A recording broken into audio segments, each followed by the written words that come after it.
This story begins in Seoul, or rather in a large fitness center in Gangnam. Sounds come from the room for staff. From the screen of the monitor, everyone is welcomed by the muscular guy who seems to can heck the Big Jai Canal best fitness maniac. Food appears on the screen.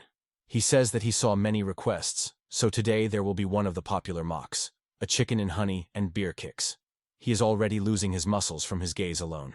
The guy suggests starting to eat and bites a pretty piece from chicken legs. He sits in a chair in front of the monitor and praises the food that he was drinking beer. The muscles of this guy shout that he is obsessed with sports. Of course, no one is born a fitness maniac.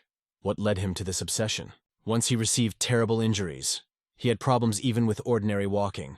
Kan Hek was seriously injured when he served in the forces of Special Forces. Its rehabilitation was based on methods of manual therapy and physiotherapy. After that, he tried all types of classes from yoga to Pilates to strengthen his body, and also studied the rules of nutrition and diet. At some point, this made him one of the best coaches of the country. Kan Hek was educated at the University of Kangguk at the Department of Physiotherapy, and became the most popular rehabilitologist of Gangnam. And now, hiding in a small room in a fitness center, he broadcasts eating a large amount of food in real time. The guy regrets his muscles, but enjoys food. And the pandemic, which overwhelmed the whole world, is to blame for everything. Even in a dream, the guy scolds the coronavirus. Quarantine restrictions and the time limit led to the loss of customers. To cover the cost of maintaining the gym, which could not fully work, Chivekan Heku had to become a streamer. But the profit is still not enough for 5 different halls. From annoyance, tears are blurring into his eyes, and he tries to erase them with a fist. Spectators ask questions and build assumptions about why he is crying. But the guy says that something just got into the eye. He says goodbye to his audience until tomorrow. He asks to put likes, subscribe to its channel and press on the bell. Opening offline, he thinks about how to live until tomorrow. Kan Hek looks at a chicken meat box and empty beer cans. He thinks that eaten food is a calorie bomb. He would like to do exercises, but alcohol provides too much load on the body. He asks the question, how did everything come to this? Remembering the advice of the doctor, to whom he turned about the loss of hair, the guy decides to relax the day. As Aesculapius explained to him, his health problems are associated with stress. The doctor said that the guy did not notice the accumulation of fatigue because he was always healthy. And now his body is on the verge. The doctor recommended that he reduce working hours. Otherwise, he can become bald, as the doctor thinks. Kan Hek is horrified to be without hair. His imagination colorfully draws how girls mock him. He is afraid to remain a loner forever. The doctor prescribed him a medicine, but insistently recommended that he deal with the cause, with stress. He insisted that he needed rest. The guy in despair, he does not know what to do. He always worked or trained, and now he has nothing to do at all. Kan Hek mentally sorting out various options, but nothing standing comes to mind. Finally, he recalls that in childhood he was fond of novels about Murim. Recently, his life was so loaded that he completely forgot about them. He was raised by his grandparents who did not differ in great income. He often borrowed novels about martial arts in a bookstore on the corner and read them excitedly. These moments became his most precious memories. Looking for a suitable book, he recalls how his grandfather constantly reported him for going there too often. On the internet, he sees the novels The Return of the Absolute Demon and The Tyrannia of the Enforcement Fraction of the author of Gakken, and recalls how much he loved them before. Suddenly, he stumbles upon a new series of chronicles of the monk Shaolin. Kan Hek for the first time sees such a name and decides to read a little. We are talking about Mujin, who only entered the Shaolin temple in order to start the path of a martial artist. He is fascinated by reading. He considers the hero and his actions cool. He has fun and he finally feels relaxation. Kan Hek is trying to remember when he last rested so much. Only childhood comes to mind when he enthusiastically read books about martial arts. He feels that his eyes are already sticking together. The guy falls asleep right on the floor, dropping the phone out of his hands. While he is sleeping tightly, the smartphone screen begins to glow. Opening his eyes, he hears someone says, "Mujin, wake up." The voice is more persistent, while he adds that they have to go to the morning training. Kan Hek hastily jumps up. He cannot believe his eyes. In front of him is a boy in a suit of a martial arts student, who is worried that they will come last, and they will scream again. The guy is perplexed. Where did the child come from here? He cannot understand who this boy is and why his head is so tight. He, hearing that he calls him a child, laughs. And then he says that, in fact, he is older and more than him. Kan Hek is perplexed. How can a child be larger than a person with a height of 180 centimeters and a weight of 90 kilograms? At the same time, the maximum weight that it can raise is 3 repetitions of 650. He tells the interlocutor that he has vision problems. The guy cannot understand how the boy made his way here. He wanted to say that his house is here, but, looking around, he understands that the situation is completely unfamiliar to him. Feeling his body, he realizes that he himself became a boy with a scalded head. Not believing in what is happening, he begins to scream. He asks, where did his hair go, where he is, and what kind of strange house from the series. Suddenly he realizes that the boy called him Mujin. He recalls that this is the name of the protagonist of the novel, which he read before bedtime. The guy does not understand why he became Mujin, and what happened to his body and muscles. He recalls that he dozed off while he read the book. He decides that this is just a dream and feels relief. This used to happen when he read a lot. The boy asks, what is he talking about? He rushes him, worried that they will definitely be late. Hek accepts the fact that he is now Mujin and agrees to follow him. He considers the interlocutor a rather cute guy. The boy continues to insist that they need to hurry. Hek decides that if this is a dream, then he will simply enjoy what is happening. They are met by a cry of an angry man. He believes that for being late for training, they should teach a lesson. The teacher, standing on the site in front of a group of boys, tells them to become in place. Mujin asks for forgiveness. Mentally, he admires the realism of sleep.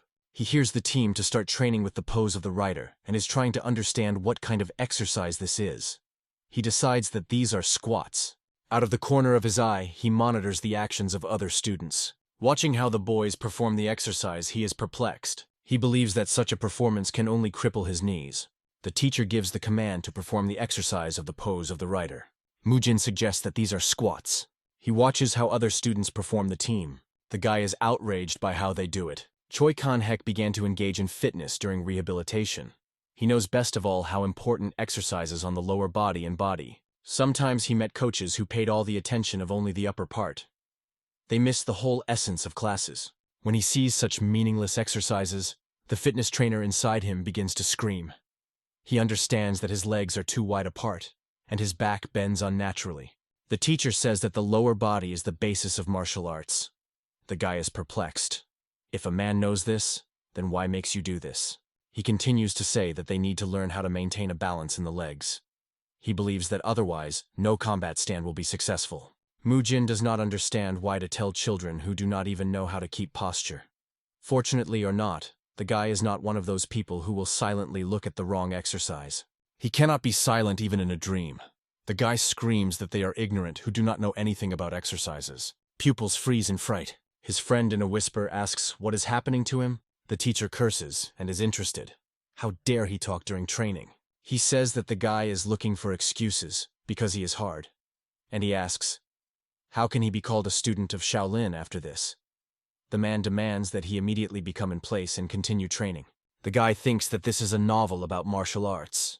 Perhaps that is why energy is felt even in a cry. But he considers himself obligated to indicate the mistake noticed. The guy thinks that you can't succumb to threats. This is much easier than serving customers without experience. He recalls how the newcomer who came to training was interested in, could he make 3 approaches for 503 months? He was told that it was easy. He asked such customers to talk less and exercise more. The teacher asks, does the student really want to say that Shaolin's training is wrong? The guy is delighted with the realism of sleep. He decides to play along and speak as an expert in martial arts. He explains that if they use the same methods, then knee injuries can become a big problem in the future. In the joint with damaged cartilage, the bones will be rubbed and collided with every movement.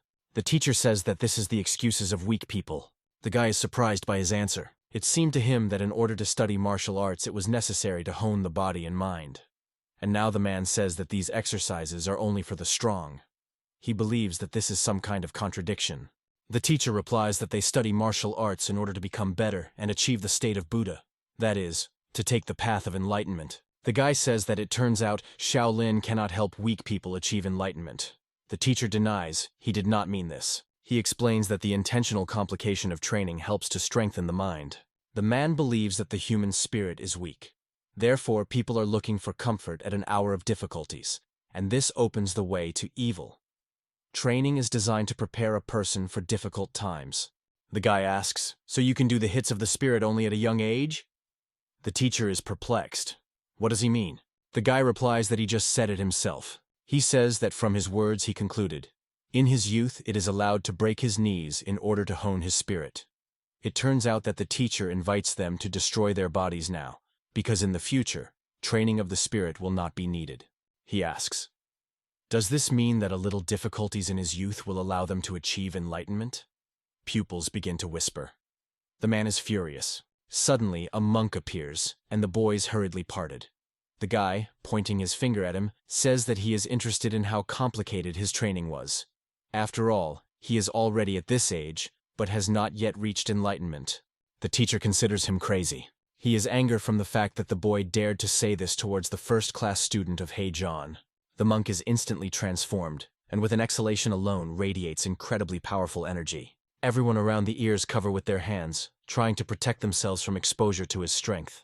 Mujin now understands what the best student looks like. The monk carefully looks at the reaction of the people around him. Approaching, he explains that the martial arts of Buddhism are aimed at self-improvement. In other words, they are only a way to achieve enlightenment. Approaching Mujin, he says that their martial arts are different. The guy asks, what is their difference? The man replies that they are needed in order to protect living things from evil and demons that can harm them. Mujin asks, does he really want to say that it will be easier to protect with sore knees? Looking at him, the man thinks that if you leave everything as it is, then this child can have a bad influence on the rest of the students. But he realizes that adult students of the Buddhist group cannot punish young monks who only joined them. It seems to him that he finds a way out of the situation. The monk says that if he believes that Shaolin's training methods are wrong, then let him prove it with his example. Since he claims that they are mistaken, it means that he knows the right path. The monk invites him to defeat the one who studies the methods of Shaolin. Mujin asks, who will it be? And he expresses the hope that the monk will not offer his candidacy. The man replies that this will be a student who joined them at about the same time with him. He offers Mugun to go forward. A rather large guy appears in front of them. The monk says that Mujin will have a chance to prove his case. He is given 7 days. He can train those methods that he considers correct. After that, they will conquer. Muhun's gaze does not portend anything good. Mujin thinks that his opponent is clearly in another weight category. Does Heijan consider such a balance of power an honest battle? He understands that he only pretends to be attentive, but in fact he wants to crush him so that he could no longer argue. Mujin, standing opposite Mugun, realizes that he is clearly inferior to him in height and weight. He in his thoughts unpleasantly responds to the monk. The man is satisfied with himself. He is sure that the boy will not act like that now. Mujin takes a call. He thinks he will cope with this boy. The monk decides to look at their battle in a week. The teacher believes that the boy decided to go in a difficult way. He offers to continue training. Friend Mujin asks, why did he do this? He offers him just apologize to Heijan. The teacher calls the boy, calling him Muyul, and asks to return to his place. The man is dissatisfied with the behavior of a student who opposed the system. The boys consider him an impudent. Mujin is training intensively. He hears someone naughty him. The teacher asks, why does he do other exercises arbitrarily during training? He replies that the monk Heijan allowed him, and asks, perhaps the man has a higher rank. The teacher wants to restore him, but the monk tells him to leave him alone. There is a promise. Watching the training of other boys, the guy says that they do everything wrong, and nothing will remain of their knees. Pupils perform the exercise, listening to how Mujin sighs that they are still so young. He asks, who will be responsible for what is happening? Mujin continues to say that their training is terrible. The cartilage will clearly be damaged. It even hurts him to look at them. The teacher persuades himself to pretend that he does not notice the boy. The guy who trained in the early morning for about 2 hours hoped that after that he would receive a large number of nutrients. He hears his name to go for breakfast, and happily agrees. He still does not know what problems he will have to face. The guy looks at the plate standing in front of him in bewilderment. The Buddhist menu is completely vegetarian. The students thank for food. Such dishes are quite natural for the temple, but Mujin is shocked. He thinks that the side dish is terrible, and there is no necessary protein. He is surprised that the smell feels, this is a dream. Mujin believes that, in general, it smells good, as for a dish in which there are only vegetables. He thinks that he does not give a damn about the smell. He is forced to eat with one grass. He sniffs again to food, and then he shouts that this is a cruel treatment with children. In response, he hears that it is forbidden to chat during food. The guy continues to be indignant that they trained all morning. Is it too cruel to give them only vegetables after that? They pounce on him from all sides, saying that he carries nonsense and does not respect others. The teacher believes that this will not work, and decides to teach him a lesson. Mujin does not understand why everyone was angry if they really gave him bad food. He knows that protein is needed for training and is not going to retreat. Otherwise, his morning exercises will go to dust. He hears someone's laughter behind himself. The teacher is surprised by the appearance of this person. Having stumbled, he pronounces, "The head of the hall, Hin Moon?" The head of the diet, which is responsible for the entire food in the Shaolin temple, says that he passed by and decided to go. He believes that the boy was very hungry. A man allows him to take supplements if he is not enough. But Mujin replies that he is enough for him. Hyun Moon asks, does he want another side dish? He thinks that these are simple complaints of a hungry child. He prefers to be generous and miss his grunts past his ears. Mujin is interested. Do they have protein additives? But, recalling, he asks, is there a chicken breast? Others look at him in bewilderment, believing that he carries nonsense. Mu Yul is interested. Why does he behave so strangely? Do he really have problems with his head? The guy says they need protein. Suddenly he begins to understand something. He feels his body and muscles. He thinks that this is all strange. He was tired of exercises, feels the smell of food, and had to wake up for a long time. Is this reality? The guy believes that first you need to deal with this situation. He realizes that now he is a young monk of the Shaolin temple, and believes that something needs to be said. Mujin, heading his head, says that he was very hungry and went too far. He asks for forgiveness if he said something superfluous. Hyun Moon believes that he was just tired of training. Mujin asks, can he ask for any mushrooms or beans? The man looks at him as a madman. Mujin thinks that a dream is or reality, but he needs protein. He sits in the lesson, and cannot believe that they teach Buddhist scripture immediately after training and food. He is sure that even the Buddha would fall asleep from such a schedule. While the lesson is going on, he continues to reflect. If we assume that he was in the world of the novel, then how can he go back? He is illuminated by the idea that if this happened because of the book, then perhaps it will be enough for him to simply wait for the end of the plot. He believes that the situation is not so bad. Mujin is the main character of the novel, so he has an impressive talent. The Temple of Shaolin is the strongest in the Orthodox fraction. After all, we are talking about the Temple of the Polar Star of Mount Tai. His thoughts interrupt the plot in the book. He understands that he also has problems, and the first is that he attracted too much attention. But there is nothing to do. The seeds have already been planted. And if so, then he can only win sparring, and then he will force them to admit his training methods. Hey John apologizes to Hyun Moon for the student, but he considers the boy a unique child. He asks what a man thinks of him. He replies that he gave him 7 days so that he could prepare and prove that his words are true. Hyun Moon says he acted as expected. They are practicing Buddhists, so they cannot punish children on each exit beyond. He clarifies. Sparring will be with Mugun, as far as he knows. The man believes that this boy shows the highest result among those who came this year. Each year, the Shaolin Temple takes students from hundreds of children. Some of them do not withstand severe training and leave themselves. Other students, having mastered the basic things, change the temple. Of all the children who came to the main temple, only a 10th falls into the main temple. Therefore, the initial period, the first year of study with older students, usually does not allow you to make your name recognizable. Mugun is a rare exception to the rules. The monk believes that this boy will correct the impudent behavior of Mugin. 7 days have passed. Mujin goes to sparring with Mugun. The monk invites them to prepare for the beginning of the fight. Mu Yul is interested in what his friend is doing. Mujin makes stretching. What is telling him about? He does not understand what he was talking about. The guy recalls that he needs to speak in the style of martial arts. He says that this is a tendon lengthening technique. Stretching is a set of actions that is performed before the start of the main exercises. It prepares muscles and tendons, and also relaxes the whole body. There are many poses and techniques that can increase flexibility and increase the ranges of joint movements. Mujin says that if he is interested, then he can try to do it himself. Others do not understand what the boys are doing. Mu Yul clarifies. In what position should he put his legs? The guy believes that he succeeds.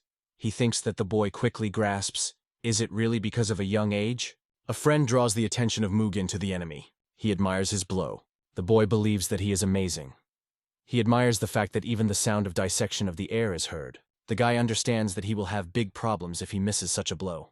He is surprised that he was appointed such an opponent, and gave him only a week for training. Looking at the enemy, he thinks, how can he defeat him? When he is already standing opposite the opponent, he comes to mind the desired way. Hey John thinks that it seems that these were still not excuses to avoid training. Although the boy did not listen to their instructions, he had his own training. He himself saw how he worked out blows on a tree. When asked by a friend what he is doing, the guy replied that he was practicing a method that Mugun could instantly surpass. A man just cannot understand. Why conduct training with a tree? He is sure that the boy will now receive a good lesson. Mugun thinks that the monk is looking at him. Mentally, he asks him for forgiveness for the fact that he, too, will become only a step in his path. The monk decides to interrupt the preparation of Mujin. He finishes the stretch. He asks, can they start? Hey John and Mugun do not understand. The guy will bluff or want to show off. The man invites them to take a step forward. Mugun steps confidently. He wants to teach his opponent. Mujin prepared for battle. The enemy decides to use the power of consecutive blows that he honed for 3 months. Mujin rushes forward. Mugun does not understand what is happening. He decides that the enemy wants to stun him with a swift attack. Mujin successfully evades enemy fists. Everyone is watching the course of the battle. The guy thinks that he cannot use the techniques of modern martial arts on a child. He is sure that the techniques that he was taught can even kill if you make a mistake. He believes that in this situation, the most suitable technique will be the one that even Muhun can withstand. The guy makes a capture and overturning the enemy to the ground. He calculates the time that he needed to intercept the initiative from Mugun. It took him about 1 second. He makes the elbow haul, not allowing the enemy to rise. People do not understand what is happening. They scream so that Mugyun quickly gets up. Is the student of Shaolin unable to cope even with such an adversary? His friends cannot believe that he was so fast. Someone screams, look at his face. It is completely depressed. Mugun himself cannot believe what is happening. He does not understand what the opponent did with him. Some students of the second year quickly came to their senses, but gave only useless tips. And although none of them had yet seen the capture of the hand, the years of training of martial arts were not in vain.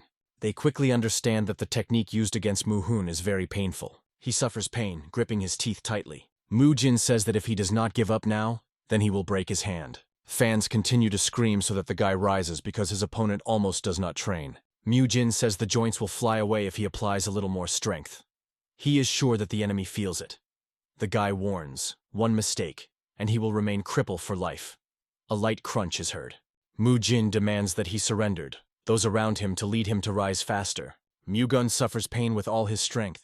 Unable to withstand pain, he screams heart-rendingly. The guy did not expect such a reaction. He, apologizing, hastily lets go of the enemy's hand. The teacher turns to Heijan. He is interested. What to do? The guy feels the opponent's shoulder. He says that they made the children fight. A consistent blow is one of 8 fists of extreme measures. The basis of the attack is a fist, elbow, shoulder. This blow helps to quickly defeat the enemy at a close distance. He is known for his outstanding power. Mugyun mastered him better than the rest of the monks of his age. Even some seconds were impressed by his consistent blow. But this beautiful and honed reception with a bang lost this morning. Without the slightest resistance, a strange monk, with a strange technique. Mugun, wiping his tears with his fist, says that it is dishonest. Mujin, kneading his shoulder, asks, what does this mean? He replies that he immediately flew into him and attacked an incomprehensible technique, and not a consistent blow. He believes that in an honest battle he would not lose. Mujin is trying to reassure him. Smiling, he says that their Mugunha is the best. He replies that his name is Mugyun. The guy agrees with him. Mujin hears behind someone says that in the words of Mugun there is a share of truth. Turning around, he sees the second. One of the students says that the martial arts of Shaolin should be used in the temple, and the guy violated this rule. Mujin thinks that they carry some kind of nonsense. The teacher asks, why did he not use a consistent blow? The guy replies that in this case, sparring would turn into endless beating. He does not understand what they are leading to. He believes that then they both would have received serious injuries. Therefore, he concentrated on suppression, the basis of any sparring. Of course, the enemy burst into tears, but they were able to avoid serious physical injuries. The teacher believes that he says nonsense. The master Shaolin does not fight like that. But he does not agree with his words. The man thinks that Shaolin's consistent blow was so simply defeated by a young and inexperienced child with a strange technique. He does not want to admit it, but still Mugyun lost. He is afraid that people will begin to doubt Shaolin's military equipment. The teacher thinks that in the worst case, students will begin to leave. He asks, "Hey John, what should they do?" Seeing that the monk was smiling, he decides that he came up with something. Hey John turns to Mujin. He asks, "The guy wants to say that he used this technique so as not to harm the enemy?" He confirms his words. The monk says that in this case he remained faithful to Shaolin's path and won sparring. His words are perplexed by others. Mujin does not believe that this stubborn has surrendered so easily. The man says that the reason why his technique has become more effective than a consistent blow that his opponent is a weakness. Mugun is insulting to hear such words. Shaolin's highest goal of martial arts is a victory over evil, which also succeeded in this matter. Hey John says he will personally show him what the essence of their technology is, and also demonstrates real force that can defeat any demon. He orders to bring boulders. Two guys hardly bring a huge stone. Mujin understands that the man is going to break his hand. He did not think that he would see this live. Hey John tells him to watch carefully. He wants to show him all the power of the sequential blow that they study. The monk concentrates energy in the hand. He strikes a powerful blow. His fist makes a huge hole in the stone. The boulder scatters into pieces. Mujin and the rest of the students are delighted with the demonstrated technology. Looking at Hey John, they are interested. Are they really able to once too? The guy looks at the monk opening his mouth. He feels the delight that he sees real martial art. The guy believes that it should be like that. By force that can break through the road through the mountain. One wave of a sword that destroys hundreds of enemies. Blow, exploding the opponent. Then his delight subsides a little. He asks Hey John, "Did they not talk about suppressing the enemy without harming him?" The monk looks at him inquiringly. The guy indicates that only crumbs were left of the stone. In front of them, in fact, a pile of small pebbles lies. Hey John silently looks at his hands. The students stand without taking his eyes off him. The monk is somewhat embarrassed. He really said so. Strange silence covered the training site for the second time. Hyun Sleep, the leader of the Arhat Hall, responsible for education, the teacher of Hey John, asks, "Did one child really defeated the other with just a movement?" His interlocutor confirms this. The man considers the boy unusual. Hey John says that the student is more impudent. Mugyun studied this technique more diligent than others. Hin Sleep asks, "The man is afraid that the guy had enough one glance at the equipment to find her fatal flaw." The monk replies that this is so. He shares his thoughts with the leader of the Arhat Hall. Hey John thinks that the boy may turn out to be a spy of an unorthodox faction or demonic cult. The interlocutor thinks about his words. Mujin sits at a desk and angry, because he does not understand anything. The guy is trying to figure out what the teacher says. Hin Sleep does not consider the boy a spy, otherwise he would not attract so much attention to himself. His interlocutor suggests that perhaps he does it on purpose. The leader of the hall thinks that it doesn't matter. This child, first of all, is a new student. Therefore, if he is under constant supervision, then sooner or later hidden motives will become obvious.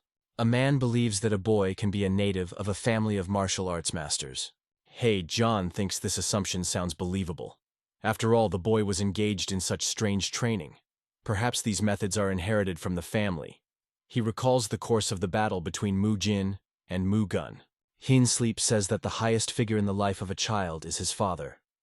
It seems that the boy simply wants to prove that the techniques of parents are stronger than the millennial technician Shaolin. The man is sure that after the victory of Mujin will become even more self-confident.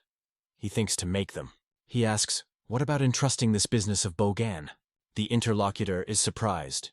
He believed that this person would become part of the disciplinary hall that controls the laws of Shaolin. Hin Sleep asks him not to worry. Bang himself volunteered to join the Arahat Hall. The night came. Pupils returned to the temple. They believe that they have trained perfectly, and now you need to sleep well. The attention of one of them is attracted by some kind of noise. Seeing his source, he offers his friends to go another road. But they are also curious to see what scared the guy so much. In the hall, they see a man engaged in training. One of them says that this is a crazy dog, a fanatic-ruled Bogan. The second guy is perplexed. The man trained in the hall in the evening. Why would he also come here at such a time? A friend replies that a man trains a horseman pose. But why exactly they cannot understand here. They suggest that Bogan does not want to interrupt training. The guys consider him stubborn. They think that the nickname is a crazy dog by itself, but it would be better to call him a dog of rules. One of the guys laughs, repeating the nickname that they have invented, and offers a new, crazy dog of a disciplinary hall or a disciplinary dog. And then he adds that there is a place for him. But his laughter breaks sharply when his friends say that from tomorrow a man goes into Arahat. A frightened guy cannot believe this. He says that everyone was sure that he would go to the disciplinary hall. There were rumors that he would become the next master. Why is he going to another place now? He does not want to live next to a crazy dog again. Boan is one of the influential monk scientists. He always imposes discipline to others, even if these are the senior monks of Shaolin. One of the guys says that there are rumors that Boan wants to visit all the halls in order to thoroughly study the laws of Shaolin, and then he will return to the disciplinary hall. His friends consider the man a fanatic, obsessed with the rules. But they think that, even though this scares it, but he is worthy of respect. Boan, the defender of the laws, tries the most. He considers it wrong to impose on others the rules that you yourself do not observe. He also devotes a lot of time to basic training, and his knees are constantly subjected to loads. Now they are in such a state that without the use of internal energy it is even hard for him to walk. They are so damaged. But he does not care about it. Basic training tempers the spirit and body. He considers the pain part of the training of the mind. He had just finished 30 minutes of the horseman. The man thinks about Mujin, a problem but promising student. In his view, the boy looks rather ominous. He decides to do everything to return him to Shaolin's true path. The next day, stunned students lined up on the training site. In front of them is Boan. Are they interested in what he is doing here? The man replies that he joined the Arahat Hall. Mujin and Muyul rejoice that today they are not late for training. Boan, a fanatic of the rules, says that he will be glad to work in their hall. Mujin delighted with his muscular body. He thinks that a man looks like a soldier. The students are talking quietly. Some are surprised that he joined them. The latter say they will have problems. Someone asks them to shut up so that Boan does not hear. Recently received students are interested in, who is it? Mujin quickly figured out the situation. He understands that in front of him Boan is the defender of the rules, but he decides that this is not his problem. The man gives the team to start training. Pupils practice the pose of the rider. Boan thinks that you need to understand a person to direct him. Find yourself and the enemy, then you will not lose a single battle. He wants to understand what the essence of the problem is to solve it. The man examines Mujin and analyzes how he performs the exercise. His legs are spread out shoulder-width apart. His back holds straight. The hips are pushed back. The fingers protrude forward. He tries to repeat the exercise as Mujin does. The man continues to observe. He notices that the boy inhales on movement and exhales when he rises. He thinks that there is no difference. Boan experiences the same pain as with a regular exercise. He thinks, is it really some kind of trick to avoid training? He believes that the boy needs to be taught to perform the exercise correctly. Suddenly a man hears a voice that claims that he does this wrong. In front of him is Mujin, saying that he has an incorrect stand. Boan asks, what is he doing wrong? The guy thinks that he will have to teach a man basic things. He is trying to understand why he is trying to copy his exercise.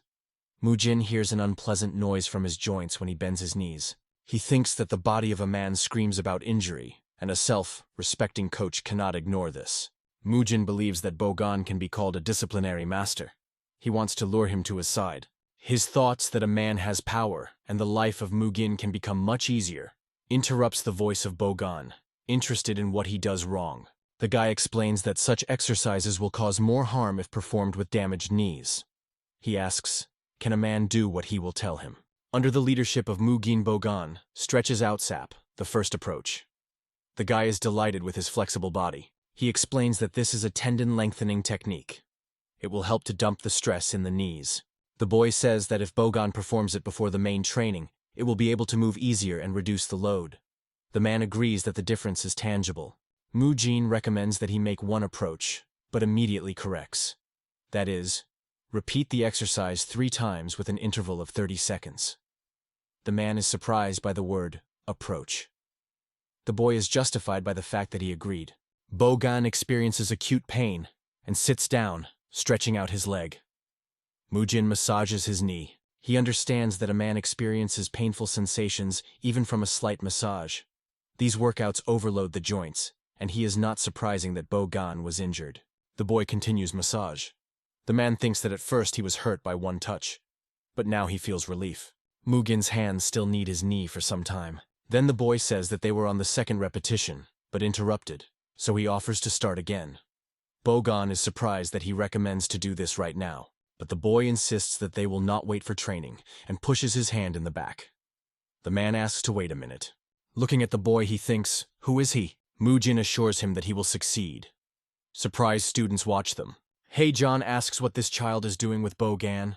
They answer that they do not know. Above the training site, Mugin's voice, which recommends Boan, is spreading the exercises he showed when he feels problems with his knees. The man was called a fanatic of the rules for the fact that he always, and in any case, tries to follow the letter of the law. From the very joining the Shaolin temple, he carefully monitors every student.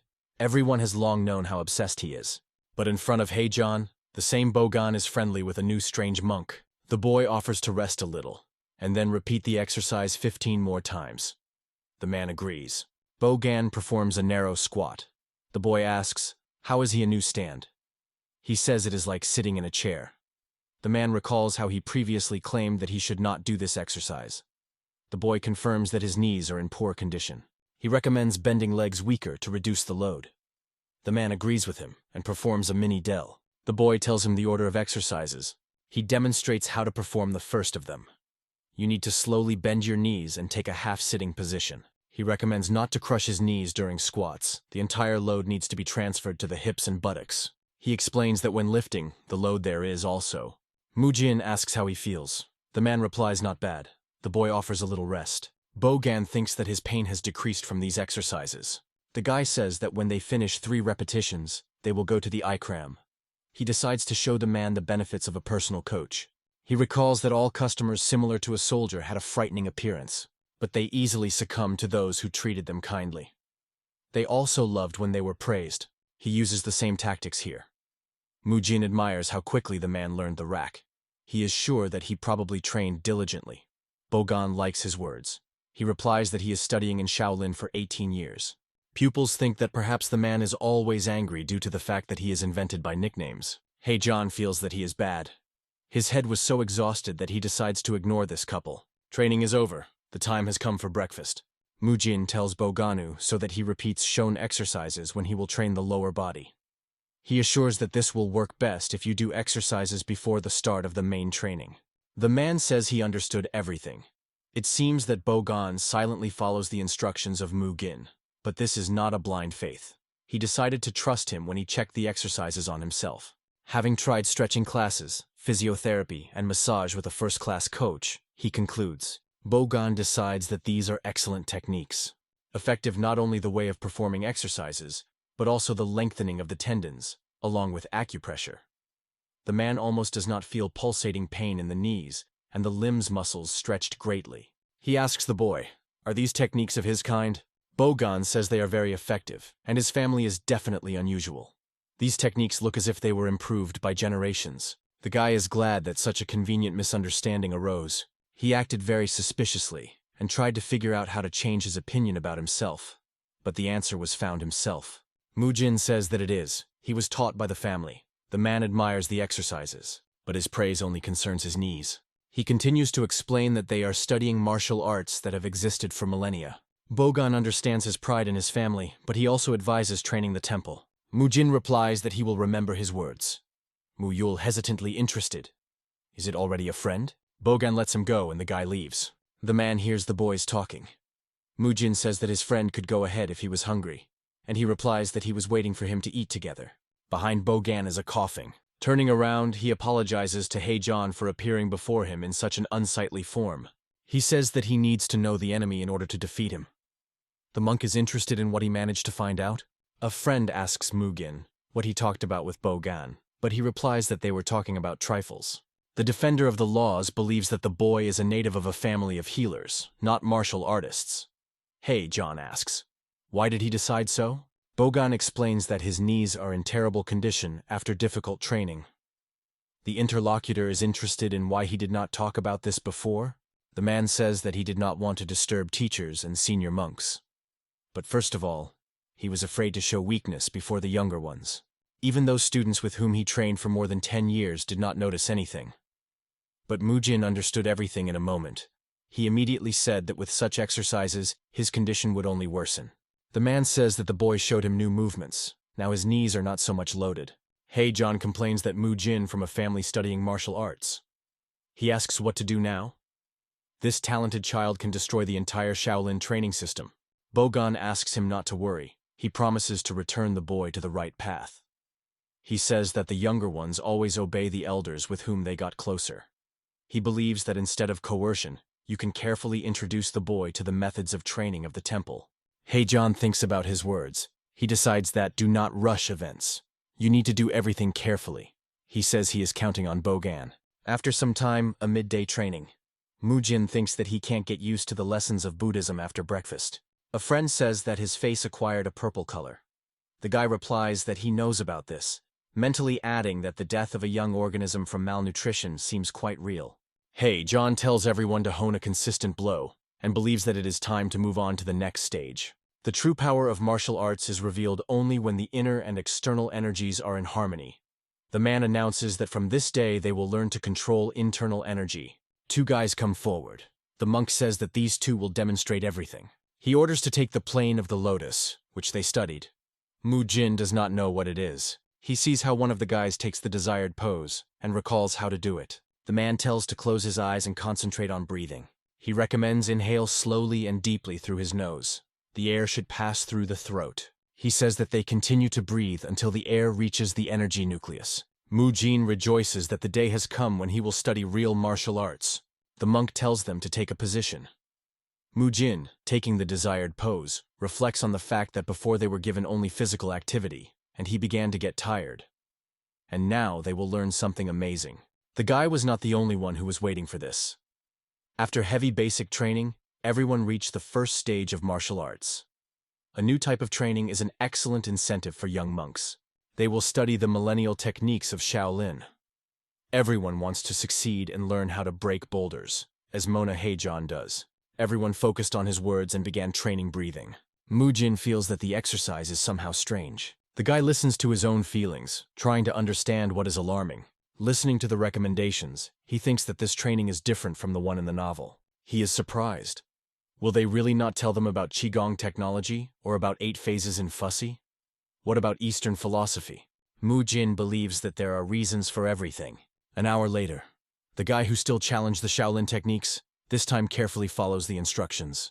He decides that the time has come to study everything properly. Mujin wants a force that goes beyond reality, and allowing people to crack entire mountains and soar in the sky belong to him. He is excited and thinks that he will learn to all the most important from this novel about Murim, and then he will be able to use these skills. Hearing the team, he opens his eyes.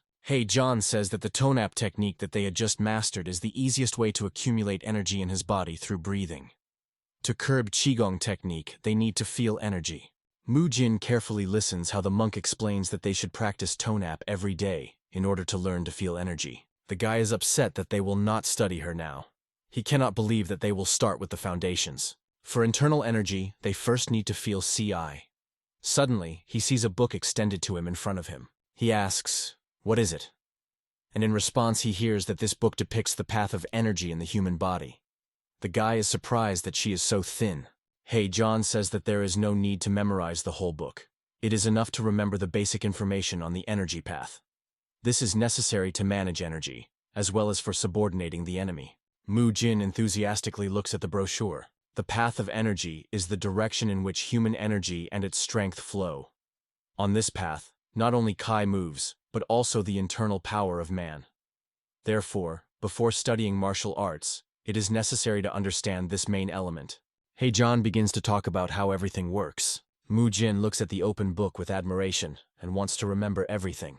In the evening of the same day, going with a brochure in his hand, he decides to learn the main points of energy in the body and practice the accumulation of energy with the help of tonap. He is sure that as soon as he masters this, he will be able to master Shaolin's initial techniques. He realizes that then he can immediately practice the tonap technique. His thoughts are interrupted by the call of Boan. Mujin asks what he is doing here. The man replies that his knees hurt less thanks to the technique with which he taught him, and now he began to train more. Mujin covers his ears, unable to listen to the crunch of his knees. He says that he just told him about the exercise to heal his knees. Boan believes that the more to hit the iron, the stronger it becomes. He offers to look at his hands. He trained them for 18 years. The guy thinks, where to come from good muscles if he has never seen a quality protein in the diet?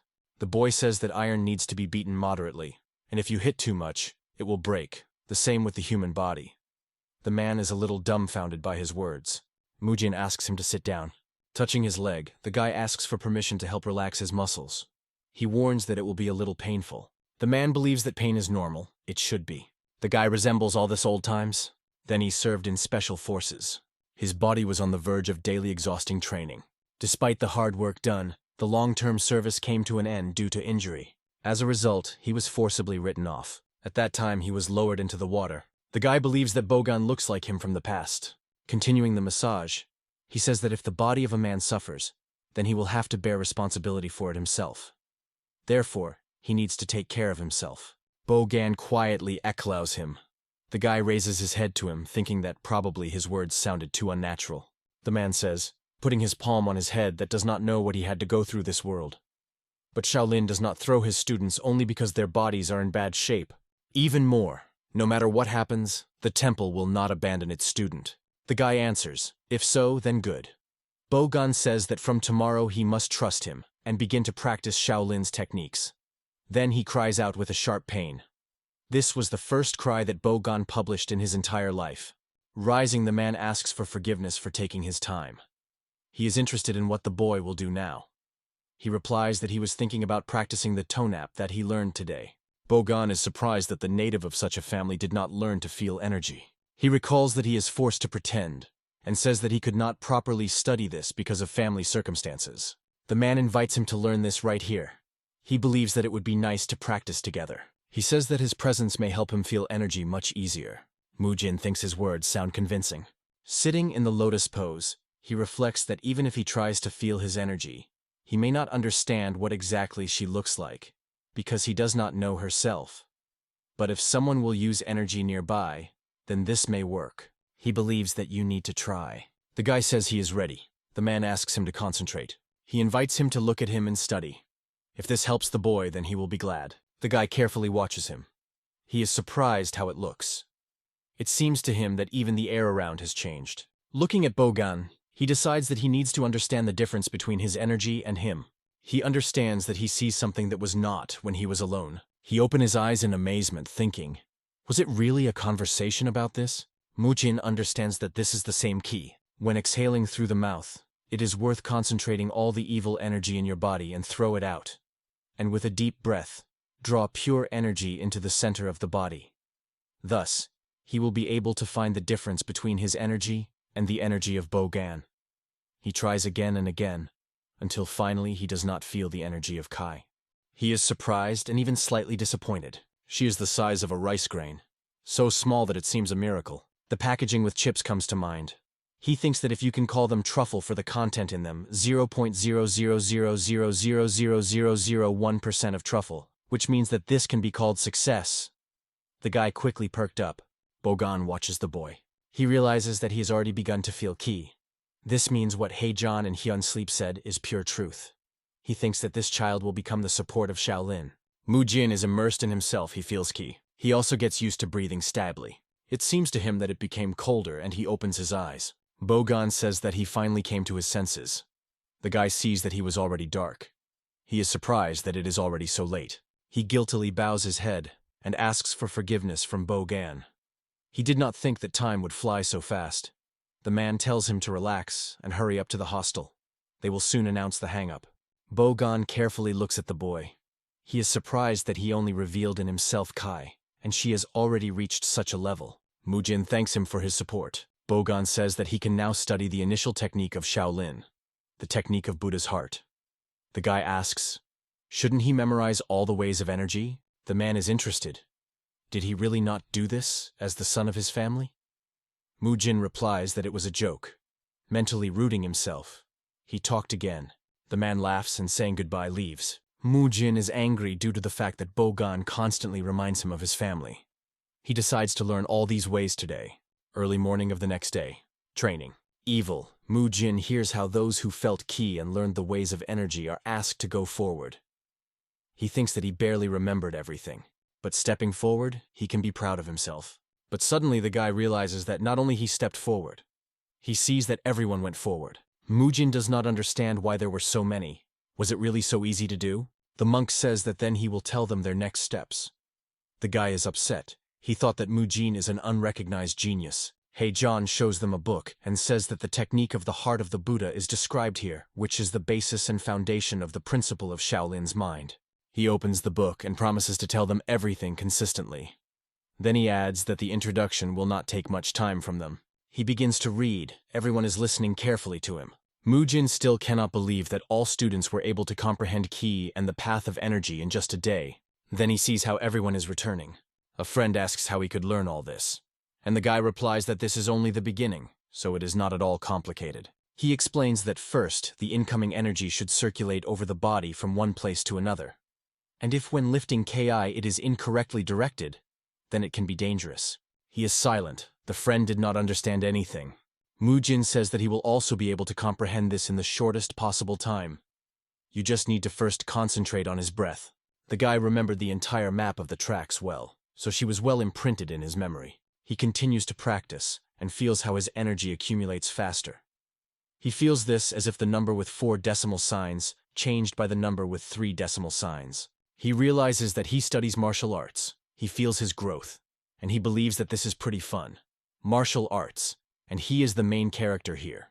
Mugin's training went smoothly. He hears his name by name and asks to see. Looking around, he is interested in Mu Julia. Where does he come from? In front of him is a friend, with a guy thrown over his shoulder, whom he holds by the leg. Realizing the situation, Mujin asks where the friend found the body. He replies that the guy was punished. Mujin expresses the hope that this was not done by his hands. Muyul explains that Mugena was punished for giving up the mountain earlier. The guy says he understands it, but why does his friend carry him like that? He replies that he is too heavy, and in another way he cannot carry him. He was going to only raise him, and he fell. Mujin risses and goes to them. He examines the Mujin. At first it seems to him that the guy was just getting down due to the fact that Muyul carried him like that. He is more closely. Mujin understands that someone beat the guy. He is impressing numerous bruises and traces of clothes, Mujin thinks. Why does the name of the guy seem familiar to him? He recalls that unlike other children, this boy always had an exhausted look. Her cheeks are hollow, the body is thin. He remembered Mujin, but something does not give him rest. Mujin is trying to understand why this name bothers him, but he does not manage to remember anything else. He is tormented by the fact that he certainly heard this name somewhere. The guy decides that this is not important now. A friend asks why Mujin decided to punish this way, but Mujin does not know. The guy thinks that judging by the footsteps on his body and clothes, he has an assumption. He says that it is better to know this from someone who knows this for sure. Mujin believes that if he was sentenced to this, then there is definitely a person who rose to the mountain before him. He explains to his friend what he has in mind, the guy with whom he had sparring. They are approaching Muguna, gloomy at them. Mujin and Mujul, holding an unconscious body, silently look at the guy. He asks, what do they need? Muyul asks a friend, is it really Mugyun beat a boy? He answers that this crybaby is unlikely to laugh anyone. The guy reminds his friend that he said that Mugun was the first to go to the mountains. So, if anyone can know something, then it is he. They decide to go to him and ask. And now they are facing Mugun. He is interested. What do they want from him? The frightened Muyul releases the leg of Mujin from the hands, and he falls to the ground. He lies, his hands spread wide, and the guys look at him for some time silently. Mugun is interested again. What do they need? He asks for what should he break away from training and spend his precious time on them. Mujin does not understand why he behaves like that. Is he not a best student of the master? Isn't the students more important than training? Mugyun is interested in. Since when did he become his student? The guy, without answering his question, asks, did he really like it when the student beat him? He replies that then he had not the same mood. Mujin mockingly says, yes, probably. This is the whole point. He continues to mock, saying that the guy lost to a weaker enemy, and then he asks the teacher for help. His words bring Mugun into a rage. He is trying to hit Mugin, but the guy rushes forward, leaving at the same time from the blow. He is falling the enemy to the ground, and with the help of twisting, immobilizes it. Mujin says that a guy can fight him at least 100 times, but he will not be able to win. The opponent is desperately trying to free herself from capture. The guy promises to tell him why he lost, if only he tells them what happened to Mujin. He breaks out of a weakened capture. The guy thinks that he hates him because he is offended because of the defeat in the last match. He considers him a proud person defeated by unknown technology. He is sure that he is very curious why he lost, so the guy is so nervous. Mugyun is interested in, is he really the reason for his defeat? Mujin recalls that first he should tell them why Mujin is in this state. He replies that he was beaten by Mutai with his henchmen. Mujin asks, "Who is it?"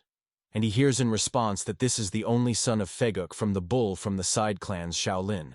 Mujin is the son of a master of a side clan. Master Hin Moon went to pick up Mutai as a student, but noticing the talent of Mujin, took both boys. The son of the rich man began to bully Mujin, believing that he was below him. Mujin is surprised that the student of Shaolin can do such things, but the guy replies that nothing can be done here. The father of Mujin works for Mutai. In this situation, can a boy resist? Mujin thinks that if it were an ordinary school, he could understand this. But this is the temple of Shaolin, where they teach the Buddha's way. He asks what Mugun himself did at the same time. Is he not the strongest here? He is perplexed. What was he supposed to do? Mujin screams that he is the strongest and had to protect him. Mugyun replies that there were 3 of them. It's hard to cope with one. What can we say about 3 at once? Mujin says all this is nonsense. His friend said that he was the strongest here. They both look at Mujulia. Mugyun says that he sees him like that because Muyul, like them, is not very well trained. When asked by the guy what this means, he replies that these guys are from side families. The martial arts of side families are based on the martial arts of Shaolin. So they already know the basics, therefore they are not training so hard. Mujin recalls the guy who came out this morning with him, and thinks, was that really he? The guy recalls that the boy is studying poorly. Their attention is attracted to the wake-up Mujin. The novice student of Nahadan rises and tries to understand where he is. Touching a bruise on his head, he remembers everything. He screams and tries to crawl back. The guys say they will not touch him. Mujin thinks that nothing can be done here. If you are very scared, you will begin to hide from people. He says that his circumstances are very familiar to him. He looks at the boy and thinks, how much was beaten and humiliated that he became so? He is perplexed. How can school violence exist in the Shaolin temple? He thinks that the boy's father works for a family of a guy who beat him. Of course, he could turn to Hyun Muna for help, but is afraid of retaliation. Mujin is trying to come up with some way to help the boy. Finally deciding something, he asks to listen to him. The boy looks at him incredulously. Mujin suggests reporting on the guys who are pissing him off, Heijun and Hyun Mun. Mujin replies that his father will not be left alone. The guy says that everything will be decided if Mujin becomes a student of Janshan. The student of Janshan continues to study, living in the main hall. Pupils of side clans usually come from the outside. And no matter what a high position they occupy, they cannot just touch the student of Janhan, belonging to Shaolin. However, not everyone can become them. Everyone understands for what purpose Mujin makes this proposal, in addition to Mujulia, who looks inquiringly at a friend. Mujin says that miserable students from side clans will not dare to threaten the student Janshan from Shaolin and his father. At the same time, he thinks that there is, of course, the chance that everything will turn out dysfunctional. But he recalls the words of Bagan. Shaolin will never turn away from his student, no matter what happens. He thinks that he will now check how true they are. He reaches out to Mugen, saying that Shaolin will not allow these guys to create what they want. Mujin invites the boy to try to bring this plan into life. The guy is interested. Why is the Jinjin shaking? Does he not want to become a student of Janshan? A trembling boy cannot even say a word. Mujin asks, does he really want his father to continue to work for a family who treats him so badly? If the guy gives up, then the father will have to dance under the pipe of Mutai. He is interested. Will it really suit him? Mujin finally makes a decision. He reaches out to Mugin and says that he will try. Then he clarifies that he will try once. Mujin considers this a good idea. He suggests talking now about their second way. The guy believes that Mujin needs to somehow protect until he becomes a student. He thinks that it is not difficult. You just need to beat Mutai. 3 days later, afternoon free time. Someone from the guys turning to Mutai asks, will Mujin come today? He answers in the affirmative. He says that he warned the boy. If he does not come, his family will learn about this. Muhavi and Muhuan, his henchmen, believe that they have not needed fists for a long time. They are discussing that Mujin has been communicating with this strange guy, Mugin, for a couple of days. They recall that the big man of Mugun is still walking with them. They are sure that today all 4 will come here and rejoice at the upcoming entertainment. Mute says that once he already wanted to beat Mugin. He believes that everything develops well. His friends begin to offend Mugin, and then they mock the other boys, threatening to force Mugun to sob again. Suddenly they are interrupted by Mugin's voice. They cannot believe that he really came to them. The guy, along with his friends approaching them, asks, "Are they not going to run away?" Mu Hui and Mu Huan laugh. They are sure that they have no reason to be afraid. The fact that he defeated the healthy man does not say anything about anything. They are sure. Friends insult boys. Mujin, turning to Mugun, asks, "Did he hear what he was called?"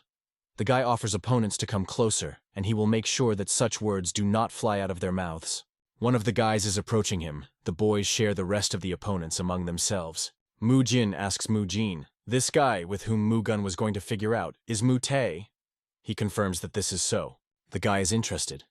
Did the boy remember what he taught him? When he answers in the affirmative, he encourages him, and says that he has nothing to worry about. Mujin cannot believe that he can defeat the enemy. Mute, approaching, mockingly says that Mugen had friends. He even envies him. His henchmen also insult rivals. Mute continues to pour with mockery. He asks Mugena, was he really going to hit him? A trembling boy stands opposite him, decisively clenching his fists. Mute mocks him, not believing that he can raise his hand on him. He asks if he knows the gene. What will happen to his family if he dares to hit him? The boy recalls his father. Then, in his memory, Mugen's words pop up that if he does not want a person close to him, then he has only one way out, to beat these guys and become a student of Zhanhan. He screams, "Do not touch my father," and strikes Mutai. He manages to evade, but still cannot believe what is happening. He asks, "Is the guy crazy?" Mugun's hand meets the enemy's fist. He immediately becomes polite and asks to release his hand. He is surprised by the power of the guy. Mugun is not easy to give this confrontation. He recalls the moment when he decided to help the guys. He was then outraged, but Mujin asked him, would he really refuse to help his brother? And then he clarified. Perhaps he is just afraid? Naturally, the guy said he was not a coward.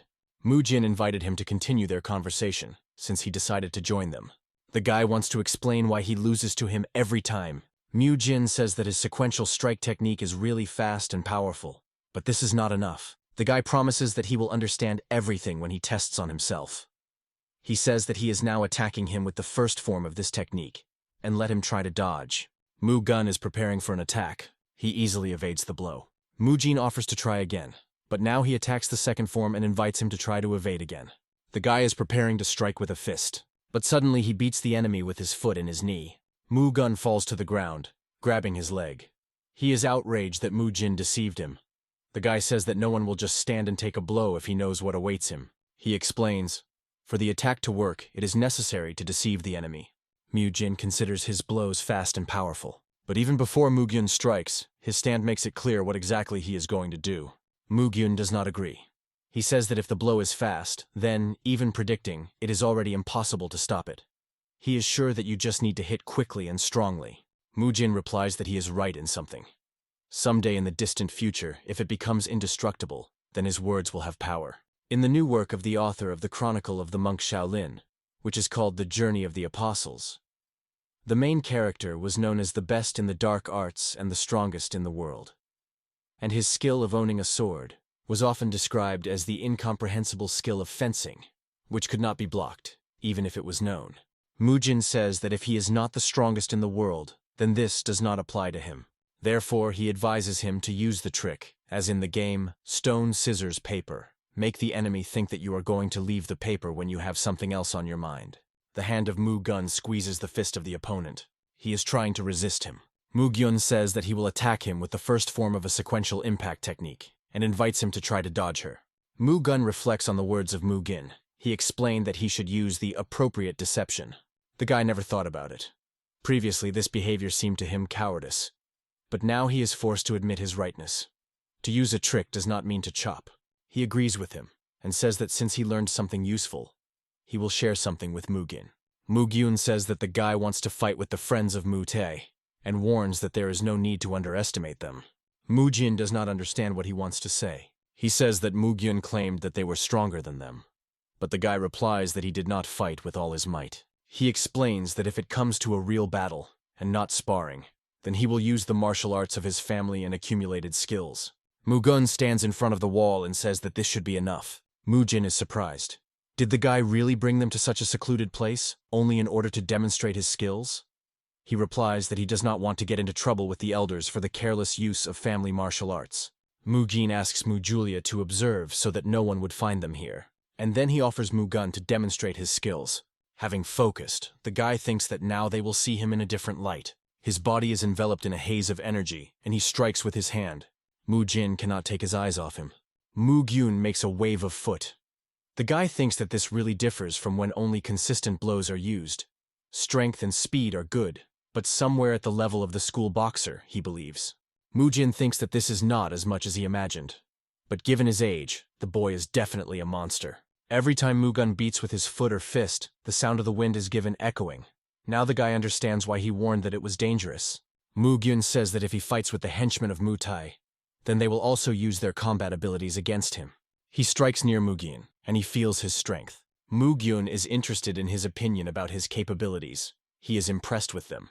He thinks that the boy is really the strongest among young monks. Looking at the hand of the boy, Mujin thinks that he still cannot control his energy. He decides that he can handle him. Mugyun invites him to attack, but the guy is in no hurry to attack, and he says that in this case he will be the first. He rushes to Mugen. The one from what he saw draws. In order to use internal energy, you need to strike in a given form and style. Mugun attacks, but Mujin easily evades. He thinks that the enemy uses consistent blows, so his movements are predictable. The guy is surprised that the opponent managed to do this. He thinks that he was not just lucky at that time. Now Mujin is attacking him. Seeing his flexibility and speed, Mugun shouts so that he does not approach him. He is trying to protect his face with his hands. Mujin easily solves his maneuver and hits him in the stomach. The guy hurts and he is furious. Cursing, he connects his hands to bring down a crushing blow to the enemy. Mujin makes a cut, and his opponent falls to the ground. Raising his head, he sees a guy who brought a fist to the blow above him. Mujin imprints a fist in the tile near the face of Mugun. He is impressed by the power of his blow. Mujin freezes in surprise. He did not expect his opponent to cry. Rising, he thoughtfully scratches his head. He says that now it turns out that he is a bad guy. Mujin turns to the defeated enemy. He was mocking the Mujin, and now he whines because of this. For a while, he thinks. Mugun stands over the defeated enemy and says that he did not even have to strain. Mujin believes that he should not worry. He is glad that the guy coped, but worries about Mujin. He hears some kind of sound, and he sees how the boy straightens out with Mutai spread on the ground. He hurries to him, asking to stop and stop beating. The guy has already lost to him. Mujin holds out his hand to grab Muhnu. Suddenly, he recalls where this name is familiar to him. He sees how he turns the enemy's face into a bloody mess. His hands were painted red from someone else's blood. His eyes sparkle with madness, and blood is smeared over his face. He is sure that he is not mistaken. The character from the first short story of Gakken, the author of the Chronicle of the Monk Shaolin, which is called The Return of the Lord of the Demons, is the most crazy villain. Anyone who loves blood is the bloody monk Mujin. Kan Heiki recalls his beloved romance in childhood. A lot of time has passed since then, and some have already forgotten. However, somewhere in the distant corners of the memory, an illustration of one character has been preserved. He remembers the image of a bloody monk claiming that all people are evil. He stated that he would make them wash their sins with their own blood. The scene that he sees now reminded him of the madness and fear of the hero of Mugen from that very novel. Kan Heik thinks with horror. What did he arouse? His hand clenches into a fist. He just wanted to raise the boy's self-esteem. But what is this demon? He thinks that now it does not matter. If nothing is done, Mu-Te may die. Mujin calls for the aid of Mu-Julia. Together, they are trying to immobilize Mujin, screaming that the enemy was about to mock his father. Finally, he calms down, and the three of them look at Ma Yue lying on the ground. Mujin begins to cry. Tears flow over his face hail. Mujin is still holding his hand. The guy understands that he had not yet managed to become a bloody monk. He thinks that this character was just crazy, and it was never told why he went crazy.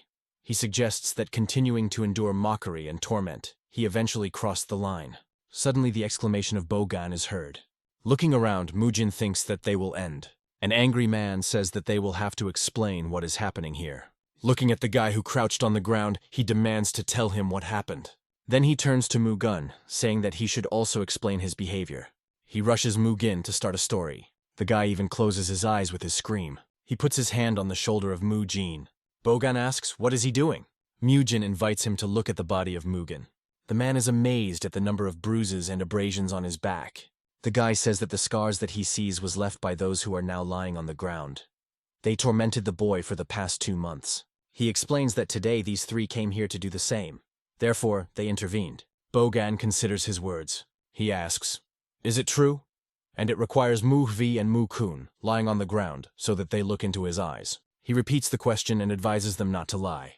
People run to them, one of them asks, "Why did Boan shout it so loudly?" Mu-Hui and Mu-Huan begin to cry. Mu-Tae lies unconscious, spread his hands wide. Everyone wants to find out what happened here. Boan requires an answer with Mujin. He, stammered, begins to speak. Mujin encourages him and orders to tell everything as it is.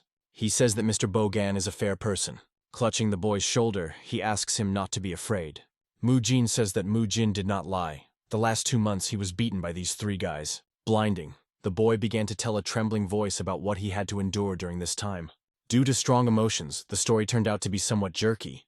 But everyone listened without interrupting. Boan reached the essence of his words. Mujin reminds of what he recently told him. Shaolin does not throw his students under any circumstances. He thinks that since Mujin is also a student, they are obliged to protect him. Boan objects. These children also study here. Mujin asks, "How can those who threatens the life of a child with students of a famous school? Is it really the spirit of Shaolin?" For some time Boan thinks. The man agrees with his opinion. Hin, who approached, says that only if the words of Muen is true. He promises to conduct an investigation. If their words do not turn out to be a lie, then these children will cease to be the students of Shaolin. Mujin expresses hope for a fair investigation. Hin Dream continues to speak. He believes that even if in the future they cease to be the students of their school, the incident cannot be ignored. The meaning of their martial art is to pacify and not fight for children. Pointing to Mute, he asks, "Was it too much used?" The crying Mujin asks for forgiveness and tries to say something else. But he is interrupted by Mujin. He says that this is his hand. He was too angry with the guys who mocked Muen's Mu and could not control emotions. This is only his fault. Struck by his words, Mujin looks at him in all eyes. But Mujin thinks that this is really his fault. He understands that if he abandons Janu and shifts all the blame on him, then he can at any moment become a bloody monk again. But if he looks after him so that this does not happen, then he can become a best friend for him. To enter the Buddhist path, there is a special place for practices called face to wall. Boan Mugin leads to this place at dawn. They follow the forest. The man says that he will not be able to talk to anyone for the next 7 days and nights. He will have to constantly look at the wall and meditate. Boan announces that they have already come. He shows him a small cave and reports that his punishment will pass there. While the guy steps towards her, the man's instructions sound in his head. He must adhere to the right pose and meditate facing the wall. He cannot be looked around even during sleep and food. Boan promised to periodically bring him water and food. Mujin performs his instructions and sits in the cave facing the wall. The guy sighs. He knew that in all gates and works there would be about the same thing. And despite the fact that he was reborn of the monk of Shaolin, a character appeared here from the Return of the Absolute Demon. He reflects that the tyranny of the unorthodox faction and the return of the absolute demon, the same universe. But if you think about it, then they have not only one world, but also the time in which both main characters acts the same. However, they worked in different places, so they rarely met. In addition, in the second part of Tyranny, the protagonist of Shaolin, a divine monk, appears. In other words, if the plots of 2 stories occur at about the same time, then its actions may well affect events in other works. The guy thinks what he should do if, with his intervention, he causes the effect of a butterfly and violates the development of other main characters. He believes that he needs to gain experience in order to become stronger. Indeed, of these stories, he already remembers practically nothing but the growth of characters. Although there is nothing to be surprised, more than 10 years have passed. The whole plot was remembered only in general terms. What can we say about details there? But the guy believes that in the event that the whole novel goes awry because of the main characters, he is not sure that the divine monk Shaolin will remain unchanged. He recalls Mujin and thinks that he was able to cope even with him, the future bloody monk.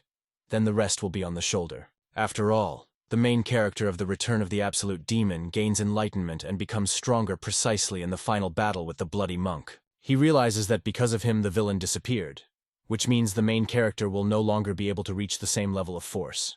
The guy believes that everything is too difficult and thinks where to start and what to do next. Near the entrance, there is a silhouette of a person who is trying to go unnoticed. Boan came to see what Mujin is doing. He decides that the boy is focused exclusively on his repentance. He is delighted with his concentration and mind, so unusual for 12-year-old boys. He recalls his special skills and talents, demonstrated earlier. Boan is sure that this child is destined to become the support of their millennium Shaolin. Some time ago, the conversation of Heijun and Hyunsona took place. The leader of the hall, Arhat, believes that everything happened because of him, but the monk says that he was to blame. He did not see. Hin Sleep is interested in how the investigation is moving. Heijun replies that they interrogated all beginner students, and their testimonies coincided. Mujin was constantly abused. They consider this incident a shadow of shame for their temple. The atmosphere in Nahandan is not the best now. Boan, notifying his return, appears. Hin Sleep invites him to enter. The man asks the leader of the hall, Arhat, did he notice? He confirms, yes it is. Heijun asks what they are talking about. Hin Sleep replies that, judging by his hands and face, it was the Mujin who beat Mute, and Mujin, it seems, took the blame on himself to protect his friend. The misfortune and blessing came together under heaven. But good always wins evil. Do not intervene, Mujin, and something worse than a simple fight could happen. Men are thoughtful. Boan says he has one thought. Hin Sleep offers to share it. The man believes that this cannot be connected only with the misconduct of one. Everyone is to blame. And instead of accusing or regretting what happened, is it not better to focus on preventing such incidents in the future? Hindream asks, does he have a plan? Boan thinks that the main reason for the quarrel between students in a small number of training. They have too much strength left, since they arranged such a fight. To prevent this in the future, he plans to pay more attention to their physical training. Hin Sleep is thinking. Then he says that he entrusts Heijun, and he will be busy in the next few days, finding out the details of the fight. To begin with, he wants to punish 3 students whose crimes have already been proven. To do this, he will go to the disciplinary hall. Boan, watching Mujin, thinks that he will also do his best to direct students along the right path. The man is impressed that more than an hour and a half had passed, and the boy did not even move. He believes that further observation is unnecessary, and slowly leaves. The man decides to visit the boy tomorrow at dawn. He will periodically bring him food and water, so that Mujin may not worry and focus on meditation. Boan is more and more moved away from the cave. Mujin sighs in relief, rejoicing that the man has left. He thinks that for 7 years in special forces they were not in vain. He can find someone else's presence in 2 accounts. He goes to the floor, his arms and legs spread, and thinks what he will do here for these 7 days. If you start training, then without beans and mushrooms, he will not be able to replenish protein reserves. He is trying to remember when he was the last time ate meat. It was before he got here. A crispy crust, a delicate pulp inside. He really wants to eat and thinks that he just needs meat. The guy reflects on where he can get him here. The idea comes to his mind. He decides to get food on his own. A rabbit rushes along the forest path, not noticing that snares were laid out right in front of him. A girl is watching him from afar. The rabbit paw falls into the loop, and the animal soars up. The girl carefully watches what is happening. Mujin rushes to the rabbit with all legs, rejoicing that he will have meat. He is already looking forward to how they will be saturated. At the same time, not far from Mount Sun, where the Shaolin Temple is located, Ichikon Province. In this place, students of the temple collect information. Inquiring ordinary people, they manage to find out many different stories. After some time, they gather at the gates of the Western Temple, where the Bureau Sabal is located, a company engaged in transporting goods. The first is Haigol, the deputy head of the school. A man is in a hurry to meet him with a greeting. He seems to be with Moon Payan, the head of the Sobal Bureau.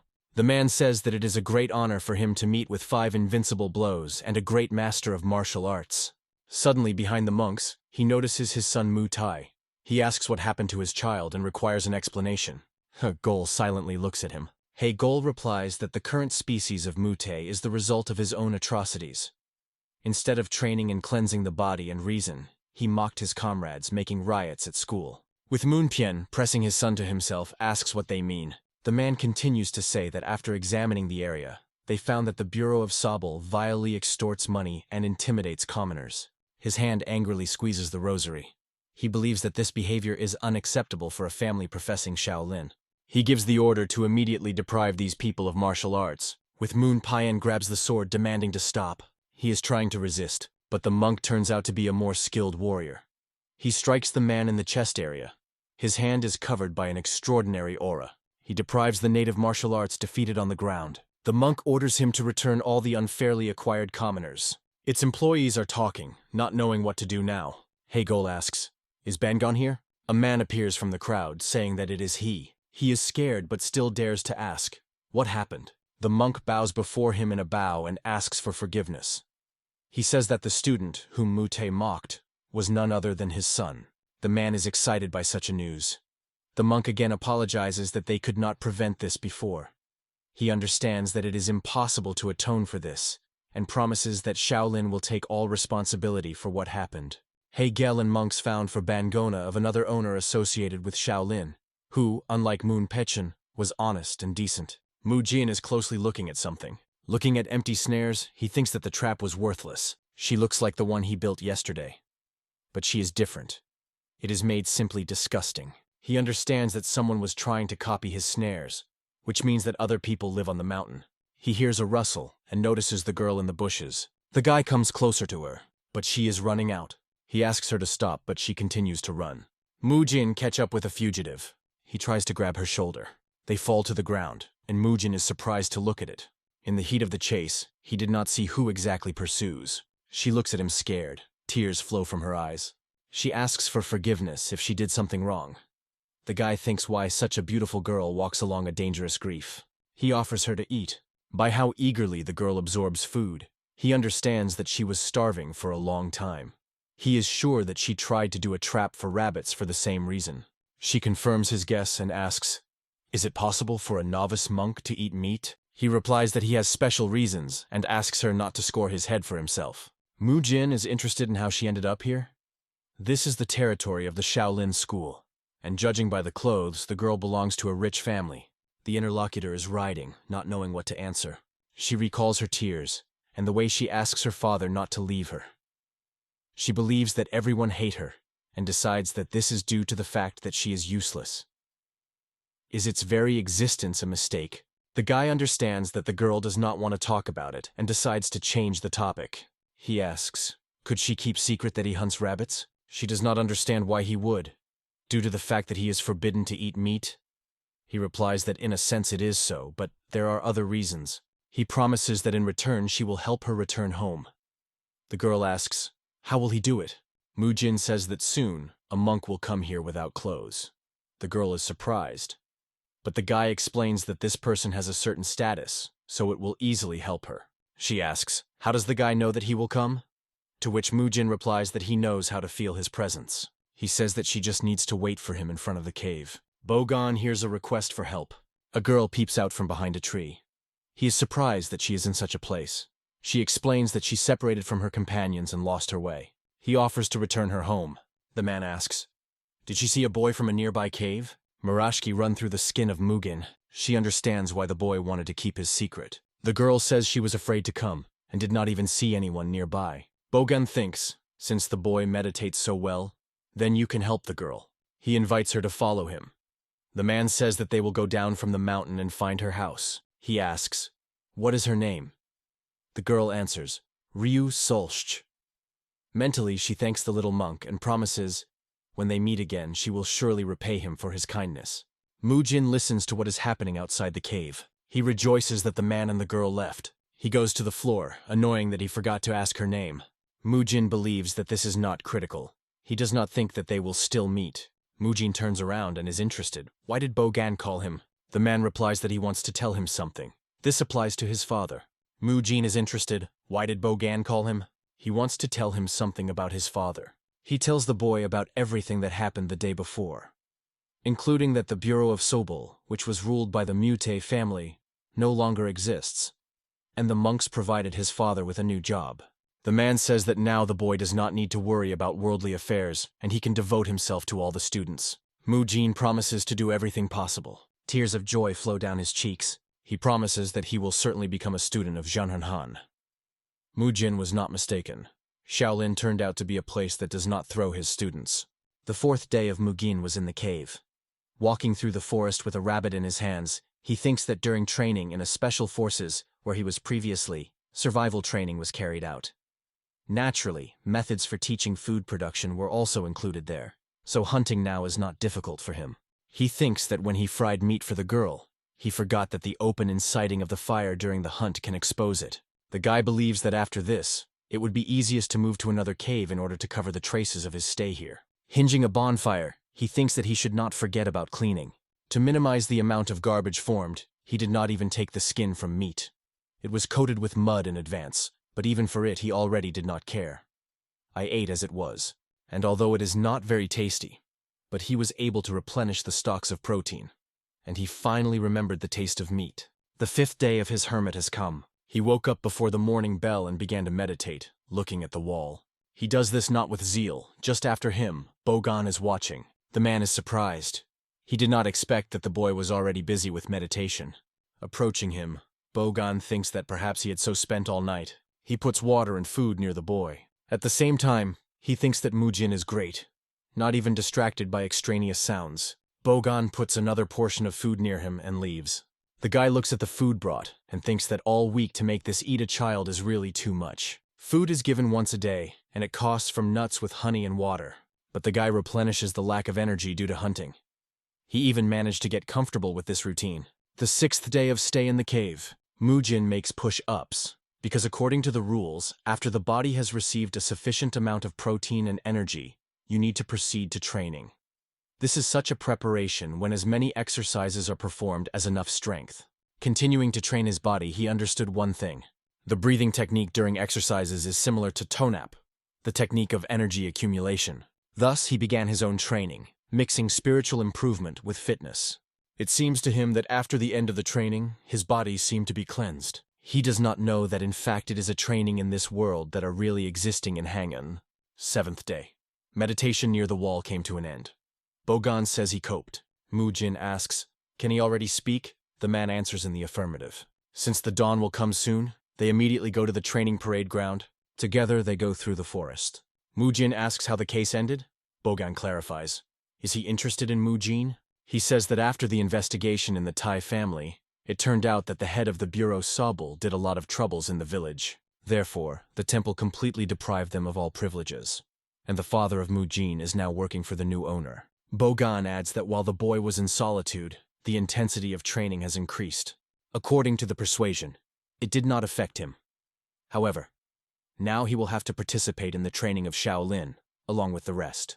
Mujin is upset that the man never changed his opinion. He asks, will the usual increase in intensity be enough? And he asks for permission to try to train on his own. Boan promises to think. Training parade ground, Nahandan. Friends joyfully meet Mujin. He is interested. How are they? The guys answer that it was hard, difficult training. Mujin says he almost surrendered. Mujin believes that for him it was just walking in the park. They hear a shout, "Attention!" Hey John announces the beginning of a pre-dawn training. Before the columns built in the columns, the senior student puts the bag and begins to distribute additional cargo for training. The guys put on their arms or on the feet of sandbags. A team is heard, to everyone who was equipped with a place. Mujin thinks, were the training were really difficult because of this? The monk tells them to take the pose of the rider.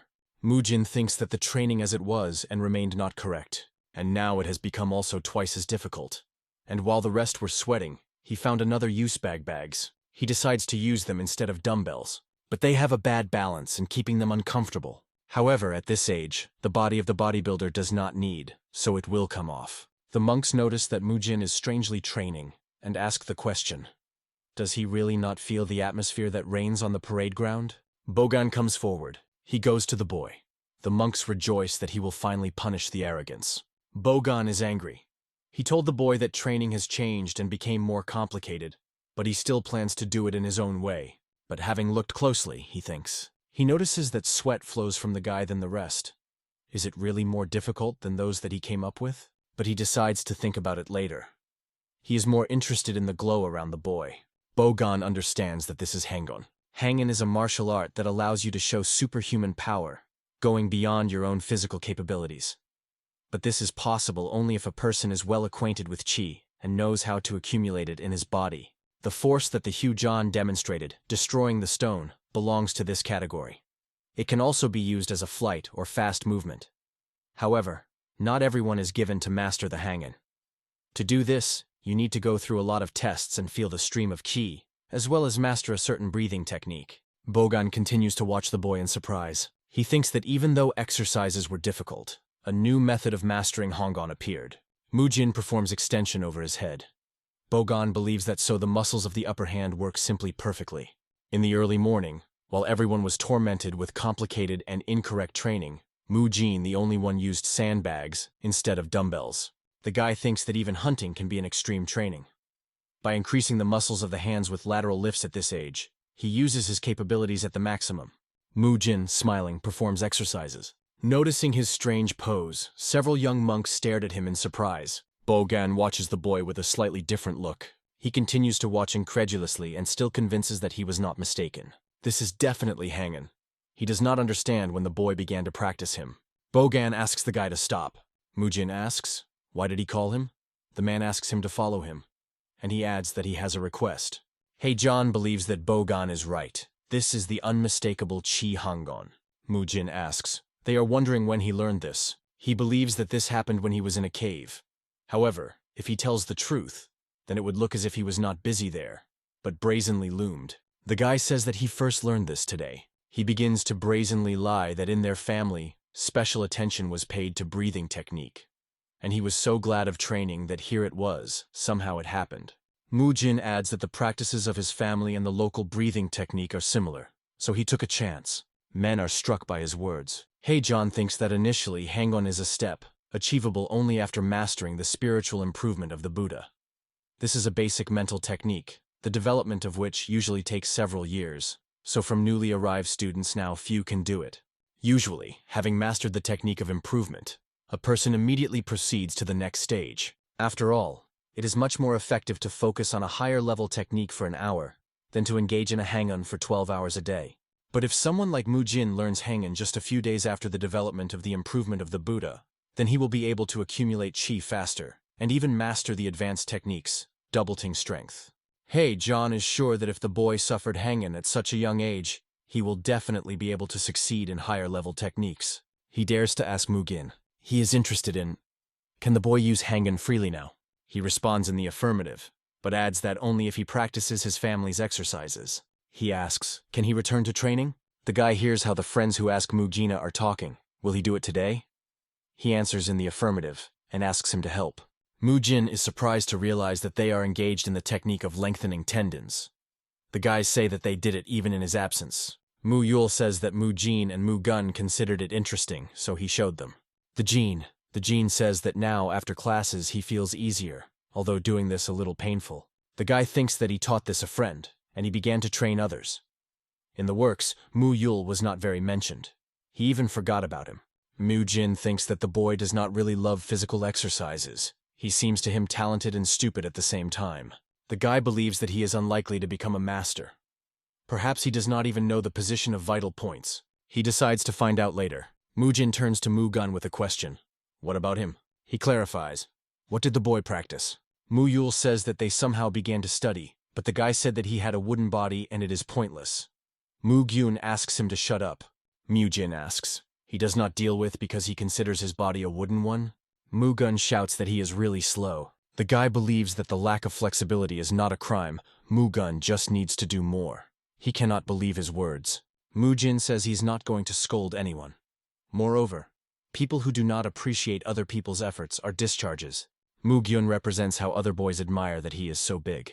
They believe that he is a faithful member of the family, so strong. His family is very respected and is not in vain proud of his talents. One of the boys is interested in, has he really become a genius without effort? The second answers, of course. He hears them envy him. Mugun scratches his head and thinks about the words of Mugin. He admits that he argues sensibly. Do not mock those who are making efforts. Mujin invites him to try together. He helps Mugun to do exercises. They start with slopes, and soon the guy screams in pain. Mujin admits that he is really wooden, but still you need to try. The guy believes that Mugyun is not as good as Yul, but still not hopeless. He thinks that his friend taught until he was. He decides to check and asks permission to join their training. Together they perform the gymnastics of the armed forces. Mujin tells how to perform a particular exercise correctly. He announces the last technique designed for breathing. The guy shows how to fulfill it and keeps an account. He says that it is easy and the guys are doing well. Mugun looks at him incredulously. He thinks that Yul was next to Mugin and significantly improved his techniques. Yul demonstrates a stretch that is admired even by Mugin. Mugun looks from one boy to the second and then to the third. He considers Mujin to be the strongest student of Shaolin who was able to defeat him. Julia, a little stupid but talented guy. Mujin was able to crush Mute. Mujin thinks that they are all just monsters, but he will train so that he is not surpassed, because he is the strongest. Thanks to the use of sandbags during training, morning classes began to bring pleasure. During self-training, Mujin is practiced in the use of a hang-on.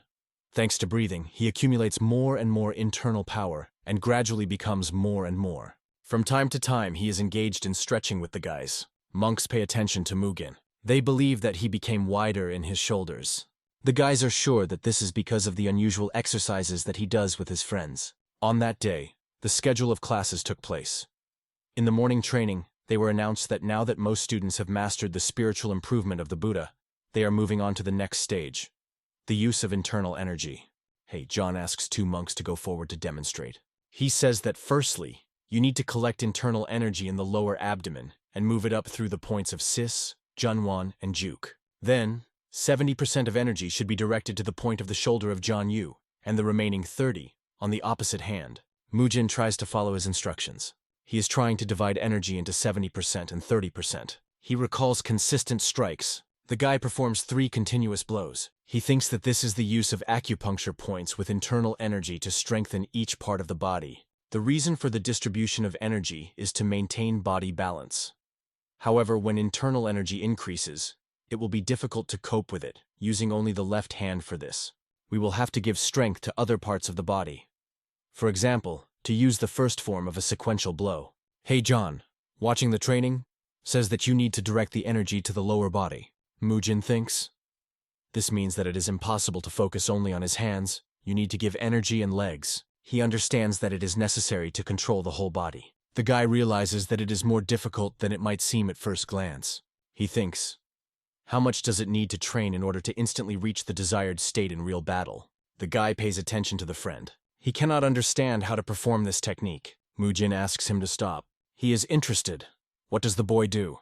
He replies that he cannot recall the order of distribution of energy. The guy asks him to tell what he remembered. He begins to tell, but immediately goes astray with the names of the points. He confuses the direction of redistribution. Mujin constantly corrects it.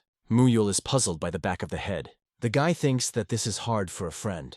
It is not surprising that this character does not appear in the short stories.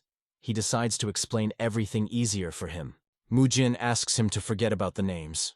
He asks, will he be able to raise internal energy to the level to which he points with his fingers? He is ready to try. The guy continues to show him the necessary points and direction. Muyul joyfully says that when he explains, everything becomes very easy. Mujin believes that soon it will all fly out of his head again, and recommends contacting him with questions when this happens. Literally immediately, Muyul runs to him for help. The guy thinks that a friend's memory is like a fish. From this day, Mujin gradually began to absorb the technique of using a sequential blow. Hey John and others teach students to new art every day. But since it was basic martial arts, there were not so many forms, and the training ended in 10 days. After that, each student continued to train at his pace. 70 days later, not only Mujin and his friends took possession of the forms of a sequential blow. Mujin performs the exercise on the bar with additional weight. Mujin says that enough time has passed. Mochin dices. He says that the time has come. Boan watches the morning training. He is pleased that everyone is working hard today. He draws attention to the fact that someone is breathing too loudly. He sees how Mujin and his friends perform exercises. Boan is surprised by the number of sand with the sand in the hands of the boy. He thinks, where does such strength and endurance at such a young age come from? He notices his tightly folded muscles and power. The man thinks that the boy has more the body than other students who joined a little earlier. He is surprised that in 2 months you can achieve such results. He believes that Mugin's training was not an empty word. He recalls how the boy spoke about the usual training and how he asked for permission to engage in his own. The man thinks, are the Shaolin's training really wrong? Someone's voice leads him out of thought. He rises from the bench to welcome Hyun Sona. The man says he thought about something. He believes that experiences are released, you just need to share them with others. He asks Boan not to worry and tell what worries him. The man says that this is all because of Mujin. The boy stands in front of him and says that he did not quite understand him. Boan notifies him that the main monk wants to see him. Mujin does not understand what kind of unexpected desire to see him. Friends are guessing about what he could do. The man invites him to follow him. Going into the room, the guy thinks that he probably still talked somewhere. Hin Sleep holds a cup in his hands, which reflects the approaching boy. The man sits at the table, thoughtfully examining the drink. Hin Sleep is surprised by the successes of Mujin. He appreciated his character and strength, but did not even pay attention to the unique teaching method. The man thinks that Boan is concerned. He asks to bring the boy to the main hall. Hin Sleep believes that the problem cannot be solved without the culprit. He thinks that it is better to meet him and talk directly. Mujin stands in front of Hyun Sona sitting at the table.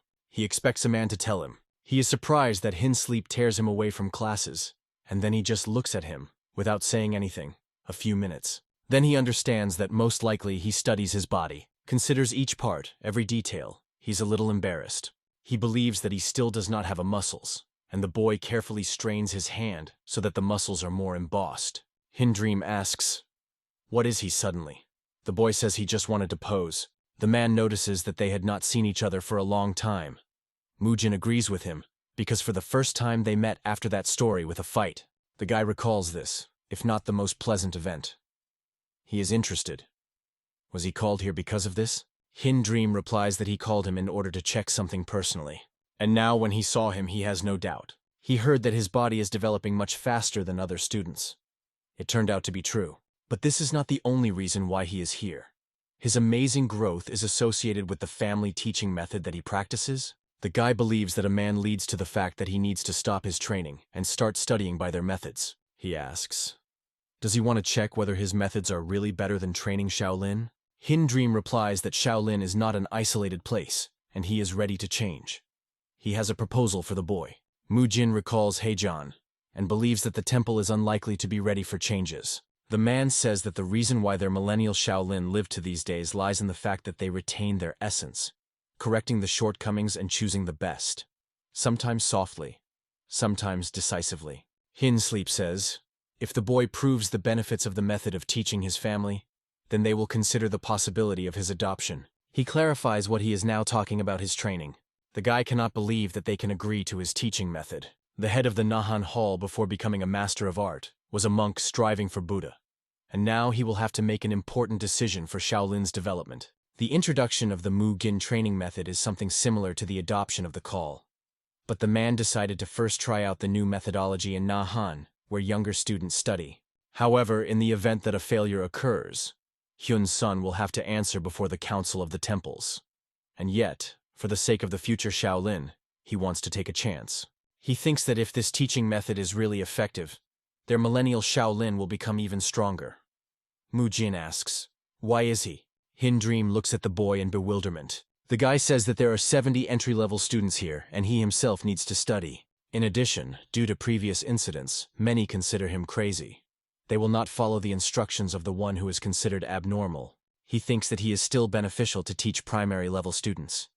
If Shaolin becomes stronger, he will be able to safely finish the romance in which he got. But he has no much desire to educate arrogant boys. Mujin says that if Hin Dream really wants it, then he has a condition. Pupils sleep in their beds. They wake up from the team. Get up! The boys do not understand what is happening, because it is still early for training. Talking on the go, they run to the parade ground. They are perplexed when they see Mujin there, behind whom Boan and Heijan stand. Heijan says they woke up earlier than usual to warm up before morning training. Moreover, from this moment on, the classes in the morning, Mujin will follow. The boys are talking, impartingly responding to the guy. He expected such a reaction, but he will not allow anyone to look down on him. The guy activates the coach's mode and tells everything to shut up. He says that since today, during the morning training, they will be engaged in physical preparation according to the method of his family. At this time, he becomes their mentor, not a student of Shaolin. Heijan thinks the guy definitely has nothing to lose. He notices that the boy's eyes burn with fire. Mujin hears behind someone mockingly snorts. He hears the boys out of the appointment of a guy. Mujin also sees how students mock. Mujin is gloating, thinking that he will look after training how they will laugh. The guy offers those who have doubts about his skills to step forward. He says that this applies to those who laughed. Mujin announces that from this moment they will spare. If they can hit him at least once, then he will abandon the role of the mentor and will train with them. 4 students surround him. He tells them to attack all together. As a result, they beat each other, and then they try to understand where he disappeared. Having squatted down, the guy thinks that he worked a lot to gain mass, so he certainly will not lose to weaklings who do not train. He attacks one of their students from behind. Together they fall on a parade ground. He makes a capture half-heartedly, screams and requests to stop the guy. Mugin's hand is covered by a flaming aura. He easily dealt with opponents. Raising his hand, he stands above the bodies of 4 defeated students. Turning around, he asks, "Who is the next?" But no one is in a hurry to challenge him. Mujin says that he is a man of words, and from that moment he will lead the training. He advises not to forget that a mentor should be addressed to him during the morning classes. He gives the command to take the emphasis. The guy says that the one whose stomach will touch the ground will have to do twice as much. He counts and gives commands how to perform the exercise correctly. Boan thinks that perhaps the boy once taught someone from his family. Education of the Mugen method is gradually developing. However, he cannot alone cope with all the 7 witting novice students. He takes his friends as assistants. To their surprise, he replies that they studied with him. And now, they teach and control everything instead. Mujin believes that the training of peers will help Mujin become more confident. Boan, although he was a monk, looked more like a soldier. Thanks to Mujin, he learned the teaching method that is perfect for him. He is surprised, looking at the results of training and discipline reigning on the parade ground. He considers the guy's method curious. He learns to give free rein if necessary. Make training more diligently when the boys cross the line. He believes that you need to try to act like this with his students. The effect of training is quickly manifested. Perhaps the reason for this is the age of the students. The physique and endurance of the guys increased markedly. The senior monks at first treat some concern and skepticism to his training, but over time, when the results appeared, they began to trust him. Mujin asks Boan how the things they talked about are moving about. He replies that everything has already been done.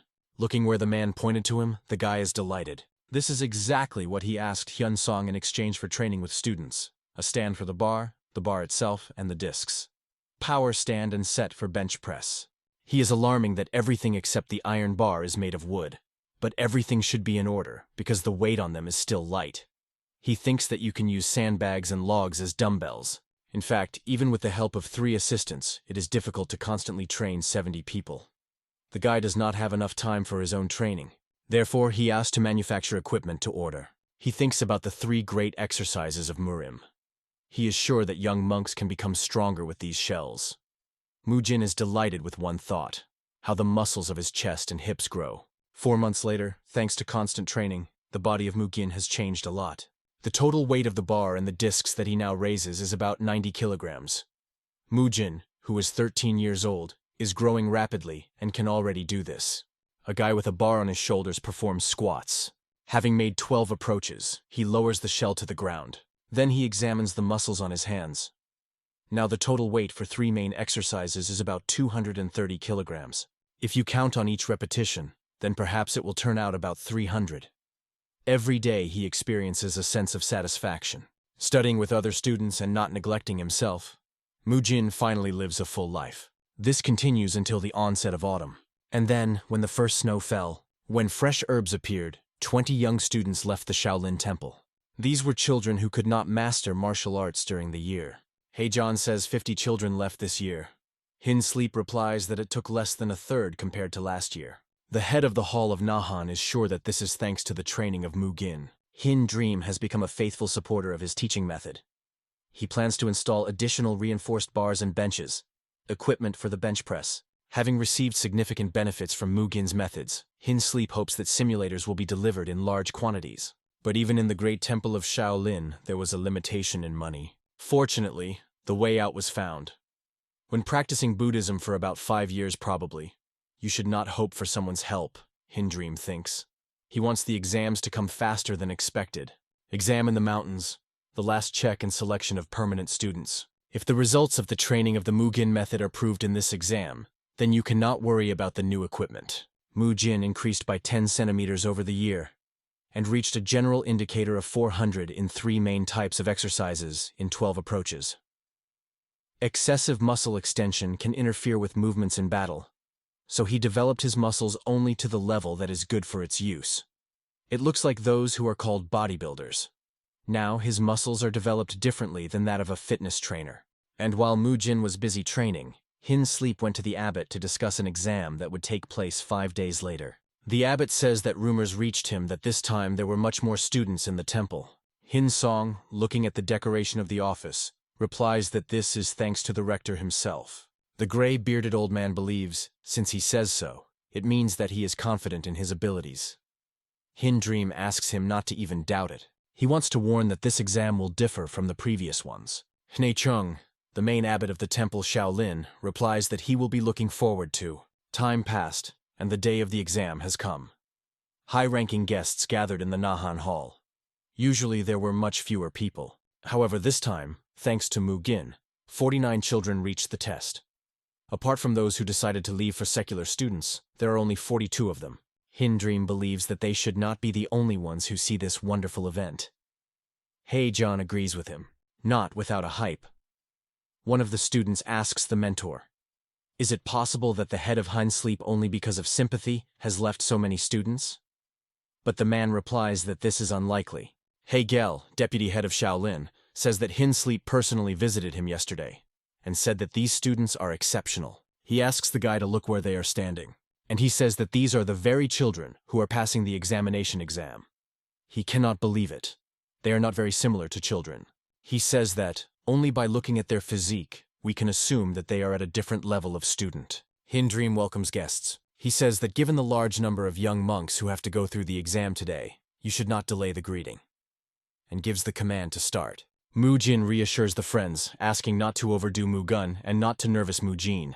He wants to say something to Mujulia, but then decides that you should not do this. The guy invites them to have fun. An entry-level student fights one-on-one with an older student. Potential teachers from different schools, watching the fight, choose and take a child whom they want to teach further. Typically, such fights pass exactly until the moment when the initial student can show his skills.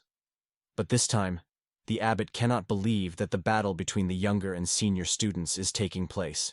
They already saw more than 20 fights of other students, and this child does not even think to get tired, fighting at the same pace as at the beginning of the battle. Nei Chung, the main abbot of the temple Shaolin, says that the head of the hall can really be proud of himself. The level of students this year is much higher. The man replies that all this is thanks to him, and he had not even seen half of everything. Hin Sleep asks him not to rush with conclusions. The abbot thinks that in the words of the head of the hall he does not hear excitement.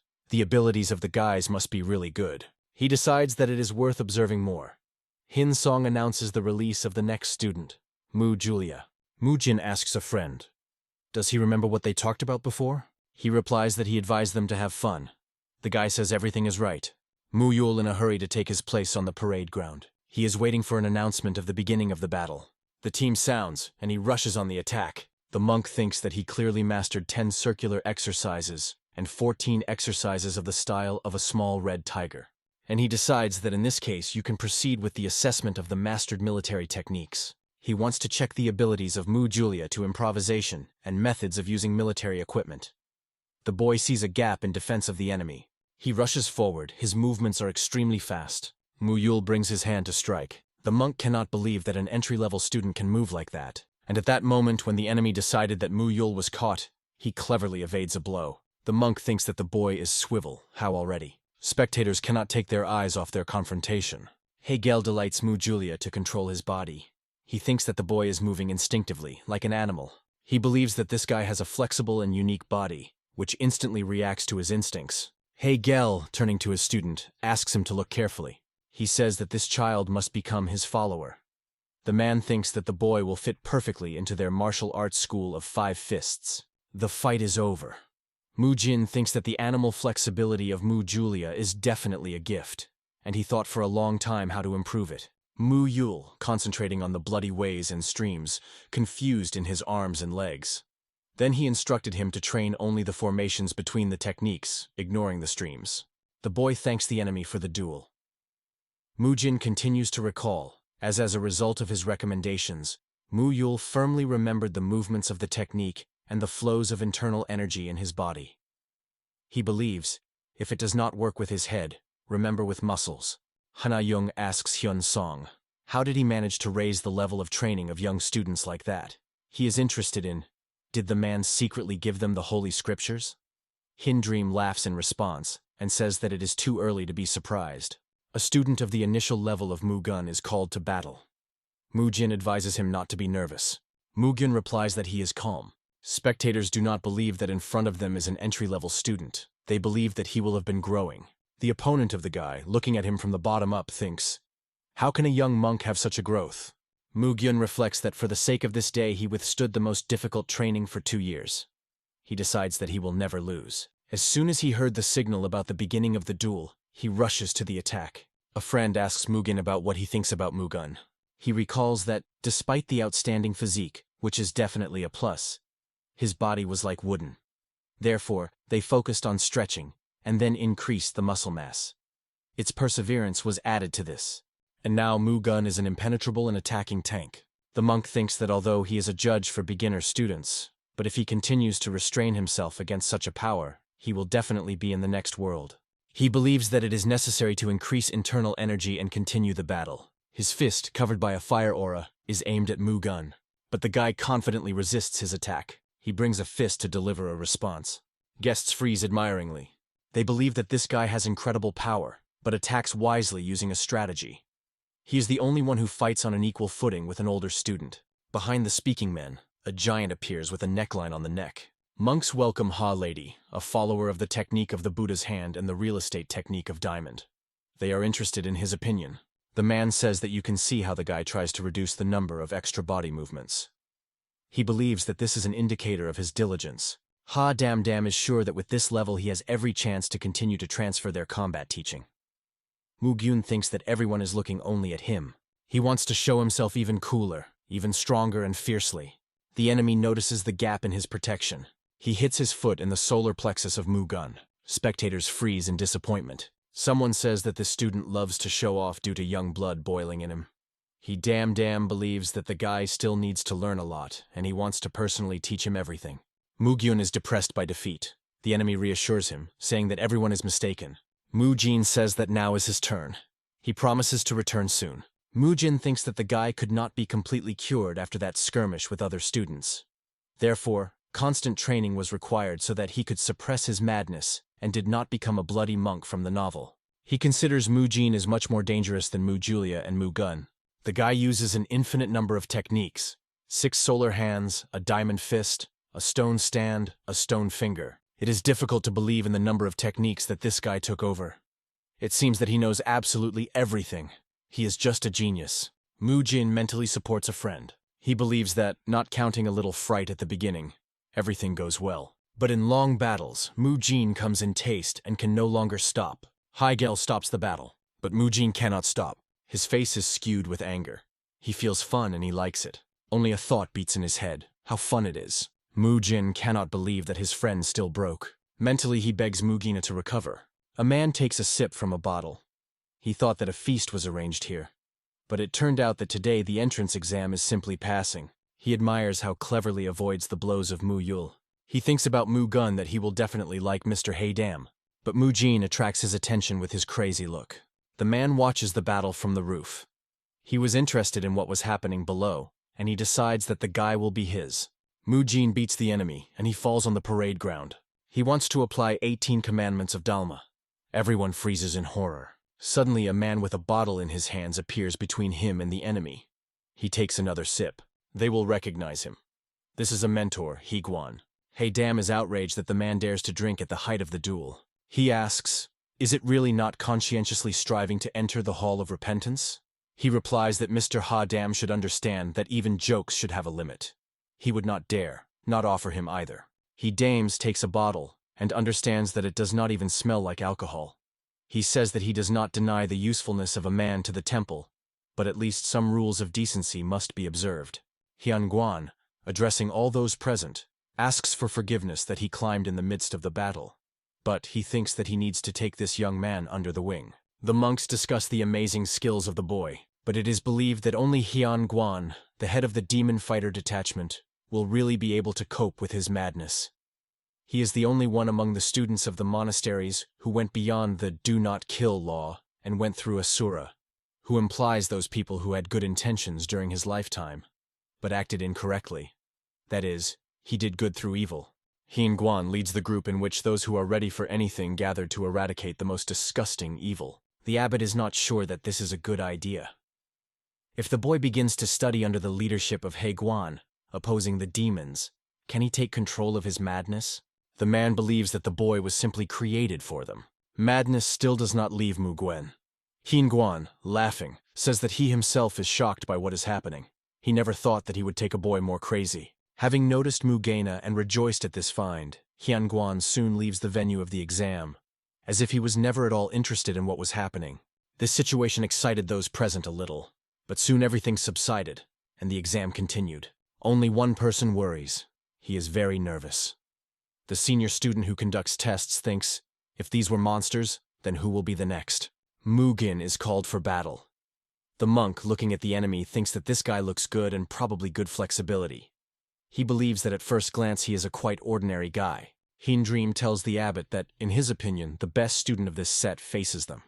It is not as simple as it seems. Chung asks, and how will the guy fight?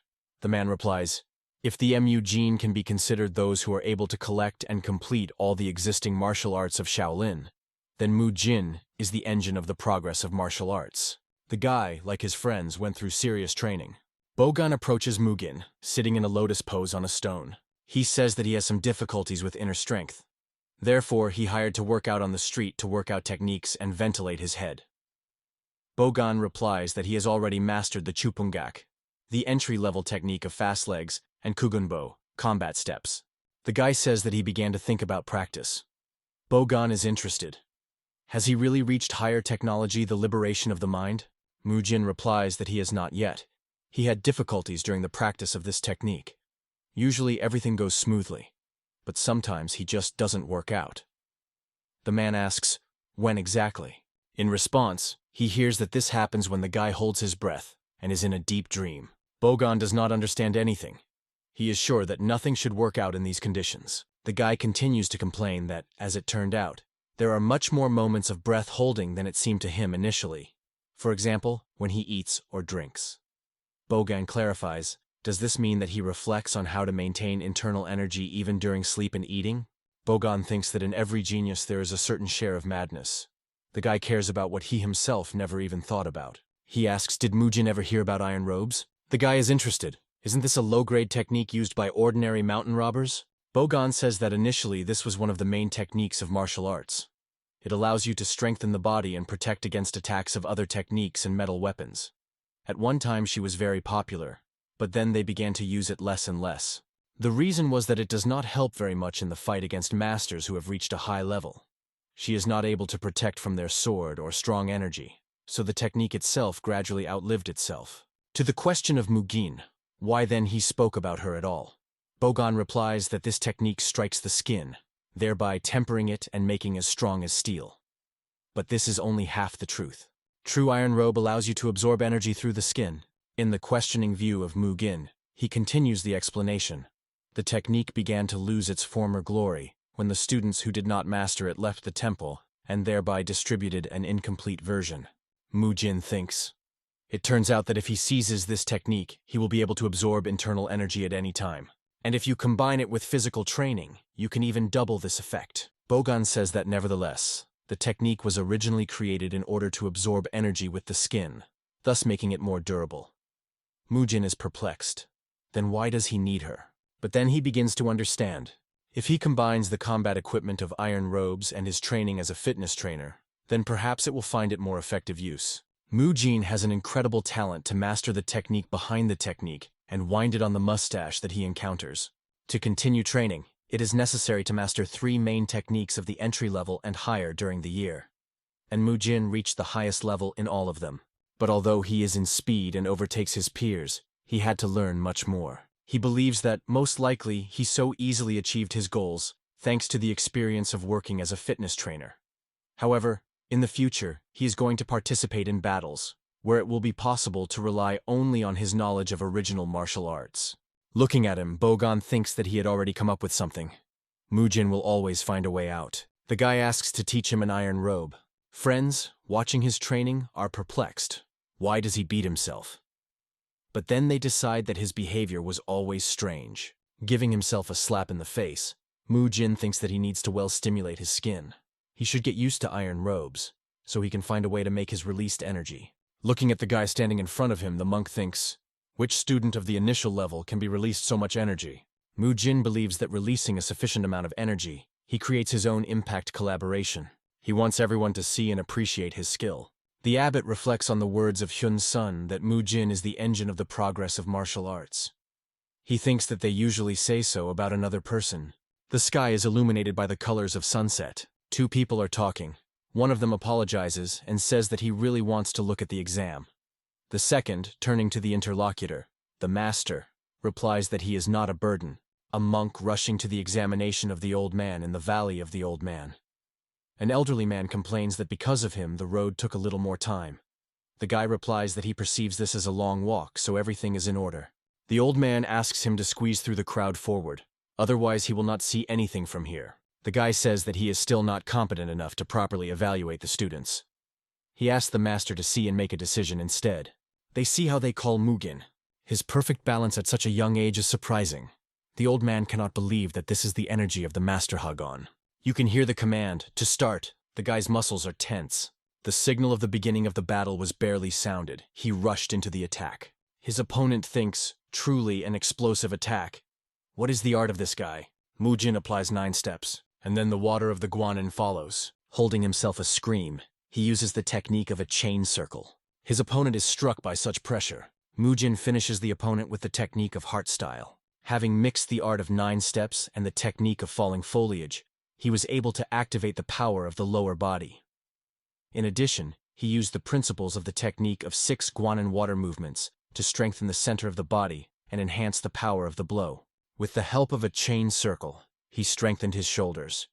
Thus he created a technique in which the secrets of different styles are mixed. As a result of his hybrid technology, the enemy was thrown back a couple of meters ago. Mujin attacks again. The enemy cannot come to his senses. He thinks that he did not even help him, that he put the block. He understands that the second attack is approaching.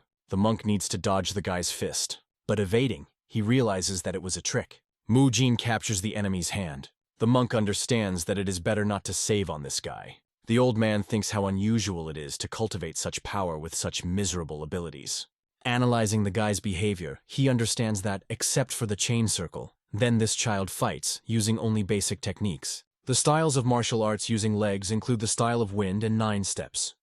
But the boy also resorts to techniques using the upper body. The old man concludes that the guy attacks only with the help of basic techniques. Instead of moving on to the next stage of training, he uses basic energy in order to combine styles and create something of his own. This is the true path of the great master. This boy is already in the same direction with him. He turns to the student with a request. While Mujin attacks the enemy, the old man asks the guy to go to the center of the ring. Mujin delighted with martial arts. He thinks that he trained his body and studied technology, but so far he has no chance to show his strength. On sparring, he can finally focus on the battle and do not worry about enemy injuries. He is delighted that there is a real battle. The tension arising in a battle with a strong rival is a pleasure that comes when you can show your accumulated potential. He thinks that the world seemed to be updated. His eyes see only the movements of the opponent. He rejoices when he retreats. The guy thinks that he only got a taste, and the battle is interrupted. He sees the turmoil. A monk that carries an old man and the burglars enters the ring. People around are whispering excitedly. The words of admiration are heard. The abbot does not believe his eyes. Everyone immediately leave the stands, hurrying to greet the master Hyun Guan. Spectators are inclined in a welcome bow. Mujin thinks, how great this person is, once it causes universal respect without further words. The old man asks for forgiveness for preventing the entrance exam. The abbot is sure that he certainly would not interrupt him for no good reason. Hyun Guan says he did this to ask this boy to do something. He asks Mujin to take off his upper hand. The guy thinks that his body is not perfect, but he has nothing to be ashamed of. The old man believes that he has a heavenly body of a warrior, the highest level of physique. Such a body has an excellent balance, developed muscles and bones. It is intended for the development of martial arts. The old man says that he had just used 6 basic military equipment, mixing them. He is interested. Did the guy create his body to use this technique? Mujin is perplexed. How did he guess? The abbot says that in their school, Shaolin is an extensive choice of martial arts. He is interested. Why, instead of learning another art, he preferred this path. Mujin replies that he is not so talented in knowledge, so instead of mastering a huge number of techniques, it is easier for him to unite already acquaintances and use them together. This is the decision, to which the guy came for a 1.5 years of training. He is not a real Mujin from the novel, so he was not sure that he could, like a Mujin, grab everything on the fly and easily master new techniques. So he came up with a hybrid technique based on the mixing of the basic. And it turned out to be very effective. To master the initial energy, it is necessary to correctly distribute it throughout the body. In addition, if you mix various martial arts, energy will begin to intensify, and ultimately such a force will be difficult to curb. Therefore, to restrain such power, he began to train his body. Simply put, the better the body, the calmer the mind. The old man noticed that the guy also managed to master the iron cover. He understands that he controls an excessive flow of force with the help of an extremely trained body and skin strength. Mujin is surprised that he noticed that. Hyunguan says that in other words, he managed to create his own technique. The guy is struck by his insight. The old man notifies the abbot that he wants to take Mujin as a student. The exam is over. The night came. Mujin is in the room of the abbot Nakan. He thinks, is that old man so great? He believes that his body looked decrepit. And in appearance, it is clearly far from the traditional body of the monk Shaolin. He does not remember that he heard something about this man. The abbot enters the room, and Mujin rises from the table. The old man asks, does he know who is the great master Henguan who interrupted his battle today? The young man replies that he never heard something about him. The abbot says that he called him because he wants to ask something, but for a start he will tell something. He wants to tell him about the great master Hyunguan, who will soon become his mentor. Once Hyunguan was nicknamed the greatest fighter of the century. At the time when Hyunjung was still a student, Master Hyunguan, who was then 32, had already achieved outstanding results. He surpassed other students, was close in level with masters, and was practically not inferior in strength to them. Even then, everyone knew that after some 10 years, the master Han Guan deserved the title of the greatest fighter of the century. Mujin asks, what so much mutilated the body of such a person? The abbot replies that the reason was the invasion of Mage. Mujin looks at him with misunderstanding. The abbot continues to talk about how the peaceful era of his training violated the attack by Mage. The students of the second step were sent to the battlefield to prevent them. However, war is the most unpredictable place. Teachers handed over to the master Hyunguan the care of the next generation and forbade him to join the battle. Instead, only the strongest was sent to the battle, although they themselves lacked experience, because they were only students. It was this decision that was the beginning of all misfortunes. Mage took advantage of the fact that all the chapters went to war and sent a special group. Then only the master Henguan and students of the initial levels remained at the school. Even then, the master almost reached the greatest fighter, and that is why Mage could not harm him in any way. But the students could not cope with the power of the monsters yet, and they took advantage of this. The master desperately defended his students. Each time he substituted his own body to save others. The number of its wounds continued to grow. If the students were killed and the master remained unharmed, everything would be different. The abbot ends his story. Mujin asks, so Master Hyunguan is in this state because of the wounds received? The old man agrees with his words. The guy is interested. Is it impossible to just cure him? He offers his help. The abbot cannot believe that he can do it. He says that the greatest healers could not heal the wounds and help the master. The guy asks, since everything has already tried everything, then perhaps they will give him a chance? Hin Sleep, located outside the door, cannot believe his words. Mujin says that he will not be able to cure all the internal injuries of the master, and bringing his body to the original form will also not work. But to achieve the master can walk, he believes is quite possible. He says that most likely, the abbot heard that the knees of Boan were also not in the best condition. Hyun Sleep looks into the room and asks, does he really want to say that the method that he used on it can work on the master? The abbot is interested. What is the guy talking about? He told him about the process of curing the knees of Boan and how the methods of Mujin allowed to increase the overall level of students of this year. He asks, didn't the abbot not notice this on the exam? Nei Chung turns to the guy. It turns out, he really can cure the master's body in this way? Mujin replies that his body condition is many times worse than what was with the knees of Boan. So just doing the same thing will not work. He adds that there are several conditions. The abbot is ready for anything, if it only helps the master. Undoubtedly, the Shaolin warriors with all their might tried to improve their body. That is why various schools and families were in eternal search. Procedures based on acupuncture and decoctions, incomprehensible magical techniques, as well as rude and terrible methods, such as coercion of a children's fragile organism to overwhelming stresses. Everything was in progress. Undoubtedly, the school tried to cure the master Hyun Gvan in the same method of trial and error. But in the end, no one succeeded, and excessive loads on the body gave only a negative effect. However, Mujin has other methods. With the help of effort and time, it helps to develop the body in a safe way. All judges in the entrance exam who personally saw the results of such methods will not be able to disagree with this. In addition, the master Henguan himself appreciated the results, so there is a strange confidence that only this child can cure the master. The abbot thinks, if Mujin asks a great scroll, then he will give him. If a victim is required, then he will gladly give his hand, as in ancient times the great master Xuanzao from Shaolin acted. However, the conditions of Mujin are far from his expectations. He asks whether there is art in Shaolin associated with the control of thunder energy and using the energy of the maximum yan. After some time, the abbot invites people standing in the doorway to go into the room. The first is Hyungan, the founder of the teachings of the four dynasties. He follows Hadam, a follower of the technique of the Buddha's hand and the real estate technique of the diamond. Hyungan says they were told the details on the road. Mujin is inclined in a welcome bow and thinks that ladies should be used by maximum energy. He suggests that the second person may have taught Boan. Men ask that he needs them? They are ready for anything if it helps the great master. Mujin rolls up sleeves. He asks them to hit his hand with the energy of thunder so as to inflict minimal damage. Hyungan is surprised. He thinks, why does the guy ask for something so crazy about something? When Mujin was thinking about lady, who controlled the maximum energy of Yan, and about the day when he himself controlled neural energy, he was thinking about something like a procedure that burns and eliminates toxins that block blood meridians. He wants the blow not so strong that to block energy or tore his hand, but very soft to run the flow of internal energy. Hyungan is taken to try. He does what the guy asked him, and he asks, is it enough? Mujin asks, does he really want Master Henguan to burn alive? The guy believes that the body of the master will not withstand such a strong blow.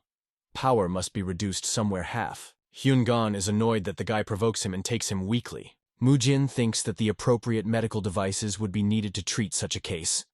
But it is unlikely that there is something like that in this world. The young body of Boan has quickly recovered, but this cannot be expected from the body of the master who is already at the age. There is another case. Hyungan again takes the guy by the hand, and he believes that this time he does everything as it should. He thinks that devices for this type of treatment are in every modern hospital. Mujin means electrical stimulation. Hojin is interested. Is internal energy moving in the muscles?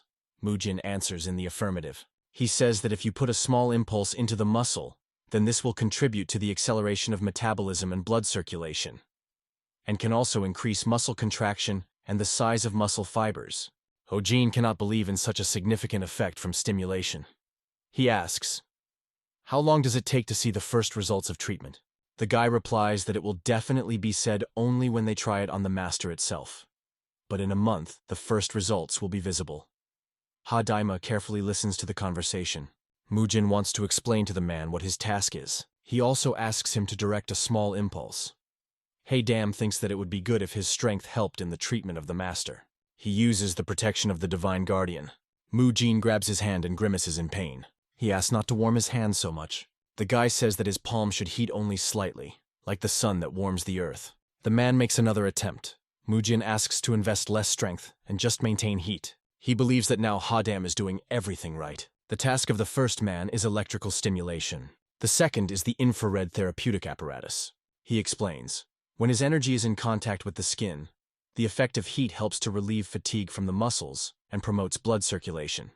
In addition, the sun helps to disinfect muscles and joints. Therefore, if you add all the advantages of sunlight and use them in treatment, then this can help, the guy believes. Men doubt. Hey-dam asks, can this technique really help Master Hyunguan? He believes that Boan is young, and his body is still growing. But the case of the master is fundamentally different. Here you need to be extremely careful. A man is interested in, how can you trust the techniques that are known and understandable only to him? The guy thinks that it sounds logical, but he is not a beginner in his business. At the time of work, Choi Kan-kake received a certificate of the possibility of physiotherapy, and also received permission to work with a rehabilitation masseur, which is already private qualifications. Moreover, having tried almost all sports and studying a lot of literature on this topic, he began to understand nutrition. All this study was in order to better and rather help his own body. But this knowledge helped him not only recover himself, but also help others. He recalls how he went to evening courses to get these crusts, and sighs, how young he was. He needed a gym, food, yoga and Pilates, rehabilitation techniques, physiotherapy, and much more. The only person in this century that can help restore the body of the Master Hyun-guan, Mujin. He says that he himself saw the body of the Master only briefly. Perhaps the situation is much worse than it seems at first glance, but the guy assures the interlocutors that he studied the medicine and sincerely wants to help. He says, if they do not like his methods, then let them say about it, and he will find a different way. Men think that they could not help the Master any of the methods known to them, and now he has a new method. They reflect on the possibility of helping the Master in this way. Lady is difficult to accept this because of her own pride. He asks, did he understand correctly that the treatment would take about a month? When the guy nodded in the affirmative, he offers him to try everything that he considers necessary during this time. But he adds, if suddenly in a month there is no result, then the guy will suffer a severe punishment for his lie. Mujin replies that he understood him and offers to practice with impulses and warmth. Dam thinks that perhaps this boy is not lying and everything he said will be true. After some time, men decide that there are enough training for today. And the guy, saying goodbye, says they will see himself tomorrow. When he leaves, men discuss what happened. Ho-jin did not know that it would be so difficult to maintain energy at the same level with constant intensity. He believes that this will help greatly in the process of treatment. Ladies, would never have thought that his heat would be used in this way. The abbot says that first of all, this is due to the content that applies to most martial arts, including the art of extreme energy. Military art that a person uses day by day affects his character. Usually those who tame the elements of ice are cold and have a persistent character, and vice versa. To those who are subject to fire, it is difficult to control emotions. Shaolin's martial arts are built on Yan's energy, which contains force capable of destroying evil and achieving great success. But for this, it is necessary to harmoniously combine this energy with the energy of fire and metal. However, in order to use the energy of fire, it is necessary to suppress it with the energy of the metal. In other words, you need to overcome the uncontrolled emotions of the iron willpower. Dam says that the essence of the method that Mujin proposed is the use of strong energy at a weak level for a long time. When the masters of their level use power, everything turns into chaos. For a long time they restrained themselves with the help of sutra. Ho-jin could not even think that you can train patience by maintaining energy for a long time. Men decide to add this method to the training program. They believe that this technique can be very useful in the future. The next day, Mujin comes to the place of rest of the Master Hyun-guan, where all three men are already waiting for him.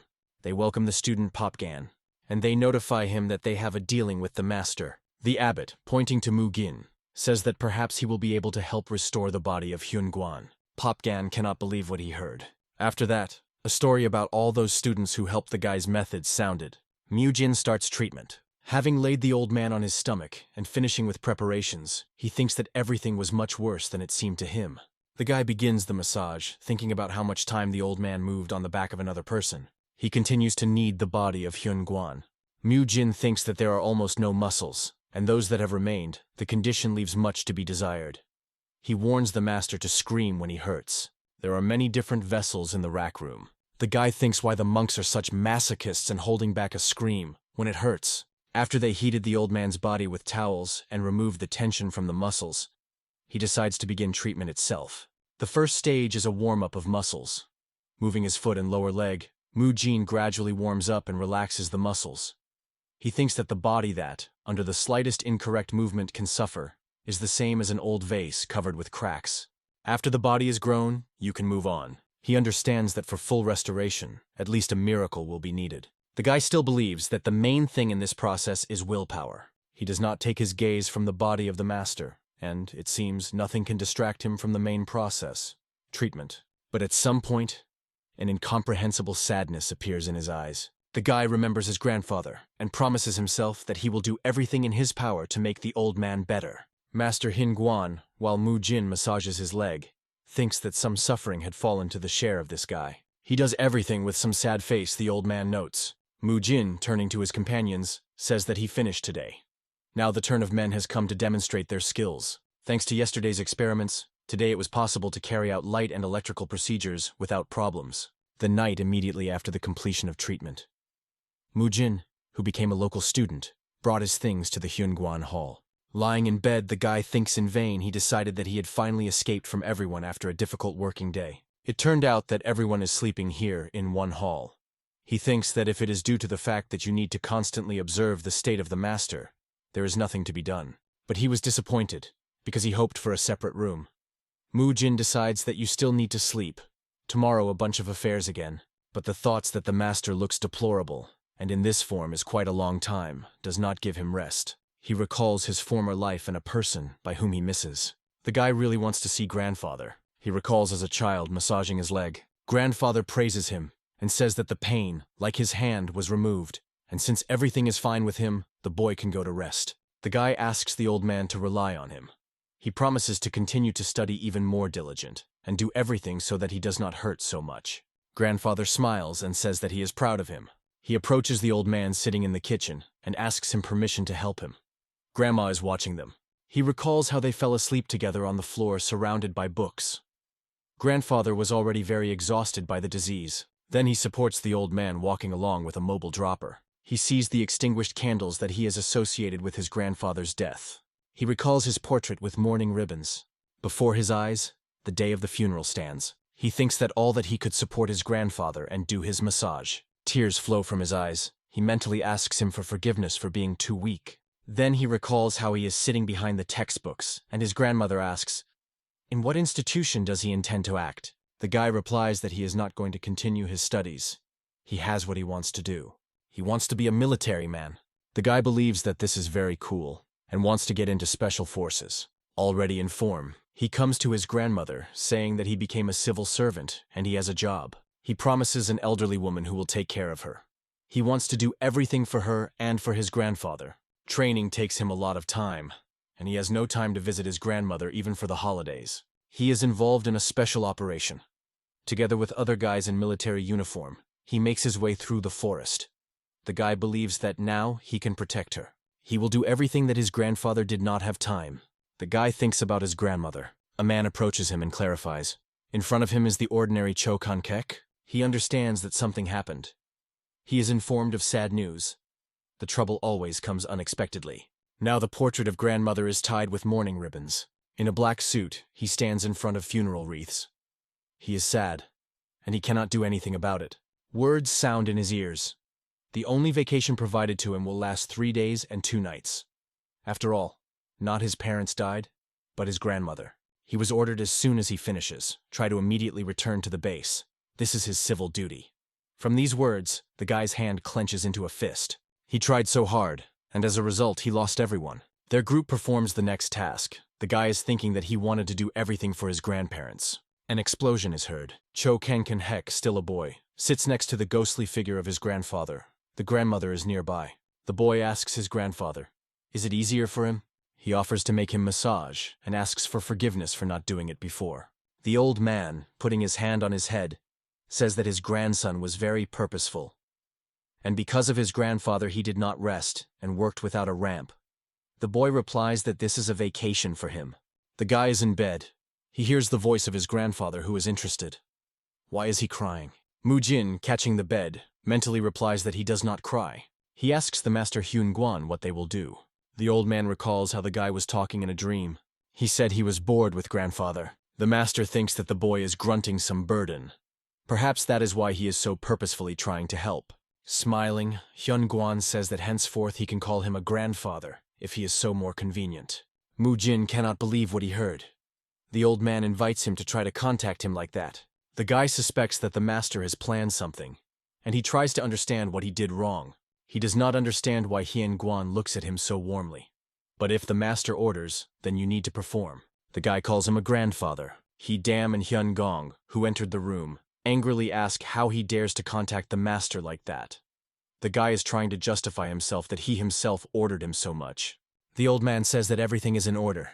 He can continue to contact him like that.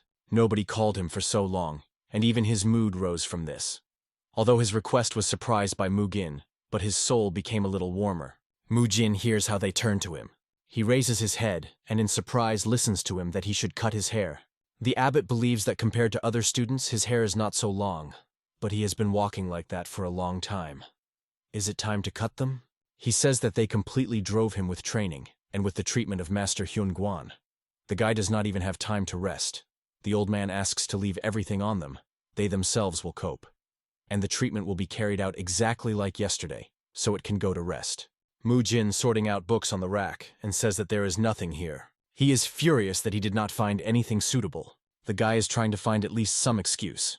He was even looking for a treatise on Buddhism, but there was no pretext that could help him save his own hair.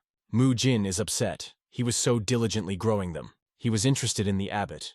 Why in the temple everyone is cut so short? To which he replied that cutting off his hair means to break all connections with the world. After they grow, they are cut again. Thus, he will remind himself to himself that he should always return to the Buddha. The guy clarifies, "This is a kind of check how much is a person removed from the worldly fuss." The old man replies that this is so. Their founder, the great Master Dharma, also did. The Buddha himself did the same, so they also follow his path. This small gesture allows you to better free itself from the shackles of a simple world, becoming a true practitioner of martial arts. The old man asks, "Is this not the right teaching?" The guy thinks that this is idiocy. He was not at all of his own free will. I just read a novel for myself, closed my eyes, and when he opened it, he was already here. He thinks, what was so busy that he ended up in the world of books? The guy recalls that he first went to the hospital, then immediately went to the hall, then turned on the broadcast. I watched the TV at home and read a little, and then fell asleep. Suddenly, the thought illuminates him. The hospital. The doctor said that his hair loss is associated with stress, and he asked him to be more accurate, otherwise his head could become smooth. The guy grabs his head in horror. The doctor said that he has very sensitive scalp.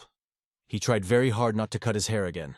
He considers stupid rule to constantly cut off his hair. Mujin thinks that in order to break all the connections with the world, it is not at all necessary to go bald. The guy has an idea. He thinks that now there are times. He found a compromise and is sure that no one would say a word. Mujin is going on, thinking that in this era, after all, the most important thing is to break the connection with the ordinary world. He considers himself a genius. The next day, the guy announces that he returned from training and says that treatment needs to be continued. Those present look at him in surprise. They ask Popgan, why didn't he give the guy scissors? He replies that he gave. The abbot is interested. Why did he not cut it out? But the guy objects that he did it. Mujin reminds that the man himself told him that his hair needs to be shaken in abandoning all the worldly and the rupture of these connections. He believes that this option is more effective than just shaving. The guy asks, does anyone looking at his hairstyle dare to say that he is still connected with worldly desires? Moreover, the symbol on the temple reflects the service of Buddha. He shouts to everyone around whom he is and what he is striving for. He laughs, believing that he looks like a gopnik of the Konde district. Master Hyun Guan laughs. He believes that this is an interesting approach, and everything is true. To convey the meaning, the methods are unimportant. Hyun Guan enters the room. He welcomes those present and asks the master, how did he sleep? Noticing the guy, he begins to be indignant because of his hairstyle. Mujin answers, it reflects not only the rejection of all the worldly, but also expresses the meaning of the teachings of the Buddha. Therefore, he stopped at her.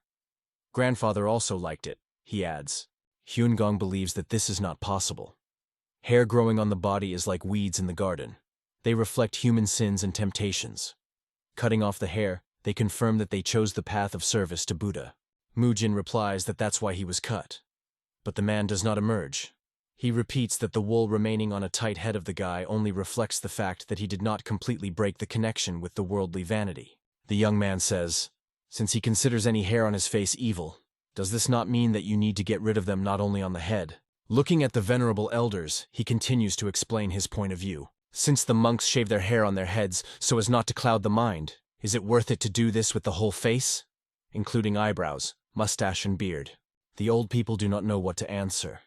Only inarticulate sounds break from their lips. Mujin believes that a lot will have to get rid of excess hair.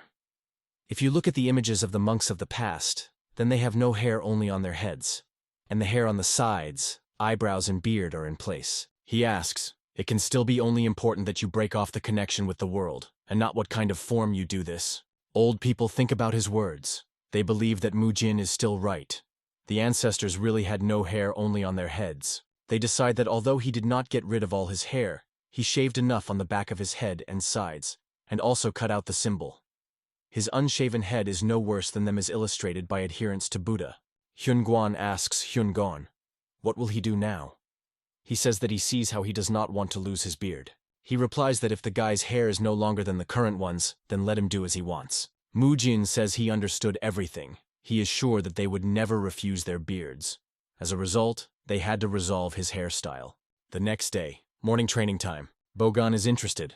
What is the guy on his head? He replies that this hairstyle was allowed by the master. A man cannot believe that they agreed to such voluntarily. Isn't it a miracle that the guy is alive after such a trick? Boan believes that since the masters have resolved, then there are no more questions, and you can start training. After Mujin managed to get the resolution of mentors, other students also wanted such a hairstyle. Although they are the followers of the Buddha, in the soul all the same children. Among them were those who put themselves above others, and those who simply longed for attention. For them, all the new hairstyle of Mugen was an inspiration and a call to action. Mugen decides to turn to Mujin. He says that it was time for him to shave his hair, and asks to tell how he did such a hairstyle. Looking at him, Mujin thinks that even if he writes instructions, this guy does not master her. He believes that he could make a haircut for him, because they are in the same boat. The guy is in a hurry to he-lady, looking for his approval. He says that if it is possible to maintain the meaning of Buddhism, then shaving is not necessary to shave. Mugen thinks what hairstyle to do. Hidam and Boan gloomily looking at him. Then the master turns to Boan. He tells the man to keep the guy. His body is covered by a fiery aura. He fulfills his order. Hidam says that personally he is being torn here. The plan of Mugen to cut only part of the hair with a bang failed. Mujin continues the treatment of the master. Hyunguan's body is in a deplorable state, and each muscle needs study. At the same time, the external impact on the whole body would only worsen the general condition. That is why Mujin, by analogy with sports training, divided the master of the master into the zones, and influenced each of them on a certain day. For example, today he works with caviar and feet, and tomorrow, with his knees and hips. The day after tomorrow, with the lower back and the pelvis, and only the next day goes to the shoulders and hands. All this is accompanied by stimulation of current and warmth. But he is not a healer, but a student of Shaolin of the 3rd generation. Therefore, Mujin asks the master's permission to leave him to go to training. Hyunguan lets him go. Despite the importance of treatment, he is obliged to return to the Nahan Hall every day. Mujin thinks that it reminds him of a scene of the wires of the child to school. The hall is Nahan, Hyun Sona room. The man says that thanks to Mujin, additional funds were allocated their hall. The guy asks, is it possible to buy sports equipment now? And he receives a positive answer because in Chubadan, the local administrative body, it was his sports merits that recognized him. Hin Dream says that from now on, all training in the Nahan Hall will be carried out according to his methods. The guy rejoices that his approach, which was originally perceived as the nonsense of the madman, finally received due recognition. He is proud of himself. A sudden thought comes to his mind. He asks the head of the hall, does it mean that he should teach everyone in Nahan to his methods? Hin Dream replies that they cannot constantly pull it. He just needs to show how to use all this to students of the 2nd stage. The guy replies that if this is the case, then he will do it with pleasure. Hin Dream takes out a sheet of paper and holds it to Mujin.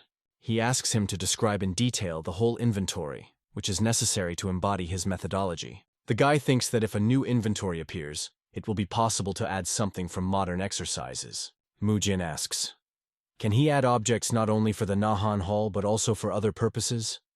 The man does not understand what he was talking about. The guy explains that he was thinking of ordering equipment personally for grandfather. Hin Sleep asks, he is talking about the master now? He believes that sports in this state can cause great harm. But the young man says that it will differ from the inventory that they are used to using. It will be equipment for treatment. He will have a completely different functionality. The man is surprised. He did not know that this happens. The classes that came to the mind of Mujin and who could help the master Hyunguan is Pilates. In the modern world, it is better known as fitness that helps girls support themselves in shape. Although these exercises were originally invented for soldiers at the rehabilitation stage, as a sport that helps to overcome the deficiency of physical activity. In other words, these exercises in this situation are ideal for Master Hyunguan. The head of the hall thinks that they ate it for the treatment of Master Hyunguan. Then in Chuboden they will not dare to refuse. He tells Mujin to do as he considers necessary.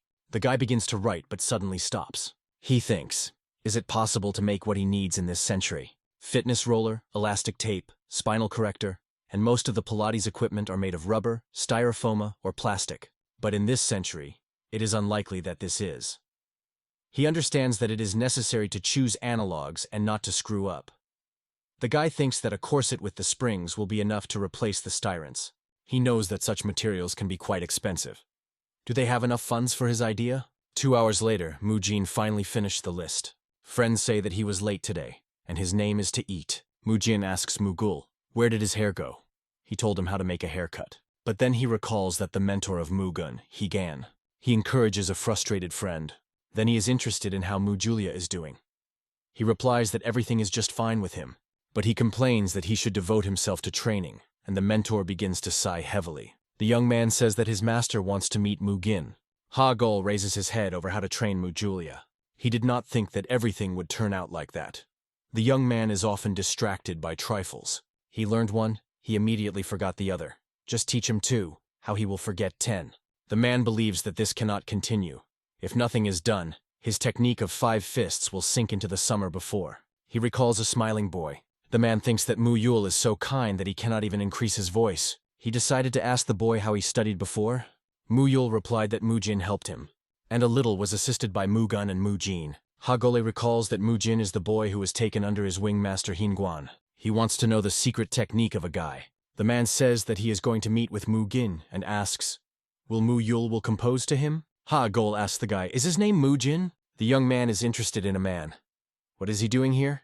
He replies that his student told him something. He says that he wants to discuss this with the master Hyunguan, and he offers to go to him after dinner. Mujin is surprised that a man wants to talk with him. House Hyunguan. Mu Yul welcomes the owner of the house. He calls him a cheerful boy. Mujin thinks that He-Gol does not take his eyes off him. He worries that he did something wrong. Master Hinguan says that he is always glad to guests. But such busy people as they apparently need something, since they did this whole path. He-Gol says that he needs to discuss something with Mugin. He quietly tells the old man about what was engaged in his pupil. He ran into a number of difficulties. But he heard that last year, Mujin successfully helped him overcome them. He-Gol, and wants to ask how the young man succeeded. He believes that the technique of 5 fists is one of the simplest, but the boy does not remember anything at all, so he needs help. The old man advises him to directly ask the guy about how he helped the boy, and calls Mugin. He asks him to fight a friend. He agrees. After all, they had fought more than once. He resembles Mujulia that the main thing is to have fun from the heart. Ha-Goth begins to understand that for a boy, training is a game. He is perplexed. How can you play at all? Mujin reminds a friend that the main thing is to have fun from the heart. He-Gol is trying to understand what meaning the guy puts in the word fun. He decides that in battle it will become clearer. Mujin asks Mujulia, is he ready? He answers in the affirmative. The guys start sparring. Style 5 Fists of Shaolin is based on the movements of 5 animals: a dragon, a tiger, a leopard, a snake, and a crane. Unlike other styles based on patience and discipline, this, on the contrary, emphasizes the emancipation and freedom of expression. However, this teaching is considered a deviation from the true path, and it is on the verge of disappearance. He-Gol is the only heir to 5 kulaks. Hyunguan believes that his guest is in vain. He thinks that Mu Yul is a truly talented child who is perfect to inherit 5 kulaks.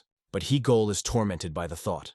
What if he made the wrong choice, and now the heritage line will be interrupted? The guys continue sparring. The team sounds, stop the battle. Mujin tells a friend that they did not have fun so long ago. He agrees with him. Hinguan allows He-Ji as Gol to pick up Mugin. He believes that he must help his wards in solving problems. The master thanks him. In return, the old man demands that he teach Mugin the technique of 5 fists. He asks to take care of his student. He-Gol and Mujin look amazed. Mu Yul rejoices that they will now train together. Ha-Goth says that the direction of 5 kulaks differs from the classic one. But the old man believes that this will benefit his student. Then he turns to Mugin. He asks him not to forget that the essence of things is much more important than what they seem at first glance. Mujin promises not to let him down. The next day after all these events, the guy goes to the training room. He is going to master the style of 5 kulaks. He is met by Mu Yul. He says that they had not trained together for a long time. Hagol thinks that he had a feeling, as if trying to solve one problem, he made another. He asks the question, Why did the master Hen Guan want Mujin to study his martial art? The guy understands that the man is confusing because he was imposed on another student, but he is sure that Hyun Guan knows what he is doing, because he was a great master at one time. Gol tells the guys that they will teach both of them. He begins to talk about martial art created by Dharma. The man tells Mujin that he will first teach him the simplest, the style of the crane. He asks for Boan, the heir to the 5 kulaks, and the first mentor Mu Julia to go out, for example. The young man asks Mujin to watch carefully. He begins with breathing. Then he demonstrates graceful movements. Next, a wave of hands follows. Mujin sees that the demonstrated technique is certainly different from others, perhaps due to the fact that the movements of the crane are taken as the basis. The whole body of the young man seems especially flexible. 5 fists are not only blows, but also the technique of owning their body. Gol says that they showed an example to them and invites them to try to repeat. Mu Yul makes ridiculous body movements, which causes the mentor a sense of irritation. Mujin sees his suffering and thinks that he understands him perfectly. He watches a friend. He has the flexibility and strength necessary for the development of 5 fists. He thinks, what's the matter? The guy is interested in Mu Julia. What's wrong with him? He says that if he is about the pose of the crane, then this is some kind of nonsense. The boy does not understand whether the movements themselves seem uncomfortable for him, or is it an unstable position. Mujin is surprised because it is clear that the boy's muscles remembered everything. Why can't he tie everything together? Gol says that because of this, he decided to turn to him. He heard that they taught the basics together, and the guy helped him a lot. Mujin is trying to understand what's the matter now, and he does not know how to help the mentor. He thinks that the master, whom he calls his grandfather, sent him here. So, there should be some reason. In the evening, in the house, Hyunguan Mujin talks with the master. They discuss the battle style that the young man created by combining basic movements. The old man believes that if he only continues to increase power, then sooner or later he will reach a point when the body can no longer withstand. But you can increase the limit. Simply put, Mujin has still used hybrid equipment. Instead of delving into the study of new techniques, he strengthened the basic movements and created his technique from them. With an increase in the load, of course, there is a chance that the body will not withstand. But Mujin, with the help of his inner energy, made himself the body, which can do it. But, as the master said, there is a chance that sooner or later the body will reach its limit. Perhaps this will happen if Mujin returns to his world. The guy believes that grandfather is right. He will not go far on this. He thinks, perhaps there is another way? Hyunguan asks, how about starting with the style of a diamond fist? This style is based on the technique of cannon diamond, one of the techniques that the young man uses in his technique.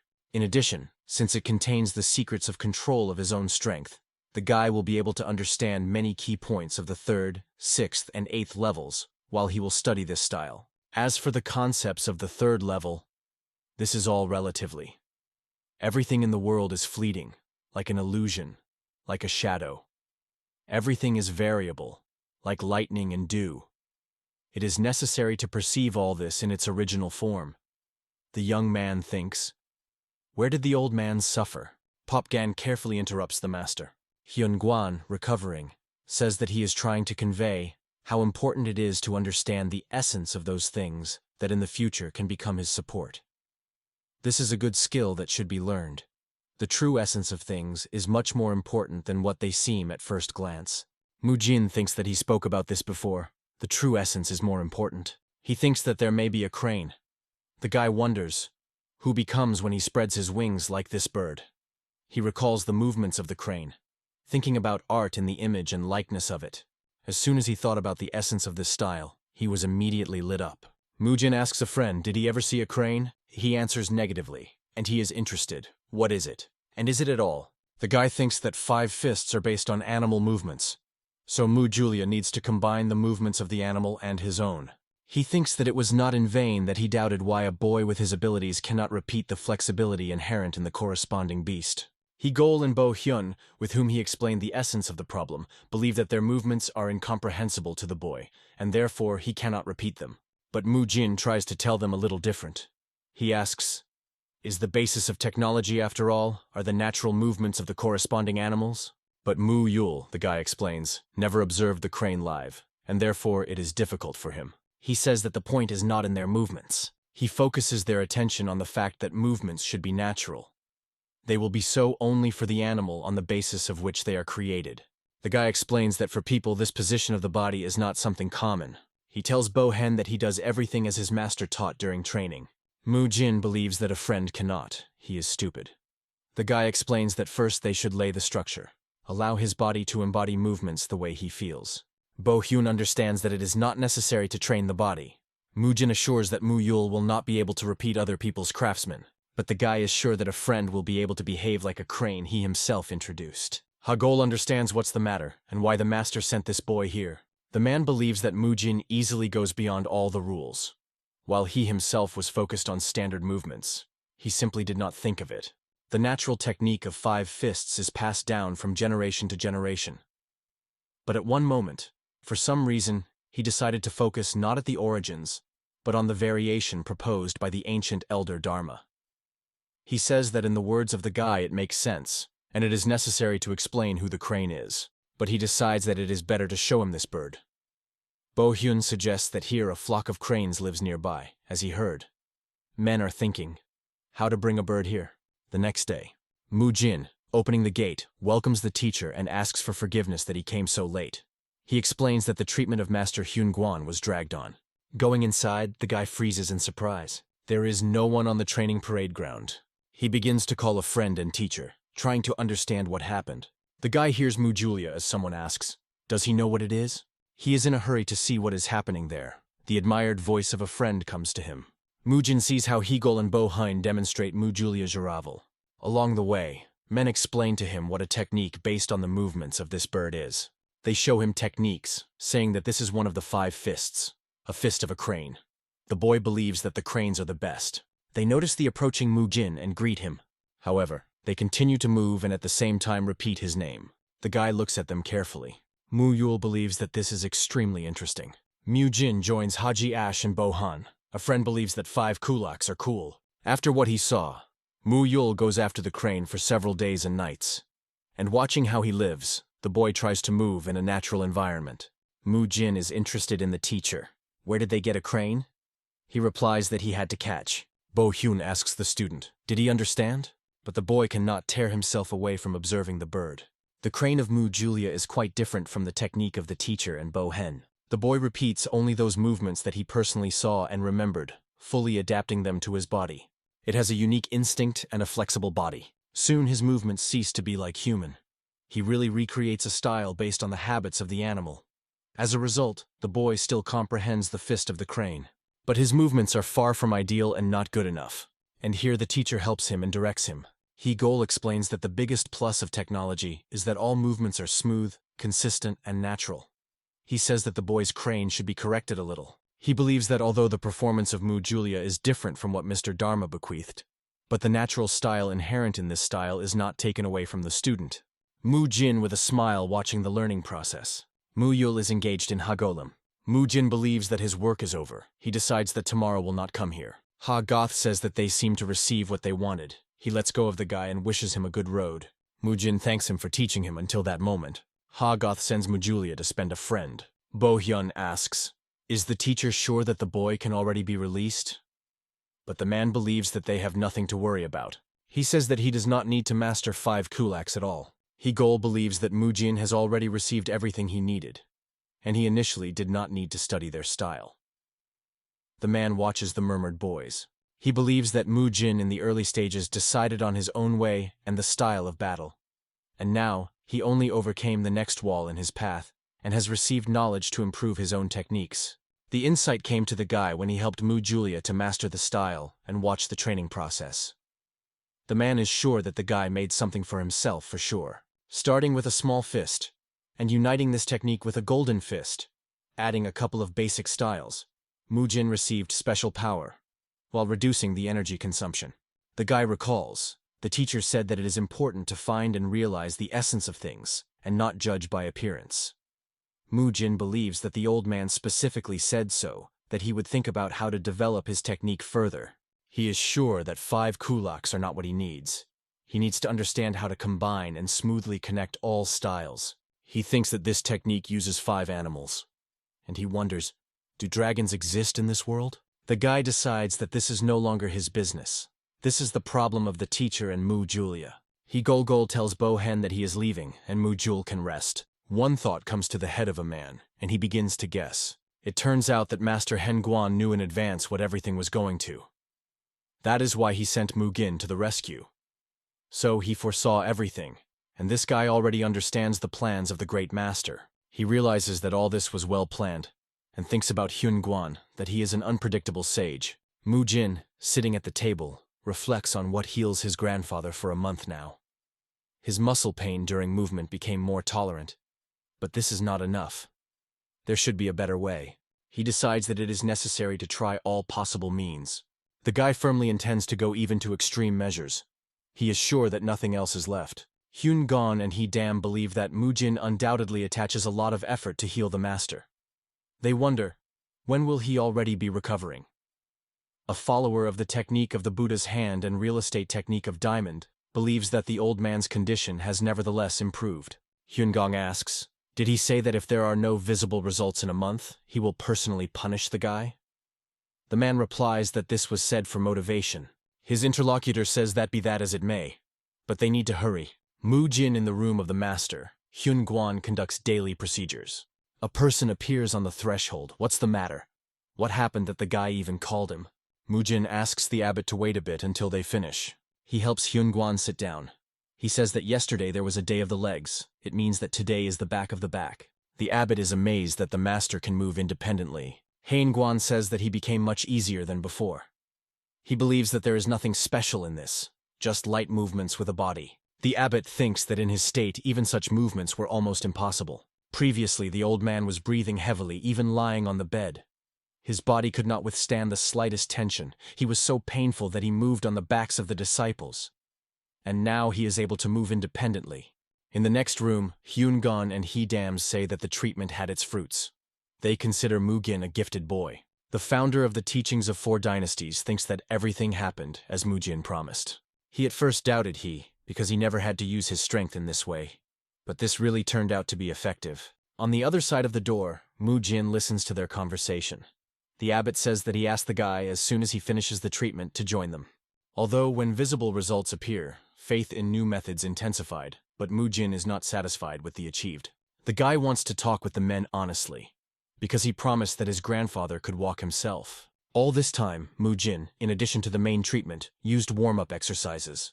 To save the residual strength, he asked the master to perform the ascents on his own.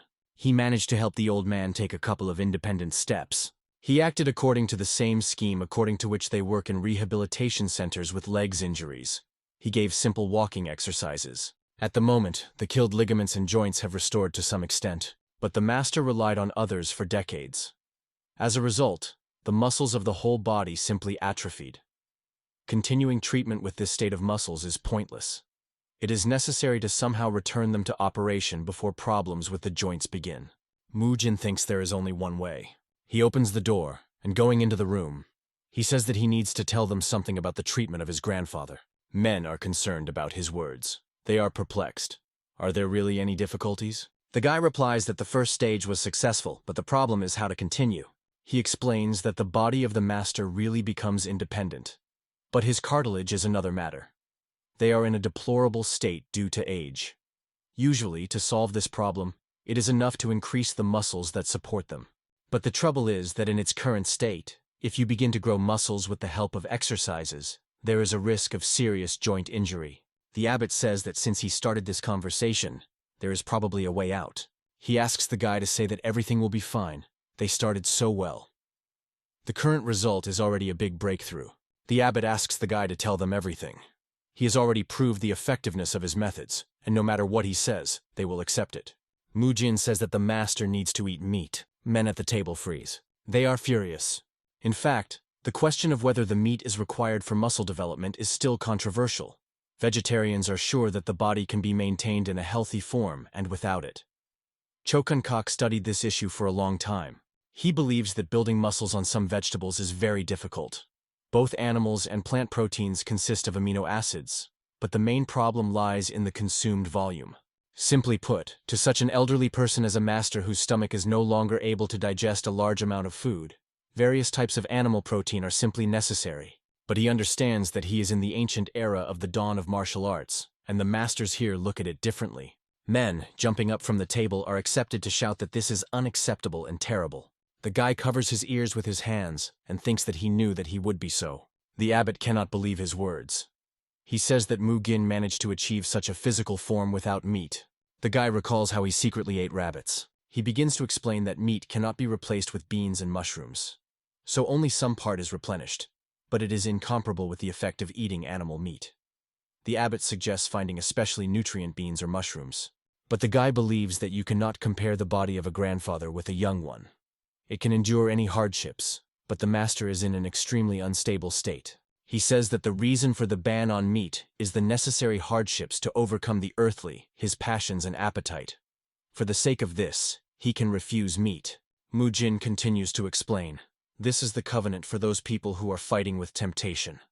But if there is a question about life and death, can this be considered a violation of the holy commandments? He is even afraid to think about what can happen if he cannot convince them. He does not want to survive the loss of a loved one again.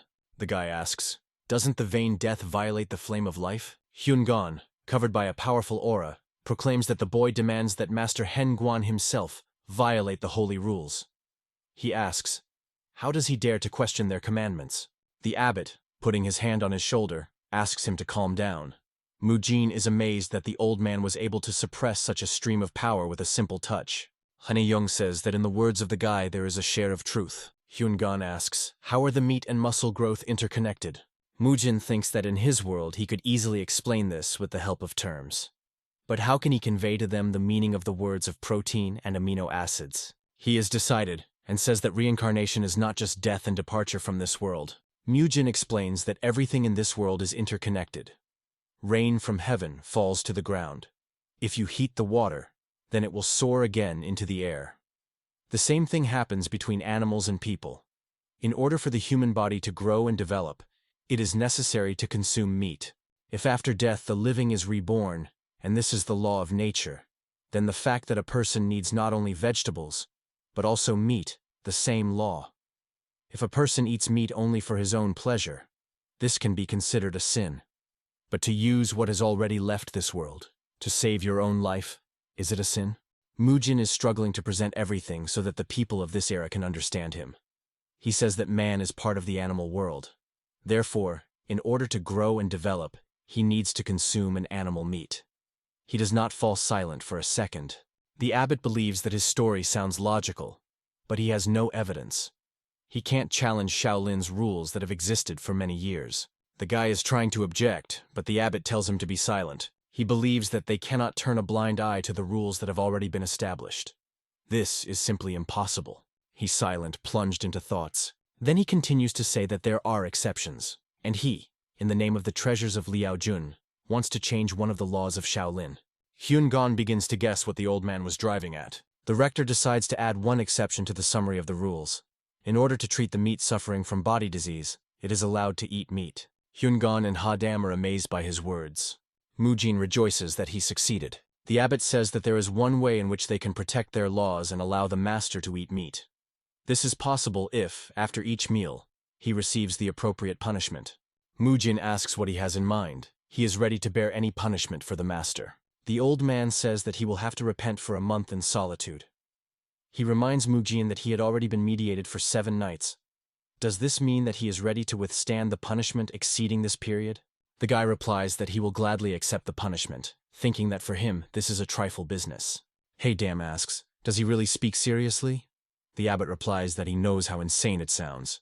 On this their meeting ended. The next day, the abbot comes to the house of the master Hyun-guan. He wants to squeeze him that he seriously thinks to entrust Mujin, the next generation of Shaolin. He believes that due to their strict adherence to traditions, over the past millennium, they have missed many opportunities. The old man says that if he had not taken the place of Hyun-guan because of his injury, then perhaps everything would be different. But their next generation should not focus on outdated dogma. Although they created a great teaching, their status fades every day. He believes that due to the fact that he is not good enough for this position, Shaolin lost its former greatness. Hen-guan says that big changes do not always bear a favorable result. The abbot replies that he knows about it. That is why he offers Mujin for this role. It seems to him that this boy is able to bring the best to their teaching. He would like to continue to believe in a guy. The abbot asks Mugen to enter. When the guy comes in with a dish in his hands, the master immediately understands what's what. In his hands, Mujin holds a plate with porridge and dangled meat. For decades, the master has not eaten meat dishes. However, he has no choice but to make their decision. The faith of the abbot in the guy, and the dedication of Mugin himself, ready for anything, even argue with the elders to get the desired, did their job. Since the founding of the monastery, this was the first piece of meat, consumed by the monk in food. Over the next 7 days, Mujin explained Popganu principles of training. Since the elders were responsible for the treatment and warmth, he had nothing to worry about. As soon as the young monk was able to repeat the methodology of the treatment training of Mugin, and the master was gradually used to eating meat, as if never refused him, the first signs of a significant improvement in the state of the master appeared. Treatment, coupled with meat, was effective. Soon after, Mujin began to serve his educational period of meditation in solitude. Going to the cave, the guy thinks that he does not want to return here at all. But since he promised, it is necessary to fulfill. Looking at the cave, he reflects that she had not been seeing her a long time ago. If it was necessary to just stick out here, train and eat meat, then he would have spent perfectly time alone. But behind him is the abbot, and the guy thinks with annoyance, why did the old man get behind him? He recalls that evening when the abbot made a decision that the elders considered the insane. Hyunjung decided to accept the punishment with Mugin. The guy clarified, the abbot will also meditate, and received an affirmative answer. The old man considered this would be a fair fee for changing one law. The guy is not pleasing to such a decision. Mujin will be annoyed due to the fact that the abbot, as soon as he entered the cave, immediately sat in the lotus pose and began to read sutras. And out of the corner of his eye, he watches a guy who cannot now relax even his fingers. He thinks, how can you speak during solitude? And he notices that the old man confuses the words. When Mujin understands that you can read sutras, insight again visits him. For a long time he studied sutras, and with confidence he can say that the abbot deliberately mixes phrases. Listening to the old man's murmur, he notes that he began with a Reuben Sutra. Then he moved to the sutra about the lotus. Then the sutra was followed, and as a result, Hyunjung returned to the first sutra. In excerpts, the guy traces the pattern. He recalls what he taught earlier, and understands that the old man pronounces only final passages. Mujin focuses even more on what the teacher says. He begins to represent the battle technique in accordance with the procedure for listing the lines. In his head there is a visualization of the training process. He thinks that this line is about a series of fast blows, then the word is going on to throw the wind. This is such a blow with a foot. This is followed by the transition to the technique of Vajra. After 30 minutes of visualization of all techniques, Mugin is already shaking with impatience. He wants to try what he imagined. There is little visualization to him. But he understands that he cannot move because he is working out punishment. The guy hears some motive appeared in the abbot mumble. He thinks, does the old man do it on purpose? But why? Mujin decides to take a chance. He gets to his feet. He is sure that the teacher in the trance will not pay attention to him. The guy decides that the time has come to train. He repeats what he visualized earlier. He makes the final movement, a hit with a foot. Mujin thinks that due to the fact that the teacher continues to repeat the lines, it is easier to follow the stream because he catches the rhythm. But he is surprised that the old man does not turn to other lines, constantly repeating these. He thinks that he was perhaps mistaken somewhere, and decides to try again. So the secret training of Mugin began.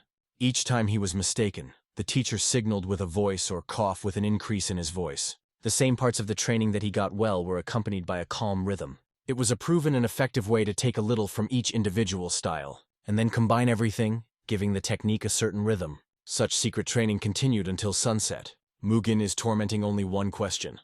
Why did he decide to train him in such a strange way? The abbot thinks that he had already taken away from the guy a bunch of time with a request to help with the treatment of the master. He wants to somehow compensate for this.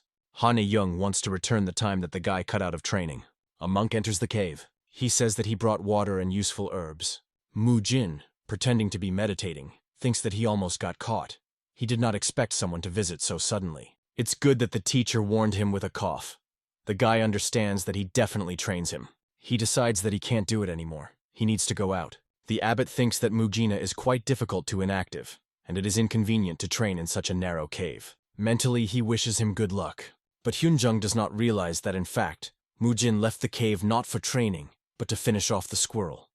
The guy caught a small rabbit and thinks that probably he should be released. Pop Gan, turning to Hyun Guan, says that he was focused on treatment and did not notice much. He believes that the master has changed. His condition improved significantly due to the combination of meat and physical exercises proposed by Mujin. The first muscles began to appear in the exhausted and weakened body. And thanks to this, the master can move without the help of Pop Gona. The monk that appeared at the door says the time has come, and the guy goes to cook dinner. The old man looks after the removing Pop Gan. He reflects on his words about how much he has changed. The old man thinks that everything happened because of his egoism. He only now realized this. The abbot was in vain to blame himself for being too fixed in preserving traditions.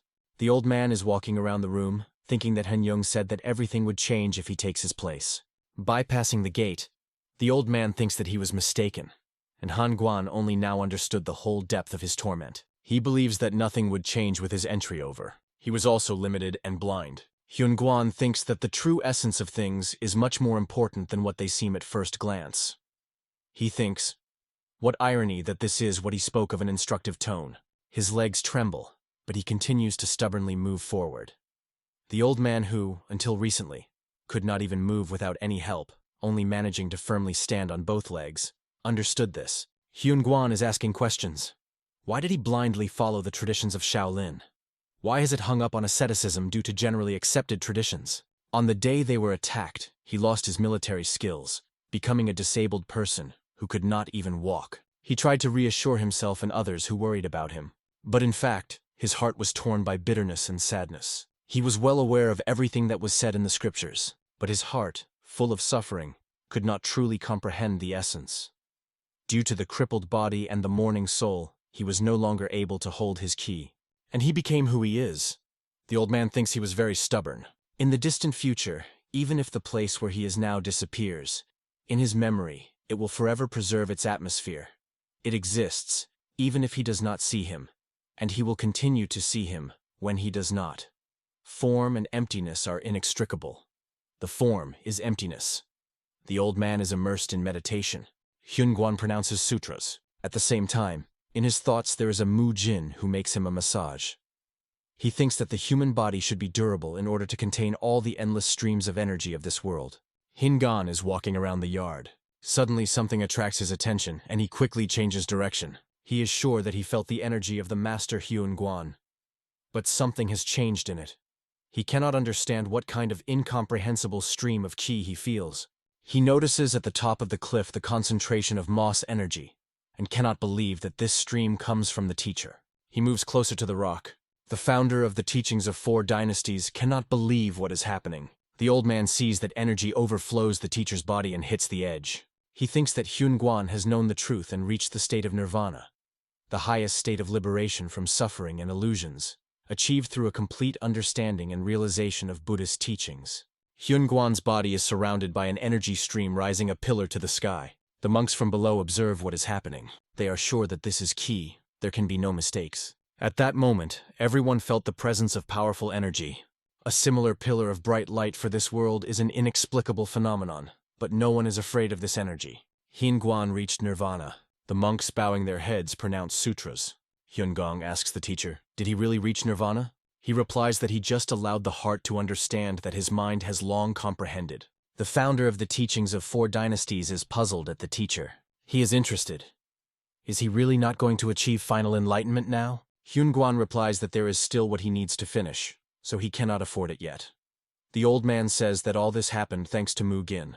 Going down from the cliff, he asks, where is the guy now? They answer him that he, along with the rector, is currently undergoing cleansing and meditations. Hyun Guan believes that this is wrong. He says that he does not like it. Popgan runs to the cave. He asks the abbot and Mujin to complete the prayers and return. Schnee Chung objects that 10 more days are left, but the monk says that he was ordered to immediately stop meditation and return as soon as possible. The abbot is outraged. He replies that whatever the reason, they are punished. Who dares to interrupt the process of repentance? The monk replies that the order comes from the master Hyun Guan. Rector and Mujin cannot believe it. Hana Young and the guy worry did something happen to the master? They hurry to Hyun Guan's house. The master eats, and says that experts believe that such food favorably affects the body. Hyun Gong asks, should the one who has reached nirvana think about the flesh? The master replies that it was thanks to food that he had muscles, and asks the question, is it bad to take care of the body? Boan is walking along the corridor, followed by Mujin and Rector. The guy hears how the master reproaches Hyungan because he locked his savior in a cold and dark cave. Boan opens the door and says that the abbot and the guy are already here. Hyungan delightedly asks them to go inside. They understand that they were worried in vain. Everything is in order with the master. They see that he is even in a good mood, and cannot understand what happened. Mujin feels the smell, and sees a lot of diverse food on the table. The master says that he did not know that there was such pleasure in the world. Hyungan believes that such things prevent the enlightenment. Turning away from the table, he says that he will not say a word anymore. The master thanks him for understanding, and invites Mujin to join the meal. The guy is very surprised. He is interested. What happened? It seems to him that he has gone crazy. The master replies that he is just following his health. Mujin turns to Hyungan with the question, does he want to explain what is happening here? He replies that the master offers them to eat food, but he will refrain. Hyungan, pointing to his muscles, asks, do they themselves see what benefit to him to eat meat? That is why he ordered them to lead them out of the cave, because he believes that they have nothing to repent for. To enclose benefactors in the cave is a bad thing. He believes that Mujin can return to training, and they need to discuss something. Boan told Mujin what happened in their absence, and the guy generally stopped understanding anything, but there were still things requiring his participation. Boan notifies that he had taken out the documents about which he asked. The monk says that henceforth he can continue his training right in this place. He shows the guy a room where monks with weights and dumbbells are engaged. Mujin thinks that he would never have thought that he would see such a picture in this era. Boan is not sure about some simulators, and asks him to explain to the other students how to use it. The guy thinks that this is still not his gym, but sometimes you have to return to the origins. He watches the training of students, and he hears how someone is interested in how to use a simulator. He is advised to ask Mujin. The guy sees Mugun and Mujulia. He is interested. Why is the Gene not with them? Mugyun replies that his friend complained that he was hard to give him something. Muyul rushes to Mugin with a hug. The boy says that he is just in time, and asks to explain how to use this subject. Mujin decides to name the simulator Sangurni. Sang is rubber, and the glass is a wheel. The guy wants to show his friends how to use it. He sees that they took steel and wood as a basis for the frame, and then melted natural rubber on top. Friends carefully watch him. Mujin says that first you need to raise the wheel, and then turn it over again and again, and so several approaches. Apparently, it weighs about 50 kun, that is, 150 kilograms. When training, the student shakes not only the lower parts of the body, but the rest of the muscles will be involved. But he offers Mugun to try. He warns, if he sees that the guy took advantage of the internal energy, he will hit him on the back of his head 10 times.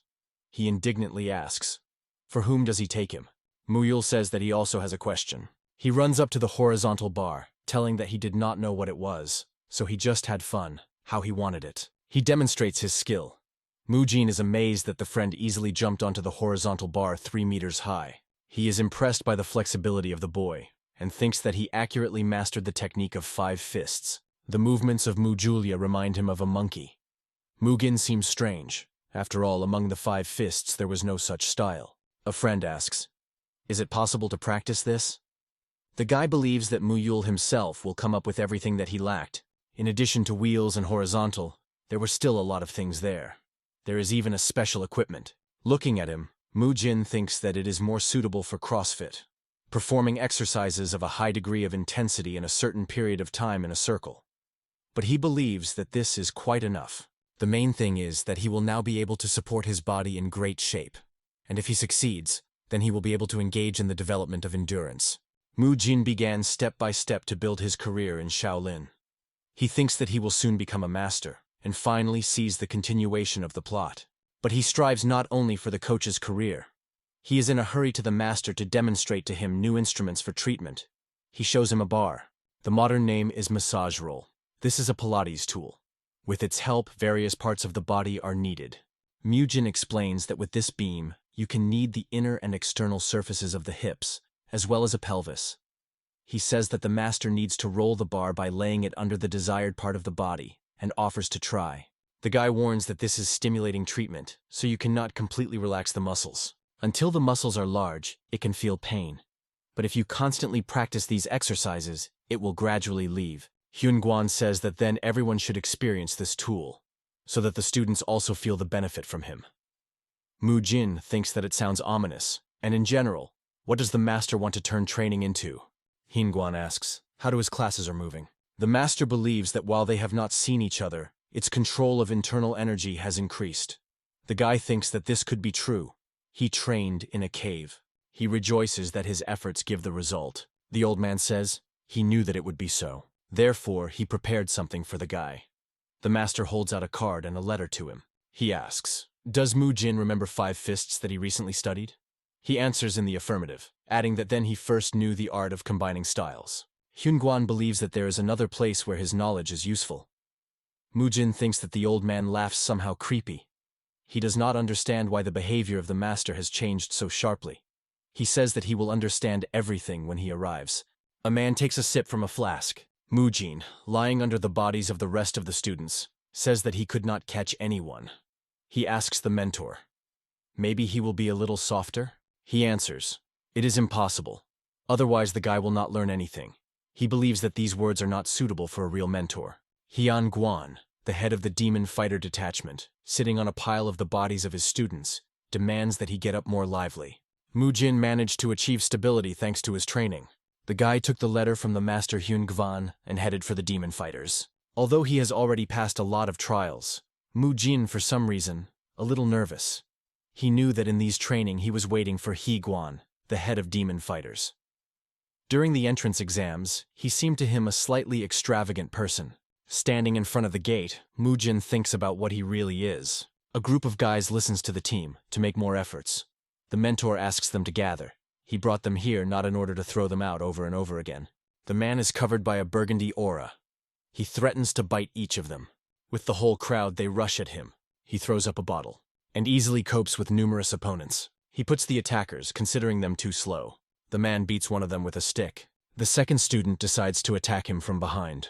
He wants to hit the man around his neck with the edge of his palm. But at the last moment, the mentor simply crouches, and the guy's hand passes over his head. He cannot believe that the man managed to evade. The next moment, the stick touches his neck. A guy thrown back, flying back. Hyun-Guan laughs. He inflicts energy blows to all the guys. And then it catches a bottle of previously thrown. The moaning guys are a shapeless heap in front of him. He says that this will not work, and someone's figure with an altered aura is approaching him from behind. One of the students uses the equipment of 18 Moon, but the mentor, making an incredible somersault, says that he just jumps higher. The man rushes on the attack. He beats the Mujin in the back. Standing before the defeated enemy, the mentor says that the guy again has anger problems. But he appreciated him today's attempt. He is distracted by a monk with a scar covering his eyes, who reports that Mujin brought him a message. The guy is inclined in a welcoming bow. He seems to say that he is a student of the 3rd stage of Mujin. Hyun-Guan, biting his lip, looks at him. Then he begins to laugh, pointing to his hairstyle. The guy thinks that he had not seen such a reaction for a long time. The master asks, did the elders allow him this? And he receives in response that they did not mind. The monk holds out a message to the man. Reading the letter, he says that he heard that the guy trained in the cave. He is interested in what are his successes after long classes. But immediately it is surprised that Mujin has already released. Hyun-Guan asks, does the guy know what is written in this letter? He replies that he did not have the opportunity to read it. The man says that he is allowed to teach him further the way he wants. He is interested. The guy at least imagines how his training is going on. Then he shows him to the defeated students and Mugena, a sluggishly welcoming friend, and says that something like that, in simple words, as close as possible to battle. He decides to clarify. He talks about the fact that their grouping exists in order to deal with overwhelming types that do not know mercy. He warns, if Mujin does not completely surrender to the battle, then he will decline with him in 2 accounts. And let the guy do not think that if the master sent him, then he can be expected by some concessions. Mujin begins to say that he will be happy to study with him. But he did not even have time to finish the phrase. The mentor's club whistled next to his head. Hyun-Guan invites him not to hesitate and attack. He asks in surprise, that right away? To which he gets in response that the enemies will not wait. Mujin attacks, saying that he will also fight at full power, but the man quickly moves to the side. The master hits him in the face, noting that the guy has a good speed, but this is not enough. Hyun also notes that he has personal fighting techniques. He is surprised that for such a short period of time, Mujin managed to use equipment and cover his face. The battle continues. The mentor notes that he uses a mixture of styles. He did not think that it was possible. The man considers this method very curious, but striking, he warns that in reality everything will be tougher. The guy holds his head with his hands, and the mentor continues to speak. If you are distracted at least for a second, you are a corpse. You will miss at least one detail, and you can no longer get up. He attacks again, while teaching the guy. He explains that every time being distracted, he dies. He also offers him to come up with some kind of trick. He is an impenetrable. Guan thinks that it is more difficult for him to restrain himself. He is wondering how the guy was generally allowed to leave such hair. The man decides to try this haircut on Mujin. With his hair, the master is not going to do anything. He is delighted that at such a young age, Mujin has such an endurance. After a 4-hour training, the guy thinks that the mentor endlessly piercing all the gaps in his defense. He used the lowest and most vile ways to win. Over time, Mujin even adapted to them. Guan believes that bringing a guy is a pleasure. And then he adds that girls do not like them. The tired Mujin, smiling, says, "But this is a joy to the master." Having laid the guy on the ground with one blow of the guy, Guan announces a break for 15 minutes. Lying, the guy asks a friend how long he is going to pretend that he is unconscious. Mujin is interested in, how did he understand? Mujin replies that he himself greeted him when he only came. A friend says that he is waiting for the moment when the master loses vigilance. In the meantime, I decided to calmly lie down. Mujin is interested in how many days the young man trains. He complains that the man did not leave a living place on him. It seems to be completely beaten. At the same time, the guy thinks that thanks to this battle he understood his weaknesses.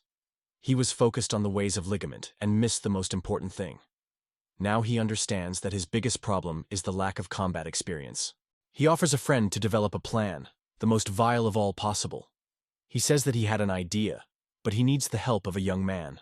The monk tells Guan that a guest from the province arrived at him. He is perplexed that he needs here. The monk replies that the distribution of funds between schools is planned soon. Guan believes that the main thing is that there is enough for food and alcohol, but immediately corrects, that is, for water. He is surprised. Why did the guest go this way? While they are discussing the purpose of the guest's arrival, Mujin tells a friend that they should use the methods of a mentor against him.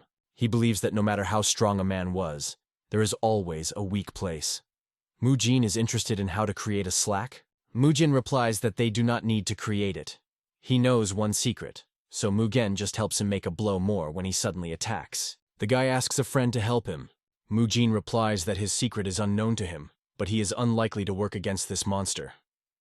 But Mujin is confident in his plan. He adds that if of course a feeling of gratitude is still warming up inside him. Guan discusses with the monk the arrival of the leader of the hall, Chubatan. Do they hear a voice interested in what is wrong on his visit? Guan, who appeared at the gate, says that he seemed to be not mistaken in the address. Maybe it's just not happy to see him here? He believes that this, of course, does not matter, but he is still a little insulting. Guan is amazed at his appearance. He cannot believe that the old man can walk on his own. The man rushes to welcome the master. The monk says that for the first time he sees the teacher so inflated. After all, even before the abbot, he does not bow in a bow. Mujin gloatingly thinks that it is unlikely that this monster will become humiliated before someone else. The mentor immediately rushed to meet the guest, as the guy expected. He warns his friend to be ready. He is interested. Was this really part of his secret plan? Mujin confirms his guess. He thinks that he knows the best of all how to crank this. The guy recalls that Guan once told him about the head of demon fighters. To the guy's words that Guan seemed dangerous to him, the old man explained that he had done this work. In fact, he is not such a terrible person. For the master, he is more like a cute puppy. True, he had not seen this boy for a long time. Mujin says that the master seems to know him well. He replies that earlier Guan walked his tail all the time, and although he does not tell anyone about this, he still experiences a deep feeling of gratitude for Guan. Accepting the starting rack, Mujin thinks that there is nothing special about this, but he is still grateful for such information.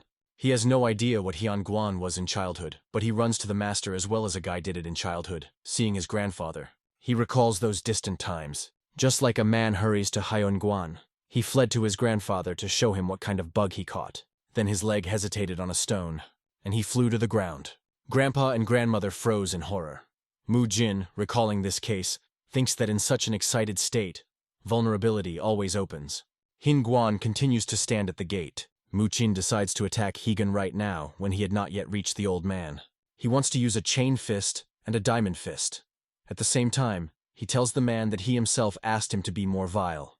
Mujin applies 18 Dharma techniques, offering a mentor to enjoy this. But Guan manages to react. The guys are amazed that he blocked their blows. Now they understand why he is the head of demon fighters. The man says that the attempt is not bad, and he will touch the act of kids. He acts on the guys with his strength, assuring that it is too early for them to compete with him. He tells them not to be lazy, and for now to practice with each other.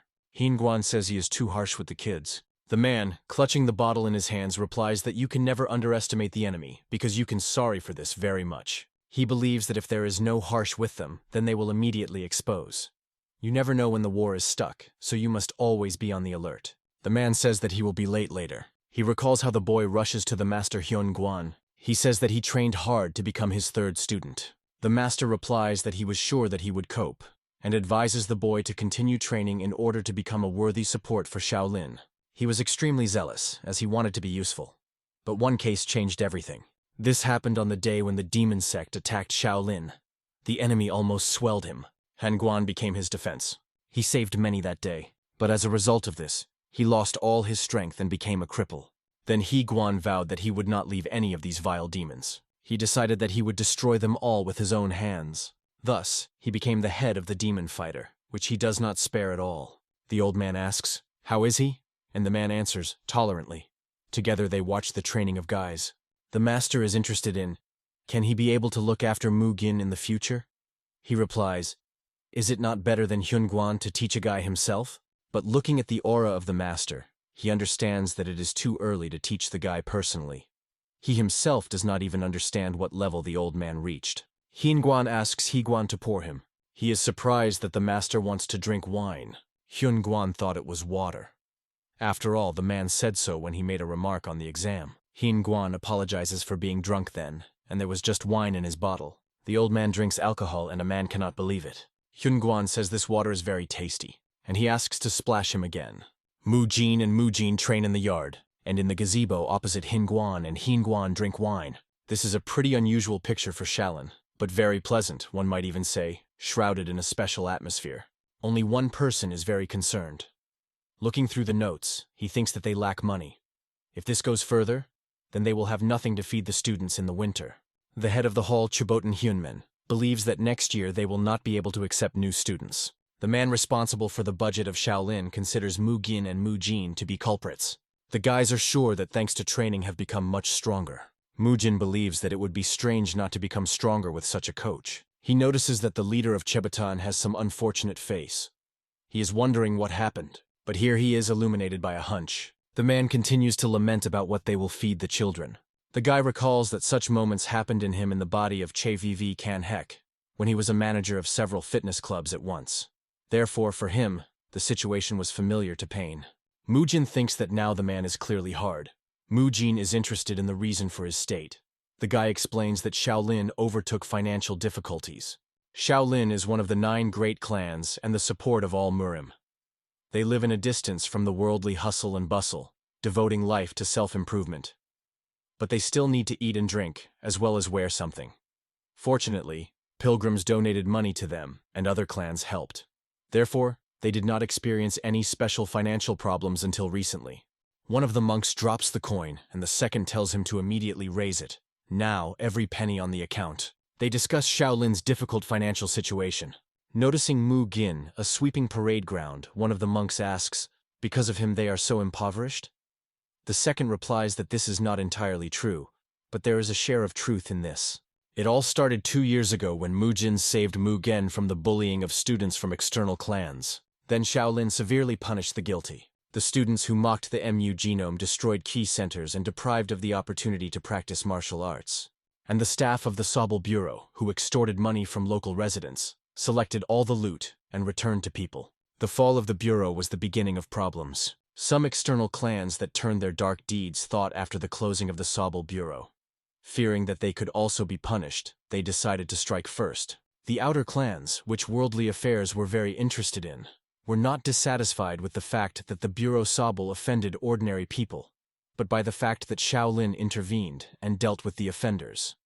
They quickly switched off to other combat clans and stopped sacrificing money. Shaolin could not do anything about it. He lost half of the followers. Given the tools for yoga and Pilates ordered for Hingguan, and the new sports equipment for training Mujin, the Chubotan Hall, who paid all these expenses, began to consider the guy to be a trample. Mujin understands that he is not happy here. He thinks that thanks to him, training became better, and his grandfather recovered. The guy considers this attitude unfair. Having come to them, he simply follows the will of the master, who, after recovery, decided that he had to become an ordinary student. The old man believes that he needs to find out how Shaolin works. The guy mentally reproduces his daily routine: rise with dawn, physical exercises, study of suitor, and then training of martial arts. Then you need to remove the territory of the temple and meet pilgrims. The monks ask, "Did he finish cleaning?" They remind you that it's time to meet pilgrims. The guy thinks that he was unclenched from the position of a doctor to an ordinary soldier. The monks are discussing that the guy works on a par with everyone. Will the sun rise from the west? Mujin thinks that he really is the only third generation of students who did not fulfill the usual duties. He believes that the master wants him to spend more time with his peers. The guy thinks that he and 3 friends are enough. The pilgrims rise along the long staircase to the temple. In the yard they are welcomed by monks. Mujin believes that meeting these people is not so difficult. You just need to communicate with them just as he used to communicate with clients. His attention is attracted by some kind of sound. He tells the monk that he will go down for a while. The guy sees an elderly woman based on the club and decides that she needs to help. He welcomes the old woman. Mujin says it is probably hard for her as soon as she got here. The woman replies that she came to pray to Buddha Shakyamuni and Buddha Amitabha. The guy understands that she should be in the Dawn Hall and offers to take her there on her back. She thanks Mujin but doubts. Is it worth it to bother? But he reassures her, asking not to worry. He is trained. He carries an old woman up the stairs on the back. She is surprised when she finds out that he is only a novice, not an adult monk. For Chukankak, respect for the elders is not a matter of morality. This is something like a sense of duty, as in the case of Hyunguan. The guy watches how the old woman prays in front of the Buddha statue. Respect for older people is natural for him. In childhood, his grandparents raised him, and for the guy, elderly people are those who cause him a nicer feeling in his chest. He thinks that this woman is very light, and she clearly has problems with her knees and back. He is surprised that she climbed this staircase. The old woman says she has already finished praying and is going to leave. She thanks the young man for help. Mujin looks after the retreating woman. He asks, where is she going now? Tunfen County, Kanyan Province. There are many large estates and temples belonging to Shaolin and the trading company A Heavenly Stream, which owns the most luxurious estate. A man sitting at the table says that if it were not for the suspicious activity of local gangs, he would not be cared about the issue of these bastards from Sichuan. Ryu Jiguan, the head of the trading company, the Heavenly Stream, one of the 5 largest trading companies in the Middle Kingdom, is studying the document. He thinks too much company is also a problem. He decides to increase the number of people in Chongyim. With a sigh, the man says that even looking at these reports is sickening. He thinks that he needs to relax a bit. A person appears in the doorway who reports that the elder Yungahi has returned. The man asks for, "Mother is already here?" The servant says that she had just arrived in Palankina. The man replies that he will go to her right now. He hurries to an elderly woman with a question. Was she really in Shaolin again? The old woman rejoices that her son found time for her. Ryuji Guan believes that she should not travel so much because she has poor health. He asks her to protect himself. Yungahi replies that today he may not worry about her. She just returned from Shaolin, where she was provided with medical care. The man asks, what does she mean? An elderly woman says that the amazing master made her massage. He stretched her back, pressed her knees, twisted her feet. And this turned out to be much more effective than all these acupuncture and decoctions. The man looks at her incredulously. He thinks that it could hardly help. But looking at the mother, he understands that her face really looks better than it was in the morning. Even her legs tremble less. He listens how a woman admires a talented novice and decides to go to Shaolin tomorrow too. He wants to personally meet this person. Mujin, plunged into thought, sits alone in the room. He healed a little woman, but this did not bring him peace of mind. It was not that she reminded him of her own grandmother, and not that she was incredibly rich. He remembered the inscription on Palankin. A heavenly stream was written there. The guy thinks that this is one of the 5 largest trading companies of the tyranny of the unorthodox faction, as well as one of the villainous organizations that oppose the main character. Mujin welcomes pilgrims. He calls his name and says that he is a 3rd-generation student. He asks Yungahi with his son standing in front of him, should they be tired of the road? The old woman considers him a very nice boy. Ruji Guan says that he was heard about him. It was he cured his mother. The guy replies that he was just a little help. He asks the woman, why did she come again? Ngahi explains that she wants to pray again and go through his massage. She says that if he were not a student of Shaolin, she would definitely introduce him to her granddaughter. The guy replies that they can come together. They will pray and pra. Ruji Guan, watching them, thinks that even grandchildren are not so kind to mother. He believes that if she is so joyful from communicating with this guy, then he is also pleased. Mujin, looking around, thinks, this man is a former head of the trading company. He corrects himself. Most likely he is now the current chapter. The guy remembers that in the novel the company Heavenly Stream was engaged in drug trafficking, slave trade, and other dirty matters. They were not accomplices of the main villain, rather business partners. Mujin thinks that so far they have not yet been mired in corruption. If he can get closer to them, then perhaps he will find out a little more about their connection with the main villain. He believes that you need to observe a man. Noticing his close attention, he is interested in what's the matter. Is he really on his face? The guy replies that he was just thinking. He says that it seems to him that a man spends a lot of time sitting. Ryuji Guan is perplexed. How does he know this? He replies that in general he is right. He has a sedentary job, and he loves to read.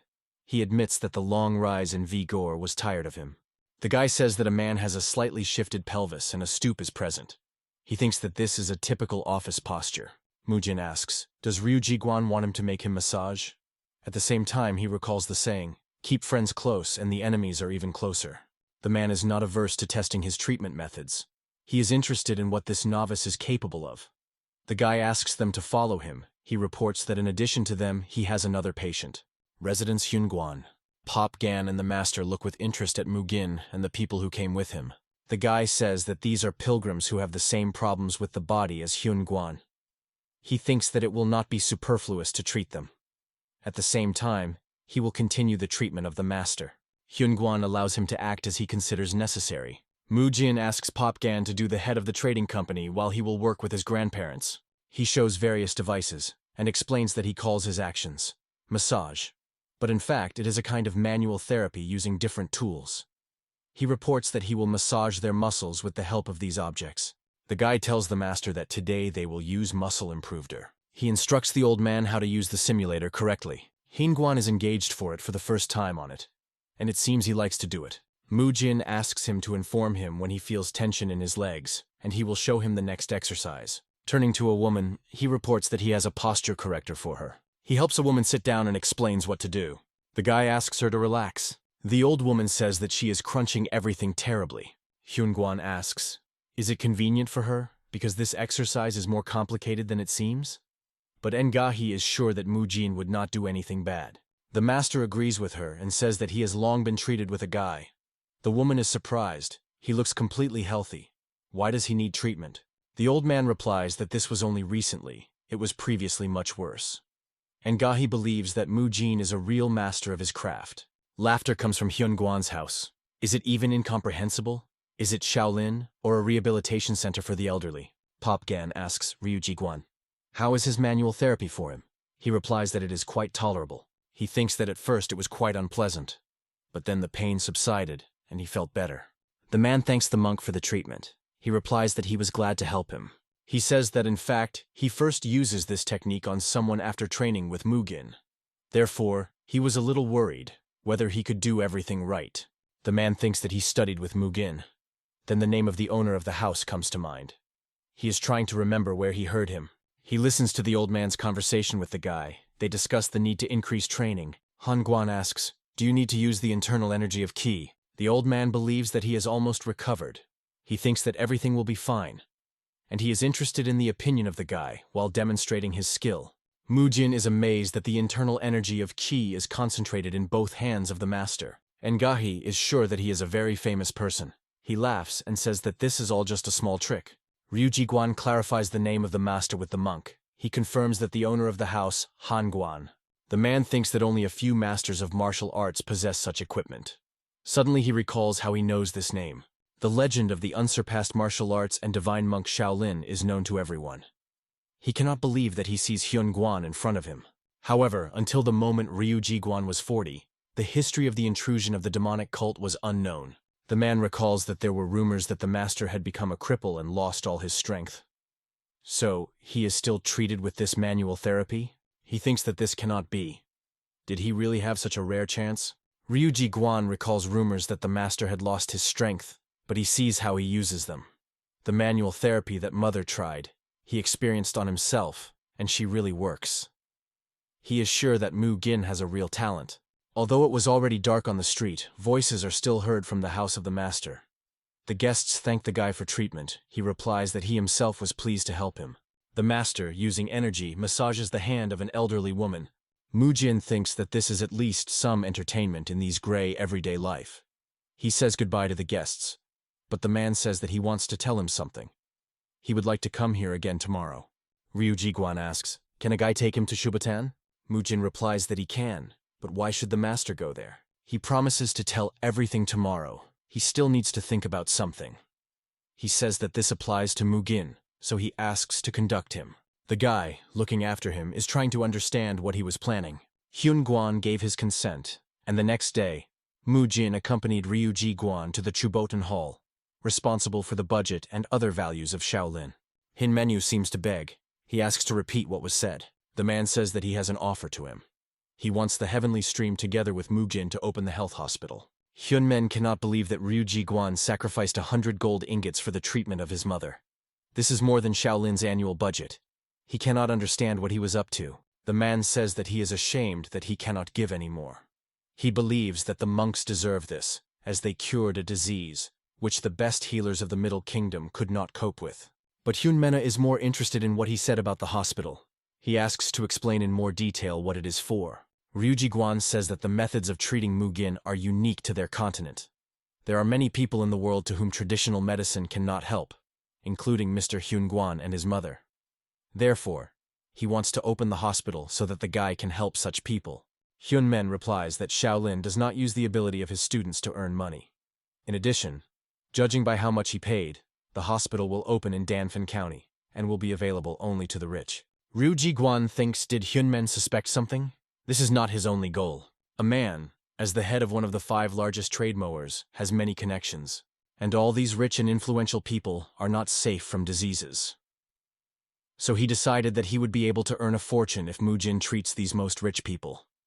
Such is his goal as a businessman. Although he has other reasons. He thinks that first you need to win the trust of Shaolin. He says that he understands Hyunmena. However, they will sacrifice half the profit of the hospital Shaolin to help the poor. Hyunmen believes that if they treat only the rich, then there will be conversations that Shaolin is obsessed with money. He says, to win the trust of people, it takes a lot of time and effort. But in order to lose, there is enough one misunderstanding. Mujin thinks that he already has no strength. Listen to all this. He is infuriated by the fact that Hyunmen wants to reject a proposal, which simply cannot be abandoned. He recalls how Hyunmen, studying the documents, lamented that if he went further, then they would have nothing to feed the children. Mujin believes that there should be some kind of compromise. He thinks that it is time to remember his experience in managing fitness clubs. He asks for permission to say something. The guy asks. If he understood correctly, then the only problem is that they will earn money, healing only the rich? Hyunmen answers, that's right. Mujin offers to treat everyone, both rich and poor. Ryuji Guan asks, what does he mean? The guy says that if you install a fixed fee for Medine, the poor will not be able to afford it. That will significantly reduce the circle of potential customers. He proposes to divide the hospital into 2 departments and control them separately. The guy explains that one will be free and the other will be paid for the rich. Ryuji Guan is trying to object, but Hyunmen asks him to wait. Mujin says that the rich, of course, are not fools. They will ask why they are obliged to pay if the poor receive help for free. He suggests in a free department massively treated with manual therapy, but prescribe various parts of the body for each day. Today, legs, tomorrow is a lower back, and so on. And in the paid department, they will provide comprehensive treatment, combining traditional medicine and their specially designed treatment methods including the therapy of QE and internal energy. Everything is like in large fitness clubs. You can buy a subscription just to the gym, or you can pay more and receive additional services of a personal coach. Ryuji Guan is struck by the fact that such a proposal comes from a simple novice. The guy continues to explain that the rich love luxury. They willingly buy expensive tea, although they could purchase a regular one. All this is because of vanity. The man says he understood him. The free department will be with group therapy, and in the paid one can be treated individually by preliminary recording. The rich will definitely go to the paid department because of their pride. Mujin believes that the rich should spend money. Then the enraged Hyunmen jumps up and calls the guy a wretch.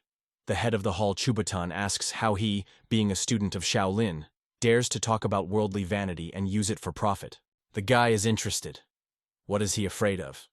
When he is offered to use the money of the rich to help the poor, he replies that in this case people will point their fingers on them. And he is worried about rumors that Shaolin is obsessed with money. But when he offered him a work plan to treat everyone, he is dissatisfied with the fact that he uses the vanity of the rich. The guy asks, is he really so afraid that people will think poorly about him? Hyunmen is interested. Mujin now questioned the ideals of Shaolin. The guy replies that everything is not so. Hyunmen said they could lose confidence if they use rich for selfish purposes. He confirms his words. Mujin tells the head of the hall, which is also preoccupied with public opinion. But even more, he is worried that because of stupid prejudices, they will not be able to help those who need it so much. The guy asks Hyunmen, what are the bright ideals then? Mujin believes that the main thing is that Shaolin tries to help people. You can make an exception to the rules for the sake of a noble purpose. In the guy, the head of the hall sees the master Hyun Guan, who says that intentions are more important than the rules. He believes that Mujin is right. The guy cannot believe that Hyunmen agrees with him. The head of the hall warns that they need to get the consent of the abbot. They will first discuss this and then report their decision. The jubilant Ryuji Guan thanks him. Mujin thinks that he was able to persuade Hyunmen, but he still does not understand what intentions this master has. In any case, he will now be able to look after the heavenly stream. It doesn't matter whether the main villain is a novel or not. The guy believes that with his help, he will find out everything that is happening here. It may even get to the bottom of the true enemy, hiding in the northern branch of the trading guild. That night, Hyunmen told all Hyunchong, and he happily approved this venture. The abbot believes that Mujin is the one who directs Shaolin to the true path. Thanks to the money that he will bring, they will be able to help even more people. Hyun Guan says that perhaps in this case the guy should be rewarded. The abbot asks how he wants to do this. The old man replies that, in his opinion, the pill will come up. Shinichung asks a question, which one? To which the master says, everyone knows what pills give students as a reward. The abbot still cannot believe what he heard. He asks again, does the master really want to give the same pill?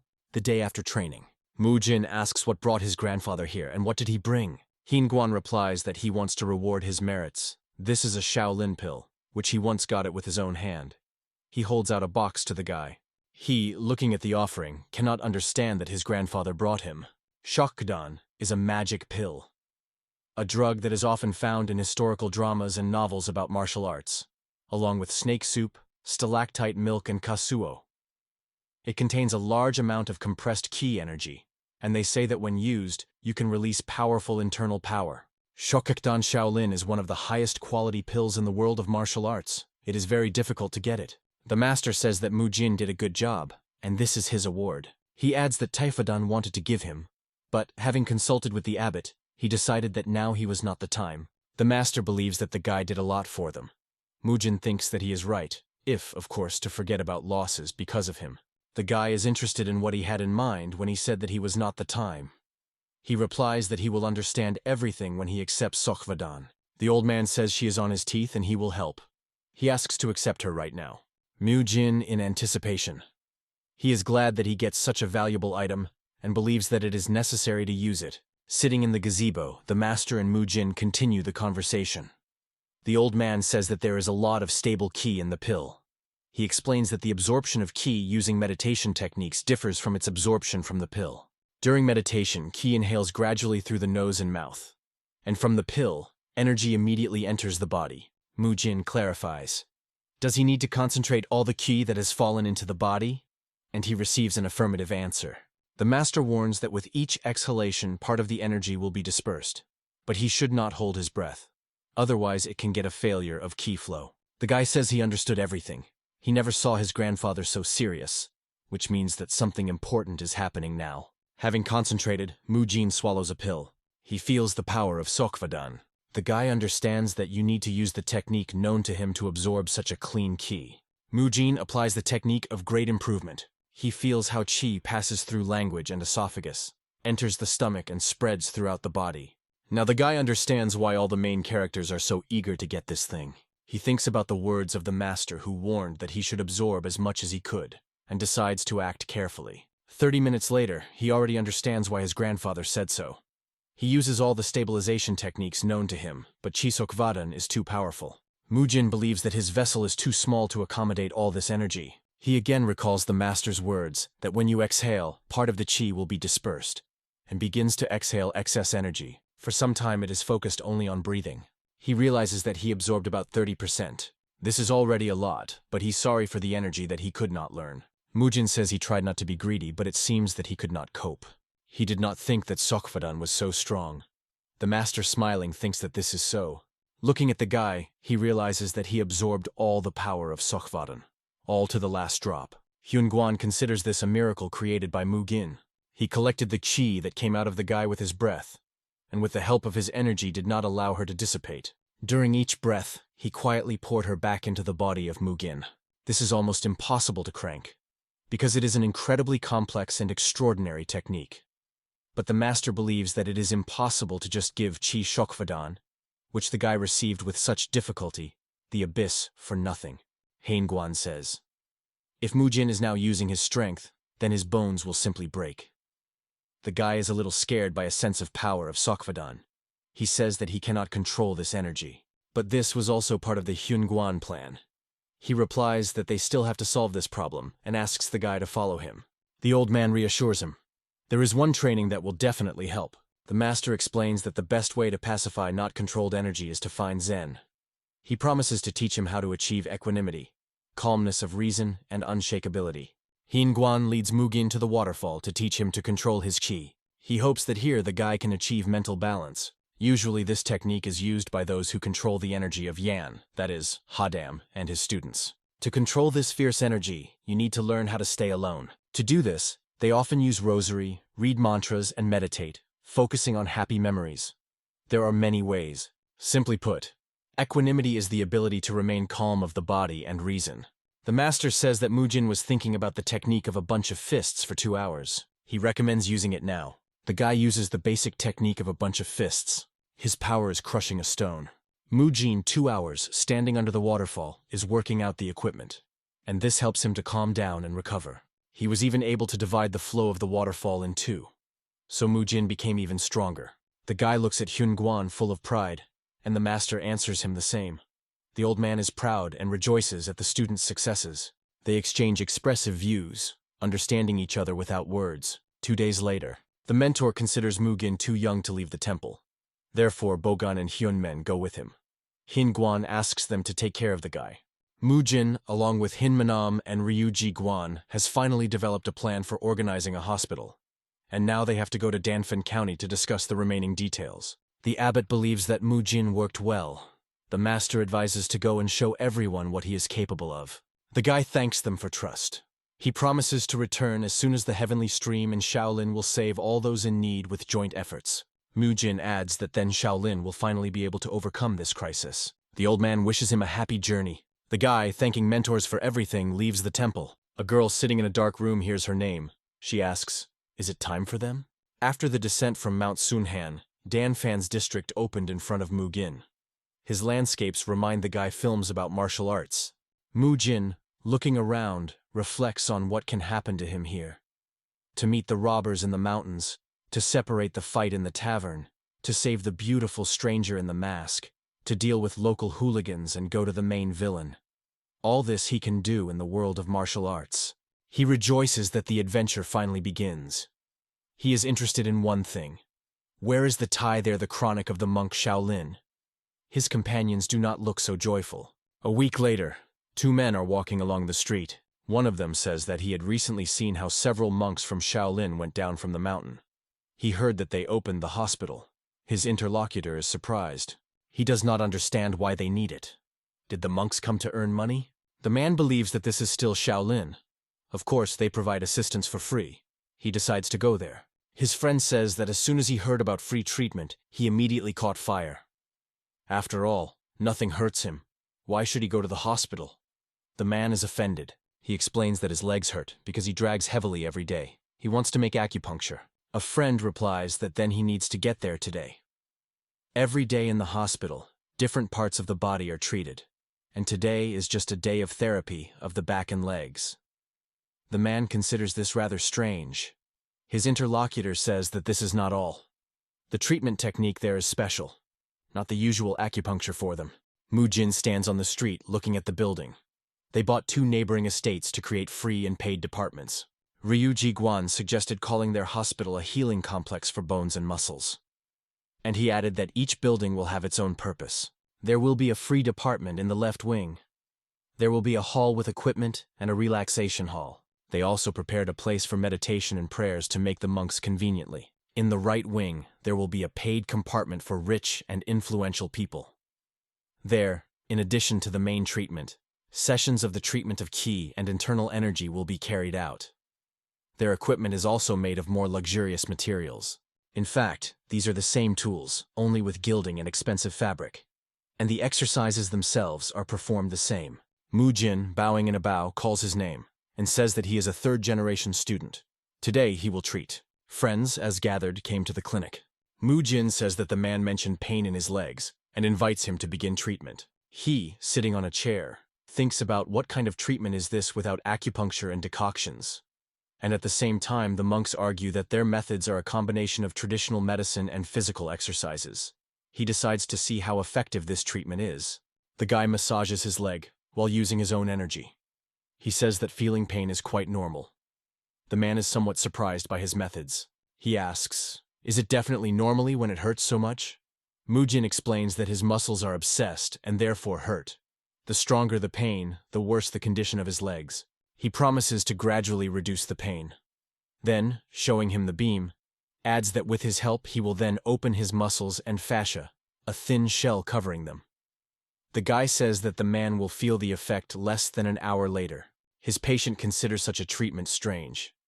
Mujin continues to explain that he gradually will open all the clamped muscles to him, and then he will feel ease in his legs. The man at first doubted, but the severe pain gradually subsided, and a pleasant feeling of lightness appeared in his legs. The guy reports that now they will go to the bar. He explains how to use it. The man does everything as Mujin said. He really feels the effect of this treatment and believes that it is even better than acupuncture. He had not felt such lightness for a long time. Mujin asks, can he strengthen the pressure when rolling a bar? His patient did not know that such treatment methods were practiced in Shaolin. He thinks that the great master specially went down from the mountains to share knowledge with ordinary people. The man considers the guy extremely noble, and considers the blasphemy that only he knows about this. He decides that it is more likely to tell everyone about what kind of good heart Mu has. After the man, pleased with the treatment, rumors about the hospital quickly spread, and customers began to flock to the healing complex for bones and muscles. Rich and influential people also learned about him. Those who wanted to undergo treatment began to visit the paid department.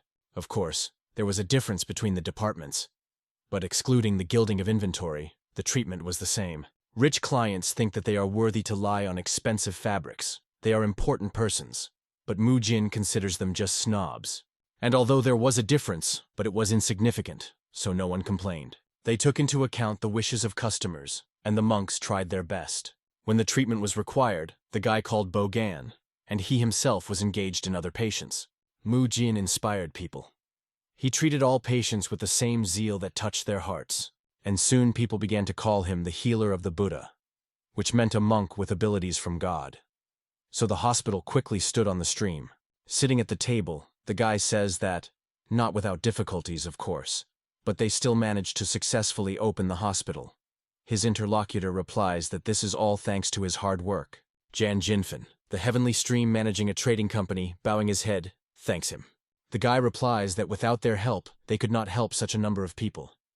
Mentally, he adds that without them, Shaolin would go bankrupt, so we must thank the heavenly stream. He offers a man to see how many people come to them. He himself did not expect such an influx. The guy believes that he should replace Boan. Hearing this name, Jan Shinfen asks, Is he really talking about the very Gan? Suddenly, the monk himself appears next to them, complaining about fatigue and asking the guy to replace him. Jan Jinfen says he did not expect to see him here. He, in response, is interested in how Mr. Manager is doing. Mujin is surprised that they are familiar. Boan says that one day he helped them a little. He asks, "Does Mujin remember his first meditation?" The guy thinks, "Does he really know about meat?" The man says that on that day, the daughter of the head of their company got lost in the mountains. He met her and took her to adults.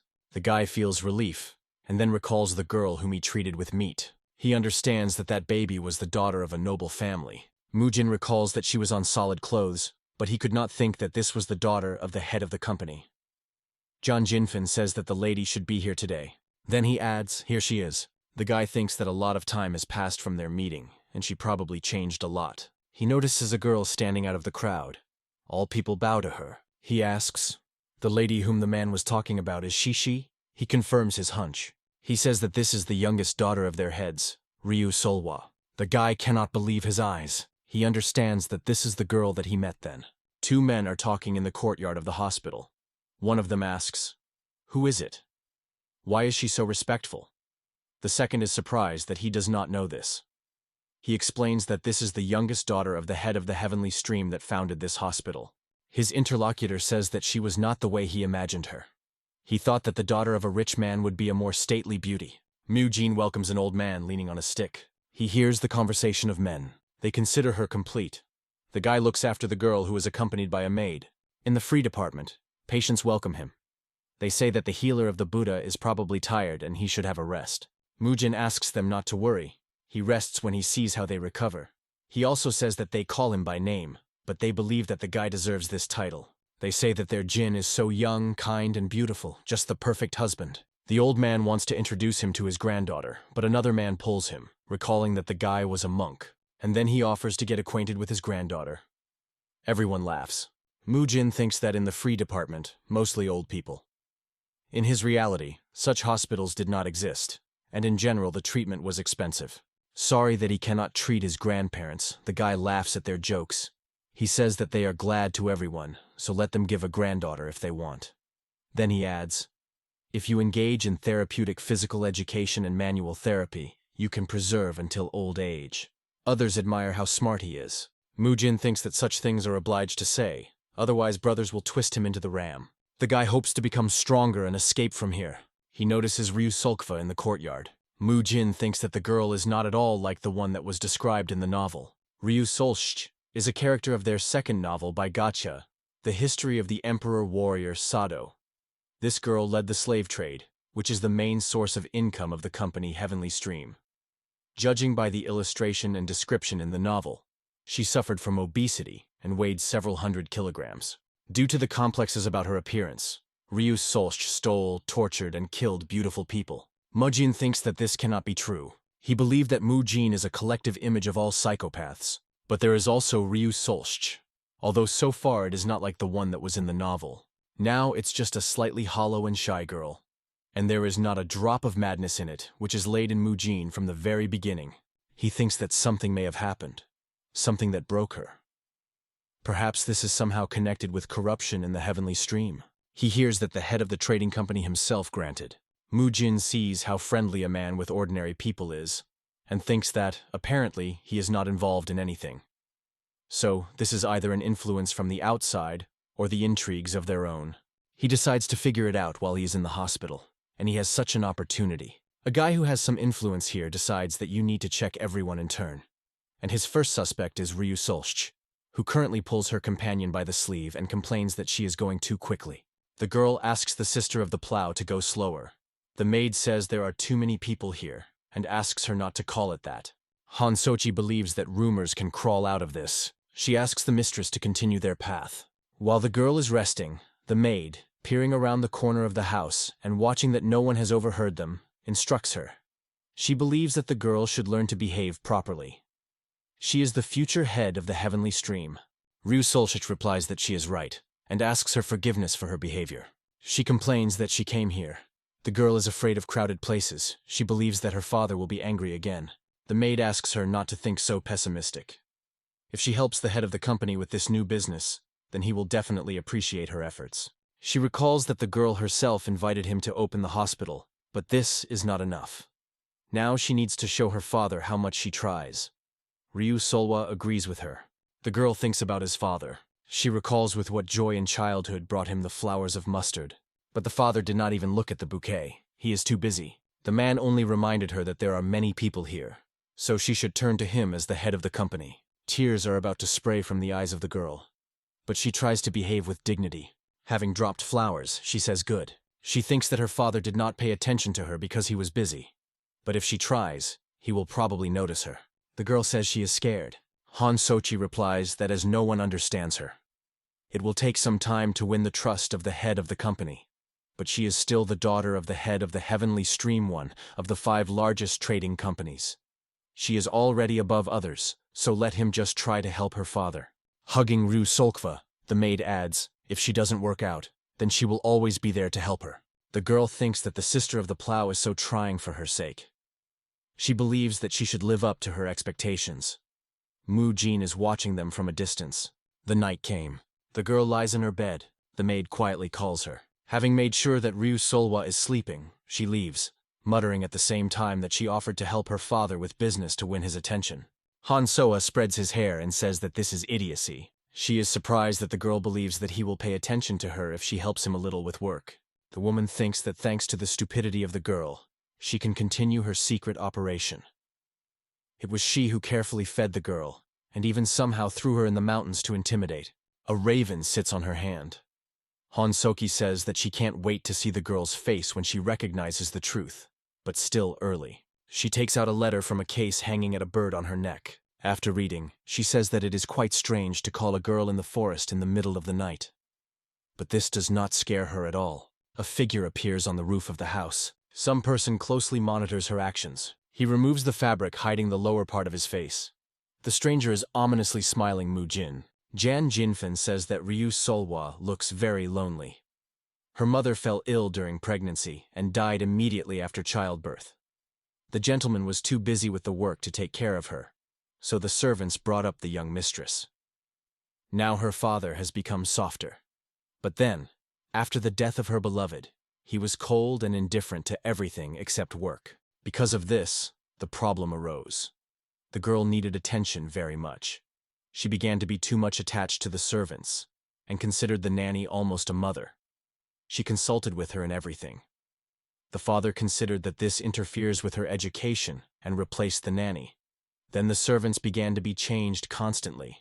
Every 2 or 3 years, the girl lost people who were kind to her. The man continues to tell. In the end, she closed from everyone. Then Honsochi became her servant. She worked in the company for more than 10 years and looked after Madam in childhood several times, so she completely approached this role. Jian Qinfen says that officially Honsoki became the servant of the mistress about a year ago. He is interested in when she is replaced. Mujin thinks that he should not worry. This will not happen. Han Soha will remain a maid of a girl forever. He recalls that in the novel of the villain, Ryu Solwa was too thick to personally conduct executions. Therefore, she ordered the servants to do this work. Such a servant was just Honsochi. Mujin, watching a woman from the roof, decides that something is unclean here. The guy thinks he came just in time. She goes to the forest. The man to whom she was in such a hurry says that the woman was late today. Honsochi replies that she had business. The man clarifies, "Are they related to the new business?" And he receives an affirmative answer. He is interested. Is she too carried away? Honsochi replies that he just wants to achieve his goal. The interlocutor warns that she needs to be careful not to reveal herself. He says that he will tell the details later and advises to be careful with the monks of Shaolin. The man believes that although they live away from the worldly fuss, they are very strong and insightful. Having wrapped in an energy stream, it disappears. The woman grumbles. Who else should be afraid of whom? She is perplexed. Why on earth should she be afraid of the monks? Or is this old man worried that she will take his place from him? Honsochi says that she will still see who. First, she will gain the trust of these stupid monks, and then shift this old man. She successfully hid for 10 years, and no one will ever know who she really is. Mujin from a tree watching a woman. He smiles. How does it not know? And so that the heavenly stream does it without it? The next day, Honsoki hears her naughty while calling her beauty. She understands that children turn to her, and stops. They say that they have something for her. They give her a letter. The woman asks, "Where did they get it?" One of the boys replies that some man in black clothes asked them to tell her this. She thanks them and unfolds the letter. She gives a few coins to children, saying that they buy something tasty. Ryu Solch asks her, "What is it?" She replies that this is a love letter, and asks her not to pay attention. The letter says that she worked well in the heavenly stream. Her skills are highly appreciated. She is offered a new opportunity, but to discuss with her cases related to Shaolin and the heavenly stream is necessary only in a personal meeting. She needs to prepare a brief report on her work and come tonight to an abandoned house on the outskirts of Danf. She performs all the instructions. The woman believes that this is her chance to get rid of that old man. In an agreed place, she is met by a man dressed in black clothes. He says he was waiting for her. Hansochi replies that for her this is a great honor. The interlocutor asks, "How is Solch now?" The woman replies that the girl is sleeping, and she needs to return faster so as not to arouse suspicion. She asks him to say rather what needs to be done. He requires a report. She gives him papers and says that she is not easy to leave the house because she is a personal servant of the mistress, and asks how they will contact in the future. A person in black robes replies that soon one face will join the heavenly stream. They will be able to communicate through him, so he will still contact her. She is surprised. He said that they did not recruit new people. What will this create? Only confusion. She has been working in the company for 10 years. Therefore, it approaches this role. The woman asks, "Why does he need a new person?" Mujin, hiding behind black clothes, thinks that he lifted the excess. She is illuminated by a hunch. She asks, "Does he plan to get rid of her?" His fist interrupts her speech. He beats her in the face. This is a complete failure. The woman is fleeing. But, realizing that it would not be possible to escape, he decides to attack the pursuer with an energy stream. She stands in a combat rack. Looking at the man chasing her, Hansochi recognizes a monk in him. She is surprised. How did he find out about this place? She asks, "Did he deliberately lure her here?" The guy answers, something like that. Hansochi says that the letter was a secret code. How did he decipher it? He replies that he did not need to decipher anything. He knows everything about them. In fact, he read about him in the history of the Emperor Warrior Sado, although I did not immediately remember him. The woman says that the guy knows who she is, and he knows their secrets. She cannot let him go. She rushes on the attack. Mujin asks. She really thinks that he is an ordinary monk. He demonstrates his capabilities so that she herself is convinced how great the difference is in their power. But the woman believes that she will never lose to such insignificance. And Mujin understands that the time has come to experience his new power. Honsoha attacks Mujin. The guy recalls the words of Hagwan. "If you do not completely surrender to the battle, you will get into 2 counts with you." He gives himself a team to concentrate. This is his first battle. The woman's hand is covered by an energy cocoon. She is preparing to strike, but Mujin manages to grab her hand and throw the opponent over her back. Honsoke falls to the ground. She does not understand what happened. She never saw such technology. Are they really teaching this in Shaolin? The woman jumps up to her feet and prepares for a new attack. Mujin carefully monitors her every movement. He sees how a woman takes a handful of sand, and again he recalls how the teacher warned that the enemy would go to any trick to win. The guy manages to cover his face from the sand thrown by the opponent. Seeing that the guy was closing the cloak, Hansokai thinks that he not only instantly picked it up, but immediately used it. However, the woman is pleased that he lost her sight. Mujin thinks the attack will happen now. He discards the fabric and sees Hong Soha directed towards him. She plans to hit him in the stomach. With both hands, she strikes. A woman triumphs. She managed to do it. But the guy uses the iron wall, and the blow causes damage only to Hansochi itself. Her hands were badly damaged, and marked marks from her nails remained on the guy's stomach. Standing the opponent, he asks, "Did she hurt her nails on the iron wall?" A woman comes to her senses. She understands that she lost consciousness from a blow. Voices are heard to her. The man proves Ryuji Guan that Mujin is mistaken. Hansoki served the faith and truth of the company for almost 10 years. It cannot be that she was a spy. Boan asks, "Do they really want to say that the guy is a liar? How do they dare to doubt the student of Shaolin?" Raising her head, the woman sees a group of men who look at her nearby. Mujin notices that she woke up. He offers her to talk. The captive mentally calls him a disadvantage. Mujin says that in the evening when he returned from the hospital in his cell, he saw this woman wandering outside at such a late hour. It seemed strange to him that Mrs. Sulkva's maid was walking alone so late. Therefore he followed her. He continues to talk about the fact that near the abandoned house, a man was waiting for her in black clothes, with whom they discussed the affairs of the hospital. From their conversation, he learned that she was a spy. The guy says he attacked her when she was left alone, but the woman was a strong opponent. Showing the wound, he asks, "Could an ordinary maid could do this?" He says that if the iron wall did not know the technique, then it would pierce it through. Then he adds that he has another proof. Holding the papers, he explains that these records were with her. He asks to supervise the handwriting of this woman with the one that this document is written. Honsoki understands that this is a report that she wrote for him. Mujin calmly outlined the essence of the matter and presented the evidence, and then said that he did not know how their faithful maid learned such a dangerous technique, but let them act as he considers necessary. The present at first were confused, but soon realized that Mujin was telling the truth. John Jinfin reports that he had a handwriting, and this is definitely her letter. The wound on the guy's body also coincides with the size of her hands. In addition, Honsoka said that she was innocent, but could not really object. As a result, everyone believed Mujina. The head of the heavenly stream asks for forgiveness for his impudence, but he asks for a woman to be transferred to them. He prefers to settle it himself, as the matter concerns his company. Mujin agrees and asks for forgiveness for intervening in their internal affairs. The man thanks and promises to generously reward him. The guy sighs mentally in relief. He caught a spy and hopes that now the heavenly stream is safe. Ryuji Guan gives the maid to throw the maid in jail. The screams of Hansoha will spread throughout the estate. She continues to assure that the monk substituted her. She asks a man, how can he not believe her? Ryu Solch, hearing her screams, cries, covering her mouth with his hands. Mujin goes to the refuge for the Shaolin monks in the heavenly stream. He thinks that everything ended well and decides to relax. He is stopped by someone's call. Raising his eyes, he sees in front of him the angry Boan. The man says they need to seriously talk. He asks, why did he not share suspicions with them and why he acted alone? The guy thinks that he cannot tell that he himself dressed in black clothes and threw Honsoki evidence. A person whose face is poorly visible in a dark room opens the lattice door. He approaches a woman tied to a chair. A man takes out a gag from her mouth.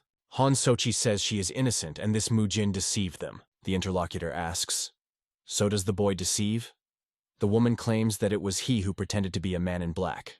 He says that then he has a different question. He is interested in, how did Mujina get a secret cipher used in those records? She does not know what to answer. Neither he nor she never told anyone about it. The man asks, does she still consider herself a member of the organization? He is interested. Does she remember the 3 rules of Sajak? The woman lists them. The first is to follow all the customer orders. The second is to commit suicide if your personality is disclosed. Third, they should be everywhere and nowhere. The interlocutor says she knows them well. And then he angrily asks, why then did she not commit suicide? The woman trembles, looking into his eyes. Then her scream is heard. Boan, bothering with rage, asks Mugen to give him a few minutes to talk. The guy scares his appearance. He asks for forgiveness, and he says that the matter was urgent and spontaneous, so he himself solved this problem. The man replies that he is not angry with him. He says that this time he was lucky, but the world is much more dangerous than he thinks. It has enough strong, terrible, and very cruel people. A man is lamenting, so that a guy does if that woman or a man in black turned out to be masters of martial arts? He believes that the guy simply would not have left there alive. Mujin did not expect him to scold him for this. The man wants the guy to rely on them too. Mujin asks for forgiveness. He barely restrains emotions. He was touched by the fact that in the eyes of Boan, who is usually strict and picky, reflected sincere anxiety for him. He feels like a little boy requiring guardianship and care. Mujin promises that next time he will definitely ask for help from them. From the office of the head of the heavenly stream, an exclamation comes. Honsochi died? Ryuji Guan, who was informed that the woman died this morning during the interrogation, believes that she had an accomplice in the company. It was he who later dealt with her. The head of the heavenly stream is turned by Mujina. He says that there was nothing in the papers that he handed over to them, except for the report on the work of Honsochi. But thanks to him, they were able to understand that she really spied on them while she was a servant of Solkvi. The guy is interested. Why does a man tell him about this? He thought that these were their internal affairs, since he said that he would figure it out. He asks Ryuji Guan, is there really something else? Did he miss something, or is there another problem? The man thinks that he knew. His interlocutor is a genius. He delighted that Mujin not only came up with an original plan for the organization of the hospital for all segments of the population, but also quickly exposed the spy. Ryuji Guan, struck by the wisdom of Mujin, decided to tell him everything. In fact, he wanted to cooperate with Shaolin not only for the sake of business. He had another important reason. That is why he again called Mujin. He recalls the events that occurred in his office even before the opening of the hospital. Ryuji Guan, having finished reread the reports, decided to make reconciliation. Reports from the Mianian branch in the province of Sichuan, where they purchase goods, and from the Hanzhuang district in the province of Shanxi, where they send them, coincided. But, as he noticed, the price of one product for some reason is strongly overstated. He asks the question, why? He is illuminated by a guess. Ryuji Guan calls the manager. The man asks him to send people from the security service to a branch in Manyan and Hanjun. He gives him a letter and says that they should open it only after arrival. Ryuji Guan believes that the local branches behave suspiciously, so he wanted to cooperate with Shaolin. Until that moment, he relied on his intuition, and only vaguely guessed that something was wrong. But it was before the guy found a spy. He just wanted to believe that everything was in order in the main apartments. But he was mistaken. He says that Mujin saved him from an incredibly big trouble. He is very grateful to him. The guy thinks he was not mistaken about the chapter. The problem was really in Hansochi. He answers Ryuji Guan that he just did what he had to. The guy would like to deal with the problems that arose in the branches, but he is worried about the main apartments of the heavenly stream. Mujin decides that you still need to come up with something. He believes, if you do not destroy the root of evil, then it is not known what will become with the heavenly stream of the original work. The first obstacle was Hansochi, but he dealt with her. Now you need to solve the problem with Ryu Solkvoy. He asks Ryuji Guan, how is the young lady? The man replies that they began the investigation as soon as they found out that Hansochi, her maid, was a spy. They did not find anything, but the girl is still under house arrest. Ryuji Guan believes that the daughter should be punished for not keeping track of her maid. The man asks, why did he suddenly talk about the girl? Mujin replies that he has a proposal for the mistress. He asks, does man know that the hospital has one big problem? He understood this after a recent incident. The patient to whom he did the massage asked if they were treating women. The man said that he thought about his wife when they had treatment. She has problems with her back, so he would like to treat her.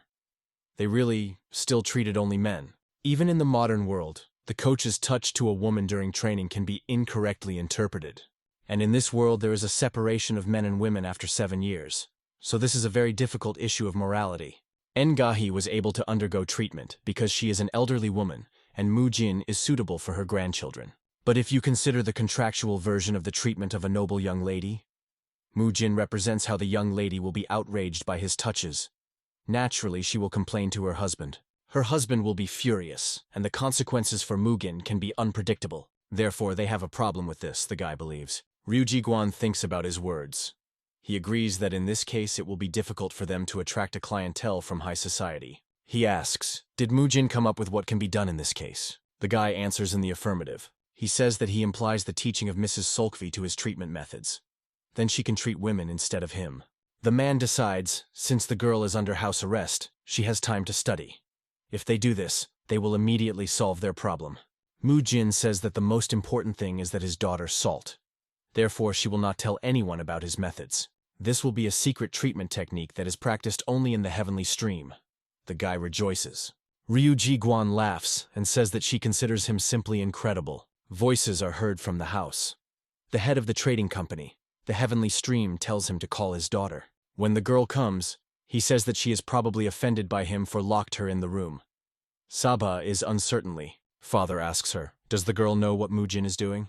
Having received an affirmative answer, he asks the guy to tell her their plan. Mujin invites her to learn his treatment method and begin to treat women instead of him. Solsha is surprised at a sudden offer and timidly objects that she is under house arrest. The guy replies that he does not ask her to do it right now. During the time defined for her punishment, he will teach her. He says that she often watched him during treatment. Mujin is sure that she will learn too quickly. The guy reassures her, saying that she has nothing to fear. This is just a proposal. If she does not want, she will be able to refuse at any moment. He asks, what will she say to this? After all, the main thing is that she likes what she does. Salt, who stared at the guy, suddenly recognizes in him a boy who treated her with meat in the forest. The girl, sitting in her room, recalls everything that the guy told her. He promised to be next to her and help. She is afraid that she can't cope because she has no special knowledge. Suddenly she is mistaken. Father, standing behind the door ajar, watches her hesitation. He tells Mujin that he likes his idea. But is he sure that Solch will cope? For her, this is clearly not an easy task. The guy replies that she is still the daughter of the head of the heavenly stream. He is sure that she will succeed. Mujin thinks that now is the right time. The girl has a very low self-esteem because of Han Sochi, who constantly humiliated her. Being nearby, he believes that if you train it in theory and practice, then self-confidence will appear. And the guy also likes the fact that he will enlist the support of the rich. A guy and a girl are sitting at the table. Papers are laid out in front of them. The first day of training.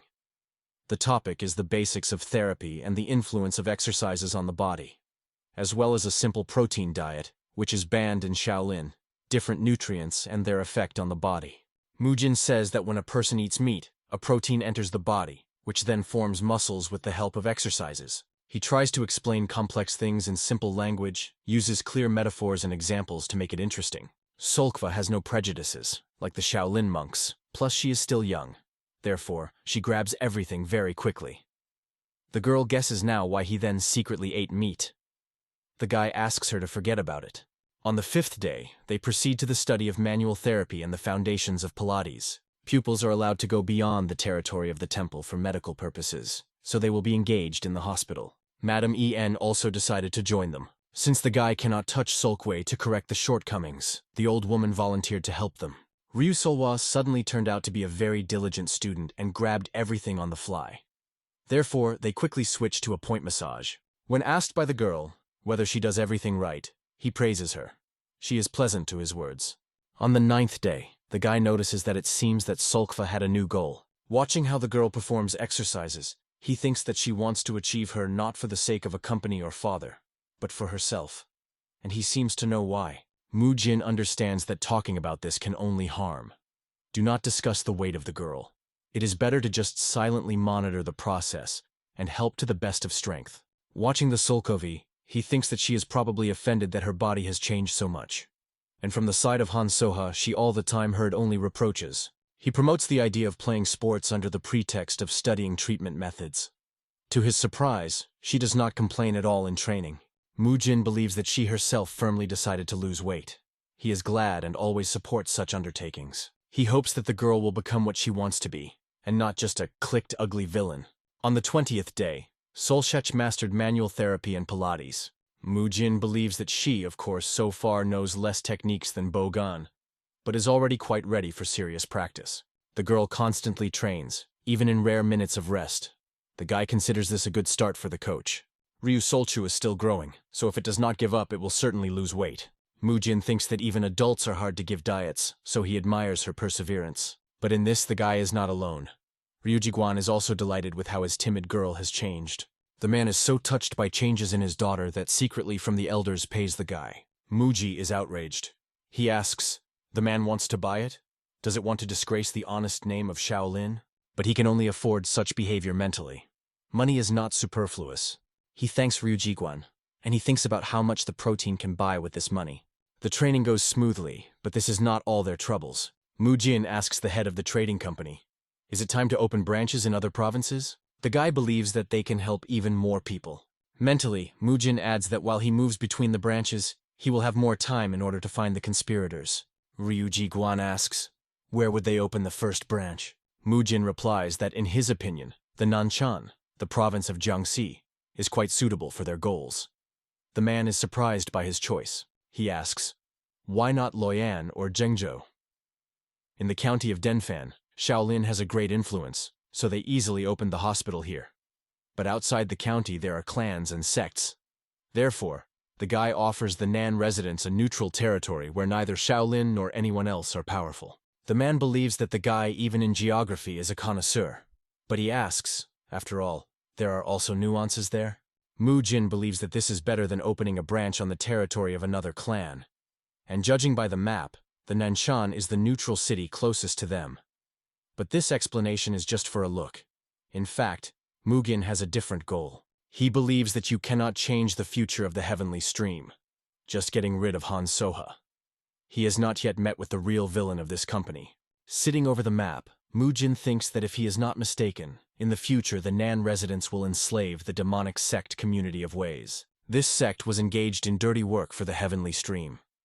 Drug production and human trafficking is their main source of income. They will play an important role in turning the heavenly stream into a villainous organization. He believes that he needs to go there and find out everything himself. Hyunmen asks, "Who will take control of the hospital yet until Mugin is?" The guy replies that Pop Gan will do this. He sits that the monk did not have the opportunity to prove himself while he looked after Mr. Hyun Guan, but he knows the methods of Mugin better than others. The master always felt guilty in front of him for being forced to take care of him. The guy believes that he has time to show off. At the same time, he thinks that he will go to the Nan residence and eat meat to the dump. But from heaven to earth, he is omitted by Hyunmen, who reports that he cannot let him go alone. He says that he has a suitable candidate. Rector Hyun Jung, having heard about this conversation, gives his consent with a smile. Master Hin Guan is also a impenetration. He believes that he himself can take care of himself. He releases the Popgan, saying that he steps to people and help Mugin to bring knowledge. Specific issues and some preparatory points are agreed in advance. In this guy, his experience in managing fitness clubs helped. Having developed a development plan in advance, Mujin began to prepare for the trip. The guy asks Solkva, "How did she like today's lesson?" He apologizes for not a very good teacher. The girl believes that he explains everything perfectly. Thanks to him, her time under house arrest was not in vain. She asks him about the trip, and Mujin replies that he is leaving tomorrow in the morning. He thinks that they had little time. The girl recalls how he helped her in childhood. Now he saved the company. And she did not even have time to thank him, as it should. She thinks that everyone she loves is leaving. She is scared to attach to people, because they still leave her. The girl hears that she is naked. Mujin asks her not to get bored strongly. He will simply go on a business trip and will definitely go back. He says that she is not lazy until he is not, and promises that when he returns, he will check her knowledge. She will not wait for the concessions. The girl was erupted from the heart. She promises not to be lazy. Mujin believes that motivation is the main thing. The guy, sitting in a wagon, asks how much time the road will take to Nanshan. A man who runs horses promises him to deliver him in 4 days if there are no congestion. Mujin understands that after he got off with Hong Soha, he will not be left alone. He believes that you need to take this opportunity to deal with the community of ways and meet that man. He recalls the novel, The History of the Emperor Warrior Sado. The man sitting at the table reports on the arrival of guests from the Central Department. A person who, most likely, is the initiator of the fall of the heavenly stream, is surprised that someone has arrived at them. He is told that this is a monk from Shaolin. The man turns around. This is the second son of Liu Jiguan, Ryu Solho. The charioteer tells Mugin that they will be in place soon. The guy is interested. Are they already at the beginning of Jiangxi's province?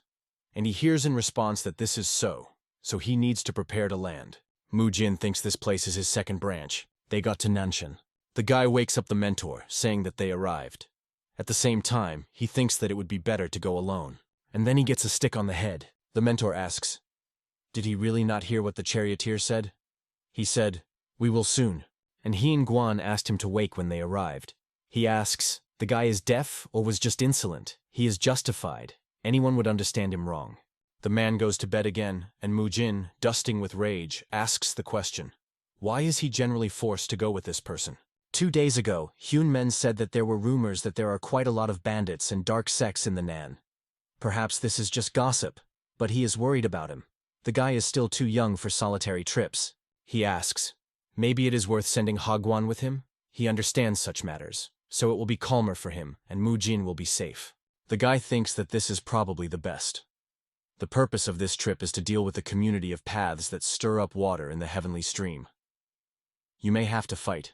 Looking at a sleeping mentor, he decides that, of course, it is better if there is a reliable person nearby. Hebwa Guan is catching some kind of noise.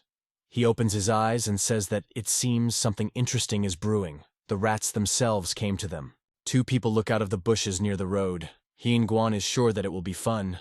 The branch of the heavenly stream in the Nan. Ryu Solo, the head of the branch of the heavenly stream in the Nanshan, the second son of Ryu Jiguan, asks, how is it? The man standing in front of him replies that the rumors were confirmed. He saw a carriage with the monks. The head of the branch is unhappy that the students of Shaolin dared to come here. They report to him that the guests came. Entering the room, Mujin feels a strange aura. He welcomes the owner and seems to be. The head of the branch also calls his name, and he says that they are probably tired of the road. He was already notified of their visit, and their workshop will be engaged in equipment for the hospital. Ryu Solo says that if they need something else, let them turn to the manager. On this, he wants to finish the conversation. The surprised Mujin, he explains that he had given him time because this is their first meeting. But he, like the head of the branch of a heavenly stream, is a lot of things. The guy thinks that he really is the future villain. How much arrogance. He says that then, perhaps, he will go. Ryu Solho replies that let him leave. He already explained that he was very busy. As soon as the guy closes the door, a man appears in the room again. He says that the guest clearly felt his aura, although he hit her. He believes that this is an unusual novice. Ryu Solko thinks that if you let it go by itself, then Mujin can intervene in their affairs. No wonder the head of the company praised him so much. He wants to test him for starters. The interlocutor asks, how is he going to do this? Ryu Solo replies that he remembered the case here, after which the students left Shaolin, and the clans turned away from them. The public, as you know, is very sensitive to rumors and reacts very violently. He orders to arrange rumors on the streets. Mujin sees how a man drops the box. The guy thanks him for helping with luggage. He replies that he was also once a student of Shaolin. Mage Jekek, the head of the Free Clan, a false path in Jiangxi province, says that you need to help each other. He adds that in the times of his student, his name was Hessen. The guy thinks that Hyunmen warned him that he was unsafe in the Nan residence, but the head of the false path seems to him a good person. The magician asks, pointing to an open box, can these strange things really treat people? Mujin replies that these tools have already helped a lot. He explains that they could not leave this knowledge of themselves, and therefore they came to share. Someone knocks on the gate, wondering if there is anyone inside. The head of the false path apologizes. He did not expect guests to come to him today. Opening the gate, he sees several people.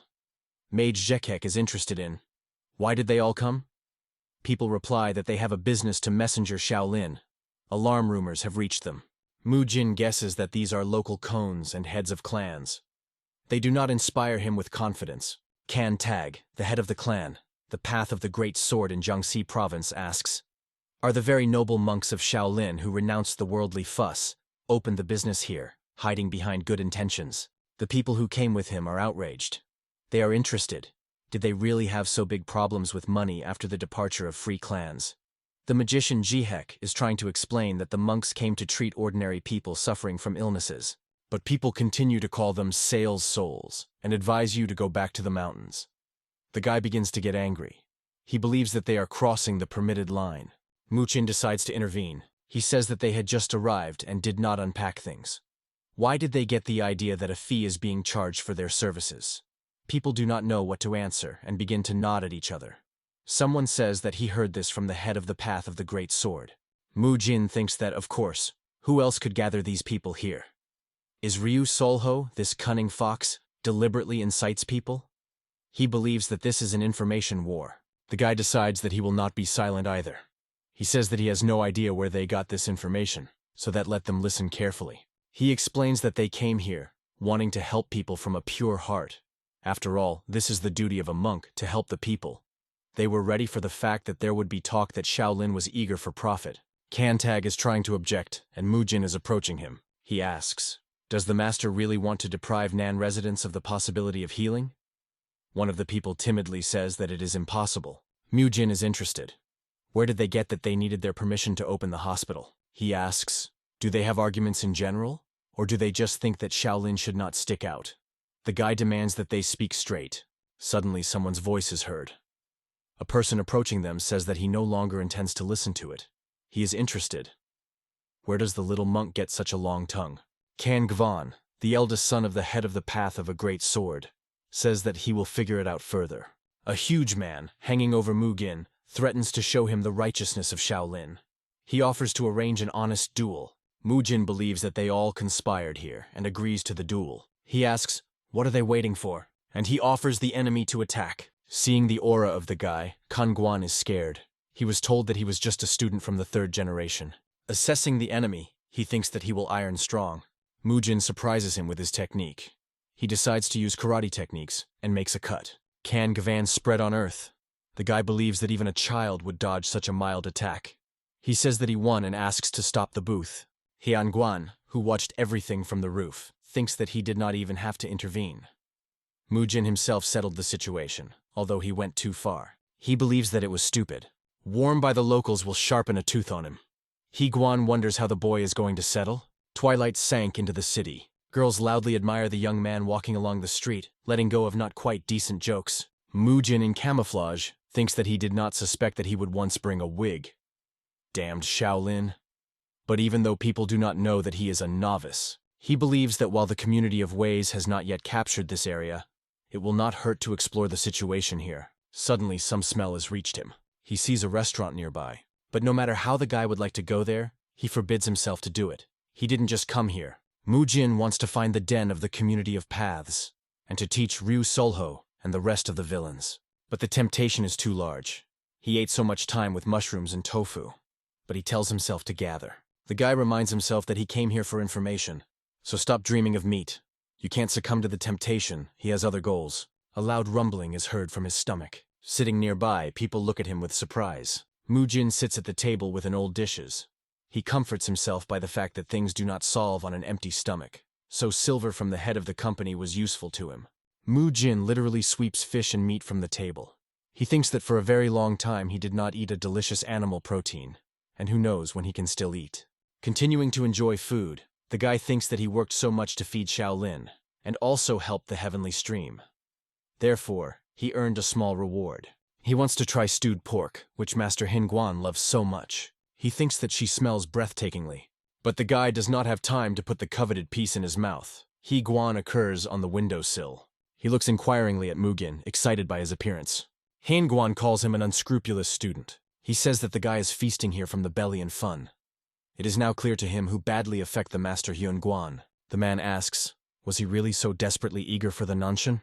So frantically fought for the truth, and by the end. But then he says, well, if the guy treats him, then he will close his eyes to his gluttony. The guy decides to take the opportunity. He believes that this is a good chance to get rid of the community of Ways. He thinks Guan will not refuse help. The mentor once again orders a drink, and the conversation continues. He clarifies. That means that the head of the heavenly stream, Ryuji Guan, believes that a gang has settled in the Nan, who abducts and sells women and children into slavery? He continues. And Mujin came here to collect information about them? He answers in the affirmative. The man drinks, and the guy thinks that he would not refuse to drink. Guan says that if this is true, then they will not prevent them from grins. He thinks that those who followed them were from the community of Ways.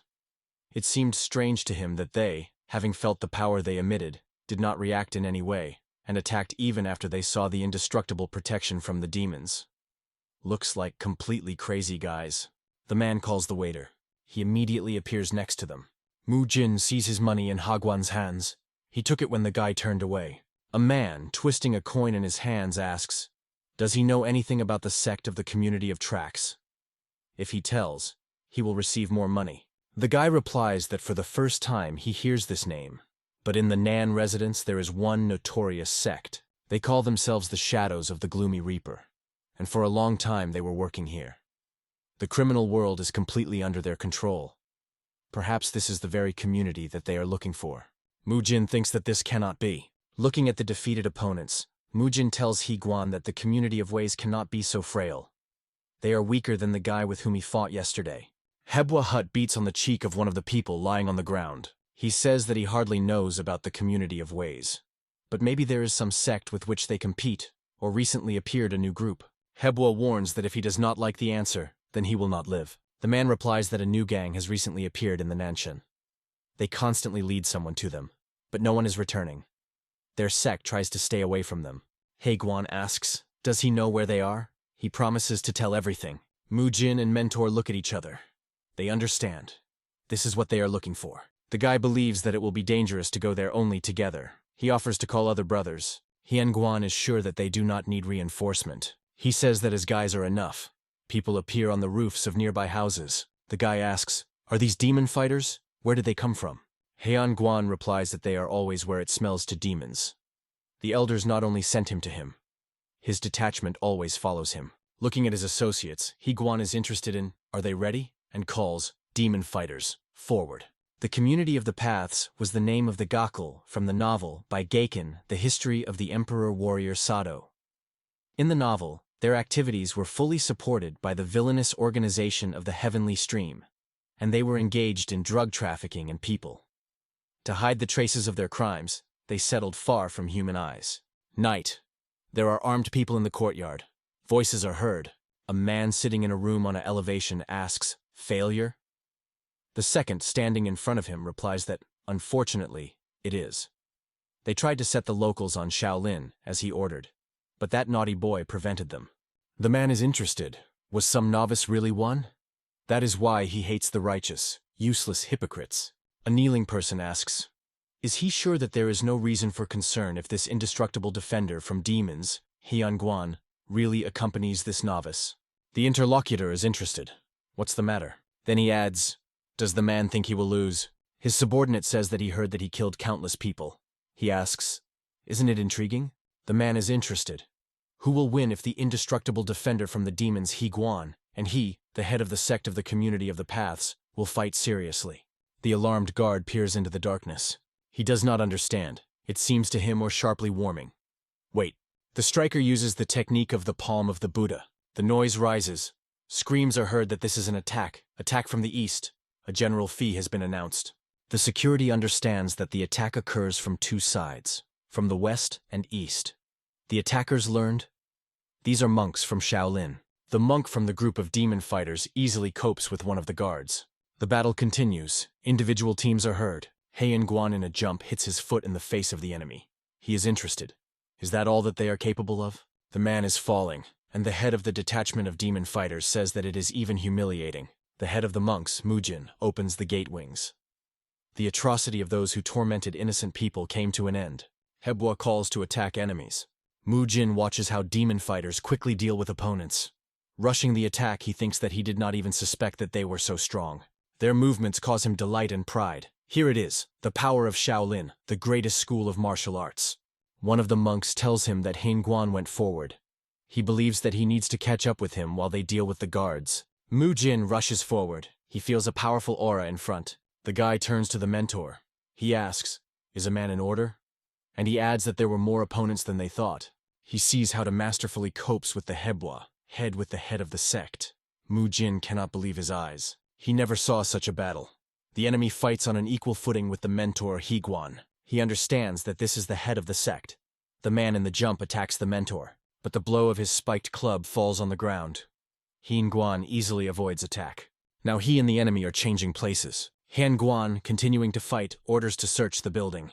He gives the command to save all the captives who are held here, and find the evidence indicating the involvement of this rabble in crimes. Higuan is pursuing the head of the sect community of ways. He attacks the enemy. He turns around to fend off the blow. But Palitza Higuan does not withstand and scatters into pieces. The head of the sect settles on the ground. He says that it is simply amazing and incredible. The man believes that Higuan is really strong. Mujin cannot believe that he enjoys the battle. He wonders, perhaps it is worth interfering now and help the mentor. The puzzled Higuan, sitting on the ground and looking at the remnants of his weapon, scratches the back of the head. He sees that his hand was trembling. It is good that he called reinforcements, otherwise he thought that there was a bunch of weaklings. The head of the sect considers it a great honor to get a recognition from a great drunken monk. His opponent replies that he should not thank him. Higuan says that everyone he recognized is now in hell, and they wait. They will not wait for him to join them. The man draws the attention of the monk to the fact that his weapon is broken, and is interested. For a long time he is still going to make himself omnipotent? Having sighed, Higuan replies that those whom he sent to hell are always the same. They are sure that they will win him without a stick. Even if a man went astray, he should not forget that in front of him is a student of Shaolin. He does not need weapons to win. The head of the sect asks not to laugh him. Higuan beats him with his fist in the face. He uses the technique of a fist destroying demons. Falling, the man is amazed at the enemy. Hebwa soars into the air for the next attack. The monk says that he is much stronger without weapons, and he notifies the defeated enemy that he is the end. Looking at him, the man is amazed at his behavior. Higuan decides that the death of the enemy will wait. He has more important things. He tells Mujin that the time has come. The guy does not believe his ears. The mentor explains that he weakened the enemy, and now Mujin must defeat him in any available way. Guan, who grabbed the guy by the gate of the shirt, convinces him that in the critical situation, his forces will be revealed. He pushes Mujin forward, and he finds himself in dangerous proximity to the head of the sect. The guy thinks that he was dropped from a cliff. Mujin must resist the head of the community of paths. His enemy is extremely strong and dangerous. Guan decides that the time has come for the lesson, and he sends Mujin to battle with the head of the sect. A man cannot believe that the monk wants him to fight his student. The guy who received acceleration from the mentor falls to the ground. The head of the community is outraged that the monk considered him an unworthy enemy. He considers what is happening an absurd provocation, but the very fact that he does this infuriates him. The man quickly rushes on the attack. Having rushed into the air, he lifts the club to bring down a powerful blow to the enemy. He decides to deal with this jerk and then do indestructible. Guan says that he did not understand anything, but he will explain to him what his mistake is. Before him is not a jerk at all. Mujin counterattacks the enemy. He strikes a powerful blow, and the mentor finishes his thought. The guy is simply at a tender age. Bowing over a defeated enemy, Mujin replies that it sounds even worse. He applied the standard self-defense technique, and is sure that it should work perfectly. After such a fall, a man will be difficult to rise for some time. Guan picks the guy to break the enemy's legs. The enraged chapter of the sect resorts to the technique of releasing the respiration of ki. Mujin throws back a couple of meters. Having risen to his feet, the man asks the question, "What kind of technique of the enemy? And these signs on shaved temples and non-standard movements?" He understands that in front of him the same invulnerable novice of Mujin. Today, there are only celebrities in his way, the man states. He orders his minions to deal with the monk while he fights with the boy. Guan complains that he is not even allowed to see. The man says that he heard that the guy is a doctor from God. He wants to see if he will manage himself. Attacking, he adds that he is unlikely to be in time, because soon he will become a corpse. Guan fights with the minions of the head of the sect. At the same time, he manages to give advice to Mujin. The guy, reflecting the attack, says that he does not need his recommendations. The enemy lifts the club to strike, but Mujin fights off the attack, stroking with his foot. He applies a reception, the capture of the forearm. Falling to the ground, a man is perplexed. What kind of technique is this? But he is sure that the guy will not succeed. He again uses the technique of releasing chi breathing. Mujin flies away. The man says that he does not study mistakes at all. His tricks do not act on him, no matter how hard he tried. The guy thinks, which the enemy has calmly bursts out of the capture. Looking at the head of the sect, he thinks that it could be the difference in their spiritual levels. At such a pace, he will spend all his strength before he hit him at least once. He believes that an eye is an eye, a tooth for a tooth, and he decides that it is time to connect serious martial arts. Against the enemy's crushing whirlwind, he uses the palm of Arahat and a bunch of fists, and then repeats the blows in the same sequence. A man strikes with a club.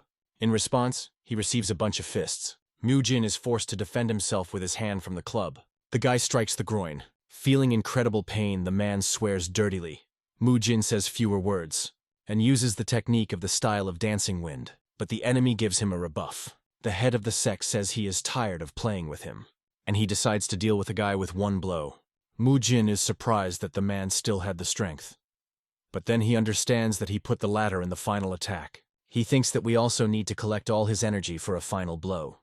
He wants to use the technique of a diamond fist. The guy tells himself to gather. He believes that he can win.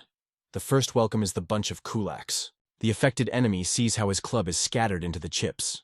He is sure that now the guy had no strength left, and believes that he did not hit him in vain at the same time. Behind the man there is a Guan with a question. Waited? He praises Mujin. The technique is a fist-destroying demons. The guy beats the enemy in the face, and the mentor strikes the back. They attack the head of the sect on both sides. Mujin and Guan stand at the body of a defeated enemy. The guy says that the mentor quickly figured out. He replies that these guys were too weak. Mujin believes that he also seemed to be able to do good here. Guan praises him. After the battle, the mentor pulled another ingot as a reward with the guy.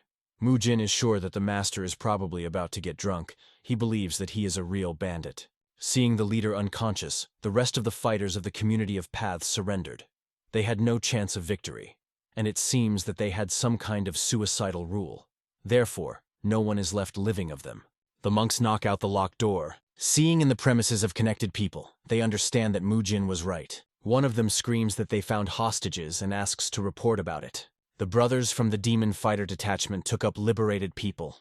They have a list of missing, so they will be able to quickly return everyone home. Having studied the seized documents, Mujin understands that there is only information about the people who were going to sell. It was not possible to find evidence against Ryu Solho. The guy cannot believe that there is not a single note written by him by hand. Suddenly, a small sheet of paper falls out of the book. The guy lifts it and turns it. The note refers to the spirit of children and a woman who should be delivered to the backyard of the Jaggle family. He recalls that this family is one of the important organizations of the original story. He thought that they relate to the world of another novel and that time. And they, it seems, are already cooperating with various kinds of bandits. Mujin considers them villains. After reading the letter, he became angry. Jaggle was a well-known criminal organization in original history. Did they not belong to the world of the second novel? Jigal's family is one of the most influential sects in Nanjan, with deep roots and serious authority. Their intelligence corresponds to the meaning of the name: cunning, intelligent, strategic. They say that they have created many combat techniques, strategies, and tactics that have become famous all over the world. If Shaolin is known for its bodily techniques and craftsmen, then Ghazal, knowledge and combat techniques with weapons. But despite genius and skill, they always stayed in the shadows. Shaolin stood on their way, like a bone in his throat. In other words, they always competed with Shaolin, although in the original novel were mentioned only a few times. The protagonist quickly dealt with them and other thieves, and since then, they have no longer heard about them. But now it is worth thinking. Did this minor sect suddenly become so influential in a new story? In the second part, they were insignificant, and in the third, they already trade people. Here are abominations. A high-ranking man was dissatisfied. He was summoned here, and now they are also forced to wait. The delay was explained by the fact that the son of the head of the sect required urgent treatment. The man himself is a Jugal Han, one of the elders of the family, experienced and influential. Subsequently, they came out, apologized for the delay, and thanked for the visit. His attention was attracted by the beaten guy standing behind the old back. He asked, "Is it really a matter of Shaolin's hands?" He understood. Formally, they are allies. But is it worth complaining? The old man only referred to his own defeat. Without spending time, Khan went to the Merits and asked directly if they went to help him. Under the cunning smile of the old one, Red One, worked. They acknowledged that so. They wanted to gently remind Shaolin of virtue. But instead they were called, they say they were entitled to business. And then they were beaten. "He crippled my son with strange techniques," the father shouted. "Look at him, a broken jaw, barely says." Khan listened to all this with disgust, in vain words. They were summoned only because they could not handle the boy. Only they can rely on someone else's help. And the rest of the sects are not better. They are only warned with their complaints. The money is missing. Then workers, then the neighboring sects interfere. Weak, but seeking power. That is why Kion was waiting for them to destroy themselves from the inside. But this time the situation was different. It already looked like a clear excess of self-defense. Khan understood. This is a chance. It can use the incident as an excuse to push Shaolin and advance another sect. Yes, step by step, he will turn everyone into his puppets. This is the only way to capture control over all Nanshan. In addition, the son of this fool got into a fight with a famous monk. A great opportunity to compare Shaolin's strength with his school. So Han decided not to lose his chance, and agreed to assist. Kion explained that he would send the elite detachment Dark Blade, and asked to call that monk for an official match. He suggested that the opponent should be about the same age. If you defeat Shaolin, public opinion will be on their direction. He called it a wonderful plan, and chose one of his own, so that he would go into battle with the monk. Meanwhile, in the residence of Shaolin, the Bulchwanmun, located in Nanchani, was restless. The monk could not understand what they were trying to say. They say, the past battle was unofficial, and more like a beating. Their explanation was that there was no arrangement. He just attacked his son just on the street. The conflict broke out. The old man pressed his authority. They say that the young monk has no right to say so, but he was not going to be silent. But in the end, another person intervened. She asked both to calm down and stop the quarrel. She acknowledged that yes, the past duel was won, sided, and the Shaolin student really caused serious injuries to the opponent. If this becomes the property of the public, your reputation will suffer. Who will go to treat the one who beats people? But all this sounded for him as, why not beat someone else? Then the proposal to solve everything peacefully, because of another match. If you agree to the repeated battle and win again, we promise We will not bother you anymore. But the argument about the one-sided beating in the first battle sounded strange. The monk did not see the point of agreeing. Do you lose a second time, and again come to ask for a third battle? What is the meaning then? But instead of answering him, he just flew a scroll. The explanation was made. It is a contract signed by the heads of all local clans. They only need one honest battle. But the monk was already raging. He barely completed the battle with the head of the paths, and now they are drawn into battle again. There was a second voice inside. They say it is better to just fight and end it. Thoughts? The hero was surprised. Was it not from his head? Looking at the roof, he understood everything. There was his mentor, a hole. His voice came as if whispering right in his ear. Again and again the hole repeated with a smile. Just say that he was more frightened. Ha ha! Notwithstanding the provocations, the monk accepted the call. It will not be possible to refuse. The words from the hood were heard. But something in this rival did not rest. He came from it powerful energy. It was aura of the genus Jagal, undoubtedly. It is those who consider Shaolin's eternal competitors, and the fact that they came to his threshold caused it only a light smile. This is a chance to personally appreciate their true power. The first that the monk said was a calm but direct request. Remove the mask before we start. Okay, she replied, the first button unbuttoned, and in a moment her cloak flew into the air. The scene knocked him out of the panther. His arms and legs seemed to lose control. Everyone was frozen. There were no words. A figure with a gorgeous fan in his hands appeared in front of them, graceful and incomprehensibly strong. I will take seriously. And, by the way, stop contacting me for you, she said calmly, though she understood their indignation. This gentle melody voice belonged to Guinea Jugal, the grandchildren of the chapter of the clan Jugal, a fertile from the elite detachment Dark Blade. The appearance of this girl frankly shocked him. To put it mildly, he did not expect it, but no one was going to stop. There was no room for prejudice or indulgence. The first thing that struck it to the depth is its lightning speed. He did not even have time to activate the technique of iron clothing, as he had to jump back. His face was tense, while she had no trace of emotions, because she fought with full internal peace, like meditation. Meanwhile, the mentor from the roof whispered again, Hey, Mujin, look at her. A real beauty, right? Maybe stronger than you, though it looks fragile. Jin sighed. Well, what about it? I just wanted to say that you would have to try well, added a mentor with a tricky smile. Jin, for the first time, saw someone so skillfully use the fan as a real sword. The mentor decided to give advice. Try to seduce her. Be persistent as a loose. Maybe it will break her. But looking at how she moves, one could doubt. Suddenly such a tactic as a complete fool? Jin decided not to listen to the advice and went his way. He immediately applied the technique A-blower. It was a real powerful stroke. Not for check, but for knockout. But the girl with the same calm face easily blocked the attack. And then she completely threw it back with one sharp motion. She performed several acrobatic tricks, quickly, gracefully, without a single wrong step. And in the end she decided, enough. It is time to show power. The technique of fan, heavenly step. The fan of air, the cutting wave flew to it. What can he counter such an attack? She created air blades simply waving a fan. Is it possible at all? Her weapons are a sword, a shield, and a metal equipment at the same time. 3 in 1 is truly terrifying. Yet after his blow, she swayed a little. This can be concluded that he physically prevails. And compared to the head of the sect of the paths, it did not seem so invincible. Jin suddenly slept the crazy idea.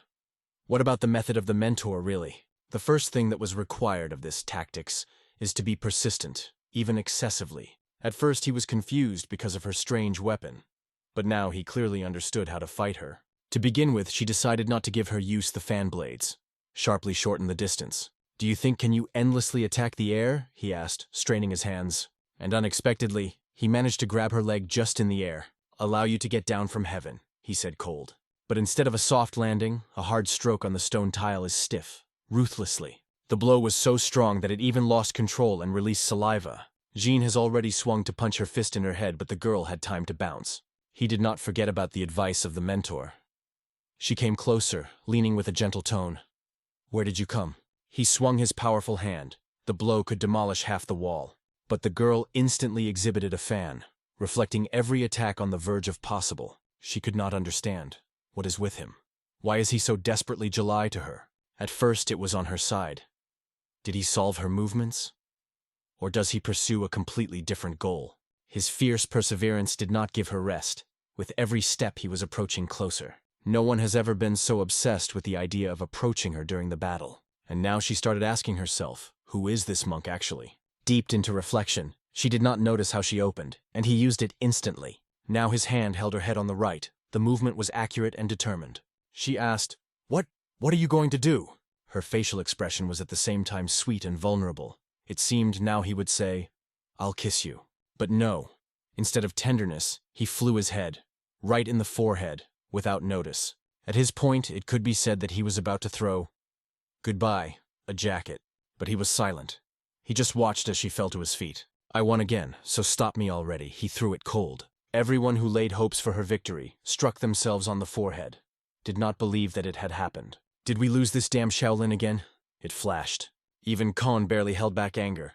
The defeat was painful. This is the second match ended. After that, no Nanshan sect interfered with the hospital. All this was made possible by the victory of Gin and the treaty signed by all heads of sects. Even the Gregel family, who was challenging, now helped with work. They recognized that they were wrong about Shaolin. Meanwhile, the Jin has been rumored. The lower clans and the destruction of followers began to be cleaned. It even mentioned the suppression of some uprising. But it was no longer concerned. Although, in his opinion, their attempts to restore honor because of help looked quite pathetic. So the hospital is a wellness center for bones and muscles in Nanshani, which could not open due to constant obstacles. It was finally ready for opening. The repair is completed, everything is cleaned. It was left for the equipment. The Jin decided, it's time. And so, after a month of preparation, it happened. Everyone exclaimed, hooray! The medical center has finally opened. And at the gate, she stood. A beautiful girl from the past battle. Oh, I found you, she said as she saw him. For her, he was now a sweet, reliable, and strong monk. In her memory, one moment was constantly spinning, as he grabbed her head with his right hand. And in her imagination, the left gently held her for her chin. Oh girl, more fantasy. In general, she perceived all these events as a silent confession on his part. But suddenly someone called her, unexpectedly, sharply. A rough voice came behind his back. What do you need? We have many things here. Her answer was cold and clear. I don't have to talk about. But she still did not see who was behind her back. It was a Guan. He brought her to Gin, explaining, she said she wanted to see you. Jin at that moment did not even know what to say. The tongue seemed to stick to the palate. He was a little awkward. The moment looked quite personal. She could not look. She was fascinated by his muscular, stopped body in battles. She still saw Gin's power, but only now realized. His experience is not a coincidence, but the result of heavy fighting. And she devoted her entire life to training for the sake of the clan, completely forgetting about her own spiritual development. Because of this, she felt a frog in the well, as they say about those who see only a narrow part of the world. And then she asked Gina to ask, what do you think about me? Jin asked in surprise, are you about yourself as a person? But it turned out she asked about another. To be honest, said the Jin, I am impressed with your iron fan techniques. In several aspects, your techniques are superior to mine. Hearing his words, she realized she lacks experience in real battles, and she asked about it directly. But his answer was unexpectedly negative. You just seem like a lack of experience. Your improvisational skills are striking. You were able to evade or block almost all my attacks. Your reflexes and techniques exceed mine. So I do not even know what you criticize here, he said, and she immediately blushed up to her ears. Another moment was serious, and now, smiles to the sky. Jin, of course, noticed it. He mentally noted that it has real emotions. But why was not such a warrior mentioned in the novel at all? He tried to remember. In the original history, the Jugal clan, like the Heavenly Stream, joined the forces of evil. Something did not happen here. Either history has changed, or she is the original character of this new world. Or perhaps, she died in battle before the main event. After this thought, he did not restrain him and warned her. Do not try to gain experience when looking for adventures. The world of martial arts is dangerous. Here you can die at any moment. Naive, she perceived it as a concern. In her eyes he became even soap, a true caring monk. Swinging her hands and smiling at her ears, she replied, I am not so weak that the dear monk worried about me. Meanwhile, Jin has already made plans mentally. Getting to know someone with the Jagal clan. He will be able to learn about their intentions. I have too many things now, so I will not be able to spend another fight today, he explained. Then Gin added that she was fond of her passion for martial arts and offered to train together while she was here. I often train alone, but a little alone, he said, as if in passing. In her head, these words came very differently. I am so alone without you. Don't want to be near. An inner girlish squeak came in his head. Yes, I really want. Fun reaction, but sincere. And then they started training. She was flexible, well prepared, so there were no particular difficulties. When she rolled the press, Jin gave advice.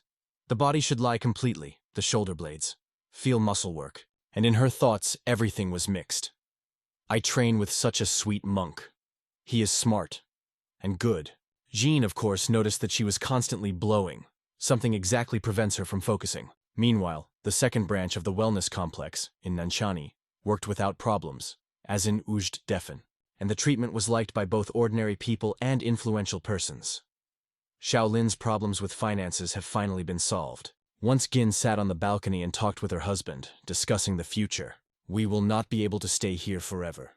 Treatment should continue after our departure, he said. Okay, I will devote more time to workout. But what about treatment through these and internal energy? The interlocutor asked. Don't worry, Jin replied. We will be able to teach them technicians. These are not Shaolin's secrets, but they are really effective. The monk because Gan can teach working with these, and because he is the methods of healing through internal energy. Gin tried to maintain the balance between responsibilities and investigations, but it was clearly lacking. He wondered that evening. Should he continue to stay here? He came to Nanshan on a compromise on Ryu Solho, but everything is in vain. He had suspected evidence simply did not exist, but he did not think that Raya was so cautious. Sitting here is not an option. And now Jean didn't know how to proceed, staying or moving forward. However, problems with the plans were not only in him. The sounds of broken furniture and loud lumps in the air sounded like stupid, mumless failures. Is it so difficult to expel one damn Shaolinets? Someone shouted. I do not have a single subordinate. The explanation came. Other sects could not intervene and the sect of the path was destroyed. Even the Jugal family could not help. It looks like Shaolin knows something. They act on ahead. You need to trace them and find out where the information is. But as soon as he jumped it, he flew into his forehead with a cup, where there was tea a second ago. He was angry with these words. He perceived everything as if Shaolin knew about their plan for a long time and intentionally arrived at Nanshan's to disrupt everything. With blood on the forehead, he continued to listen in silence to the angry monologue, squeezing his teeth. After that, he slowly reached to the inner pocket of his clothes. From there, he got a letter. He was just sent from the internal headquarters. This is our new plan, he said with cold determination. Even jumping from the rock you can survive, he added, passing the sheet from hand to hand. His interlocutor carefully unfolded the sheet and began to read carefully in every word. When I read to the end without spending time, he went to actions. Collect everyone with whom we have connections. From Nanshan, from other branches, stopped and added quietly. And from that city. In his eyes, it was clear. The current head of the company is no longer needed. His era has passed. But only one thing said one, reading the letter with a trembling hand. Let's arrange a grand celebration. In honor of the 70th anniversary of this pathetic collapse, said laughing, loudly, hard, creepy. The letter was from Ryu Solho, the head of the clan of the Celestial Flow. I thank your invaluable help. We sincerely hope for further cooperation, it was said. Soon I plan to arrange a small holiday in honor of my mother's birthday, Elder Ion Gaki. Only closest friends and partners are invited. I hope this holiday will strengthen our connections. All our family will be present and we will be glad to see you. The event will be held with solemnity. Jin, reading this letter, was increasingly aware of. He drove himself into a trap. Ryu Solo, using the holiday, will just go out all the guests and then capture the company. Jin did not expect that he would choose the most family celebration for such a bloody plan. This cannot be allowed. It must be stopped. Fortunately, things in Nanchani were completed. It's time to return to Defen and prepare. At this point, a girl approached him and reported that she had already made 2 approaches of push-ups and exercises on the press. Jean, without spending time, asked how these workouts. They really stimulate muscle growth and purify the mind. Ideal for body and spirit, she replied. Jin noted that this is one of the main advantages of therapy. He was sure that she would be satisfied. And he added, by the way, no one has achieved such results in just a month. Honestly, I don't even know why you can still teach you, he smiled, then asked when she was leaving, and he heard an upset voice in response. Soon, when she explained that the elder had told her, in Nanchani, to do nothing more, Jean realized that he involuntarily destroyed her career. But suddenly she asked him, sincere and calm, When I come back and be stronger, let's spend another match, she said with a smile. Gin was ready to hear anything, but not that. And smiling, he immediately agreed. Yes, with pleasure.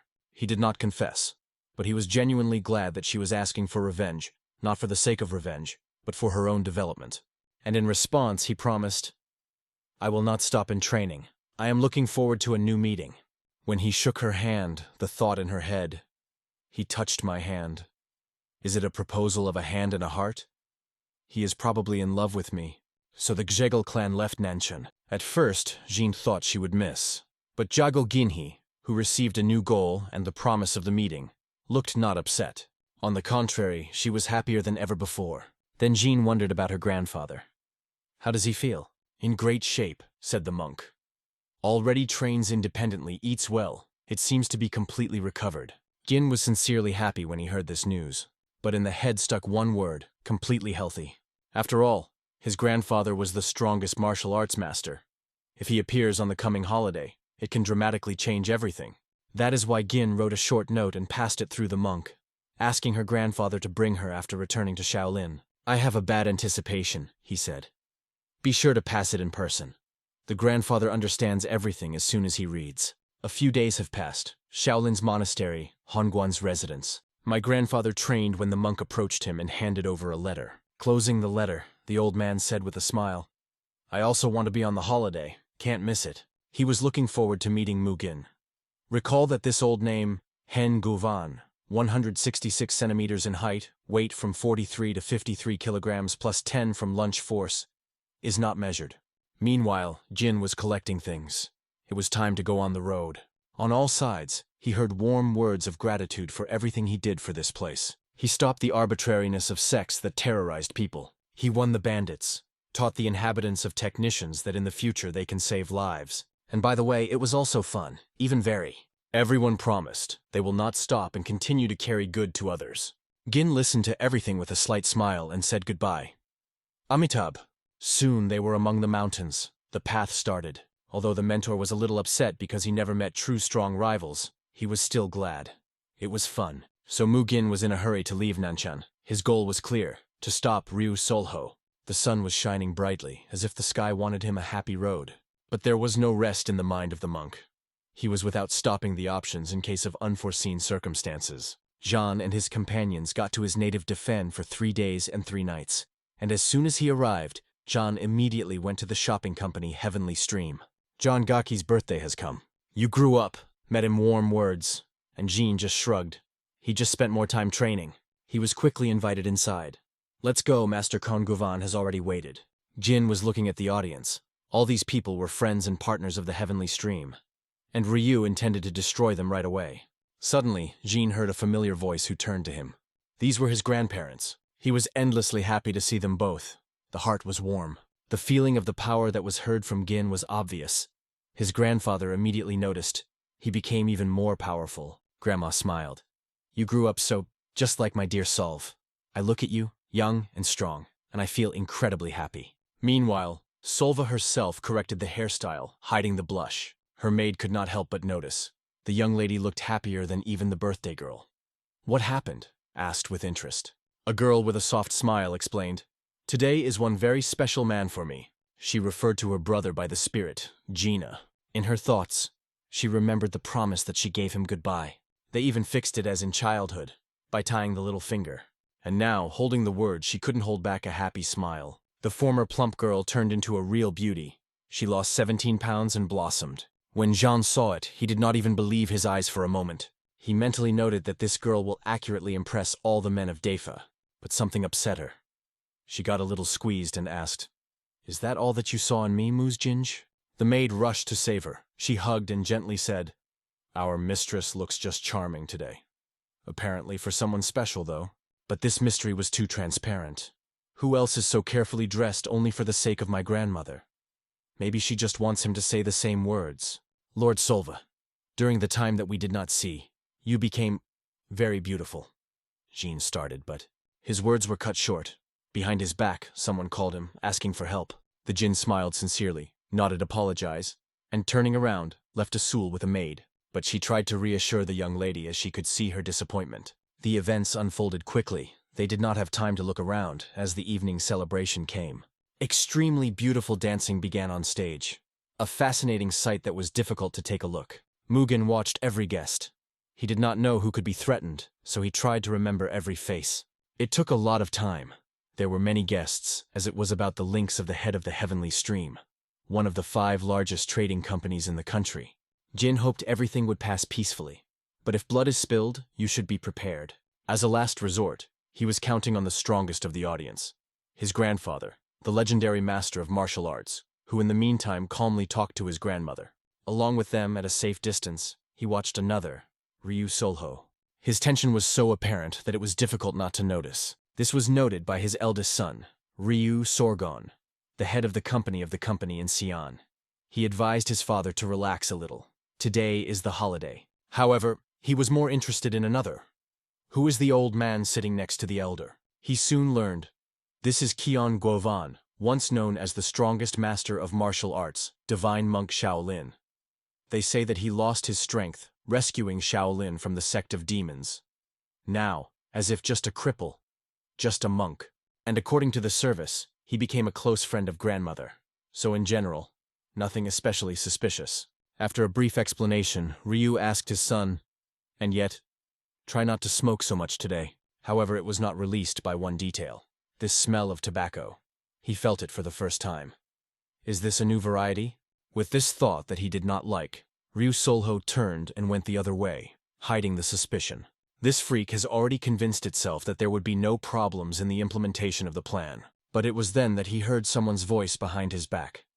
The future head of the heavenly flow. And this creature. It is not necessary to use it in crowded places. He was approached by the head of the company, and he immediately asked, "Did you want something?" But as soon as he realized that this man was on their side, his face instantly blossomed in a complacent smile. Pyogu, the head of the internal affairs of the celestial flow, more than 40 years of experience, a faithful shadow of the system. They bitterly mentioned how the plan 1027 failed. They could use a young lady Solva as an obedient puppet. "How are you doing?" asked Pyogu. "Everything goes like oil," he replied, not hiding the pleasure. The signal should be 1 coughing and 4 light strokes on the table. Then, the mission begins. Ryu Solho broke up in a wide, almost manic smile, and completely forgot about one important detail. He no longer thought about Gin. His suspicions dissolved in anticipation of the future massacre. His mind was already drawing a bloody massacre, lightning and devastating. But he did not even guess. Another unexpected bearded surprise is waiting for him. The old one, not noticeable in appearance, but... Meanwhile, a stone fell into the garden in the garden. It was she, Solva. She looked at the water silently, with the hope that Jean would tell her, "You really tried. You have become so beautiful." But he said nothing, and it broke her. Didn't he even notice how much I changed? Did I never be interested in him?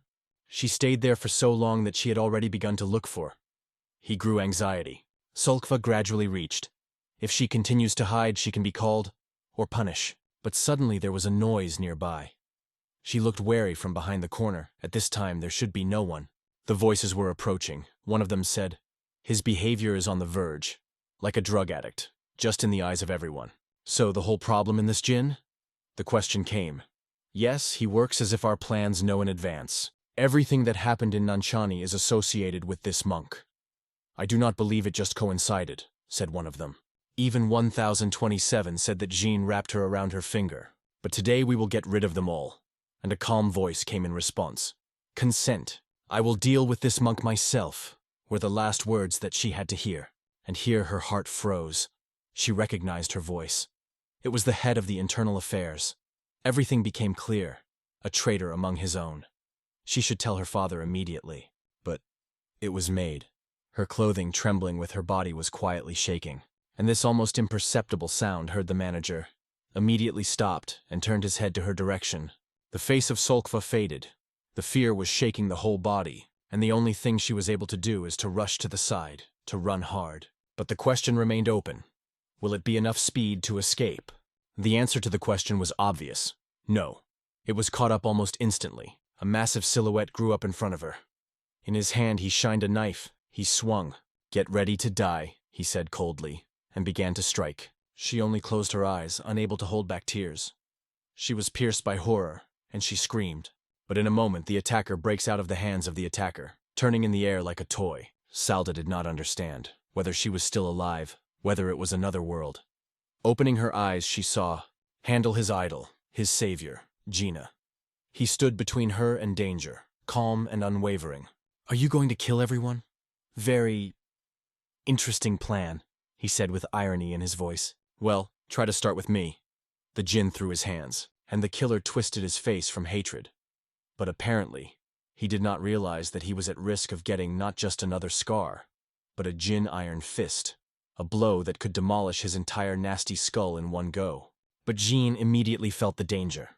The enemy pierced his protection. Even iron weapons could not withstand. A deep wound remained on her hand. Blood protruded instantly. Now it became clear. It is not an ordinary attacker, but a true professional, a killer of the highest level. "Watch from here as soon as possible," Gin Solvi shouted, not looking away from the enemy. As he reached for the knife again, Jin struck him with his foot. The hint was clear. Better without weapons. And at the same moment, a powerful blow from the turn that took the enemy a few steps back. Solvat is clear. Time to act. It has to escape, and as soon as possible. Fortunately, it was at this point that a maid ran to her. Meanwhile, aura was thickening around the Jinn, a solid vibration of death.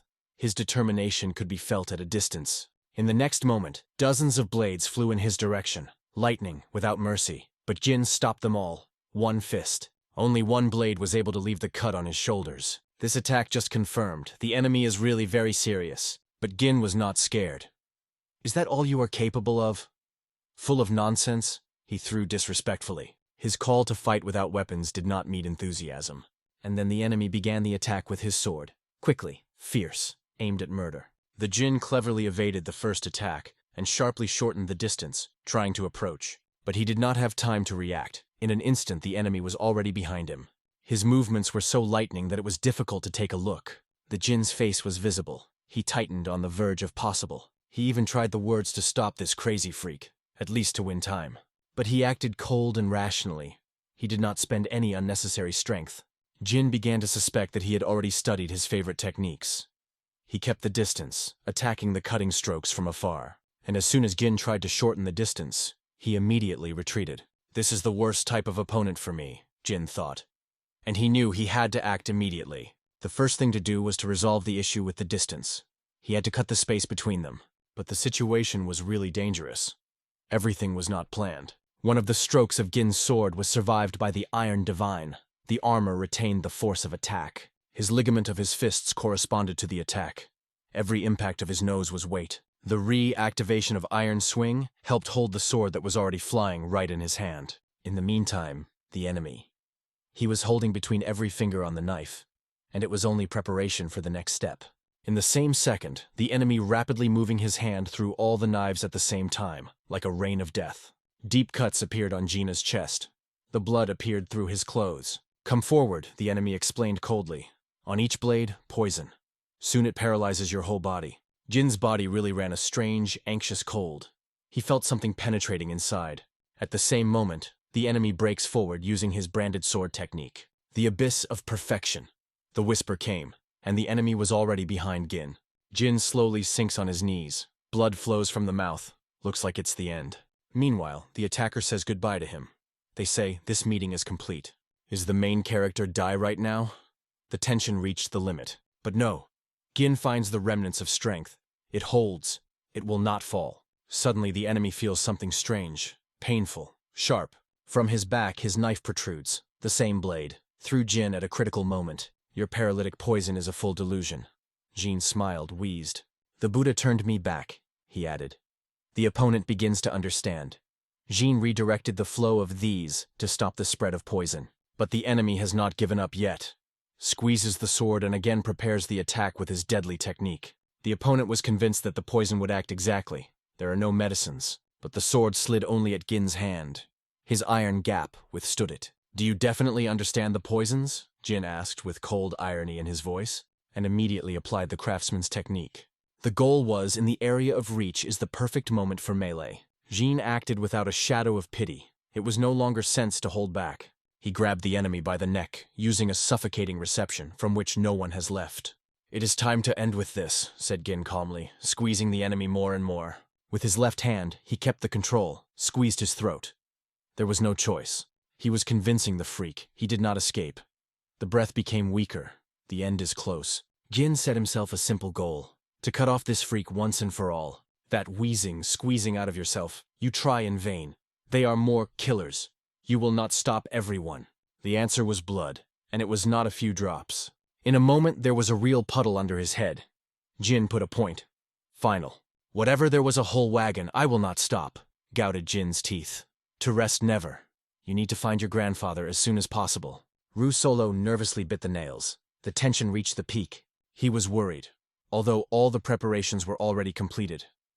All you have to do is give a signal, and the celestial flow will become completely it.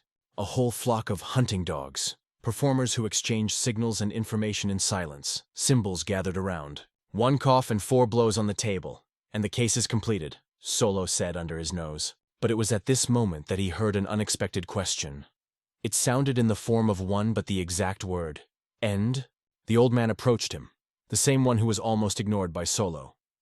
Then he thought, "Another grandfather confuses me to talk." But remembering the words of Gin and the case when it was mentioned about this old man, he seemed to click something inside.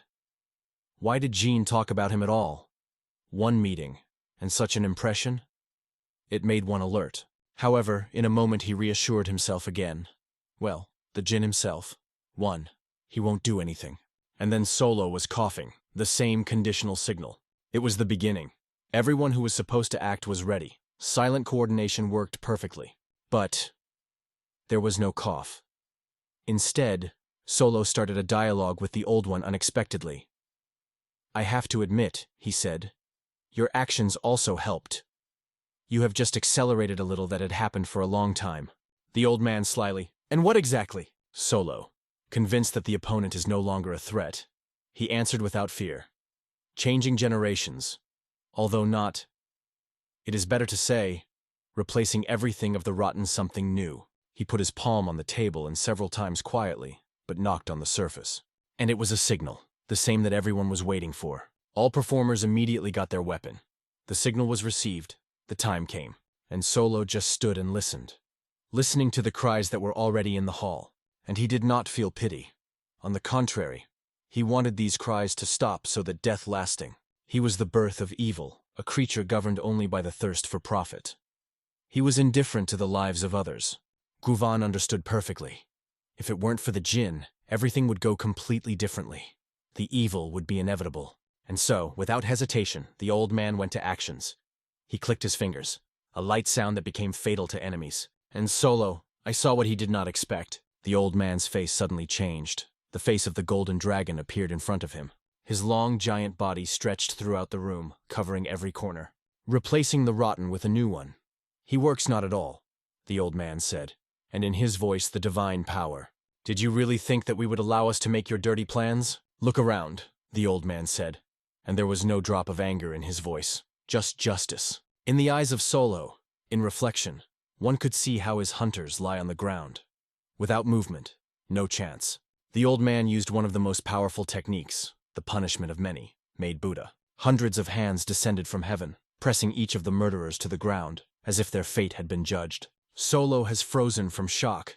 The brilliant scheme falls in his eyes when the finish seemed to have already in his pocket. The escape is not in his style.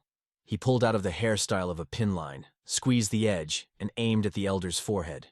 The pin shined, and the Solo whispered that no dragons would break his will. The plan will come true, even if you have to shed a sea of blood. In Guan's view, a restrained rage broke out, and the air around him trembled from a quiet, but all-consuming threat. The old man proclaimed a thunderous mantra, and the invisible pressure squeezed the breasts of Solho. The perpetrator's pupils expanded to the limit. In a moment, he clapped his breath, choking with a breath, and feeling his pride crumbles on gunpowder. In the darkness of the hall, a wild regatta of Solo was heard. He shouted that the heavenly flow was already belonging to him, and the cracks were echoed with vaults. The good-natured Guvan first showed a real face. The eye clip pierced the traitor to the bones. His devastating aura fell on the audience like a stone cliff. The mercenaries leaned their heads, and the swords were shaking in their hands. The image of a crazy Solho rushed to the gray monk, forever crashed into the memory of the guests. It was obvious he wanted a mass massacre. Heavy silence has fallen. The views wandered from the strict Guan to the frozen like a statue, Solho. No one dared to exhale. Suddenly, this icy silence was torn by a ringing female voice, forcing everyone to shudder and look back. Solva stepped forward, recently the victim of the attempt, and now with the flames of determination in foamed tears. "Jin Monk is in a deadly danger. He needs help immediately," she exclaimed, hiding the fear of bravery. And Ryu Higuan, the supreme magnate of Heavenly Stream, stood motionless, keeping the icy peace, as if still holding the situation in his hand. Remembering the main thing, Jiguan immediately gave orders, setting priorities, as if he had launched a combat plan on the chaos chessboard. "Security, tie all the murderers and Ryu Solo immediately, without any delay," he thundered, and the sword shone with a cold glitter. Others told him to follow him. Gina should be rescued urgently. This ended the holiday of the 70th anniversary of John Gaki, broken by the cry of steel. But it was not necessary to go far. The Jin himself appeared in the door, bloody, but with the feeling that the battle is not over. Seeing that the hall was already under control, he breathed quietly. "He knew that you," and the words were cut short like a string. They left him. Jin fainted and fell on the floor like a torn root tired of a storm. "Doctor, fast," said Solva, leaning over him with trembling hands. Tears burned her cheeks. "To the hospital immediately." Jiguan picked up, hardening his voice, though he was sharpened by a fierce waves of guilt inside. Even an experienced tycoon was difficult. Emotions were swayed like a whip when he realized his own son lit his own catastrophe. The flames that struck Solo, the father had to extinguish himself, burning himself and his sons. Chris subsided. In the air, the bitterness of responsibility hung, and the dawn stretched the pale gold blanket over the garden. When the doctors got a dark collar, it was late. The Solho lay inanimate next to the poison capsule. Higuan realized that his son tasted the taste of defeat and chose escape through death, not to look into the eyes of his own ruin. The sacrificial board was cleansed, but the price is reckless. Dead friends, broken fates, tarnished honor of the heavenly flow. It remains only to take the burden of consequences, and to erect what allowed to turn into powder and blood. It turned out that Jin Pyog was really a spy acting on the side of Solho. Meanwhile, the guards brought another find. It was a rounded tube, exactly one, which he kept in his hands, Ryu Solho. The smell seemed suspicious sweet, so the warriors were asked to check the thing personally. Jiguan carefully took the smoking apparatus in his palm, looking through it through the twilight light. He appeared behind and reminded quietly, "Even those who use opium in society, but the harshest punishment is waiting for those who trade it." He couldn't think of his head, that his own son could smoke this abomination. The awareness of it was covered with cold. "I do not know how to look in the eyes of you and young Jin now," he whispered. But the old Guvan reassured. "Don't worry, I broke the holiday myself, losing restraint. But Higven saw everything else. I spoiled the birthday of my mother," he replied with pain, and received on the merit for not breaking his own family. He understood. A son already poisoned by opium, probably not save. But those who dared to slip this poison will never forgive him. Despite the tragedy, the main thing, people were saved. So Guvan asks again, "Don't get more. You have done good." The old man also sympathized. Although his grandson was injured, this pain is not equal to the parent. The killers were trained no worse than the best students of the temple. But even Gin was so able to defeat them, and flowing with blood, get here. Although Jin and talented, he studies the martial arts only for 3 years. Such a cruel battle was a test for him. The old man sought to put the young man's shoulder until he rises on his feet. But the commitment to Gin grew daily. In the heart of Guan, a real grandfather broke out. So he decided, it is worth strain to give the boy a chance without fear of stepping on. Guan felt a little time, and soon he would have to leave this world. All people of Ryu Solho from the South Branch were arrested. They dreamed of a sunny place near the new head, and they only received a sentence. The murderers who participated in the attempt were shortened by biting their tongues, even the one with whom the Jin fought. The real customers who paid for the bloody massacre remained in the shadows. Their names are still unknown. Han Guvan received a Bugwan pack and returned to Shaolin, just asking, "You care for Gina until I bring a special medicine." 5 days have passed since Gina's life has literally pulled out of the border. Having recovered, he ate like a bottomless abyss. He jokingly called himself a patient with wolf appetite. Meat is allowed to be seriously, the Guan smiled, giving the boy personally for a good dish. Solvata thundered on the monks. Do not interfere with the sick and come back to work. The care was swollen in every word. She wanted Gin's only one, rest and lightning recovery to see his smile again. Seeing her feet at the door, the girl immediately rushed to shout, "The patient needs peace! You will not turn off the guard instinct." Seeing who was standing in the door, Solva subsided instantly, and holding her breath, politely asked Han to allow her at least a minute of a private conversation. The Jin himself opened his eyes wide. He did not expect that his grandfather would come back so quickly and would go without a warning, like a regular visitor. The guy complained that the monks did not even give him light exercises with dumbbells, but noticing the package behind Han's back, he gently asked that there for him. Grandpa smiled. The Great Renaissance Pill is a legendary elixir capable of recovering devastated energy at night and healing hidden wounds. This is yes. Just exhaled the Jin, looking at the ball with the size of a fist and thinking whether he would fall into a coma after a sip of such a miracle. The abbot appreciated Han's sacrifice and solemnly gave a rare elixir to the boy, blessing him for a quick and complete recovery. However, Gin doubted. He seemed to be a pill of force, and not to know if it is safe to swallow it without care. Meanwhile, the scouts reported. The operation on the capture of the heavenly flow with a crash failed, despite the months of secret preparations. The losses were enormous. To restore lost capital and impact, it will take more than a decade of hard work and thin intrigues. All conspiratorial agents in the company are destroyed. The grandiose First Sky plan is officially recognized as an absolute fiasco. Yesterday they swore that the heavenly flow was almost in their hands. It was left for a little time. And suddenly there was an unknown obstacle. At the poles, they noticed a living legend of Shaolin. No one could think that the old man would return his strength and in one movement would collapse the whole scheme. Having realized the failure, the conspirators ordered the postponement of raiding and temporarily switching attention to other, less protected trade houses. But it remained a mystery how Govan's Han revived the power. Even experienced alchemists did not find an explanation of the phenomenon that frightened them by trembling. The Wellness Center for Strengthening the Bones and Muscles in Nanchani has just completed the morning reception of patients, and the corridors were still heard the fun steps and the aroma of herbs. Solvat couldn't believe her own ears. Mujin took and left, leaving her alone with a fog of questions and a touch of heart. It turned out that 10 days ago he returned to defend, they say. He was in a capital hospital, and since then no news or note. It was mostly explained by the fact that he went without a farewell word, as if their warm friendship was an easy page, not a section of life. How could he do so with a person who promised to share the future? She muttered, though she understood that formally there was no such promise. For a long time, the girl made the decision instantly. He goes directly to the Defense Medical Center and will require explanations from Gin himself. Meanwhile, in the training hall of the Heavenly Stream headquarters, iron and bamboo dummies were ringing from another series of blows. Jin twisted a large renaissance pill, not yet believing that the invaluable elixir was really lying on his palm. Khan Govan even rejected pride, personally dismissed the head of the heavenly flow in order to give the boy this treasure. The elders begged not to give the pill to the green youth, because in the history of Shaolin, such a rare gift was not awarded newcomers. But after the grandfather threatened to take away the elixir by force, the objection was melted, and the precious ball passed under the care of Gina. Now the old man only asks, when there's an opportunity, thank the rector, because it was his mercy that he bowed Teresa in favor. Grandpa, you know, the previous sewing Dan could still be bought or made. Jin shrugged, looking carefully at the gift. But Taco Dan is a completely different story, he added in a whisper, realizing the difference between a rare tonic and an almost legendary miracle.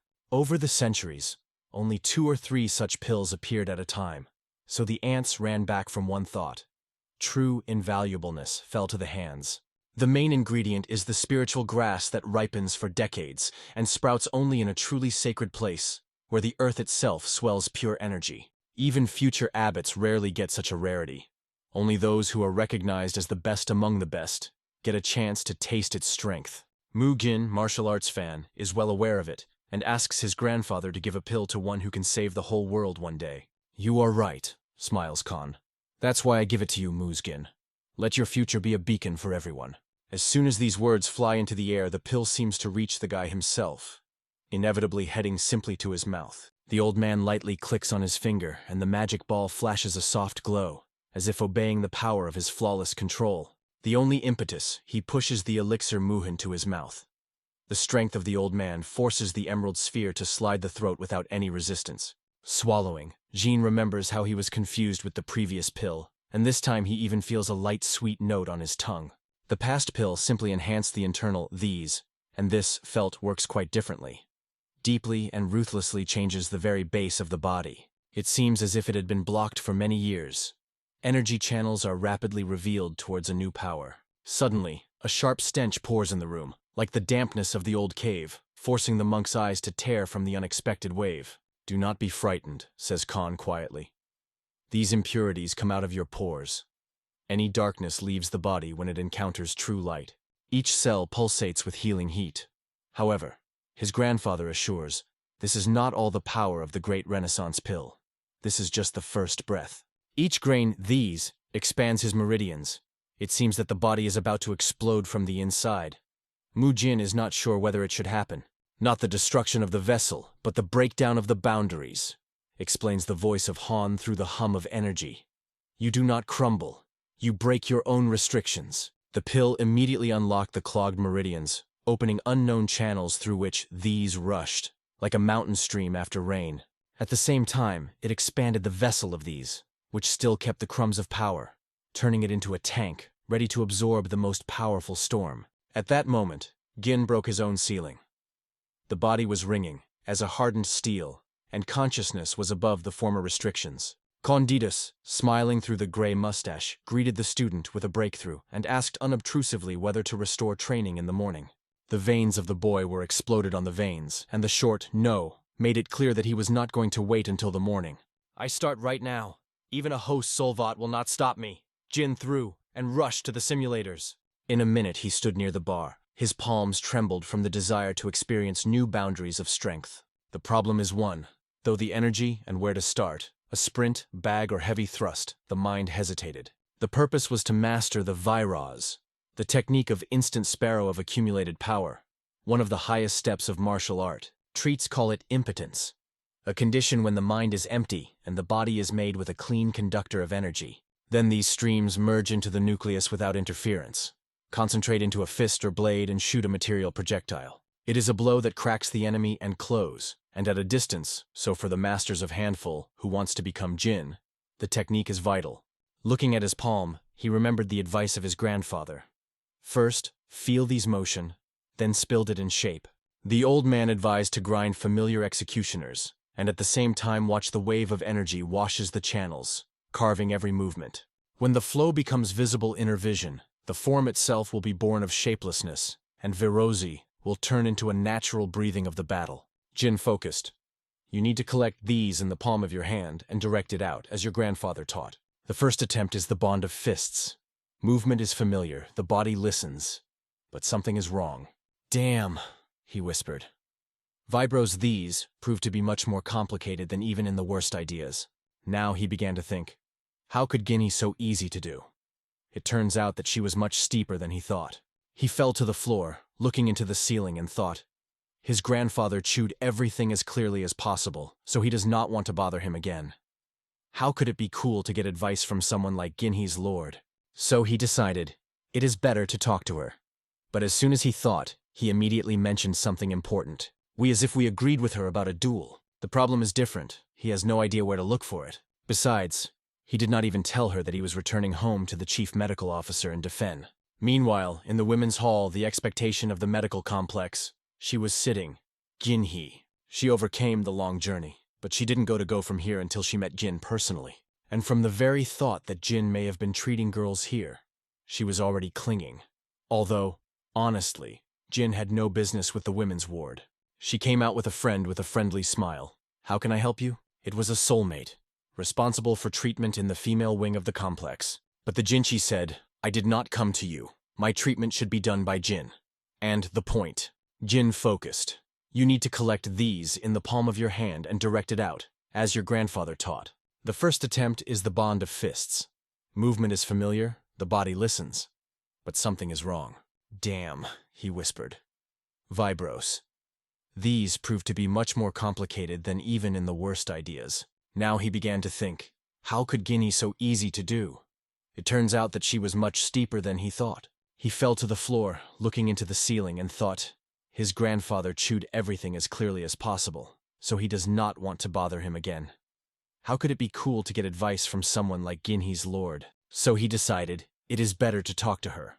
But as soon as he thought, he immediately mentioned something important. As if we agreed with her about a duel. The problem is different. He has no idea where to look for it. Besides, he did not even tell her that he was returning home to the chief medical officer in Defen. Meanwhile, in the women's hall, the expectation of the medical complex. She was sitting. Ginhe. She overcame the long journey, but she didn't go from here until she met Jin personally. And from the very thought that Jin may have been treating girls here, she was already clinging. Although, honestly, Jin had no business with the women's ward. She came out with a friendly smile. How can I help you? It was a soulmate, responsible for treatment in the female wing of the complex. But the Jinchi said, I did not come to you. My treatment should be done by Jin. And the point. Behind the salt, he explained. Without Jinch, he could not cope, so his support is key. The earth went from under his feet. These two were surprisingly harmonious, like a long-created couple. The heart suggested that the invisible war of emotions unfolds between them, where the rates are higher than the victory in the hall. Once outside, Jean confessed, I have the power, but I can't disperse it.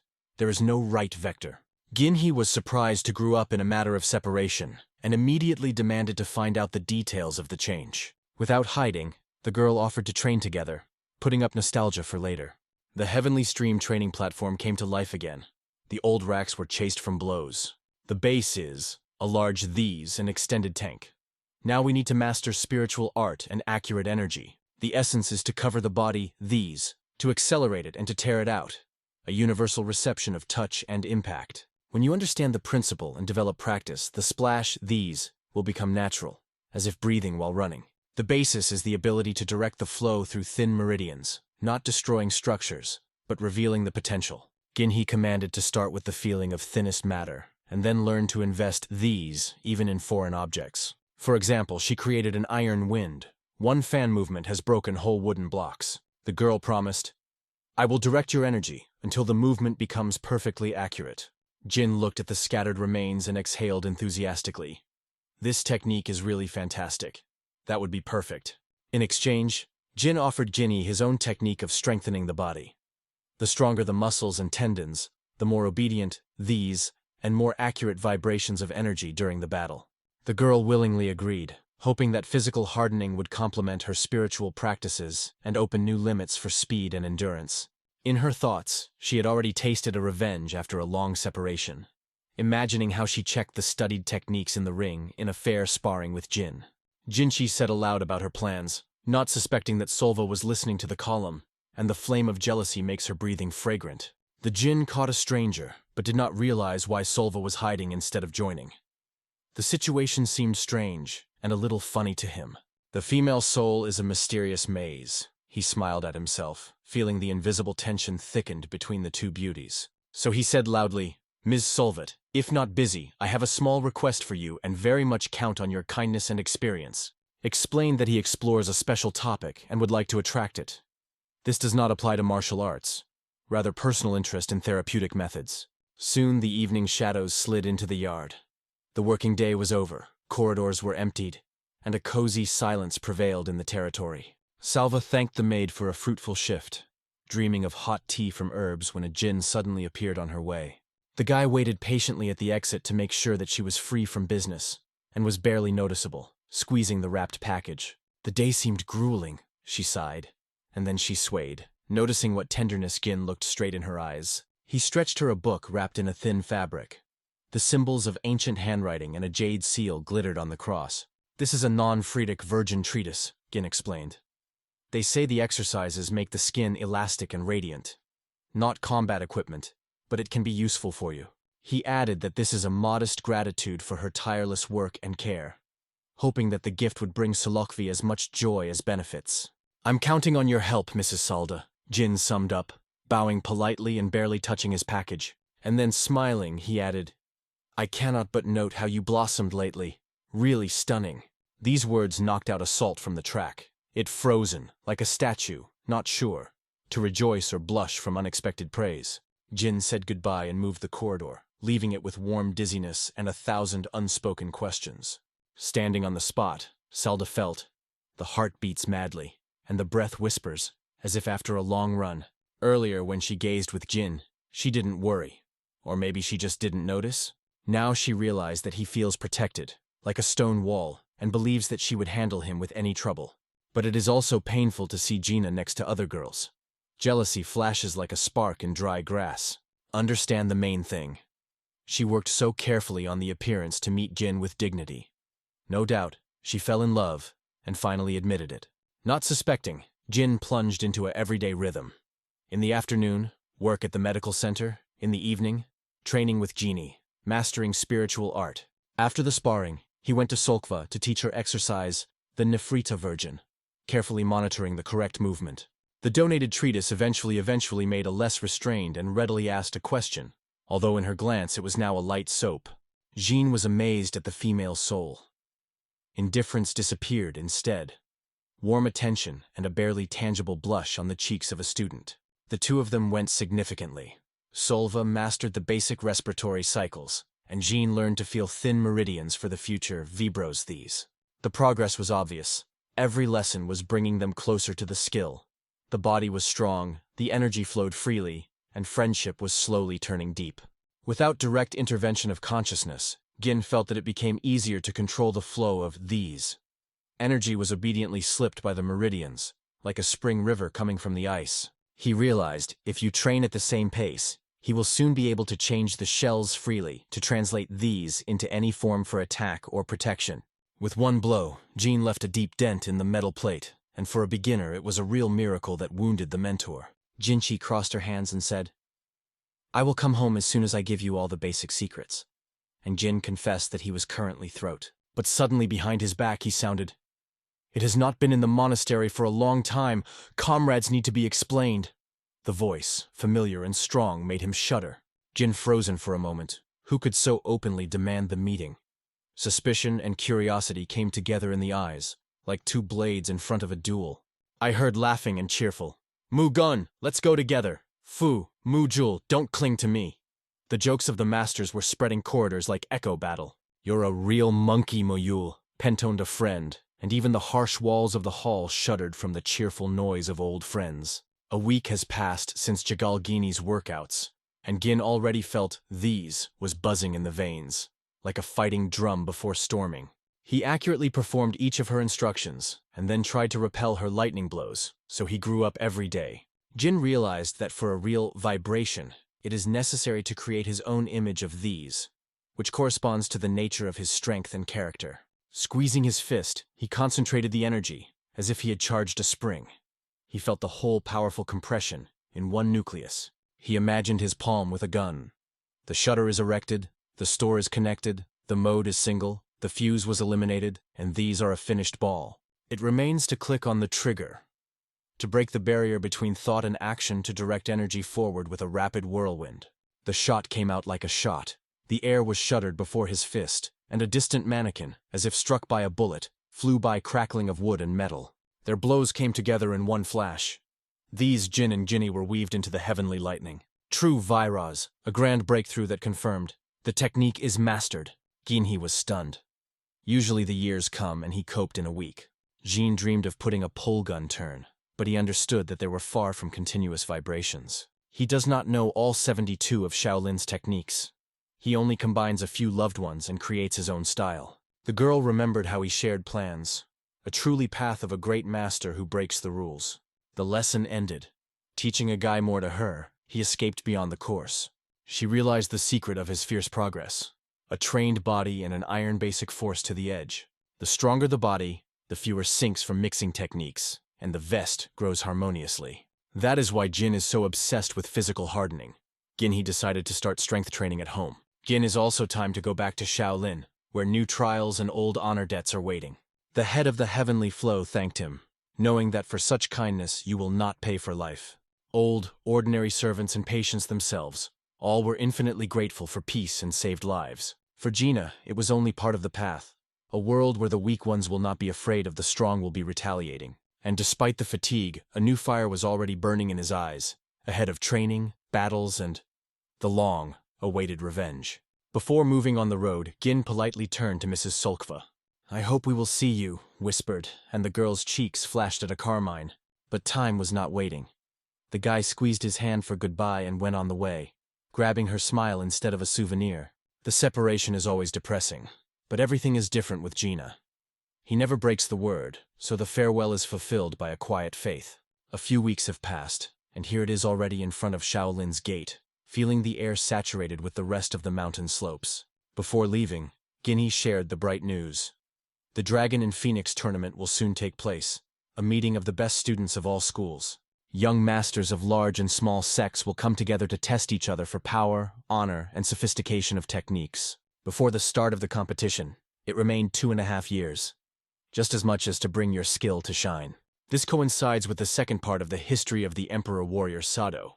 So the events of the novel are relentlessly approaching the climax. Jin understood that you need to work before the exhaustion, because every day is a step to the top where there is no room for weakness. The joy from the return interrupted a new hassle. After the welcoming bows, he literally fell upside down from fatigue. And here from the gate, like an explosion of joy, he jumped out a small monk and jumped on the Jin on his chest, pouring it on the stone plates. The friends of the eyes glowed with sincere happiness. The long-awaited return made the monastery warmer than the sun. Jean laughed with them, feeling that the whole road and struggle were worth it just for the sake of this moment of living love. It was in the brilliance of these passionate eyes that he drew a new strength. And knew. Many battles are waiting for ahead, but the heart is ready for victory. As soon as he looked, and realized, friends did not roll for a minute. The views sparking excitement, and the clothes still retained traces of rigid workouts and drained sweat. Muai made a tremendous jump. His fascinating speed of strokes, and the dead finger grip, now resemble a steel chain in a lightning explosion. On the wrist and Julia there were claws. The boy immediately boasted how he got them during a risky test for the endurance of the spirit and body. And at the nape of Mugan flashed Ink Lotus, the seal of the Buddhas. You will wipe the tattoo in battle. Steep 200 circles around the playground. These are the rules here. And he himself seemed to have grown 3 times. A muscular torso and a confident posture hint that a real mountain bull has woke up in it. Undoubtedly, each of the Trinity grew up in every sense. He strengthened his body and was hardened as if young oaks after a storm. Jin has not yet imagined that for the tournament of Dragon and Phoenix would have to fly much above the current ceiling. Otherwise, the arena would crush his dream. At present, he has been conquered by the difference of power, 1 against 3. And they are barely holding on, although until recently they fought on an equal footing. It is not suitable. The boys should at least press it against the wall, and instead they were already lying in breathing and pride in a minute. Before leaving the monastery, they fought a draw, and now Gin put them in seconds, as if the element is destroying a card house. After all, they were not lazy. They strengthened the bodies, grinded strokes, but eventually lost without chance. Why did such an abyss formed? And then the thought was, the problem is not in friends, it's about me. I jumped to the level that left them far behind. The illumination covered like a shine. My adventures made the difference. Battle, victories, defeat, and every lesson that changed me unnoticed. Before leaving, I swallowed the Sobdan, tested myself in many duels, tasted density battles, and strengthened like a cry in the mountain. Add the absorption of a large Renaissance pill, and it becomes clear. My progress is an avalanche that has taken off from the mountain when they were still standing below. For one jump, the Jin gained an increase in strength, as if 10 years of daily work. The meridians expanded, the blows were deepened, and the body became bronze. He did not want to leave his friends behind, so he decided to equalize the imbalance and lift his comrades to his own level. Fortunately, key events will break during the Dragon and Phoenix tournament, in stock for more than 2 years of preparation. The diagnosis for the Trinity is simple. The physical form is excellent, and the internal these lacks as if a combat car without fuel. In the novel, a bloody monk steals these absorption. If the pace is not equalized, friends run the risk of staying weaker than it. Jean came closer to the idea, to get the Sovastan for his comrades to sharply replenish their energy stock and to equalize the chances. With this plan, to open the 3rd wellness complex, he stood before Kongguan. His eyes were enthusiastically enthusiastic. "How is you such a go?" heard in the silence of the hall. The young servants were interested and looked at. Kongguan sighed. "You just returned to Shaolin, another long spit, and monastery tongues will erase your reputation. Be at least a little in the temple, and prove that you can grow here too." asked his grandfather, gently but firmly. To Nanshan's more than 100. It is almost unrealistic to train on the road, he added, emphasizing the logic of the ban. Gin listened, but the word impossible was scratching. Despair turned the flames of determination. And then Kon challenged. Getting Nanshan's and back in half an hour, thy resolution. Gin's mind broke out in the head of a light step. A week has passed since the hero began exhausting training under the guidance of Jin Hui to master the art of the explosive chi strike. Every day he faced new challenges but stubbornly moved forward, sparing no effort and proving his determination. In these lessons, the mentor noted his progress and praised him, for his talent proved truly unattainable for others. Her words sounded sincere, as she saw that the young man broke all limits of the possible every day. But instead of resting, Jinhee immediately threw him a new challenge, to fend off a powerful attack.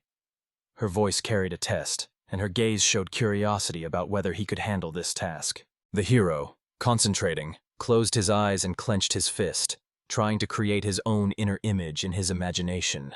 In his mind, the path of power leading to a new level was gradually forming. He gathered energy, compressed it as if pressed, imagining a complex mechanism, bolt, barrel, magazine, and firing mode transitioning into cold readiness. And at that very moment, the time to act had come. His body flared with determination, and the tense energy burst outward, transforming into an attack that was to become a true proof of his progress. The strike was like a shot that breaks the silence and leaves the enemy no chance. It was an explosion of power combining the discipline of training and the thirst for victory. Thus was born a new attack, Fist of This. It carried concentrated power capable of breaking any defense and stunning even the most experienced opponent. The hero managed to smile because he understood. It was a grand success.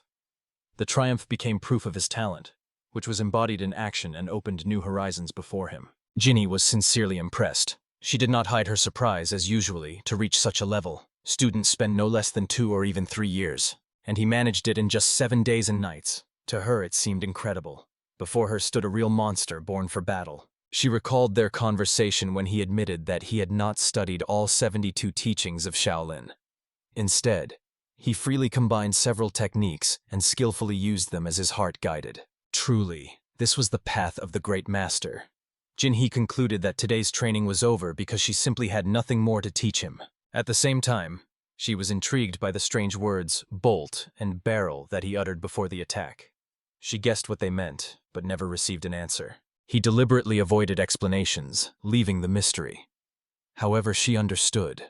His rapid growth was explained by a flawlessly trained body and a basic strength that had reached an absolute peak. For the more perfect the body, the more effectively martial arts combine. The vessels expand harmoniously, and energy circulates as if merging with nature. It was precisely because of this that the monk Mujin was obsessed with physical form. Since then, Jinhee fully immersed herself in thoughts about him and the art of muscle strength building. Having completed this training course and mastered the art of Qi, Jin decided that it was time to return to Shaolin to continue his path. He warmly said goodbye to friends who would never forget his kindness and strength of spirit. For them, he became a true example of courage.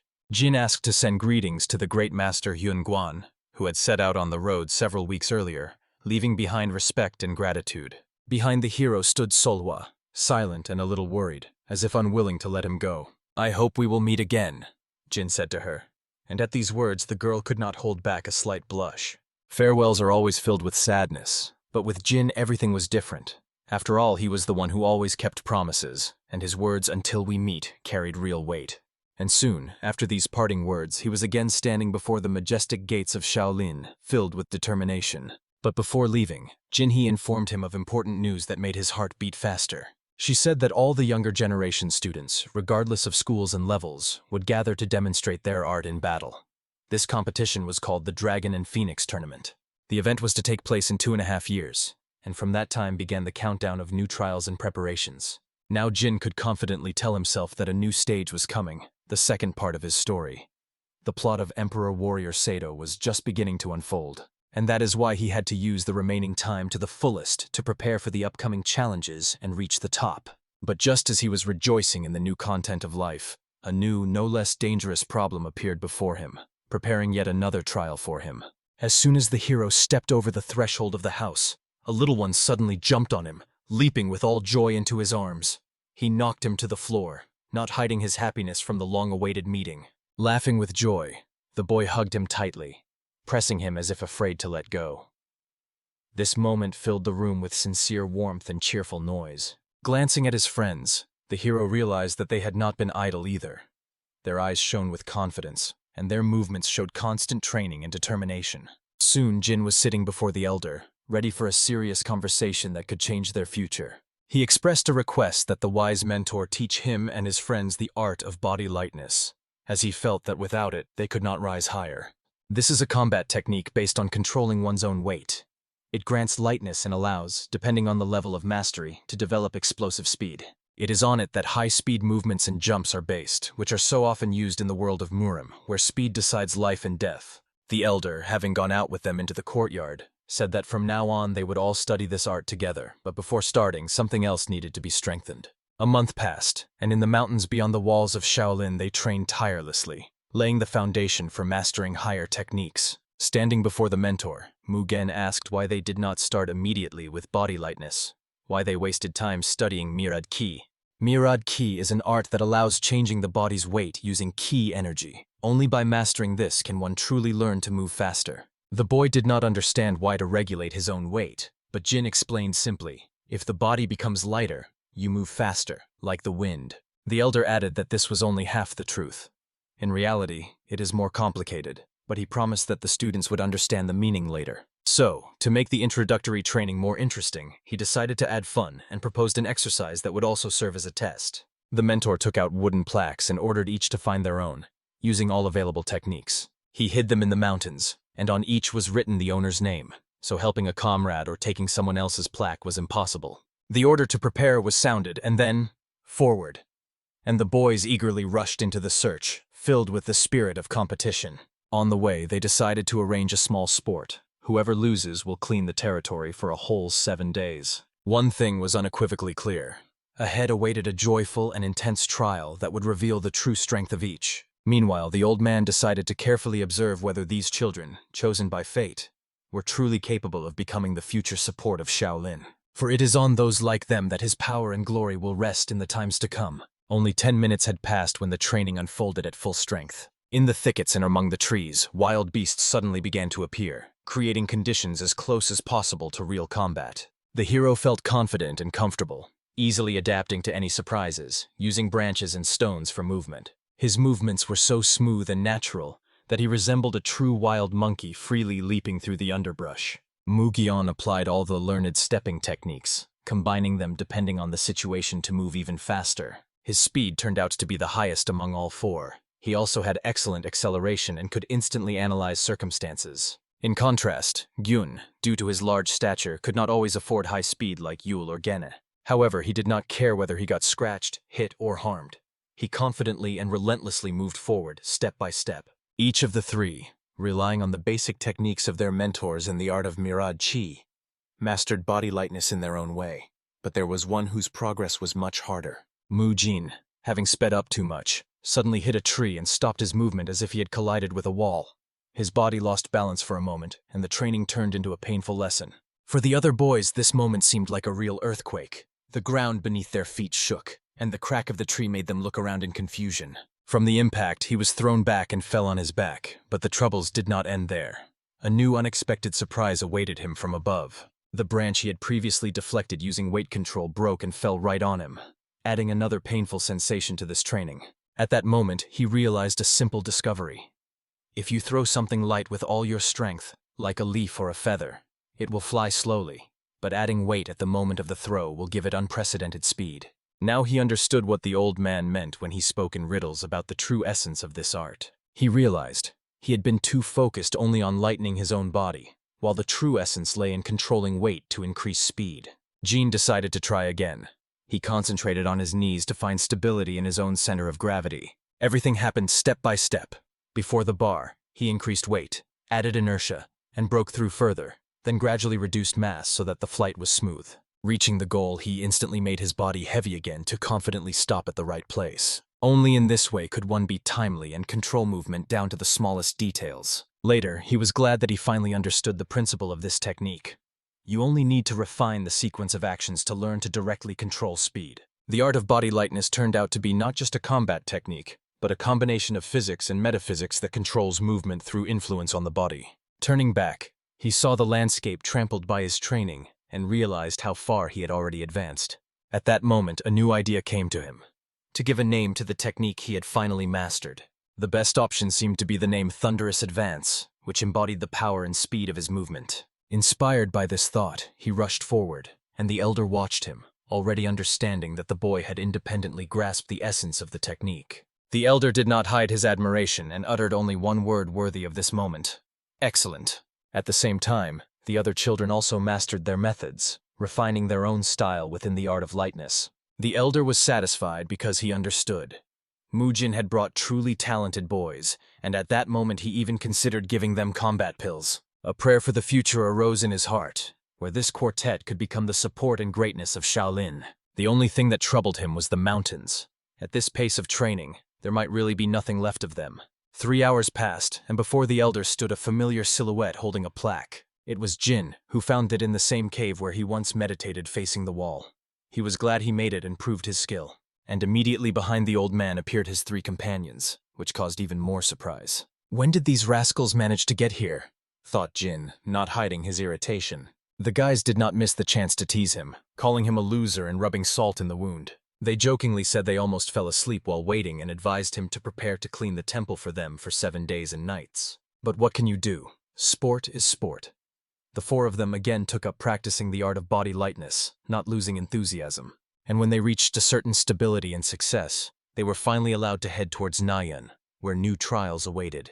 But Jin was too busy to personally manage all affairs in Naian and Nanchang, so he wondered whether to entrust this responsibility to someone else. His thoughts quickly led to the memory of one person, and at that moment he remembered that he already had a worthy candidate. Soon this girl, hearing the unexpected proposal, was somewhat shocked. She did not expect such a turn of events at all. "Yes, Solhwa, your skills are indispensable there," he said.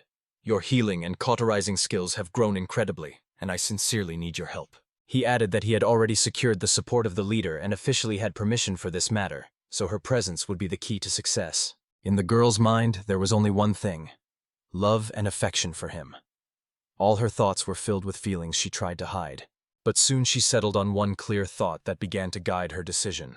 This meant that they would be able to spend much more time together, and for her this opportunity seemed truly priceless. At the same time she hesitated. He was a Buddhist monk, so was it right to think about him and her own feelings this way? But in the end, she did not hesitate long and agreed, replying that she would go with him and was ready to take on this role. At the same time, she asked to consider that if she went to Naian, the local girls would be left without a good therapist. Soon other doctors were already standing behind her, and she put forward a condition: to become the chief manager of the wellness complex. Thus, Solkva took on management not only in Naian but also in all the medical institutions they planned to open in the future. Jean did not quite understand why she needed such power, but in the end he was only winning, so he agreed and remained satisfied. He noticed that Solkva had become much more confident in herself, full of initiative, and it was wonderful. Her personality now shone with a new light. Some were even moved to tears looking at their ward. It seemed that even the stern mentor had turned into a proud father openly admiring his daughter. After those events, endless running back and forth began, covering 80 kilometers a day, organizing all the affairs. Since they already had experience opening a branch in Nanchang from scratch, creating a new complex in Naian did not cause serious difficulties. On the contrary, this time everything was simpler. No one interfered, and the local residents, upon learning about the opening of the hospital, gladly helped with the organization. Mujin had to run quite a bit between the Defan and Naian counties, but thanks to the support of the Heavenly Stream and the senior Shaolin monks, the matter progressed quickly. And so, after 2.5 months, the branch in Naian finally opened its doors. The result exceeded all expectations. Crowds of people flocked to the Hospital of Bone Muscle Therapy, and rumors about the new establishment spread further and further. Jin had no free days left. He was completely absorbed in work, torn between people and duties. And soon this news reached a complicated man whose fame extended far beyond the provinces. It was far from the Sunshan Mountains where Shaolin was located. The news reached the other edge. In the Wuhan Mountains of Hubei Province, one man listened to it especially attentively. "Could the divine Shaolin monk have resurrected?" he said, sitting in the lotus position, hovering above the ground without even touching a support. Learning not only about this, but also that Jin had gained the support of the heavenly stream and opened free medical facilities in several cities, he became wary. Could he have decided to atone for his own suffering in this way? He said, his voice containing both surprise and a hidden challenge. After these words, he stretched out his hand and took the legendary sword, which shone in the darkness as if preparing for a new battle. Then the man turned to his mentor Unho, asking if he intended to do anything in response to the new events, since his name had already started being mentioned again by people. Because people always love to discuss the strongest, creating legends and raising them to the peak of glory like living gods among mortals. They were called the first celestials, because the world is so vast and boundless that it would be difficult to choose just one among all the masters. But since ancient times, human passion for creating rankings has not changed, so the top 10 strongest were constantly discussed as the greatest masters of the celestial realm. Yet even among them, 3 stood out as special. Since all of them wielded swords, they were called the 3 swords of the celestial realm. The first, the divine sword of destruction, whose power could shatter mountains and cities. The second, the divine sword Nam Gun, famed for its precision and cold grandeur. And the third, the immortal sword, Taiji, Master Unho, one of the 3 legendary swords of the celestial realm, whose fame lived through the centuries. It was he who now spoke the words, "So now, scoundrel, we can finally end our ancient duel." Thus their conversation became the beginning of a new story that threatened to change the fate of Shaolin and the entire world. Meanwhile, in the room, Jin stood before the elder when suddenly Boan ran in and anxiously reported that trouble had occurred. The very same legendary man had appeared. Jin did not understand who was being referred to, but the elder immediately guessed, and there was no surprise in his eyes. He was confident. The time had come for the appearance of the sage Unho, and this meeting was inevitable. "Long time no see, nosy demon," said the old man, and Unho responded with a ringing laugh, called him a mangy monk, and joked that he had kept well. All the others stood in complete shock because for the first time they saw before them such a legendary man about whom legends were made. The old man immediately felt from the atmosphere that Unho had come here not for empty talks, but with a specific purpose. He confirmed this and declared that the time had come to end their ancient battle. The elder replied that this could not be done here, because the place would be destroyed. He ordered his wife and disciples to step back and leave with them, because the consequences of the fight could not be allowed among people. And then a gigantic palm appeared, on which even Jin could fully stand. It was the divine palm of Buddha, which lifted them upward. The next moment the 3 rose into the sky, leaving behind only shining stars that twinkled in the distance for a long time. Jin, with dizziness in his head, could not understand what was happening. He only felt how his body was thrown upward, spun and torn from the familiar world. Before his eyes unfolded a strange place that he could not comprehend. He only remembered the moment of flight, and now saw a new reality full of tension and uncertainty. Everything looked as if the confrontation of the century was about to begin before his eyes. A clash of 2 forces capable of changing history itself. 2 giants of spirit stood opposite each other, and even the very air trembled, feeling their power. Using telepathy, Jin cautiously asked the old man if he knew this man who radiated such a dangerous aura. The elder replied that in his youth they often discussed martial arts, and added, "There is no point in using telepathy. After all, this big-nosed Taoist is so strong that he can easily overhear even hidden words." Indeed, Unho clearly heard the following remarks, although not all of them. He perceived the boy's voice distinctly, but the old man's voice remained closed off from his consciousness. Unho was certain. The old man uses the word of a pure heart. This meant that he had fully restored his energy center and even reached a state of true harmony. After several seconds of silence filled with tension, the elder calmly suggested starting the fight. Unho responded with a smooth movement of his sword, as if slicing through the sky and space with a single stroke. Jin saw only a marvelous flicker of colors blending together and creating a radiant flow of energy. A green beam unfolded in the sky, so enormous that it would be enough to cover an entire city. At its end shone the yin-yang symbol, carved by the light itself, and all of this was born from Unho's sword. When this attack struck the designated spot, the ground trembled as if under the blows of giant hammers, and the world wavered for a moment. And the old man managed to cover himself with a dome created by Buddha's hands, repelling the deadly energy stream. "It seems you have become even stronger," he said, noting the opponent's power. "Have too many defeats made you so irritable?" Unho flared with anger, taking it as a cheap provocation, and coldly replied, "Now it will become clear who among us is truly the most capable. Let's return to the times when they were still young." Then Guan asked what good it was if the spirit was strong but the body weak, because only a strong body could become the foundation of true strength. To which Unho decisively replied, "If your spirit is corrupted, no body will save you. Because it is the strong spirit that is the head of everything. It defines the limits of the possible." In those days, many disputes flared between them, and their views on martial arts diverged like two different worlds. And yet even then, despite the words, they resolved their disputes only by force, going into battle to prove the truth with blows. And although this contradicted the very teachings of Shaolin, the monk agreed each time, because he felt this was the only way to understand the truth. With the words, "Show what you are capable of," they clashed in a deadly confrontation where every move decided fate. For Unho, Hyun was the warrior he recognized as his equal, and only with him could he feel a true struggle. But later, terrible news shook the world.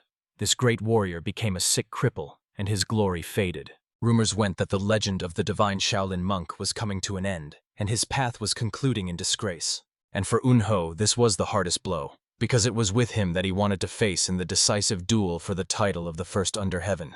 And when the news came that the monk Hyun had returned, hope flared again in Unho's heart. He waited for this moment because he knew everything could not end so simply. Their struggle still had to continue. Now, in this battle, everything had to be decided once and for all, putting an end to the ancient confrontation. The forces clashed against each other, and only one of them was to become truly impressive. Unho summoned the art of fencing, enhanced by the energy of Ki, and his sword shone like a heavenly lightning pillar.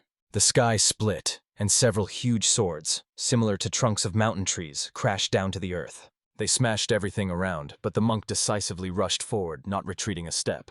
Jumping high into the sky, he began to prepare his own response, concentrating immense power. It was the technique folded palms of Tathagata, a move embodying the invincible power of Buddha.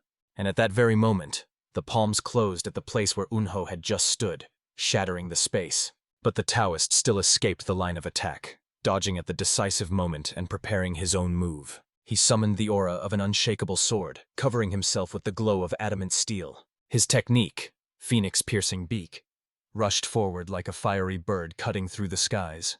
Even the monk could not contain his amazement. This attack was so beautiful and deadly that he felt genuine admiration. Everything around was suddenly illuminated by a bright flash, as if the sun exploded in the middle of the night, making the earth tremble. "You scoundrel! Your art is truly boundless! Your wisdom has touched my very heart!"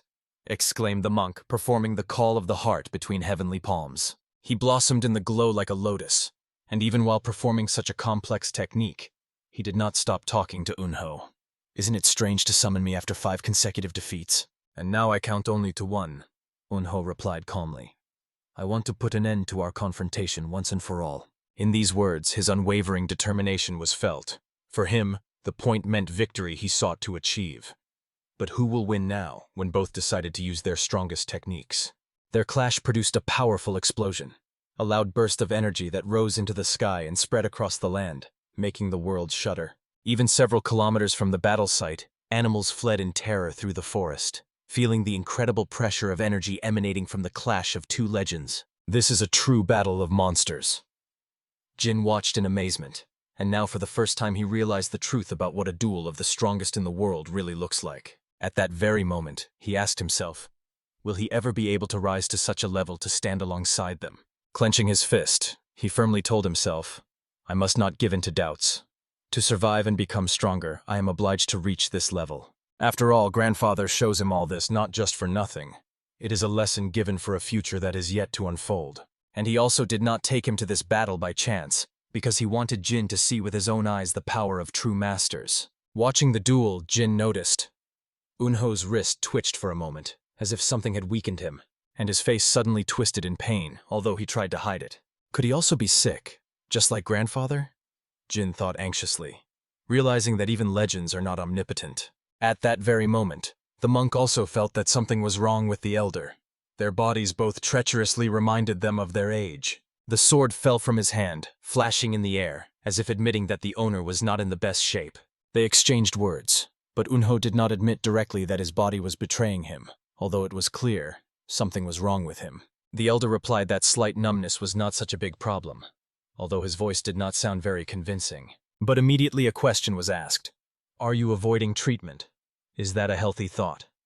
And these words hit the mark.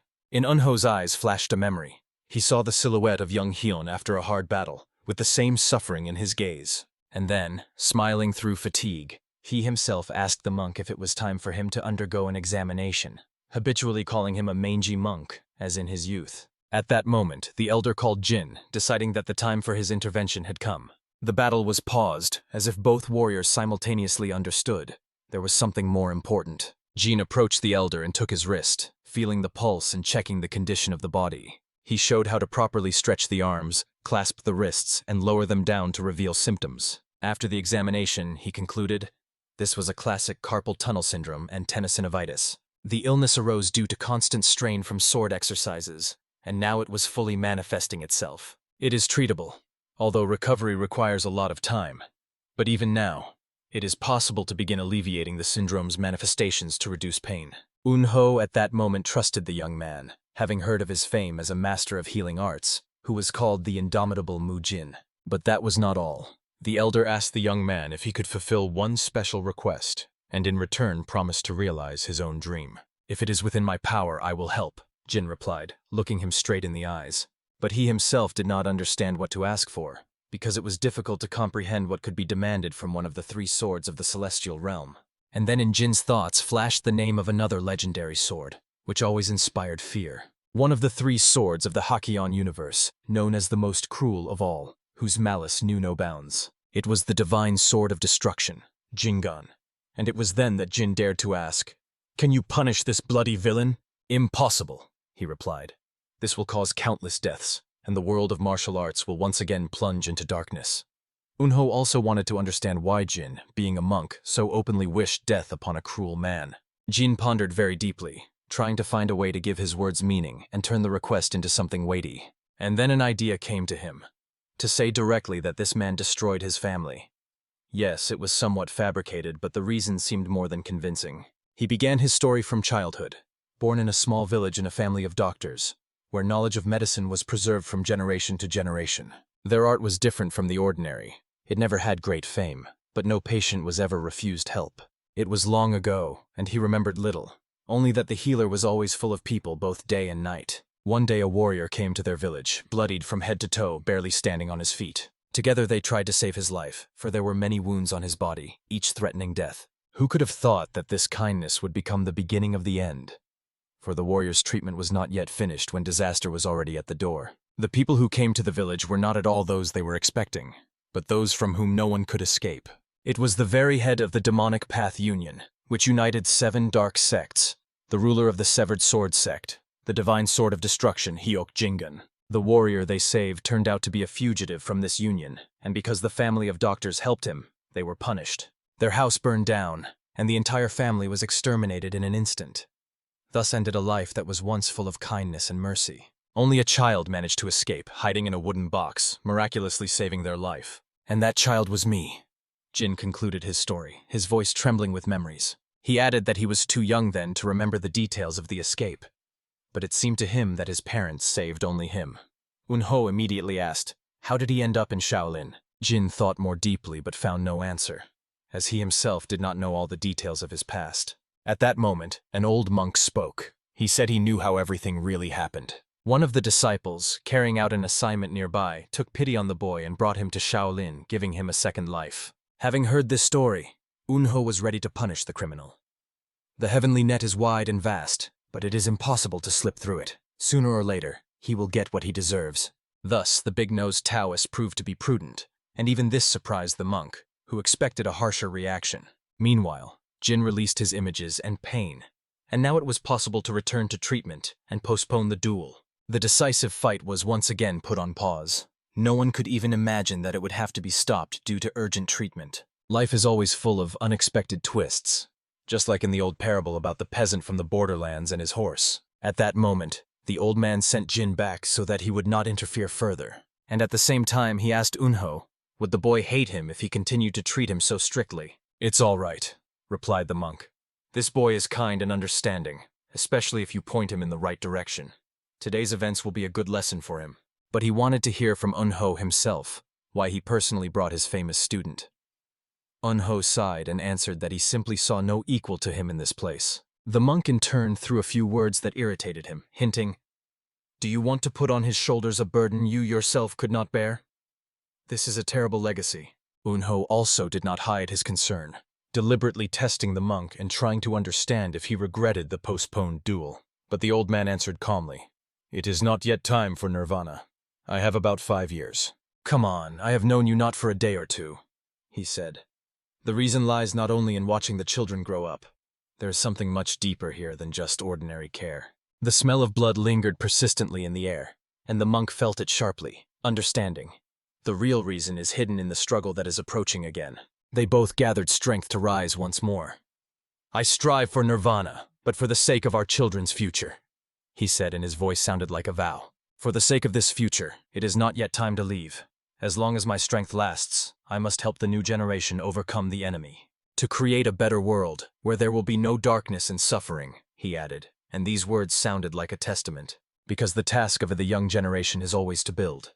We, their predecessors, must only prepare a solid ground for them. Thus the monk answered his question and asked Unho whether he wished the same for his own student, for this is the true meaning of teaching. Unho looked at his own hand, which was already noticeably trembling, as if reminding him of the burden of lived years. And it was then that he asked the monk, "Will you do me a favor?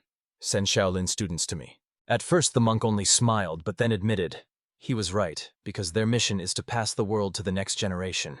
To accomplish this, they must teach them to fight weakness, for only by overcoming oneself can one grow further. And only in this way can the Wudang school rise higher and continue to flourish, not stopping at what has been achieved. Already the next day, the monk discussed with the students the idea that Unho had proposed to him, and they accepted it willingly. Jin was immediately placed in the front rows of those who would set out, for his talent left no doubts. The old man also immediately recalled a certain trio he had noted, and decided to entrust them with a special mission. Their escort was entrusted to the deputy head of the outer hall, John, known for his firm hand. And as for the students themselves, it was precisely this trio on whom he placed great hopes. Then Hyun extended his hand, as if hinting at something more, but the other monk did not understand this gesture. Hyun tried to explain. "It means give. Give them at least one question, give them a stimulus. After all, they have already set out for Udan. Isn't it obvious?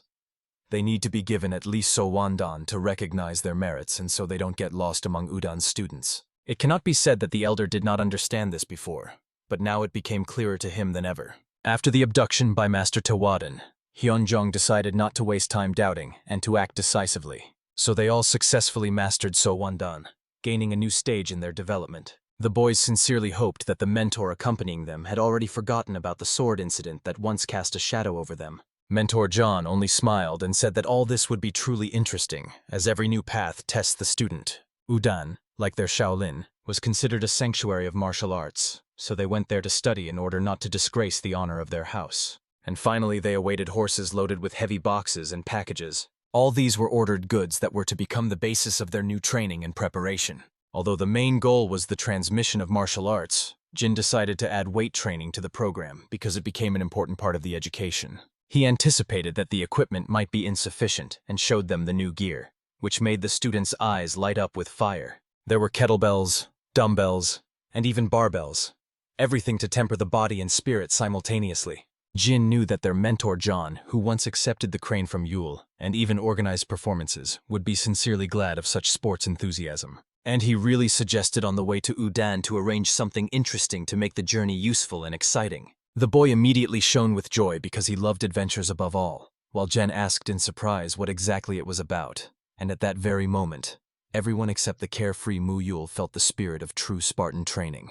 Meanwhile, the person who sent the equipment was in deep despair because Jin was setting off so far again, and who knew what awaited ahead. The guys waited for the appointed time, but those who were supposed to arrive still did not appear, and the waiting seemed endless. Only after some time did figures finally appear on the horizon, slowly approaching them. They looked as if they had had an accident on the way, but in fact their training with the mentor was so exhausting that it was that accident. The entire path lay through the mountains, and the route turned out to be extremely difficult. Every step was given at the cost of effort. The mentor could not remain silent and immediately told them about the method that Jin once proposed, and it was called March. The boys did not even know how to respond to this, as they were, to put it mildly, stunned by what they heard. They were invited further in, and the burly young men went up the stairs, stepping heavily but confidently. They were accompanied by a man who sincerely thanked them for the efforts they had made on this path. At that moment, John turned his head to the left and asked, "What is this place?" He was explained that this was a special platform for independent training, where basic physical preparation is honed and new combat techniques are mastered. Here, students can train and exchange skills with their comrades and guests. Jin immediately decided for himself that this was the real gym of Udana. Then he turned to the boys and asked if they had caught their breath after the difficult climb. The elders, hearing his words, became alert, and Jin added, "We only spent internal energy on the step, and physical strength still remains. And the stage is just right for this." Everyone unanimously agreed and decided to get their equipment. It was time to properly pump up their biceps and show what they were capable of. This was undoubtedly a time of strength training, which they so loved. The master from Udana could not understand why to do it right now, but John explained.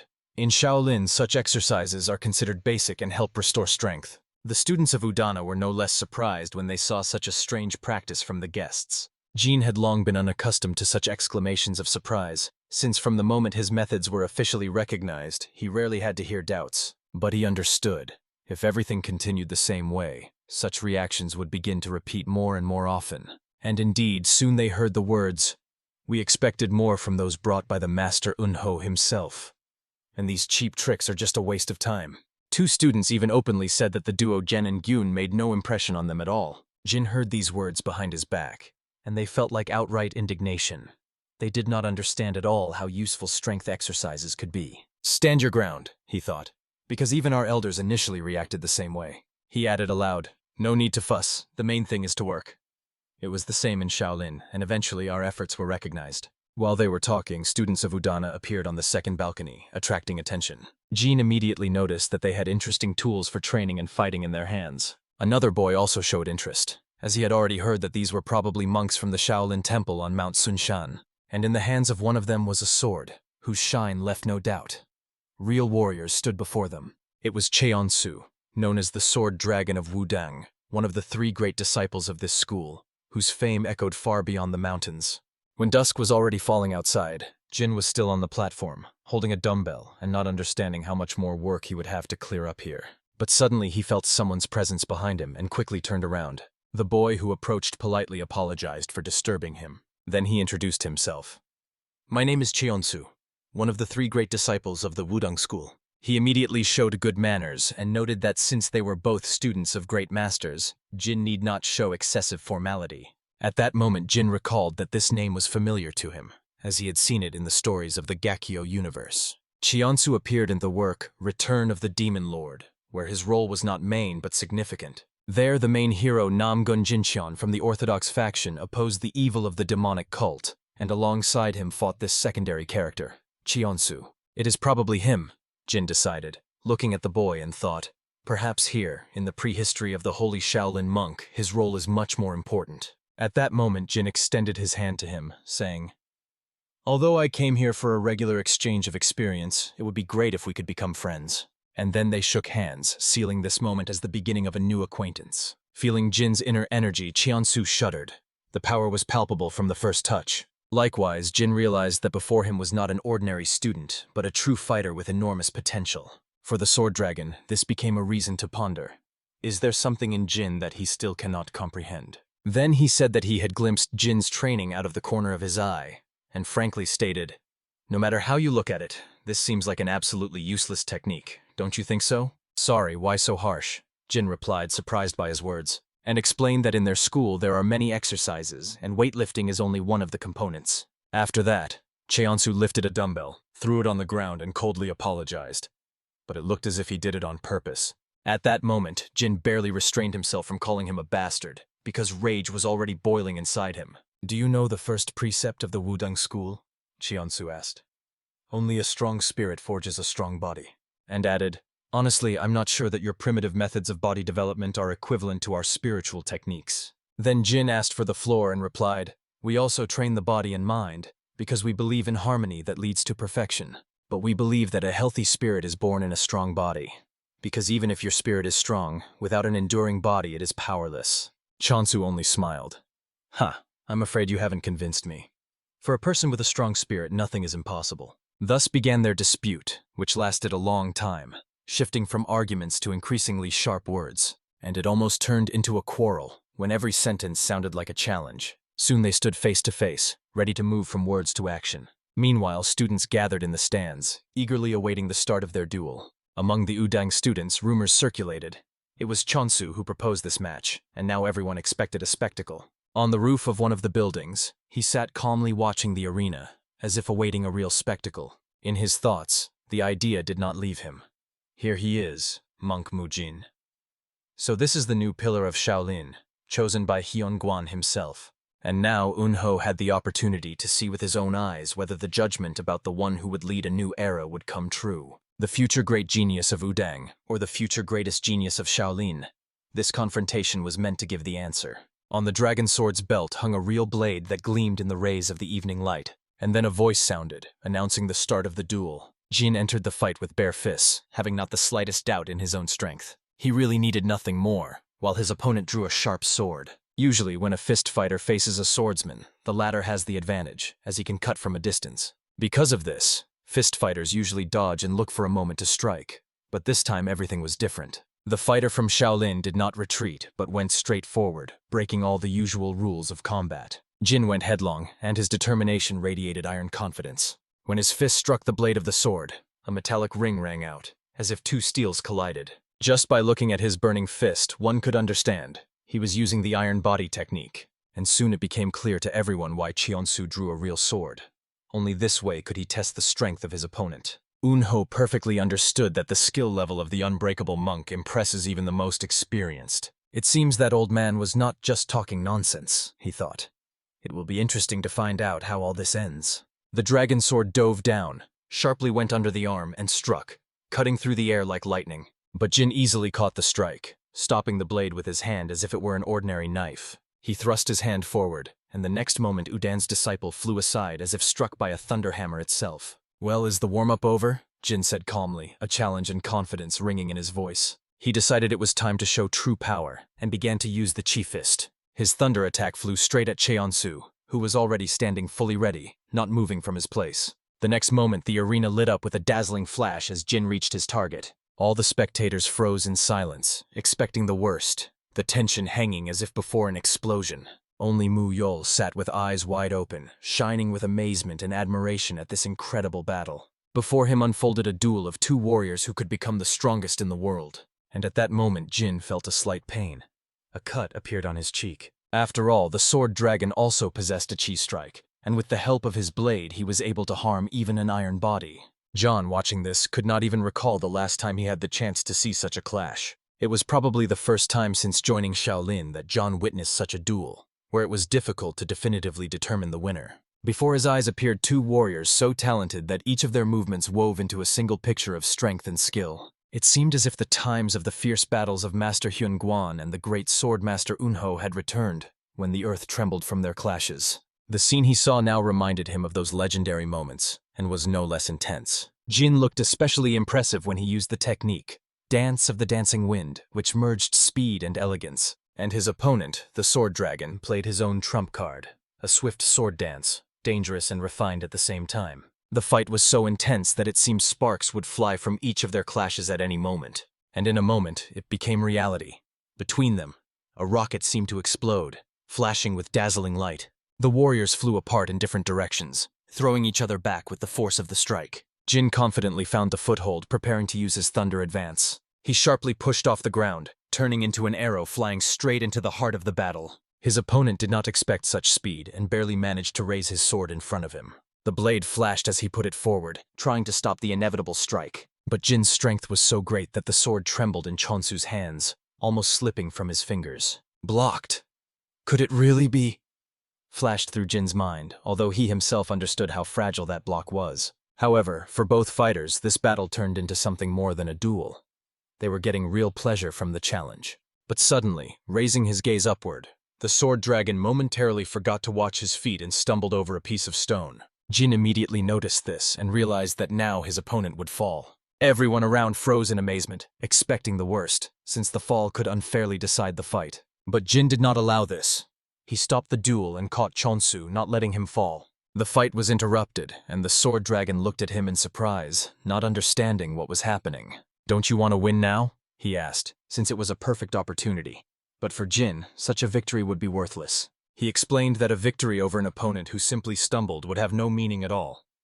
Moreover, Shaolin techniques are based on humility. With a slight smile, he added, "You know, it seems I understand your fascination with muscles well, Comrade Sword Dragon." Hearing these words, Chonsu blushed, as he did not expect such a joke after a tense fight. "What are you saying?" he asked again, releasing the sword from his hands, while Jin calmly continued to explain. "Yesterday, when you approached me, I thought you deliberately wanted to provoke me. But then you wiped the wrong hand, not the one that shook mine, but the opposite one." He decided to remain silent then so as not to put him in an awkward position in front of others. Besides, when they talked about training, Jin felt a deep understanding in him that could not be faked. His serious face then suggested that perhaps, watching their strength exercises, he really found his little enlightenment in this. Exhaling after the fight, Sword Dragon spoke frankly and without pathos. He admitted that he was thrilled when he first saw their training equipment, and understanding the method of practical application felt even greater amazement. He was impressed by the strong muscles protruding even through the clothes of the trained monks. Broad shoulders, strong arms and backs, thighs that seemed impenetrable even by a sword. The unusual exercises using strange devices fascinated him so much that he was eager to compete again with one of them and learn something new. That is why he decided to achieve a duel by any means. And this battle convinced him. He wants to have an equally powerful body. They and Jean extended their hands to each other, and Jean with a smile said he was glad to welcome the recruit. That is, the new person who with a burning heart shares their training ideology. Their hands met and clasped firmly, a symbol that from now on they were comrades. The winner of the match was announced as Mujin, and both of them were called fine fellows who gave the spectators a wonderful battle. Unko meanwhile plunged into memories that suddenly came alive before his eyes. He remembered the times of his youth when he fought with the monk in the same way, and his heart filled with nostalgia. He understood one thing. History repeats itself again, and a new generation writes its own legend. Already the next day, a new competition took place, which gathered many eager to watch. This time Gyun demonstrated his strength, competing arm wrestling with volunteers who wanted to test him. There turned out to be as many as 4 of them, but none could defeat him, though they tried with all their might. Jin felt his brother say proudly, "This is all thanks to the training methods of our Shaolin and the hardened body.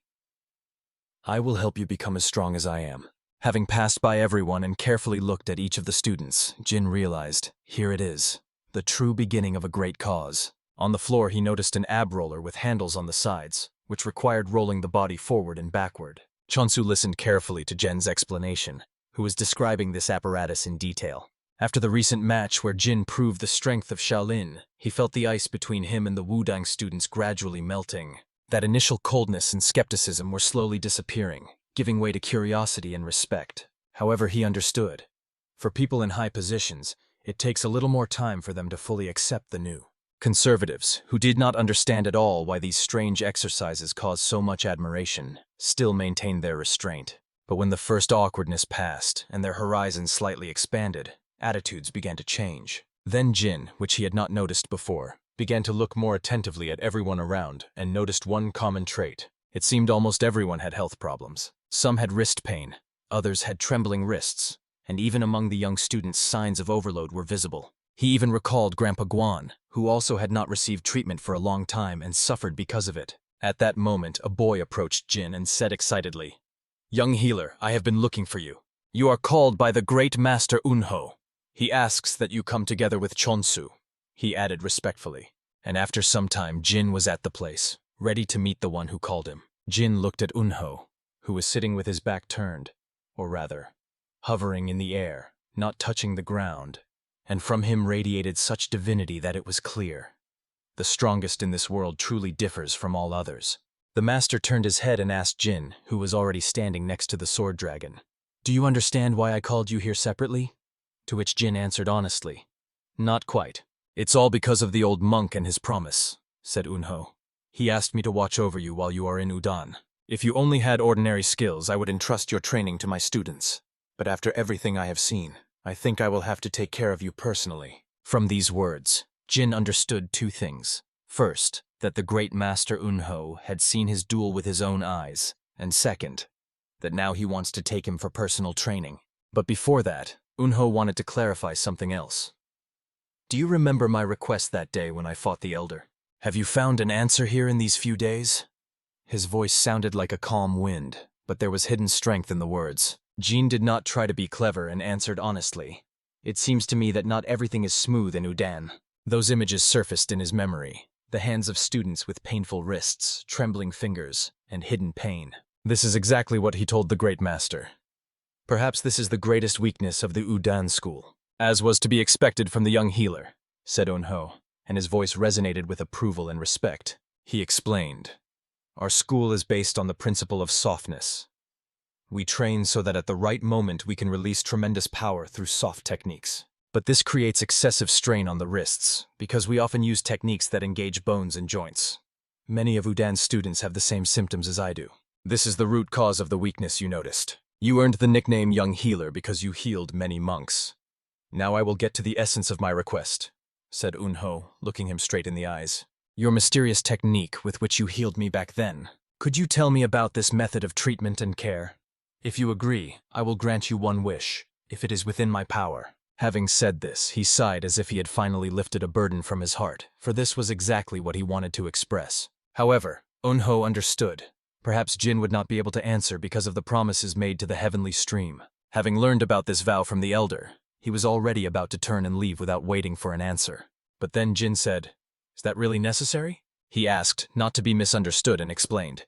He could fulfill the request without breaking his vow. Jin told about his plan. Nearby, 200 meters away, there is a place called Gunshin. There one can open a wellness complex. It will be easy to get there, and that will make treatment accessible and convenient for everyone. He recalled Mount Yunjun, where the Jigel family settled, and thought, this is a good chance to legally establish oneself among those from whom problems can be expected in the future. It would be nice if even the main character of the novel could find his path there. And when Jin added that he would personally deliver the invitation to their temple and the heavenly stream, Eunho only raised an eyebrow in surprise. Could they really agree so easily?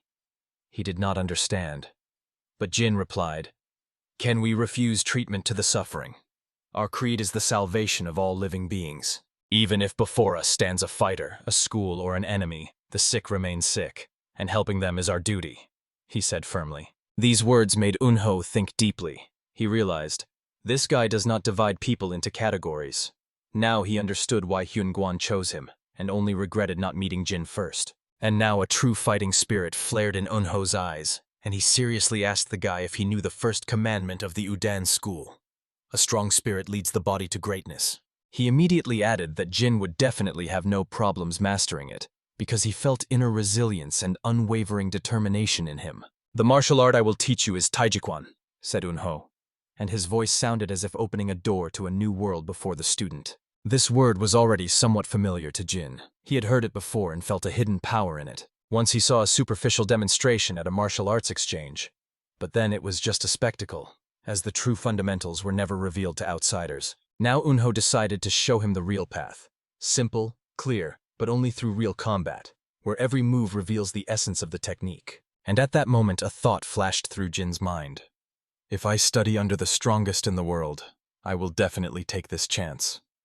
And he promised himself to put all his effort into worthy learning. However, Eunho warned him, cautioning that he was not at all as soft as his mentor Guan, and training with him would be much tougher. This meant only one thing. He would have to fight with full strength, leaving no leniency for himself, because only this way could true understanding be achieved. And already in the next moment, Jin and the Sword Dragon took a fighting stance, like true comrades who had known each other all their lives, ready to fight and learn genuinely, with an open heart and unwavering will. Soon they headed to the training ground, ready to immerse themselves in a new stage of exhausting sessions. And shortly after, Jin lay on the ground almost unconscious, not understanding what the hell was happening to him. Even when fighting with Mentor Guan, he managed to resist somehow, but here he felt complete helplessness, as if trying with bare hands to hold slippery scales that slipped from his fingers again and again. Eunho dodged every attack, anticipated all moves, and easily parried blows, as if playing. It seemed he saw the future several steps ahead and moved as if time itself obeyed him. At a certain moment he stopped and asked if this fight did not resemble the calm flow of water, flowing evenly and confidently. He explained several rules. First of all, you must see the opponent well. Second, consider his movements. And third, feel his chi flow. But the main thing is to try to understand the opponent's most secret thoughts, because it is there that the next move is born. He had already conveyed all these aspects to his student, Dragon Sword, and now it was time to test Jin. And yet the final stage is to learn to read the world itself. And even Unho had not yet mastered this perfectly. The world is much wider and more complex than one can imagine. So colossal experience is needed to adapt and react even when the usual order is destroyed. Of course, it would be good to know the future in advance, but this is given only to those who have achieved true enlightenment, like that elder. That is why, while Jin is in Udani, Unho promised to thoroughly pass on to him the knowledge of Taiji Quan, along with the principles of softness. The exchange of martial arts continued without stopping, filling each day with new discoveries. Jin learned from the greatest master Unho both Taiji Quan and the mastery of the Taiji sword.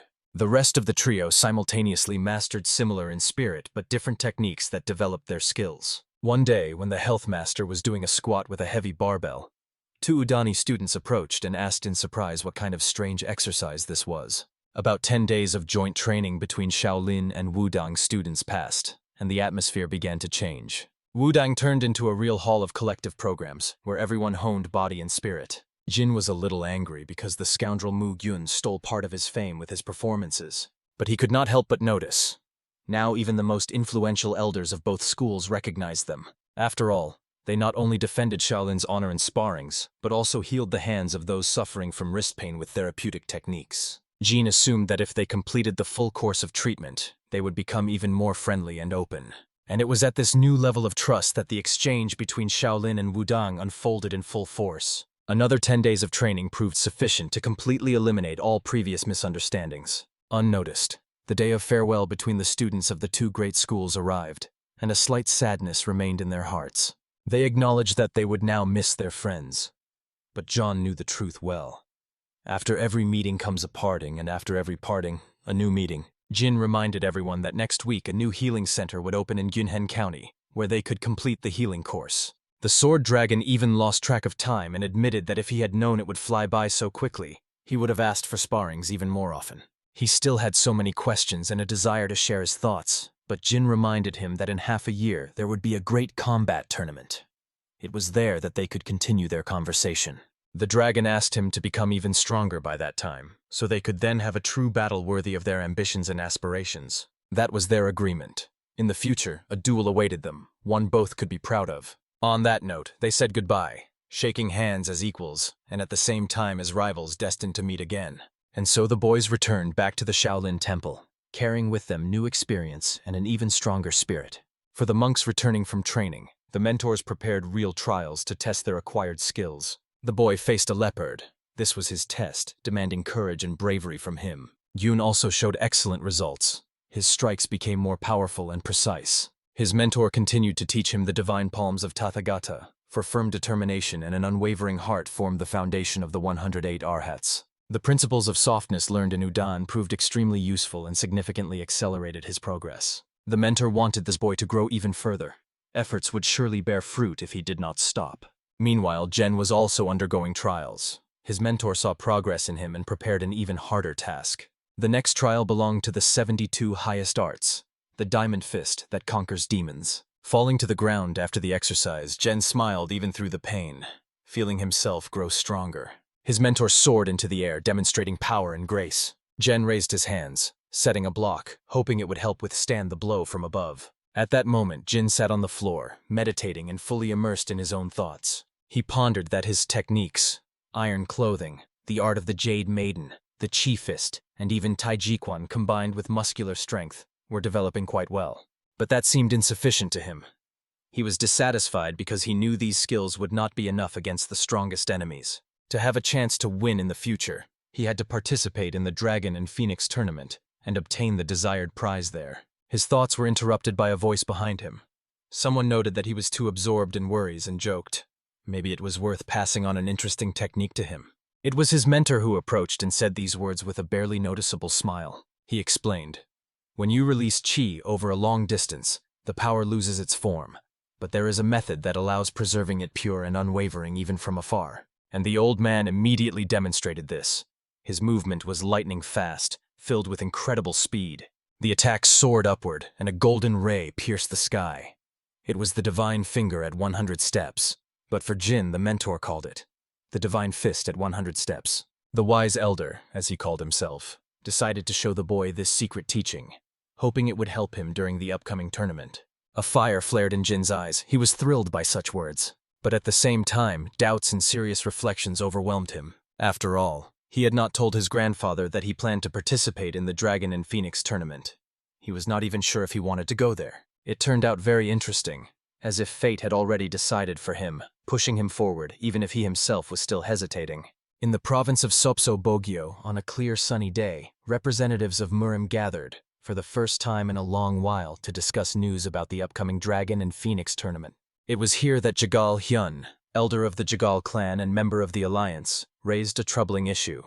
Shaolin's actions are becoming too active and dangerous. If they continue to be ignored, he said, chaos will begin in the Central Plains.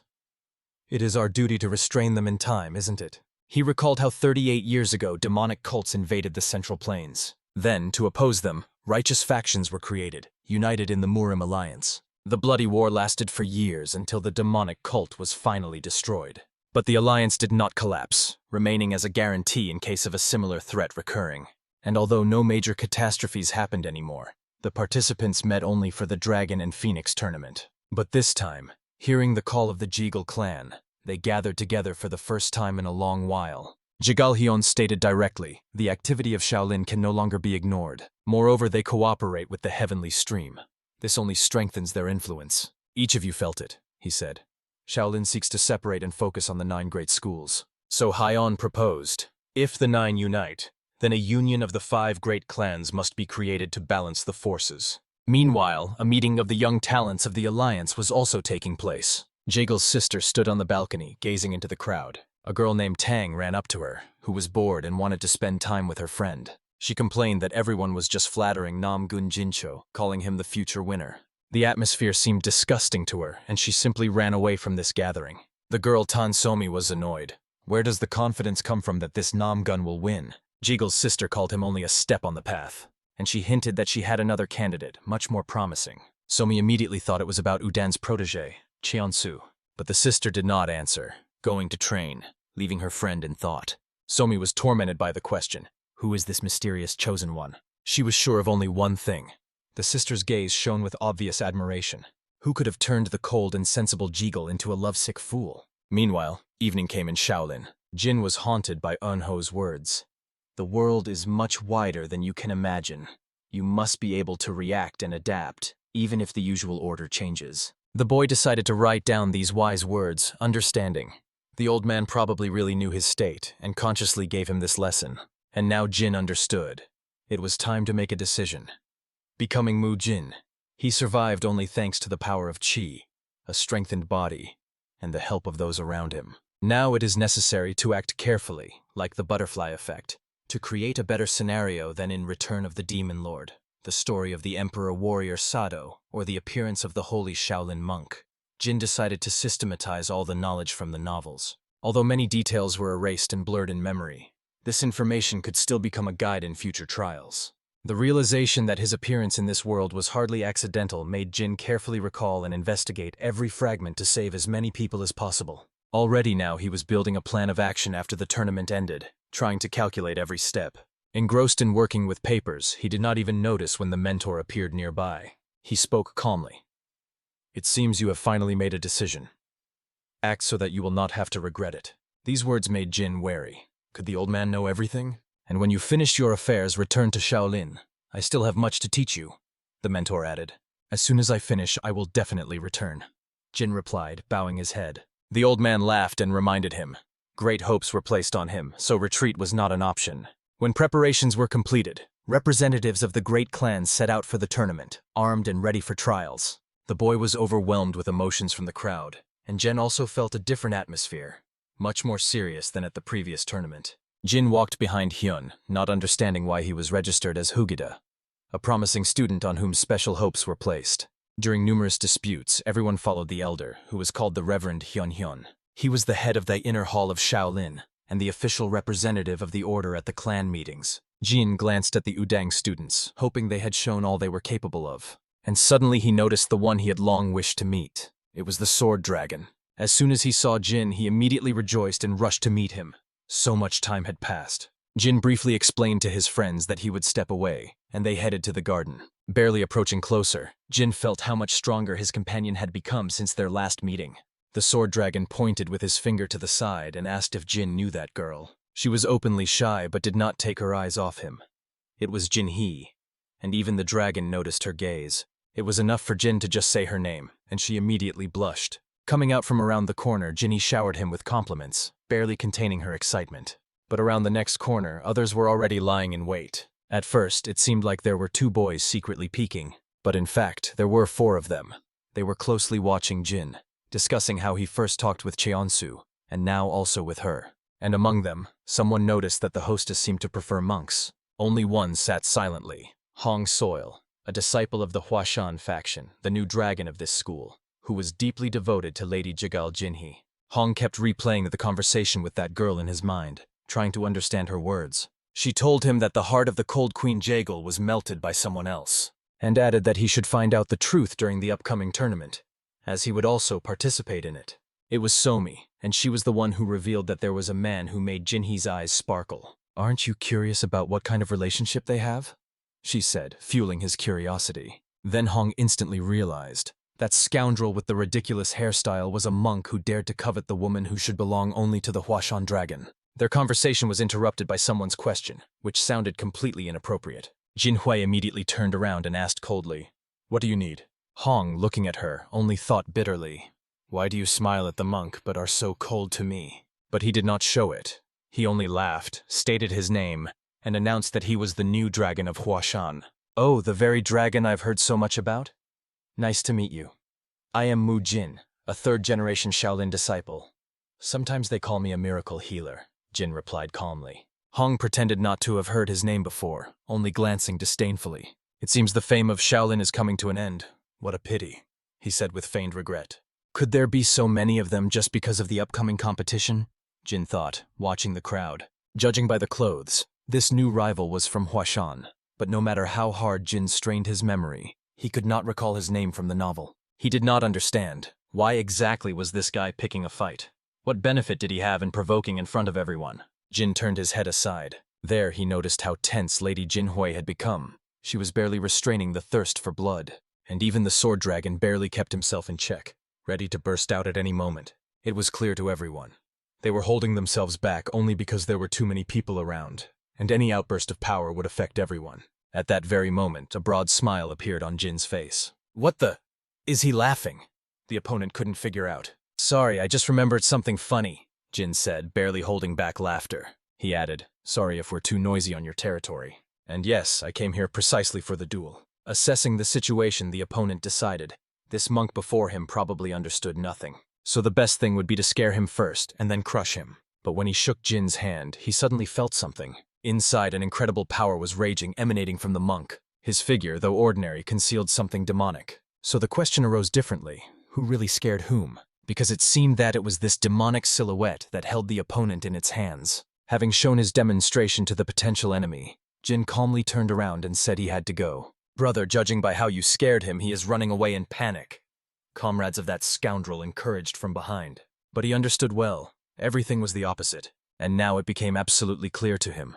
This monk before him was not ordinary. Such density of internal energy. He resembled a monster similar to Namgun Jincheon, the greatest genius of their generation.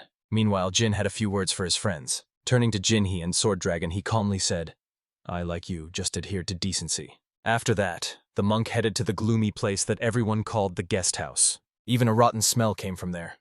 Were they really mocking? After all, as Jin remembered, this place was once built by the founders of the Murim Alliance themselves. Could it be that since those times no one even entered inside? Although from afar the guest house of Huashan School really looked magnificent. At that moment Jin decided. As soon as the competition ends, he will gather all his people and together they will put things in order, organizing a real cleaning of this place. And it was then that his brothers came out to meet him. They all came to the qualifying competition. The scale of the event was impressive. The arena was boiling with energy. A great opportunity to check who would score more points in the previous stage without using internal energy. It was enough just to look at these guys. Each one strained to the last, putting the power of their chi into the weights. But true warriors knew, wasting energy on trifles is pointless. So they immediately rushed to earn points. It is pleasant to be young and thirsty for victories. The Dragon and Phoenix tournament existed to test young geniuses on whose shoulders the future lay. It was here that new heroes were forged, and perhaps those who would later become criminals were born. The question remained open. What will this year's tournament, which was already unfolding before our eyes, surprise us with? And most importantly, how will its results affect future events? Meanwhile, Jin focused on the task: to leave a mark on the stone using only physical strength.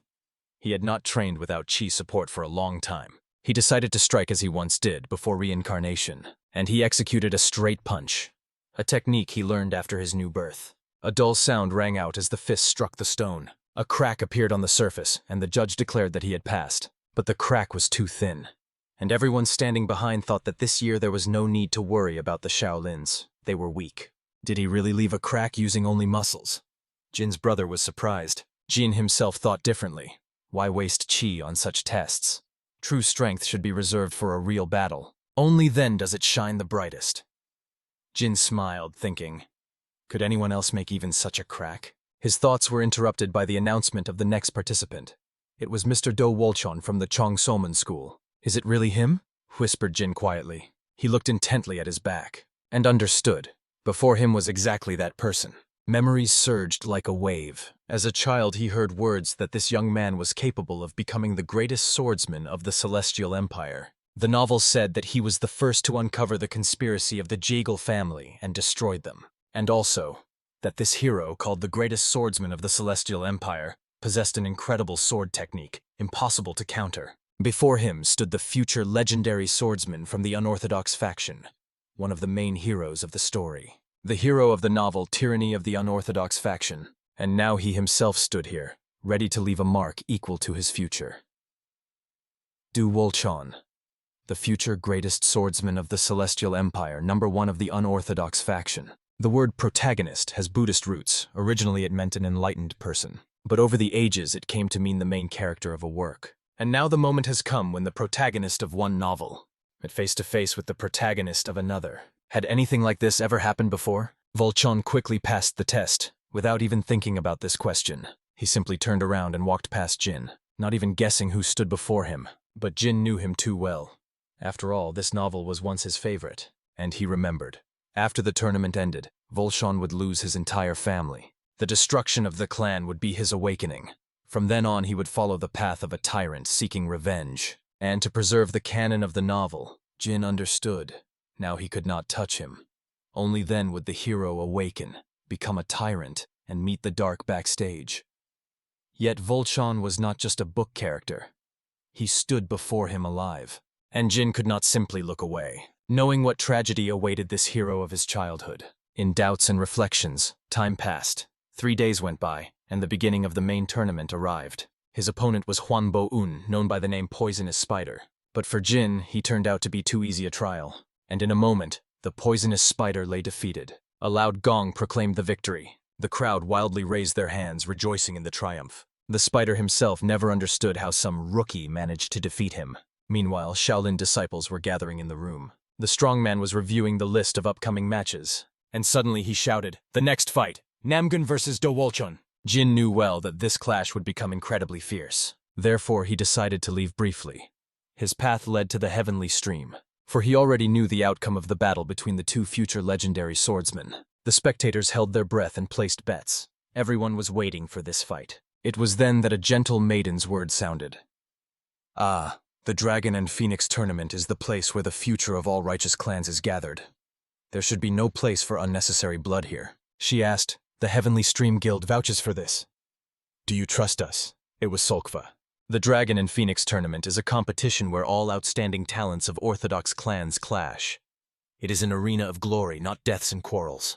At the same time, it is a national event that attracts merchants. A great chance to earn big money. Some open guest houses and snack bars. Others launched totalizators, accepting bets on the winners. And the Heavenly Stream Trading Guild acted as sponsor and organizer, receiving exclusive rights to bets in exchange for renouncing other profits. In fact, these were legal sports bets. It was then that a girl approached Solkva and said that the very one was looking for her. It was Jin.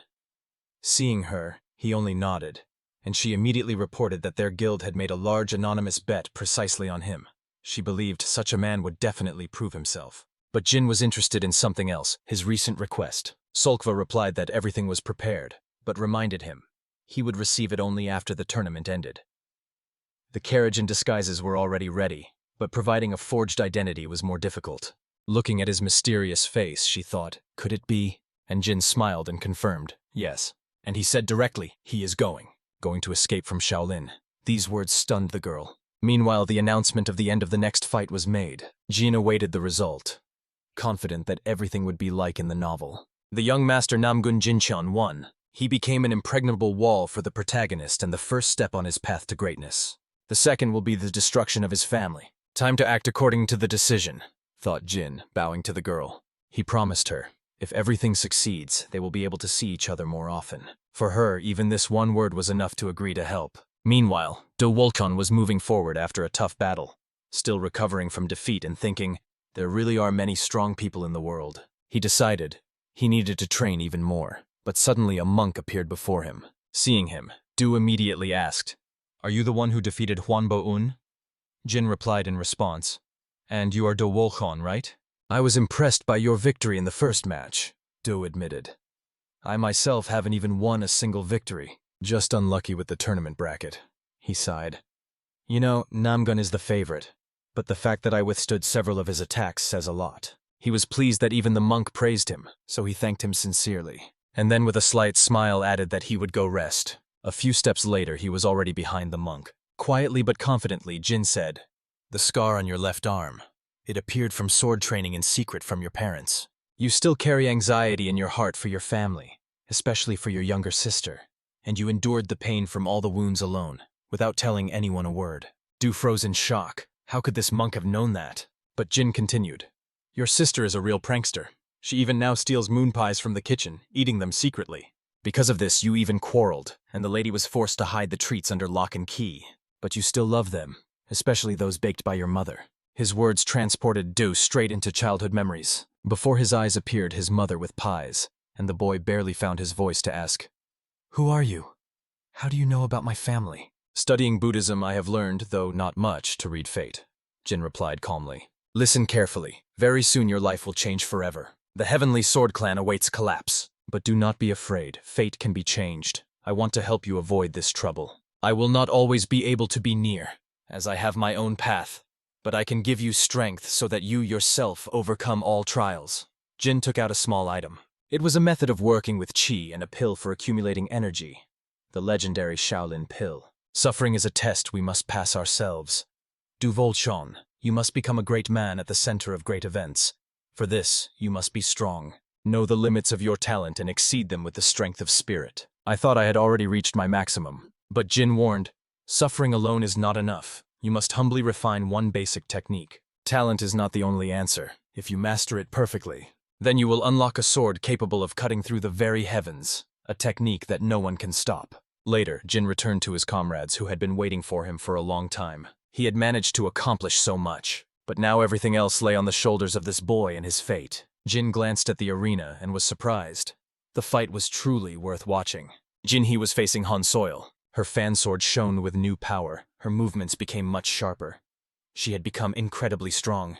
Jin could clearly see how much she had trained, refining long-range techniques. It was no wonder he once decided to recruit her, and her opponent was truly struggling to withstand this onslaught. He put all his strength into his blooming plum strike, gathering every muscle and breath into one moment of explosive power, yet despite this, the opponent evaded with incredible ease, as if the very flow of air obeyed her steps. Even when the blows came one after another, she moved so fluidly and precisely that it seemed each attack simply found no point of contact, slipping into emptiness. Sometimes she responded not with a fist, but with a leg, a jump sharp as a blade that could easily hit the face, instantly provoking a storm of cheers from the crowd. The spectators shouted with admiration, watching how her legs and sword created the aesthetics of battle, where every movement was like a separate masterpiece that conquered eyes and hearts. A powerful move rolled low over the opponent's body and threw him face first into the sand, as if taking all his pride along with his breath. But even after falling, he found the last fragments of determination within himself and tried to strike from afar, or attack from the shadows, seeking a moment of surprise. However, instead of a strike, he froze, because she stopped him with a simple word. In Huashan, it blooms twice, and his attempt at suddenness turned into just a gesture no one expected from him. For her, it was an everyday trick, light and familiar, like a routine exercise, but for him, it was the whole world, because her level was completely different. His jealousy and bursts of pride should have concerned only his own matters. But she loudly cut off his claims, showing her choice was none of his business. And when he got up and charged again, she responded with the movement, soaring steps of the sky, which transformed the space around into rings of sharp shadows. Her cutting whirlwind, blooming plum, passed like a string of wind, but the technique was too subtle, too complex, and again her mastery prevailed. With each clash it became obvious. Her level was head and shoulders above, movements precise, strikes flawless, and this was no longer training, but pure art of combat. She herself called his technique not bad, but her voice warned, "If you prove your strength, I will fulfill any of your wishes, without limits." Words that burned the heart, and at the same time fueled ambition. And she added to the promise a subtle smile that made the cheeks of many listeners blush, because the tone of her voice had a spark that unsettled. At that very moment, like a trap, she seized his leg, quickly, relentlessly. And this act confused even his most insidious thoughts. Although already during the sparring his mind swarmed with impure desires and thoughts, it was they who became his enemy, because the clever opponent used every weakness. Then she threw him back onto the ground so deeply and coldly that he felt like a crumb, broken and powerless, like an old grandmother who no longer has the strength to get up. Before retreating, she quietly added a few words at the end, which sounded like a verdict and, at the same time, an acknowledgement. Their fight was a lesson, not humiliation. "Unlike you who looks at me with disgust, Mujin sees an equal warrior in me," she said. "And that is why my tone toward you was cool. If we meet again, you can bark like a dog, instead of a greeting. That suits you better." She threw at him, as if testing the limits of his dignity. Jin watched from the side and understood.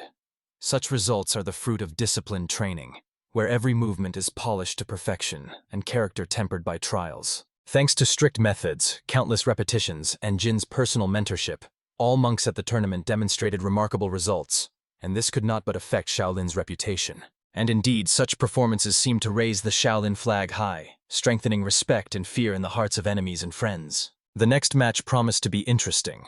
It was to be a duel between Lady Tan from Sichuan and the monk Jin from Shaolin, and the atmosphere was already filled with anticipation.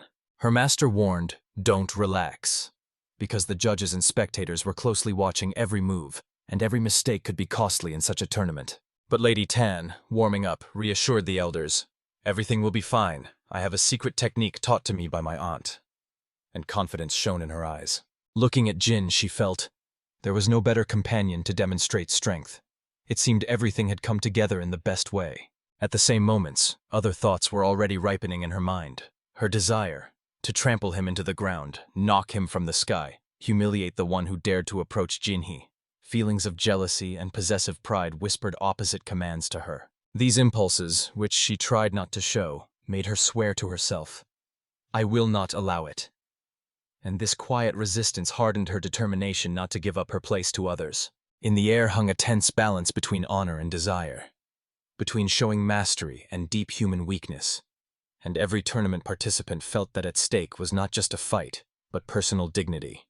And all those thoughts, jealousies, and motivations raging in the fighters' hearts only intensified the overall tension of the tournament, making it a stage not only of strength but also of human passions that were about to ignite in new clashes. Jin only glanced at her and instantly felt that something was burning in her eyes, a cold, fierce spark that spoke more than any words. And from that look he understood.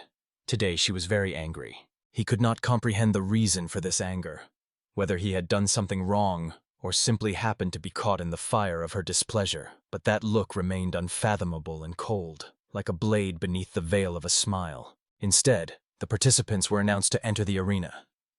It was time for the fight against Tansami, and the crowd trembled in anticipation, for these competitions momentarily turned the place into an arena of fate. Suddenly, as if shifting the scene to a different tone, she decided to smile and instantly appear before the people as a sweet girl, playing a role that caused even more surprise in his eyes. This sudden change of image caused even more questions in him. Whether this friendly mask hides true intentions, or if she is simply skillfully playing before the crowd. Starting to circle around him, tossing herself in playful movements and deliberately sweetly saying, "Nice to meet you," she thereby intensified the impression, and at the same time raised the tension in the crowd. Then, moving closer, She asked him if he knew about the whispers between Jinhui and Han in the arena. But he replied coldly that he was not interested in gossip, and finally suggested moving on to the fight. Tan leaned low toward him, and, repeating Jinhui's exact phrase, whispered in his ear, "I will say definitely, I am not interested in men weaker than me." And in these words there was a challenge and audacity. After this audacious statement, despite her own confidence, she still agreed to Jin's repeated invitation to start the fight and show what both were capable of. However, her concession turned out to be only the first act. She came even closer, poked his muscles, and exclaimed with playful audacity, "What crazy musculature!" And the whole crowd hung in admiration. And when the limit of the allowed was almost crossed, she leaned in and took him by the chin with her hand, bringing her face so close that the whole scene shone with new tension, as if a stretched string was about to snap. She gently hugged him and whispered, "I would like to find out how strong you are." And this demand sounded not like a request, but like a challenge that made the spectators' hearts beat faster. "Show me your strength, and I will not only check, I will also test," she added. Pushing the boundaries, the participant agreed to go, thereby igniting the arena's intrigue. The spectators were almost losing their minds from the spectacle. Every movement attracted shouts and ovations, and in the eyes of the crowd was true euphoria. Everyone watching felt that this clash could go down in the tournament's history, and no one wanted to miss this moment. Especially those two standing nearby were trembling. Their hearts were pounding as she approached their favorite, because they felt danger in the slightest wrong move. Jinhee already heard about Tansomi's technique and bit her lip in surprise. Could monks really succumb to such baseness when personal maneuvers and provocations appear in battle? Meanwhile, Sammy turned to the side and thought, "Sister Jinhee, you look at him like that. That's the whole essence of men." And his remarks sounded ironic but captured the essence of the moment. When she was already under his arm, she suddenly loudly asked the crowd, "People, how do you feel about him hugging me in front of everyone?" And her words were like a flash that sharpened attention. Then she accused him of improper behavior, calling him a scoundrel. And this public contempt added even more tension to the situation, which was hard to contain. What happened next went beyond her understanding. He knew perfectly well. In such a scene, only a knockout can save, so he instantly applied a suplex to end the situation as quickly as possible. He firmly fixed her torso on the floor, allowing no chance for a sudden retreat, and tightened his grip, preparing for the final blow. Approaching, he applied maximum force to his fist, and the spectators felt this could end the match instantly. But at the very moment he was about to deliver the last blow, the judges and the crowd suddenly declared him the winner, and for a moment a surprised rage flared up in him at such a hasty verdict. He was stunned, but from the opponent's movements he sensed she was plotting something foul, and his intuition suggested that her intentions were not pure. He also felt a disturbing reaction in his body, as if a poison needle pricked his skin, and memories of how he was previously treated with liquid antidotes surfaced again. Once this had developed in him immunity to serious poisons. Although poison once subdued his body, now this experience gave him an advantage. Former healing practices made him more resistant to large doses, and he knew he could defend himself even if someone tried underhanded methods. Meanwhile, silence fell over the crowd, because everyone felt that in this clash not only techniques but hidden intentions collided, and that the result could change the attitude toward both warriors. And he, standing in the middle of the arena with a racing heart and a meaningful gaze, was already preparing for the next moment, knowing, in such fights there is no place for weakness, and decisions are made instantly. And now, when the universe of the tournament spoke in new tones, everyone present felt, now not only a duel, but a part of their own lives would unfold, because what happened would remain in memory for a long time. Jin explained to her that due to the poisoned needle, he could not properly calculate the strength and hit harder than he wanted, and simply inquired about her condition, which surprised her even more. She heard calm words. "What is so vile in the desire to win? I am to blame for exposing myself, but I learned a lesson from it." And these words sounded to her like a revelation.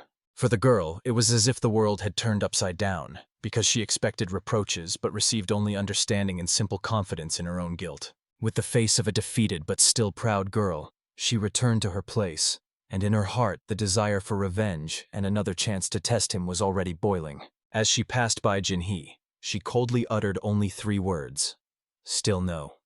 And in this short phrase there was categorical refusal and rejection. Winking, Jinhee explained that even despite his victory, she still would not acknowledge him, and by this showed her inner determination not to give up. In her eyes burned determination to retreat now, and then challenge him again and punish him, because she would simply not give her sister to anyone.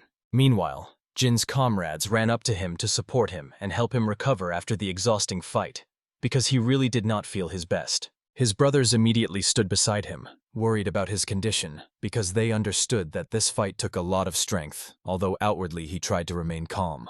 And at that very moment, Gyun was climbing the stairs, holding deep anxiety inside him, which did not allow him to concentrate before his own duel. Only one thought spun in his head, which gave him no peace. Will I be able to cope with this opponent? Will I have enough strength? He doubted, for he knew his adversary, Chonsu, had already shown that he was capable of fighting on equal terms with Jin himself, and this thought gave him no peace. Although he felt that he had become stronger, he did not know how much stronger, and this caused in him a strange, unpleasant feeling of uncertainty. Finally, he focused on his unwavering heart and found the answer in it. What do I have to fear? And this thought gave him the strength to raise his head. And at that moment his opponent addressed him, coldly and calmly uttering the first words that became the beginning of their duel. Why are you so long? His opponent threw him the question, and in his tone there was complete confidence in himself, without any shadows of doubt. From his posture it was clear that he was not worried at all, and this only confused Gyun even more, for he did not expect such cold-bloodedness. Gyun could not even imagine how one could stand so calmly before the decisive clash, and this further emphasized the difference in their characters. And so, finally, the start of the fight was announced, and the arena froze, awaiting the first blows between two strong students who were about to face each other.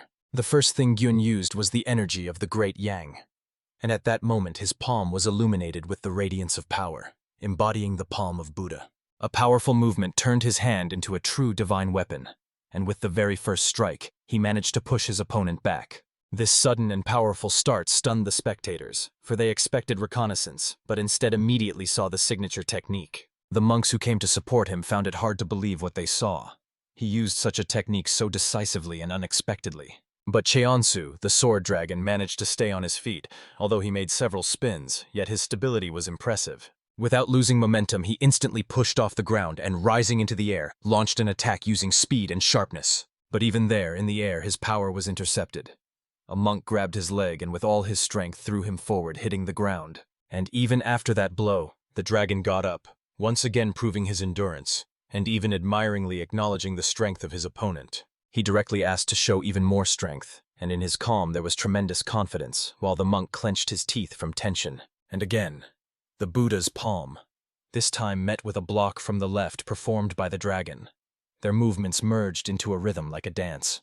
But in this dance, just in the direction the dragon rushed to dodge, the monk's elbow was already waiting, yet a timely squat saved him from the blow. He managed to go down, sliding almost along the ground, and only this way avoided a strike that could have crushed his head in an instant. No matter what the dragon did, the monk still did not fall, and no matter what the monk tried to do, the dragon always found a way to dodge. Still, Cheonsu noticed that the monk lacked skill, especially when it came to using both hands simultaneously with full precision. And the monk, in turn, saw that the boy found transitions between complex sword movements extremely difficult, and this made the fight even. It was a battle without advantage. Both exhausted each other, but neither risked fully to avoid opening up to a decisive strike. To destroy the mountain named Mugyun, Cheonsu had to merge with the sword into a true single entity. Only then could he break through the defense. But his opponent stood with a firm resolve to stop this river of power, ready to launch a counterattack that would halt the very waterfall. And so both, like lightning, rushed towards each other, colliding with a force that could topple mountains. The sword dragon truly became one with his blade. There was nothing superfluous in his movement, only pure harmony. The monk at that very moment used the full dedication of body and spirit, as if every vein in him blazed with power. And then in the sky, a lone star seemed to flare up, reflecting the tension of that moment. To the spectators, it looked like a heavenly sign, and in a moment an explosion thundered, blinding everyone watching the fight. The brothers immediately understood. Gyun went all in, leaving no reserve of strength and betting everything on this breakthrough. When the smoke cleared, both fighters stood back to back, barely standing on their feet. They themselves admitted that almost no strength remained. Each was on the edge and breathing heavily, as if after 1,000 blows. The dragon bitterly acknowledged that with a damaged wrist he was unable to continue the fight, and honestly said that for him the tournament ended here. Muyul now understood. He had terribly underestimated this boy, misunderstood his intentions, and made hasty conclusions. He did not even suspect that Cheonsu was so strong. It was just his pride and complexes that made him look at him askance. So even if the duel ended in a draw, the feeling of his own foolishness remained, and he promised himself to pass on the dragon's will further. Since both fighters could not continue, the fight was declared a draw, and it was after this clash that Shaolin attracted even more attention. Everyone realized that the monks were serious opponents, and now their duels were watched even more closely than before. But since the two brothers were eliminated, now the younger one had to face Jin alone, who was waiting in the arena. He dodged every strike of the boy as if his body itself predicted the directions of the attacks, and the boy used the snake fist technique, striking sharply and dangerously, trying to pierce his defense. Then he switched to the four-legged running style, fast and flexible, like a real beast from the mountains, and at some point miraculously slipped behind Jin's back, aiming for a leopard fist attack that could break his ribs. As a result, Jin had to fight immediately against three predators, the snake, the leopard, and the wolf, which merged into a single threat. His back cracked from the blows and tension. The pain cut through his body, but he stood and held on. Meanwhile, the boy was already preparing the next technique, 5 fists of Shaolin, and it was the fourth style, the tiger fist, that was to be unleashed on Jin. And so the boy positioned his hand properly, preparing for the decisive strike. He lunged forward, using the attack Ferocious Tiger's Leap. Jin understood that dodging was no longer possible, so he put all his chi into his own fist. His strike flew straight towards, breaking through the face of this tiger. The force of the blow broke through, stopping the boy's attack. Feeling the devastating hit, he flew backward, rolling over several somersaults. It was also important that Jin used the chi fist for the first time in the tournament, and this meant only one thing. His opponent was truly strong. Jin approached the boy lying on his back and asked, "Well, shall we continue?" But he replied with a smile, "No, that's all."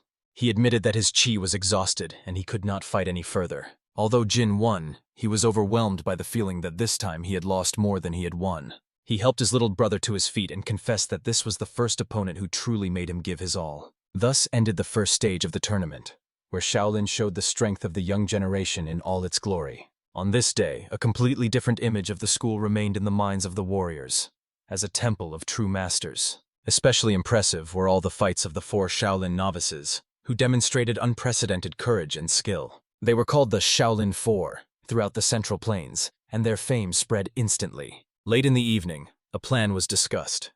The winner had to be either among the Taoists or from the Nam Gong dynasty, since Shaolin had already eliminated one of the main favorites. The power of Shaolin exceeded all expectations, and this unsettled those who had planned the outcomes in advance. They said, "We are not worried about the first ones, but Nam Gong must remain the winner, even if Shaolin made such an unexpected surge. After all, before them was a real monster, recognized by all as the most terrifying force of the tournament. He had just fought against Jinhee, and even when the match had only just begun, her defeat was already announced. He was called the greatest genius of the entire continent, and not without reason.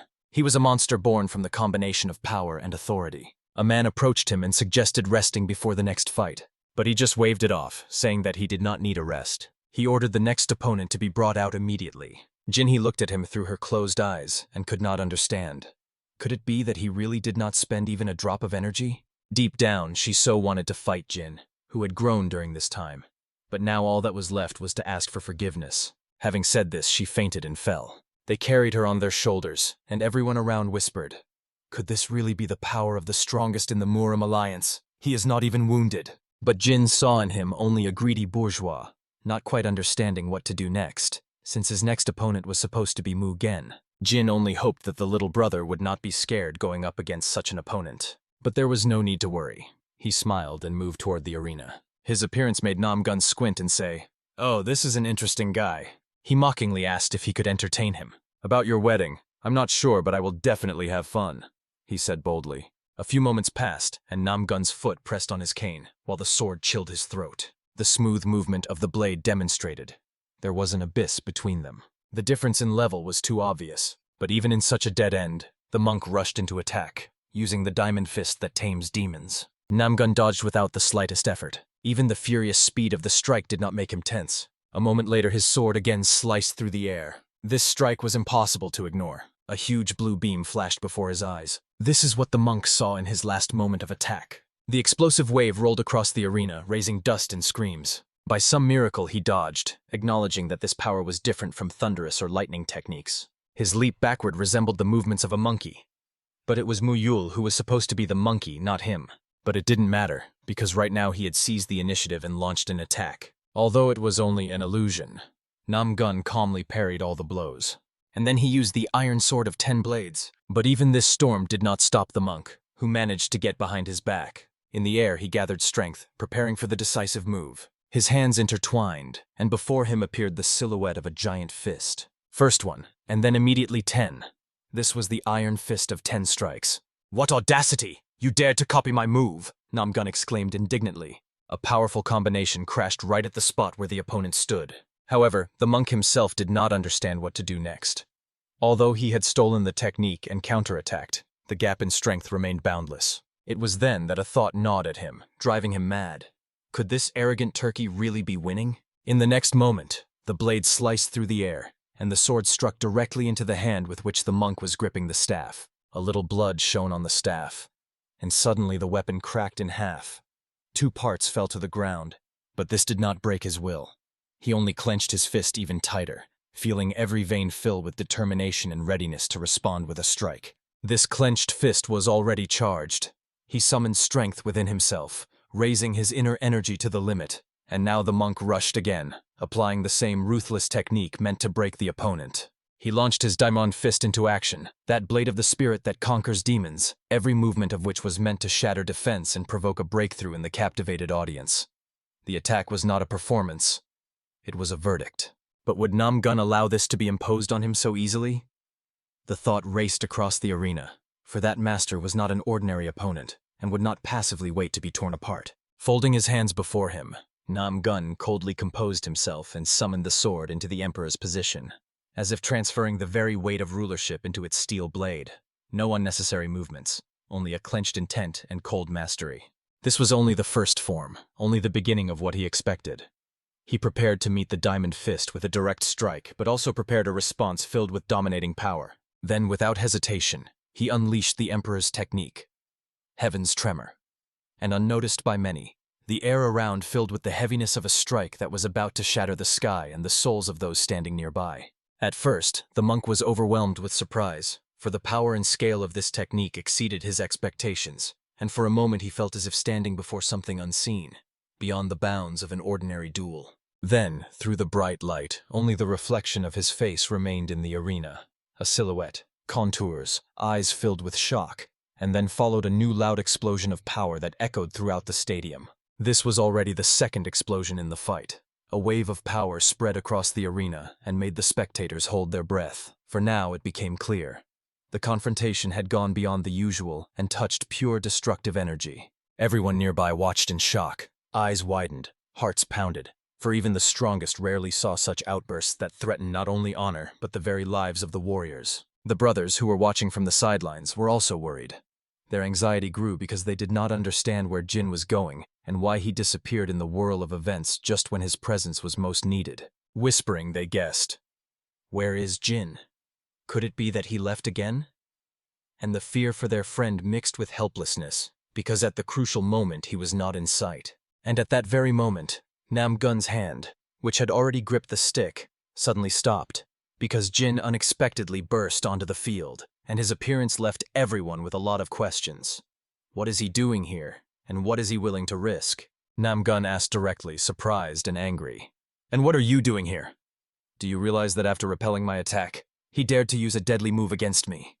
His voice was sharp because he was not used to such brazen interference. He continued, as if accusing, "You lost your head and aimed straight at my heart. Do you think you can just take this killing machine like that?" And in his words was an outraged confidence in his own righteousness. Jin answered calmly but firmly, "I have my own demons too, and instincts would have stopped me if I had time to cause harm. One way or another, it seems we will meet in the final. If there are claims, we will settle them in a duel, and then there will be no one left who can stop me." His words sounded both as a challenge and a promise. He was not seeking chaos now, but hinted that the last word had not yet been said, and that the fate of their confrontation was postponed until later, when the stakes would be higher. Namgun, returning the sword to its original position, coldly replied to Jin that he must reach the final, because it is there that he plans to break his will and confidence. showing who is the true master of this arena. And with these words, he seemed to challenge fate. "If you get there, I will break you and take what I consider rightfully mine." And the echo of this promise froze in the air as a premonition of a great, inevitable confrontation. Later, the leader of the alliance himself entered the arena, a figure impossible to miss. Because could he have missed the Dragon and Phoenix tournament if it was his strength and authority that stood behind the organization of this event? And his appearance instantly sharpened all gazes and rumors. He was applauded and silenced, because who would refuse to appear where the best were gathered? After all, it was his tournament, and his presence emphasized the importance of the event that he himself had launched. When those standing nearby, confident in Nam Gun's victory, were already prudently assigning him the title, the leader quietly remarked, "It is not worth deciding anything prematurely," and explained that in life one cannot be sure of anything until the very end, because fate has its surprises. He called to himself all who were willing and extended his hand, asking to scout a breath of the arena's air, to look around carefully, and glance at those who now stand in the circle of light, and thoughtfully pointed, "Look closely, who really can get the title?" And then he croaked, as if emphasizing the seriousness of the moment. "Who among the finalists will win the title of Dragon? The rising star Jin from Shaolin." And the audience froze, because the name brought a new contender to the stage. "Or the young master Nam Gung Jinchon, who is considered the strongest among those who remain," said the leader, as if placing the two heroes face to face and forcing everyone to hold their breath in anticipation of the finale. And so they stood face to face, fully ready to fight a battle that would decide the fate of the title, and in the air there was a feeling as if even the shadows around the arena tensed, preparing for an explosion. The final fight began with a loud explosion, so powerful that the sound spread through the stands, causing many to momentarily cover their faces or block their ears, as before a thunderstorm. And this turned the arena into a true field of Judgment Day. People in the stands, shocked by the powerful start, instinctively covered their faces with their hands, trying to protect themselves from this energetic storm, because no one knew if the next wave would be even harsher. And it all began with silent observation. Everyone watched, waited, and analyzed the opponent's movements, because it is in this silence that it is decided who will be able to use the moment and turn it into an advantage. Ahead loomed an incredible clash. A fight that was to show the outcome, and for the spectators it promised to become one of those matches remembered for a lifetime, because here not only strength and technique met, but also the will of two characters. Both fighters gave themselves fully to the fight, putting maximum energy into every move, as if the fate of not only themselves but also the reputations of their schools and clans depended on this strike. They fought without reservations, sparing neither desperate determination nor precious strength. And every move was deliberate, greedy for the result, because a miss could mean the end of the road. The sharp blade of the sword meets iron fists. And on this edge, where steel meets body, the question arises, will cold steel win, or those hands, trained to the limit, be able to break the blade with their strength? Obviously, one of these two elements had to break through. Either the steel, into which all technique and speed were invested, or the muscles and spirit that go deliberately to the limits of their capabilities, and the verdict was to be unexpected. Even under the feet, the arena felt a rift. The floor cracked at the seams from powerful bursts of energy transmitted into the ground, and it became clear. Here, victory is achieved not just by technique, but at the cost of destructive force. "Honestly," whispered one of the observers, "the tournament hasn't given me such sharp sensations for a long time." Because during the fight, the truth about strength finally came out, in all its unvarnished manifestations. "What are you talking about?" Jin asked in surprise, not immediately catching the speaker's thought, since in his own perception the battle was only the beginning of a broad path. The speaker explained, "When this guy took the sword in his hands, everyone around seemed to lose heart. His strikes took away the ability to resist, and I thought the tournament would follow the already known scenario. No one stood against his first blows," he continued, "and I assumed that this time everything would be the same. But yesterday an incident happened that overturned expectations. A bold intervention changed the course of the fight. After all, once the same madman dared to attack with a deadly blow, and it seemed everything was already decided. But what followed were events that changed the hierarchy of power in the hall. Jin, who then stopped the sword with bare hands, thereby humiliated the one considered the strongest of the generation, and this contempt became a blow to the opponent's reputation and ambitions. "I couldn't even imagine such humiliation," sighed the old observer, because what was seen yesterday struck many beliefs and changed the order of things in their world. Jin replied succinctly and without vain pathos. The world is big, and there are many strong ones here. But these very words irritated the opponent even more, and he decided to prove his point by force. So, you have your modest recognition. The opponent threw at him, but warned. Don't speak as if you have already won, because the real battles are still ahead. He even ironically called Jin a petty upstart, wishing to humiliate, but every word was only preparation for new aggression that was to sharpen the situation again.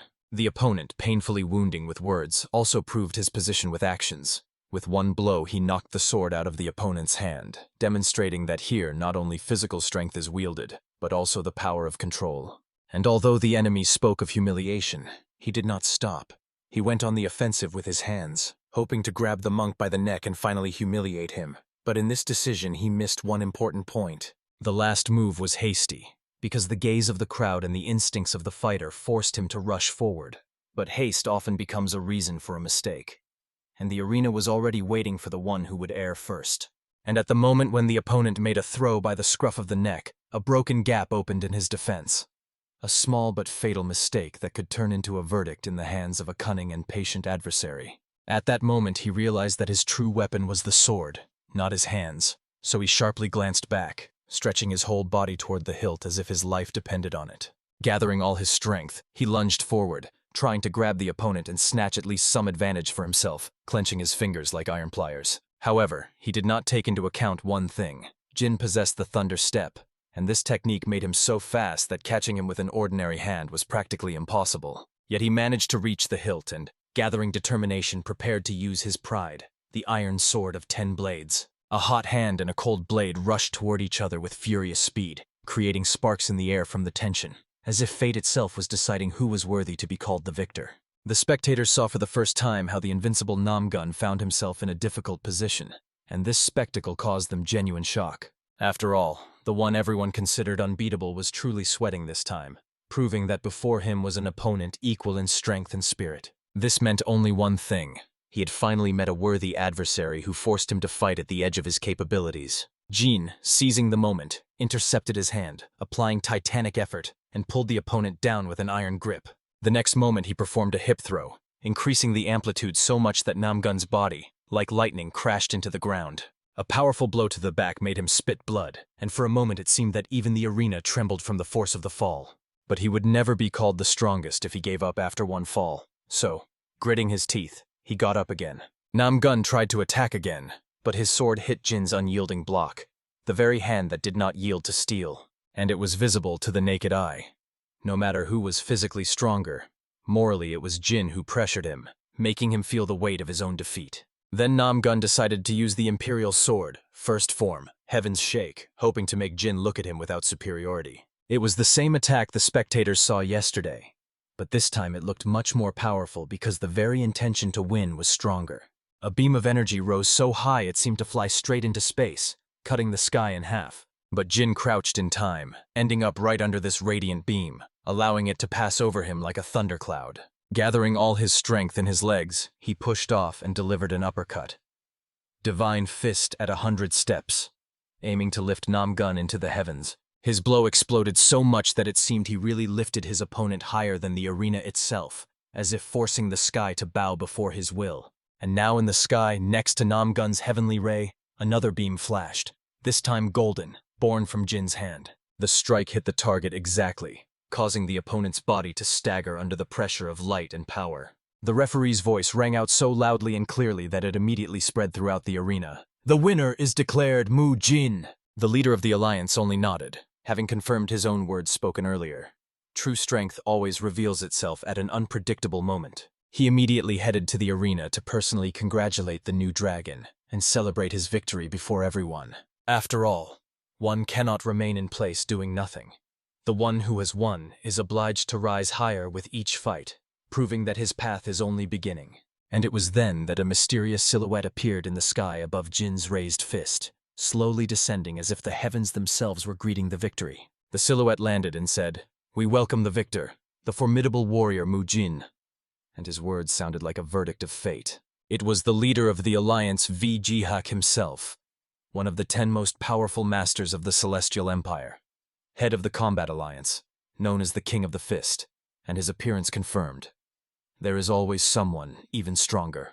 The leader raised Jin's hand and solemnly addressed the audience, ordering them to welcome the new dragon, and thousands of voices erupted in honor of his triumph. The leader solemnly declared that the winner must receive a worthy reward, and the time had come to present it to the one who proved his strength. Now that Jin's power was confirmed before the whole world, only the official honoring of the new figure on the warrior's chessboard remained. He announced that the reward is kept in the sacred abode of the Union of Dark Combat Clans, a place where the art of ice is mastered. This is the most precious elixir, which has matured for millennia in the icy depths, absorbing the purest energy of yin. Its name is Millennial Frost Ginseng, a rare relic about which legends were made. The leader assured Jin that under the protection of the Alliance warriors he need not fear anything, but warned, opening the box would release the cold hidden inside. So he ordered not to delay. Immediately eat the ginseng, accepting the gift of fate. The frost that burst out of it was so icy and piercing that the spectators instinctively covered their hands and chests. Jin, concentrating all his strength, reached out to tear this icy root from the ice trap. And he succeeded. He firmly grasped that heavenly relic in his hands. In the novel, however, the winner Nam Gung was not a monster. He was simply unlucky. He was the one who had to swallow this ginseng, because inside it hid the treachery of enemies. Cult magic, namely the yin-yang parasite. It is a type of godok that penetrates the host's brain and acts at the will of the sorcerer, either washing the consciousness or gradually destroying it. The parasite emitted the same energy as the owner, so even during examination it was impossible to detect its presence. Those infected were doomed, turning into puppets in the hands of dark forces. And the plan of these scoundrels was simple, to make the tournament winner a obedient puppet. But their scheme failed, because it was Jin who got this poisoned root in his hands. If Tekvadan was considered a divine pill of blooming nature, then frosty ginseng was like crystal clear water, born on the peak of eternal snows. Although the parasite had eaten part of it, the remaining power was still incredible. Jin swallowed the ginseng, and this power turned out to be so great that it was visible even externally. Coming out of the icy seal, he heard the caring question of the monk, whether he was all right. "Thanks to your protection, I was able to calmly absorb it," Jin replied, acknowledging that he had successfully assimilated a 15-year energy reserve. The leader looked down and sighed mentally. "Ate it, scoundrel. Now we must prepare faster." But aloud he only said, "Congratulations to you, Mujin." Yet in his gaze sparkled thoughts very different from his words. Jin, however, perfectly understood that the enemies were certain. He had fallen into their trap, and therefore they would not leave him in peace. After this he met with Do Wolchan, exchanging a few words. He felt that he had raised his level well, and did everything he could in this tournament. And now only one thing remained, the last supper before returning to the walls of Shaolin. And soon his words caused genuine admiration among the brothers, as Jin proposed that they come down from the high platforms to the earthly. This was the very bloody plan that was to change their fate. He clearly understood that he could not realize the plan for the future legend about the Shaolin monk alone, so the brothers also had to become the main heroes of this new story. Jin addressed them and reminded them that many founders and great masters achieved enlightenment only through a multitude of trials and sufferings. He spoke confidently, emphasizing that they too had to go their own path, try with their own hands to create the opportunity for growth. But each of them understood this was a real escape, and the mentor would definitely find out everything. Jin asked them to understand. The old man would find out about the tournament results anyway, about how Jen reached the semifinals and could not contain his own madness, so punishment was inevitable. And since it could not be avoided, why not take the chance and have fun to the fullest, at least one last time? The big guy sat aside, pretending not to hear, but his thoughts were with his own mentor. He knew. If he returned and started learning under his eye again, he would not breathe fresh air until the end of his days, and that was scarier than any punishment. The young one was burning with excitement. He did not care about the consequences. He already craved fun and freedom. Then Jin stretched out his hand forward, and all the others one by one placed their palms on it, accepting his decision. He arranged a meeting at dawn for their joint escape. Soon only one obstacle remained before them, the guard brigade, which had to be bypassed. It was enough to climb over the fence, where a prepared cart awaited them. But suddenly Jin felt that something was wrong. A foreign presence appeared in the air. He stopped the brothers and prepared for a surprise. Seeing Chonsu, the sword dragon, there was incredibly unexpected. "What are you doing here so early?" Jin asked. But he only replied that he could not sleep and decided to go out for some air. He felt something strange and came to check, and it led him straight to them. Jin apologized, explaining that he had an important matter and had to leave immediately. But Cheonsu, inhaling the wind of change, replied that he wanted to go with them. Jin hesitated. What about the elder's permission? Don't worry, Master Unho himself told me to go out into the world after the tournament, and it will be safer next to you, he assured. For Jin, this was a real headache, since Cheon-su is the second most important character in The Return of the Demon Lord. But still, after considering, he agreed. If the master allowed it, no harm would come. And so Cheon-su joined their squad. The next day, the Shaolin elders faced a big problem. They were informed that all the tournament participants had disappeared, leaving only a short note. And this news instantly shook the entire temple. Hyun Guan tried to remain calm, restraining his emotions, although an ominous premonition was felt in the air. At first glance, it seemed like an innocent prank, but it triggered a chain of complex events. Soon these events would shake the entire martial arts world and change the fate of many. The carriage rushed forward swiftly, cutting through the path like an arrow flying into the unknown. The entire group of 5 sat inside, ready to follow Jin wherever he led. They heard only one thing from him. He had an idea of where it was worth going. His goal was to uncover the first page of the appearance of the holy monk from Shaolin, so to speak, to put a stamp on the book with the inscription Remake. After escaping from Mount Bumcheon in Guizhou province, Jin looked back at his companions and asked if they had managed to change clothes. Everyone was already in different clothes, as they had not worn anything but uniforms for a long time. This is how the real treasure hunt began. Jin shouted loudly for Mu Yul to turn left, while he decided to go straight. Without hesitation, he carried out his order, asking no unnecessary questions. They came here because rumors had reached Jin that an incredible pill was hidden here. He heard this from a reliable man, and in the evening discussed the plan with comrades, dividing the search zones. But after some time, everyone was exhausted and extremely fatigued. Only the sword dragon held up better, while the rest barely moved after the futile combing of the area. They could not even imagine that Jin was capable of lying, although they had already checked many places. However, Mujin and the younger boy continued to search tirelessly. For the little one, it seemed like a real adventure, and he was even happy. He had not had the chance for a long time to climb trees so joyfully, feeling childlike freedom. But suddenly he noticed something flash past him lightning fast. In the reflection of his eye appeared the image of this swift creature. It was a small monkey, remarkably resembling himself. Seeing it, the boy's eyes lit up with a bright spark of joy. They unexpectedly bumped foreheads in a silly encounter. This became the reason for their joint fall to the ground. The animal's body trembled, overwhelmed by a wave of surprise and fear. From embarrassment, she even blushed, looking even more defenseless. And when she turned around, she saw a strange boy who was looking intently right at her. He couldn't resist and called her a true wonder. So cute this creature seemed to him. While climbing trees, the boy encountered many different animals. But as soon as they saw him, they immediately ran away, and sometimes he had to dodge himself. But such an encounter as this, he had never had in his life before. "You caught me in flight. You are stubborn, strong, and extraordinarily fast, aren't you?" Having said this, he seemed to be waiting for some response from the monkey. His emotions were raging. There were simply no limits to his joy. And suddenly both simultaneously pointed a finger at each other. The tips of their fingers lightly touched, creating a feeling of a strange connection. Suddenly, Jin heard a loud, joyful scream, full of excitement. And in the very next moment, he saw a little boy with a cheerful monkey sitting on his head. She stretched her finger forward, showing the direction. The boy spoke for her. "She is calling us!"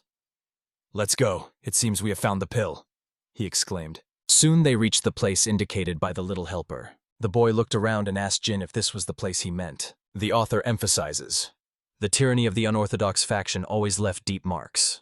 The episode from the second volume was titled Determination of the Heart. His family was destroyed, and from the entire clan only blood-stained clothes and a lonely, tattered sword remained. Hiding in the mountains of Zhengan County in Guizhou province, he went further and further inward, blaming himself for weakness. When he no longer had the strength even to stand, his legs betrayed him.